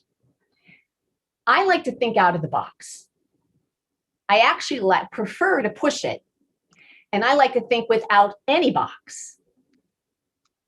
So hang in there with me. So we're going to think right now of there's no box and what's possible. And I want to share a real quick story with you, because throughout the years of my work with nonprofits and with my clients, both one-on-one and in groups around the world, everybody always loves my stories. So I'd love to share this one with you.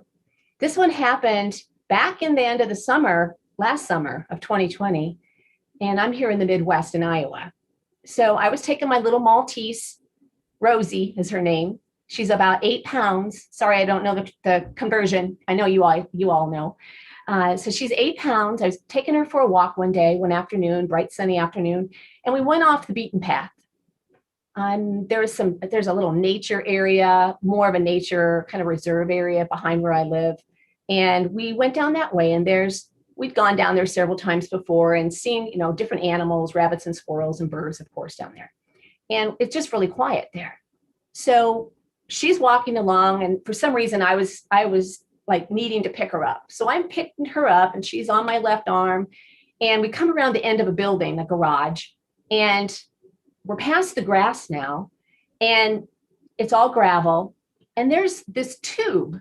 It's a drain tube, and I didn't know how it got there, but probably was blown there by a thunderstorm we'd had several days before with 40-mile-per-hour winds here.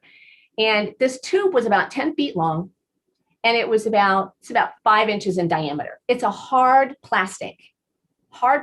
That's a piece to remember. So at the end, as I looked up, I saw the tube, it's a drain pipe. As I looked up, I saw at the other end of that, there was a rabbit. Now, we'd seen this rabbit 2 or 3 times over the last few weeks beforehand. And I knew it was the same one, and Rosie and I had named him Henry. So Henry the rabbit was at the end of this drain pipe. And I stopped. She's very quiet. She didn't do anything. I was hoping that she wasn't going to try and bark or growl at it, because I wanted to see what Henry was going to do. So we stood there and waited. And all of a sudden, Henry looks up at me, and then he looks into the hole of that drain pipe. Now, mind you, Henry was probably about 15 or 16 pounds, so double the size of Rosie. He stuck his head in that drain pipe, and I thought, oh my gosh, what's he going to do? It gives me goosebumps just talking about it. He put his whole body in that tube. I'm like, oh my God, is he going to back out? What's he going to do? Well, I thought I better just back up and just give him some room. So we backed up 3 or 4 feet out of his way, and I could hear him scratching. And pretty soon, 30 seconds, maybe a minute at the most, he comes popping his head out at the other end and looks up at us. And I was like, oh my gosh, I can't believe he just did that. And then he comes out, and it's almost like he brushed himself off. He sat up, and Rosie was just like as bewildered as I was. And he looks over his shoulder, and I could sense that he was like, come on, Candace, follow me. And so we go down we follow this rabbit about another 20 feet back to the grass, and he goes to the other end of this garage building, and he just sits there. And I come around the building not knowing where he went, and there he was sitting there just eating grass. It was like nothing had happened. And I was taken back like, oh my gosh, what just happened? Now, these are things that I look at in detail. When God gives me a sign like that, something's up. Now, for me, that was to show me nothing can get in your way. Here was almost a 20-pound rabbit going through a 5-inch diameter hard plastic drain pipe, 10 feet of it. And he came out unchanged, probably a brighter, happier rabbit on the inside. But I pose this question to you because I know I was going through some very hard stuff, just energetically, and taking a real look at myself as the pandemic unfolded. Like, what am I going to do now? What's coming next? How do I do this in a new way? God showed me. Well, Henry showed me. Candace, it doesn't matter. You can do it. So I pose this as a question for you in your life. Instead of me answering a question, I give it to you as homework, if you like, or just to take and ponder. Look in your life back to the pandemic, when we're still in it, obviously, but back into the summer or another time earlier. What was one thing out in nature that showed up for you that you didn't understand? But it was like, wow, I can't believe that just happened. Maybe it was a robin or a bird or a bluebird or a squirrel or an alligator, who knows? But you came into contact with, or it showed itself, and it was something very unique and almost odd, just like Henry going through this plastic drain pipe. And at the time, you didn't really give it a thought. But now that I'm giving it to you as an assignment, please take a look at it, because there's messages in there. There's growth in there. Now, bring it forward to today. We each have things going on in our lives, experiences, events, challenges, etc., that we need to address both in our business and our personal lives. So those of you that are creators, that are writing code, that are looking at how are we going to make the next smart city, or how are we going to integrate, all these different virtual realities into something grander for all of us on the world and affect climate change and so on and so forth. Wherever you're at in that, take the message that you got first from that experience first, and that's your answer. And by the way, that I'm sharing with you right now with this experience with me and Rosie, with Henry, when you think to that moment and what you thought of first, that's the perfect message for you. You got to believe it and you got to trust it.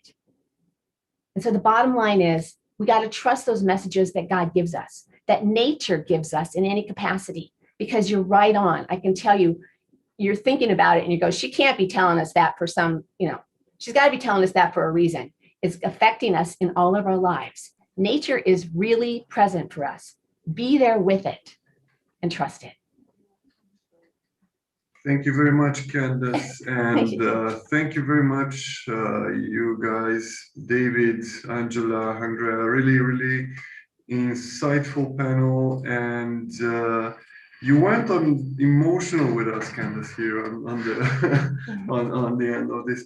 Really, really nice panel. And I'm sure we could have an entire conference on the whole health and wellness subject. But that would be on another time and on another date.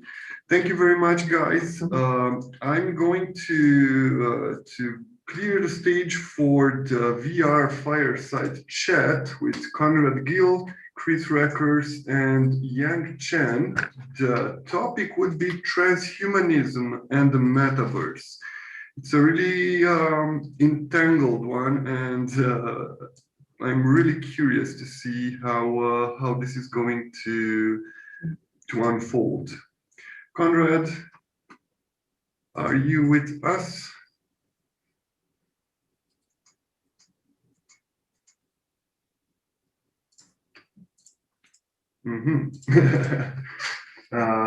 Let's give them a couple of minutes. I know that he prepared something really special for this occasion.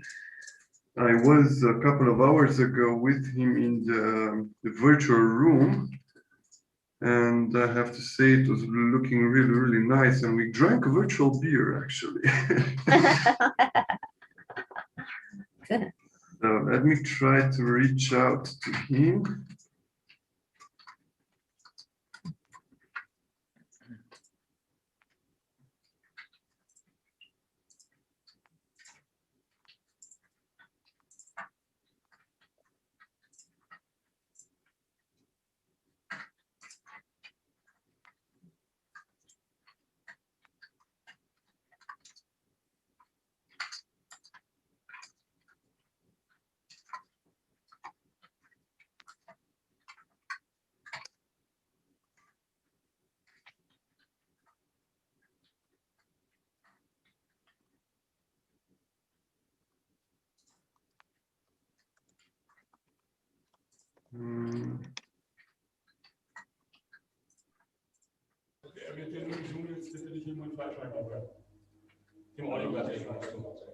We are hearing something, but it's really, really, really with a huge echo.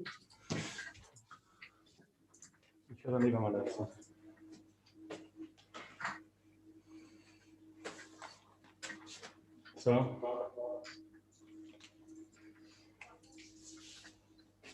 Oh, something's going on here.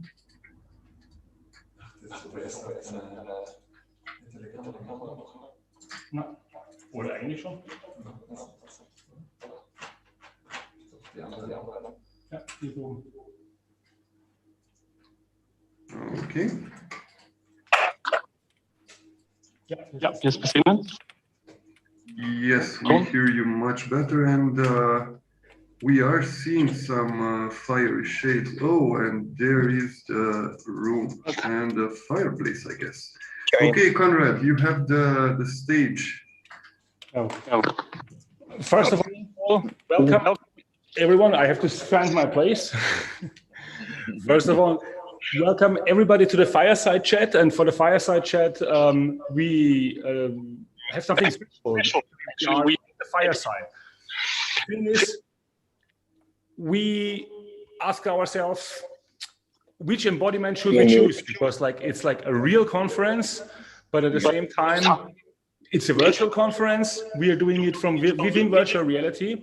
And that starts one of the first big questions of identity. If I may explain my story about that shortly, when I joined social VR, my first avatar was something not non-human, because me coming not from a design background, the first model that I put in, I said, oh yeah, that's an avatar. So that, for example, is an embodiment of myself. But at the same time, we could use our normal faces or something totally generic. And with me today are two, if I may ask, philosophers of the metaverse. So if you could please introduce yourself and who are you and who embody you in a moment? Sure. Chris, you want to go ahead first? Sure. I'm Chris Reckers, also known as Medra inside NEOSVR. I've been inside NEOSVR, which is a metaverse or a type of application or software that you can inhabit inside and do things as socialize, create applications inside the application itself. I've been an inhabitant here for 3,900 hours, which equates to almost, yeah, right. And that's not sleeping in VR, which I need to get around to. And I've been there for around 5 months. So that would mean that I, since 2018, have lived in VR for 5 months, which gives kind of a unique perspective. Come from a background in art, education, and entrepreneurship, and currently work on a collaborative or host a collaborative world building session, which means that people that are coders and artists come together, build out an environment, kind of like if everyone were to come together and work on a house, from like the electric to plumbing, everything all together, to come into a place inside the metaverse, build that, and then share it open source style with everyone. And so it's a unique opportunity for users that come from other metaverses, like countries, to come in and say hello. Also, for seasoned users to come in and all meet each other. And been doing this for 94 weeks now.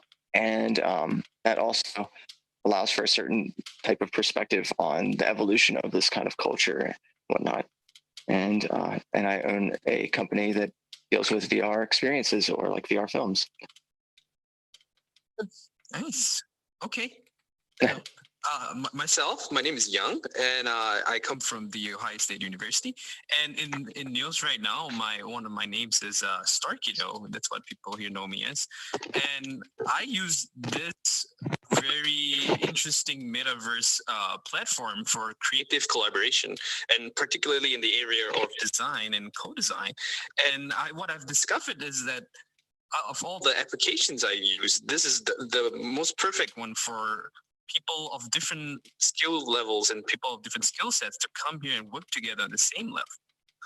And it has, reached an area of exploration that we're discovering all sorts of new things right now, when designers can work with engineers and engineers can work with artists, and what sort of new types of knowledge we are discovering and we're sharing. And we are here now in this forefront, setting up the new standards.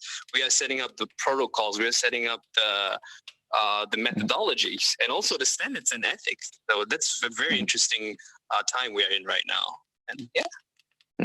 Yeah, and this is one of the very interesting things that I find, like seeing how like grassroots metaverse, if you can say that, like it develops, because like it's not like somebody thinks about the rules very much, like how like every single detail of like human behavior should be controlled, but it's rather like the users and the creators doing their own sort of rule set. So when you are the host of like a VR world or a session, so like you make the rules, and something that is okay on my world or on my server might as well not be as okay on another one. And also like, but back to the avatar thing and the whole human embodiment thing, because that's something what I've seen, like it's for me really strange. Like, for example, we work with each other, we see each other in real, I wanted to say in real life, what is real life? Yeah, but like you might ask that question during pandemic, because in the lockdown, my main social peer group somehow became the people with whom I work with, and I know them from VR, but who are they? So for example, we're talking like to a toast, or like you are now a human, but like we're able to change our bodies, and it's really an interesting way how people identify themselves with a certain avatar. And also, like, what are your perspectives on the whole embodiment question? Very interesting question. For myself, I think it depends on which kind of setting you're at. In the academic setting, sometimes it's more formal. We want to have people come into such space and be able to relate with their norms in the academic setting. So seeing each other, so as you can tell, I'm in a more relatable kind of avatar. And it also depends on the level of seriousness or the level of play. If we're all playing dress up, for example, and being embodied by different types of avatar, then that's a whole different kind of setup we have there. But at the same time, I also think it's interesting that things such as avatars take away from some biases, right? And I had conversations with people about this before, where all of a sudden now, I'm not judging you by how you look. I guess we can judge each other by our avatars, right? Some people employ. Oh, definitely. But those sorts of norms that you get in society, in our current society, it's all gone here, and it's all being reset to a different kind of standard, right? What do you think? Oh, definitely. I think that's really nice that we're back down to a more level playing field in some ways. I mean, sure, people's voices and people's levels of design and interactivity within their avatar and expressivity certainly have a certain bias, but for the most part, it's what you do and how you interact with others that certainly helps change that. As far as embodiment of self, I come from a background in working with costumes and playing kind of a trickster role with that. So this just fits that. I mean, originally this wasn't my first avatar, and I think a lot of people have different avatars that they switch into, much like a costume. But what's funny is you end up getting to a point where if you wear something long enough, you kind of take on that role. And I always like to think of it kind of like an acting too, where an actor sometimes puts on a role and then instantly they are playing that role. And I think there's something about avatars that you wear that start changing your personality. I was talking with someone that was a little bit more shy, and they talked about a different avatar that they embody. They started feeling more bold in it. And I think that that's interesting, that kind of the social implications for the fact that you can wear something else and now maybe you're in a stronger or taller type of body over others, and next thing you know, that's changing your behavior and interaction with others. Yeah, I agree. It's very interesting. Very interesting. And also, it's like what a lot of people report that are often in VR or working in VR, that also you get like some different form of body consciousness after a time. So it's like the phenomenon of like sensitive touch. So where it's on one hand, it's like really when somebody comes very close to you, it's like when you are like in real life, it's not comfortable, except if it's a close friend.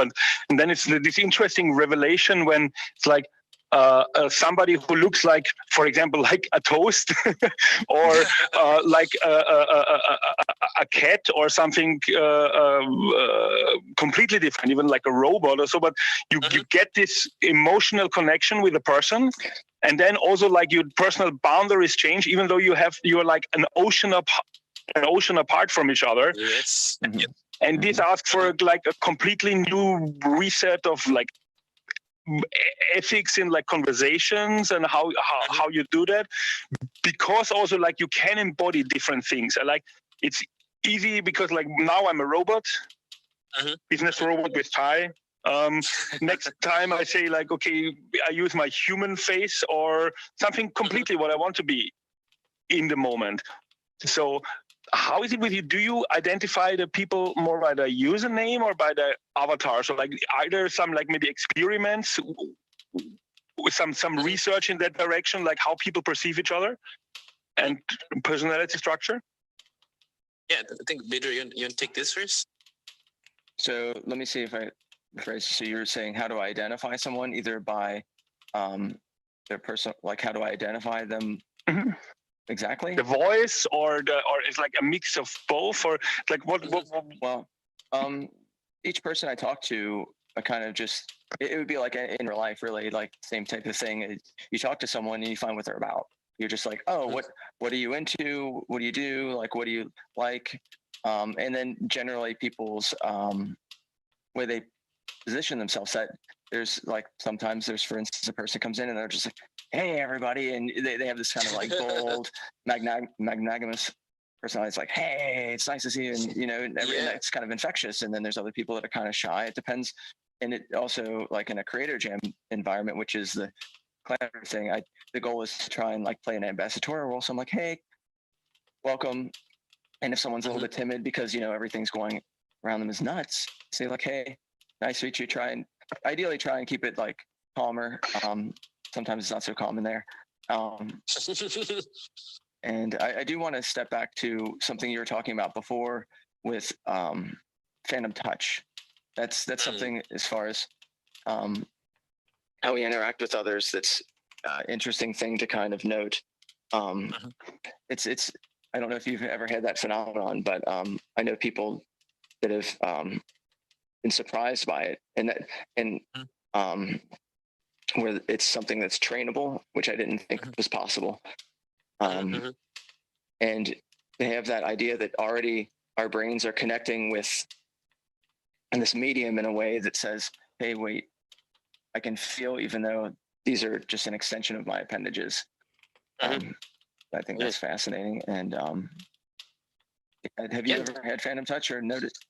Yeah, I think it's, for me, it's this whole idea and this whole concept of being in the flow, right? Being immersed and concentrating on what I'm doing, and in that sense, maybe going back to the question first, let me touch on that question first in terms of relationships and meeting people in VR. For me, I see this as two different areas. I have two different levels.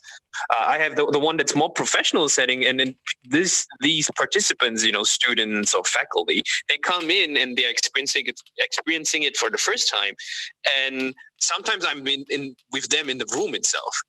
And I think it's a very interesting experience when all of a sudden they are in VR and the way we communicate is similar but different. Do you know what I'm saying? They are in the room with you. I totally, I have the same here in the VR lab when I have like people over and we are in the same room physically, and then this is really a very interesting experience. Like when like the person is in the room, but in the real base reality, he's like on that side, but in VR, like he's now behind you. And so that's an interesting thing. Definitely that multiple embodiment thing. Yes, so it goes back to that, this same like phantom touch and multiple embodiment, and sometimes it's not phantom touch. Sometimes in the room, if you want to walk around, you can say like, oh, hey, hi, but oh, wait, you're on the other side of the room. So I think these are things we are discovering right now, which are really interesting, and that kind of plays back with the idea when sometimes we are at home alone now, especially because of COVID, and everyone knows what's going on with that sometimes when someone comes up near to you and whispers in your ear in VR, and you have that same reaction that you would have in real life, you're like, oh, hello, like,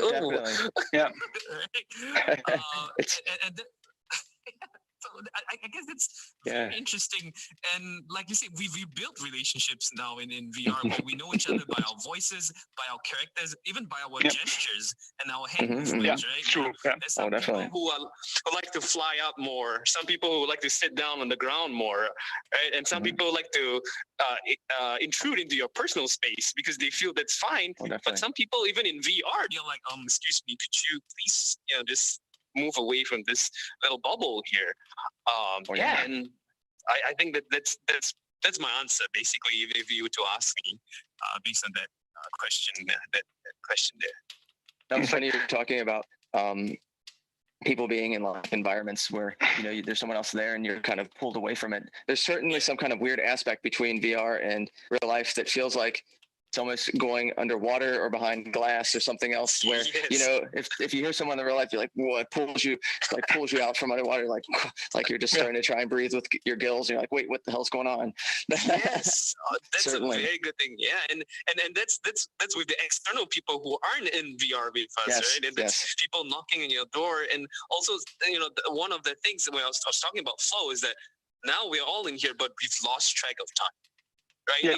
Yeah. 10 minutes, 1 hour, 2 hours. And it's, I think it's very interesting. Sometimes when you remove the headset, you started when it was daytime. And then when you remove it, it's dark. That's true. Yeah. It's gone to bed and you've been working on this thing.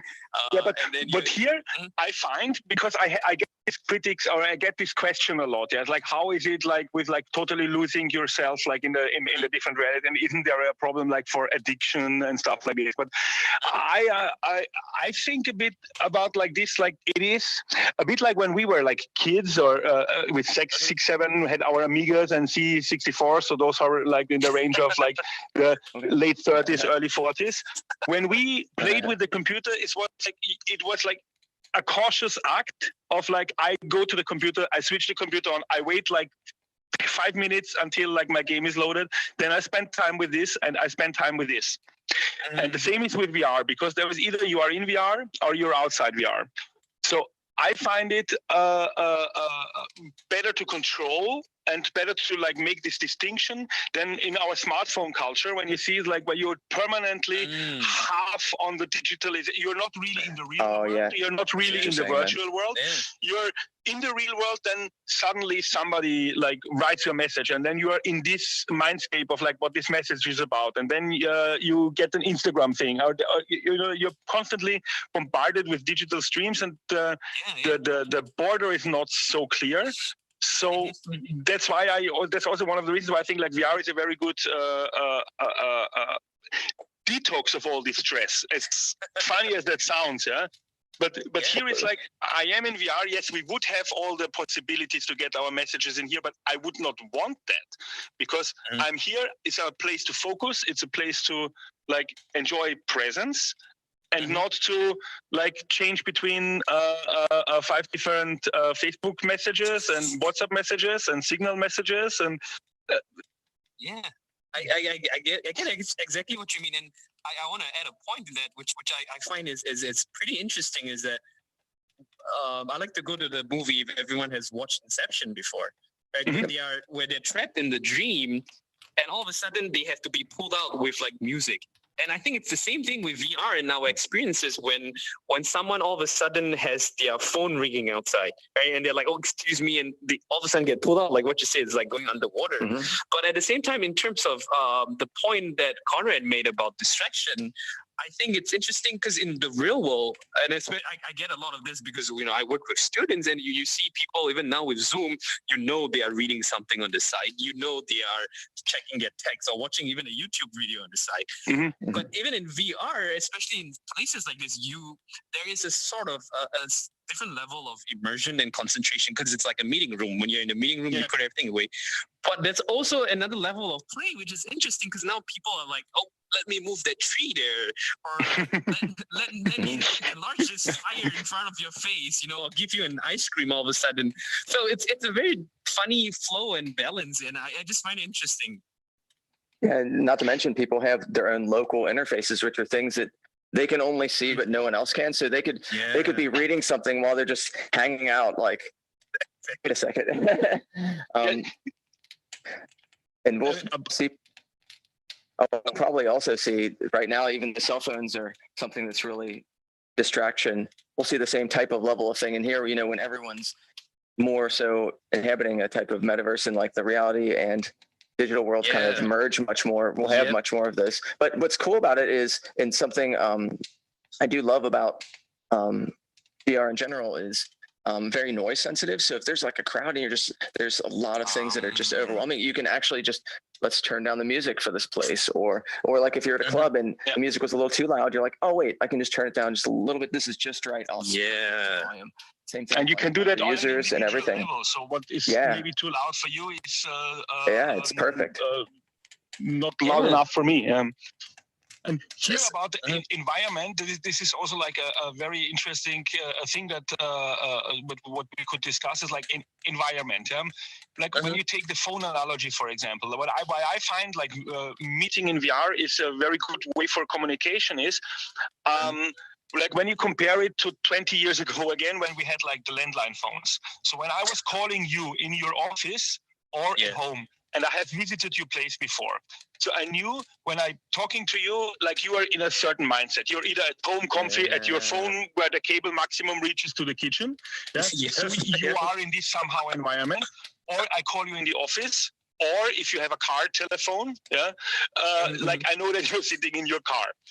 Now, and so at least I could imagine the reality in which you are in to a certain degree, which like with cell phone communication is not really there, because like you could be in a traffic jam, like totally stressed out, while I'm sitting in the forest next to a campfire, and we are on different realities and try to communicate. And what like VR enables is that we can share a certain environment which does things to us. I mean, like humans, that's the whole point, I think, why architecture exists, because like our surrounding does something with us. You feel different on a mountain than you feel in a traffic jam. That's a very strong point. Very good point. and here is that influences each other in the both directions, from the own embodiment, but also on the embodiment of the environment around, and it allows you to put yourself in different states of consciousness. Because like if I'm now in, especially in COVID, if without COVID I would have to go in a forest, but to come into a certain mindset, you just can come in, and we can sit here, and probably if we were now on another location, we would have a different discussion. I agree. And I think that's one of the strengths of VR for myself, is that and we have an EDU group here, and we have explored different worlds. Sometimes when you want students or participants to be in a particular mindset, all right, let's all be in a relaxation mode now, and let's be in a very calm, open space. We want to have, everyone is at the end of the day. Let's all just unwind and just sit down in front of a fire and play with some fake VR marshmallows and just have a fun chat about the stories and what went through the day. So it's very interesting to also take into consideration the environment and being able to enforce, almost control the environment, like what Chris said here, right? Where you can increase the sound of the fire crackling, or you can, and all of a sudden we can make a owl howl on the side here, things like that. Yeah, that's interesting. So, which brings me to the thing, like sharing, like some cozy thing. Usually on a campfire, most probably is after 6 o'clock in Central Europe or get ready while the conference happens. So we could have a conference. We could have a conference beer with each other. Depends on what kind of beer size you want. You can make it bigger, smaller. Yeah, not for the students, huh? Okay. So, and one thing, because like the topic is like metaverse and the metaverse, and I know that you were like researching also on the topic of like ethics, and I mean, you have seen now like a grassroots metaverse grow a bit, and like how you see like the process, which for me is a very interesting process of how like these different societies and how like this evolves. Because like in the NEOS metaverse, we are in a moment that started like 2.5 years ago or so. So with very few people, which like was growing very like healthy, I would say. But then already you start to see like, okay, there are certain, I would say even like tribal structures, more or less, because you're still in the area of like in human life, when you look like, okay, a tribe of like 20-30 people, you have personal relations to everybody. So there was a different moral codex like than when you are in a huge corporation, for example, or when you are sharing a big city. Yeah.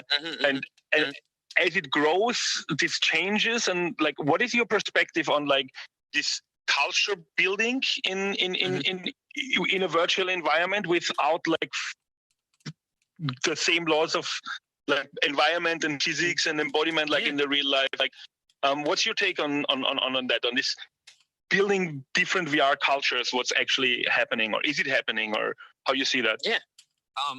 Do you want to go first? I mean, Sure. As you're talking about tribes and things like that, we started out, at least in NEOSVR, with about 30 users concurrently, which means 30 users online that were just in their own places. And almost, when we say worlds, it's kind of like in their own houses. And those houses are kind of sometimes an open or a closed environment where people can just come in and visit. And so having those different rules there allows for a different mood and setting. And each person that has their own house ends up having takes on a leadership role. And those leaders eventually, depending on the amount of times they're online, and the amount of activities that kind of are interesting, and some of them, there's limited amount of activities, so that people start gravitating towards that personality. And those end up becoming tribal leaders and different small groups. Well, it starts out with a familial thing, and then that family keeps growing and growing, where it's no longer can be just everyone knowing everyone. So you have small groups, and then those small groups end up kind of forming into like little clans of like overlap, where some people hang out there so much, and that becomes like a cult of personality, where different personalities kind of take certain higher level leadership roles. And then there's other like secondary roles within a tribe. I think a friend was telling me that a small business can't be have a certain type of level of communication past 80 people. And so there's something probably there that is very, very similar in real life to here, that once you really reach a certain level of size, that you have to have people underneath, that by underneath only just saying other people part of the family that are have similar attitudes. So it has this similar culture. And so I foresee like something that, I think like this is I think that this is not like really a given, because we said underneath, like in brackets, in the moment, because I always call it like it's a very like proto-tribalistic or proto-socialistic like environment, like I help you, you help me, I give you, you know, because we know each other, because we're a small group. But I'm sure that there will come worlds where like this cult of people and like role thing that will happen, I think. And the thing is, like, should there be like a bigger entity who say no, that should not be allowed to happen, or like let the people grow it? Because if like a group of like 50, 100 people comes together and said, yeah, we want to play like a medieval fiefdom thing, yeah, because that's our thing, and I am the smith, and that this one is the king, and that one is like. Do you think that there is room for all of these things, or should there be like a bigger authority who in one moment sets a rule of what is allowed or what not? For me, I just like to make the point here that I think it's important that there are certain umbrella rules, right, on the high level. So there are high levels, especially in terms of when we're talking about where there are people of different ages in here. Right, when we have kids in this area, those are some of the things that are, I would say, for me, are non-negotiables. That these are important things that are norms in the real world. We should also keep them here, right? And we try, even within our worlds and our spaces, to make sure there's no beyond PG content kind of stuff in this worlds. But at the same time, I think there are also we're talking about scalability and the different levels. There are more private levels, and what people do at home is the same thing what people do in their own private VR worlds. They can decide the rules in those kind of places. And to a certain extent, I think it's interesting to note that in VR, some things are less physically impactful. Right? Like you can play war games here. You can throw things at people, and yeah, of course we can talk about more of the psychological impact. But there's some level of play where we can undo things if something goes wrong and stuff like. And so people are still discovering what are the standards and what are the norms in those kind of areas. For me, I think it's all about the scalability. First, studying at what levels we have to apply what kind of rules. And that's my approach so far, right? So if for educational settings, we still have to keep to some decorum. Okay? We still have to keep to certain levels of you want to address someone in the room who is more respected by their by their title, and these are the things that we want to teach in real life. So even when we're using it in VR, we want to include and have those same standards. That's an interesting point, actually, that you like. This is like a sort of transformation. Of course, like you transform like all these etiquette rules from like this environment, but at the same time it collides with the total freedom, because if the respected professor wants to embody some fantasy being, then so it's writing the rules new, and like in. Back to the culture question. Yeah, it's like what I think that I've like seen is also that with the tale of how cultures like happen initially, that the same thing like somehow happens in VR, because often then these social peer groups which build, they have something in common. They're like they wear similar avatars. So they're like there is a community.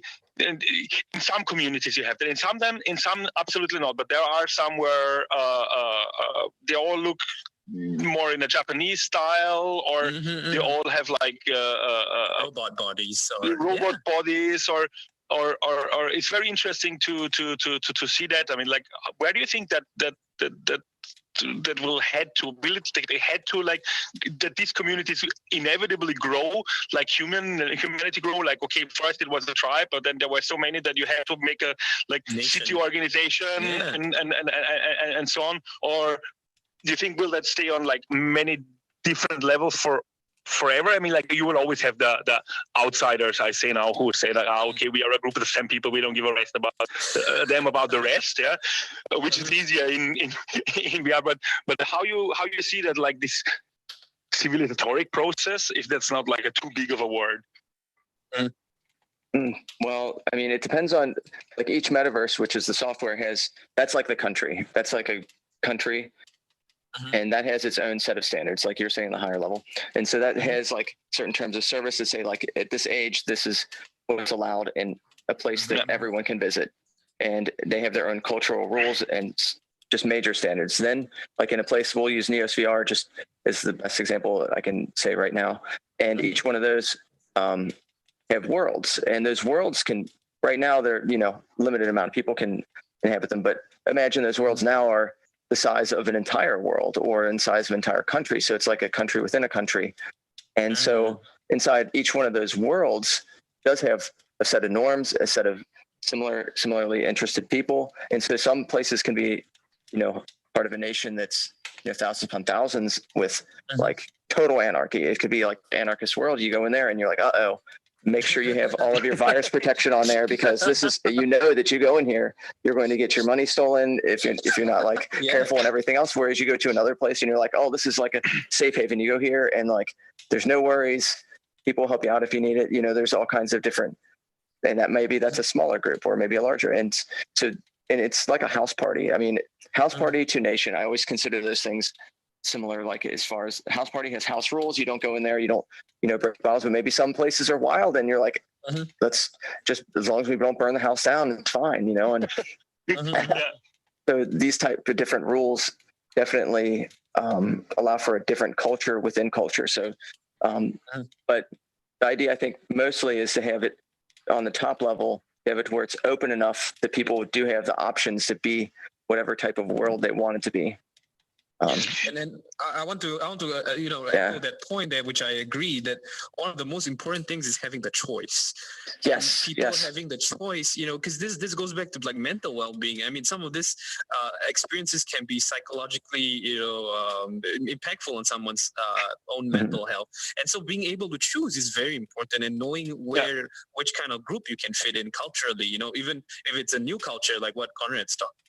So that's but the thing is, like in here in VR, it even goes to the level like different worlds or different tribes or nations or house parties might have different physical rules. Yeah, in some you can fly, in some you in some you can, in some you cannot fly, and like there is this base rules, but what I see, especially here in NEOSVR, is the principle of subsidiarity. So, like that, you put the responsibility of what happens actually in the world on the host. And here it is with like 30 people, because Chris, you mentioned that there is not so many people like in one world. I would argue that it's not necessary to be 100 people in a world, because except, like, think about real life, except for a football game, a political demonstration, or a concert, there is no things that where it's like has a benefit that there are like thousands of people in one and the same place, because you can keep a communication verbal even with presence and with like 20 people, 30 people. And I guess we should be clear with the 1,000 people. I'm not talking about one event. I'm talking about people living in multiple places within the same environment. So like, let's say a network of events or network no, not even this is an event. This is right now we're hanging out in one place. We wouldn't want to have 100 people in here. Now, if this was one campfire among a mountain or like an entire park system of, you know, thousands of these within a whole range, then we might have 1,000 people here, but you don't notice it because you wouldn't. So I'm talking about the extendability of someday like when open world kind of system. Yeah, very much like World of Warcraft or anything else that would weave a second life. Other things that have already existed, but more so in the VR realm now. Yeah, but do you really think? Do you think that it needs this geographical embodiment, like that? It has to be one persistent.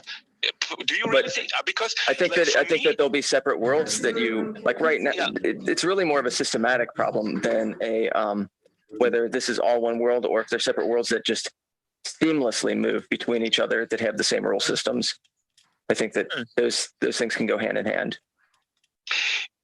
Yeah, I mean, like I would say that the difference here is in the accessibility. Like if you have like an open world, and yes, there are 1,000 campfires. So, and then somebody can just by chance now walk by and come into our campfire.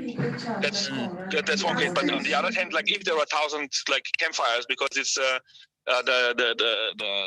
nation of campfire talkers, which like you find 1,000 people who like to sit next to a campfire and talk, but you have like all of them, and you can jump between them, which whenever is open or not. So similar like how the internet works somehow, like when you're going to a streamer channel, a specific one that's your peer group, or you're going like in a Facebook group or a forum. And here VR, because there are some VR platforms who entirely bet on the real estate thing, which I find a bit strange. Like why I would buy like a virtual real estate when every other place is at the same distance and pay a premium that I am in the city center. It's like here it starts to like okay, in the real world that's totally normal because you want to be next to the good restaurants.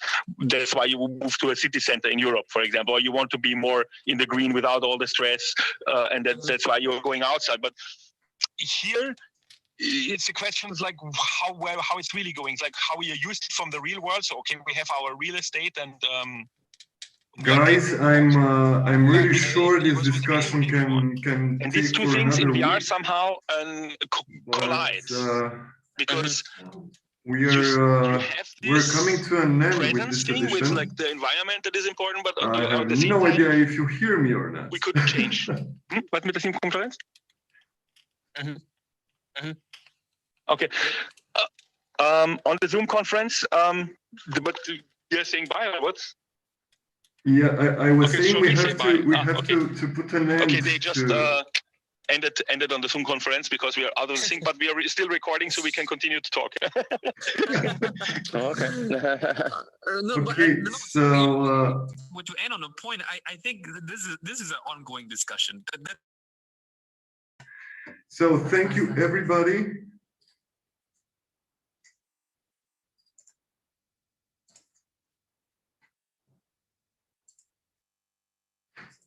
Video.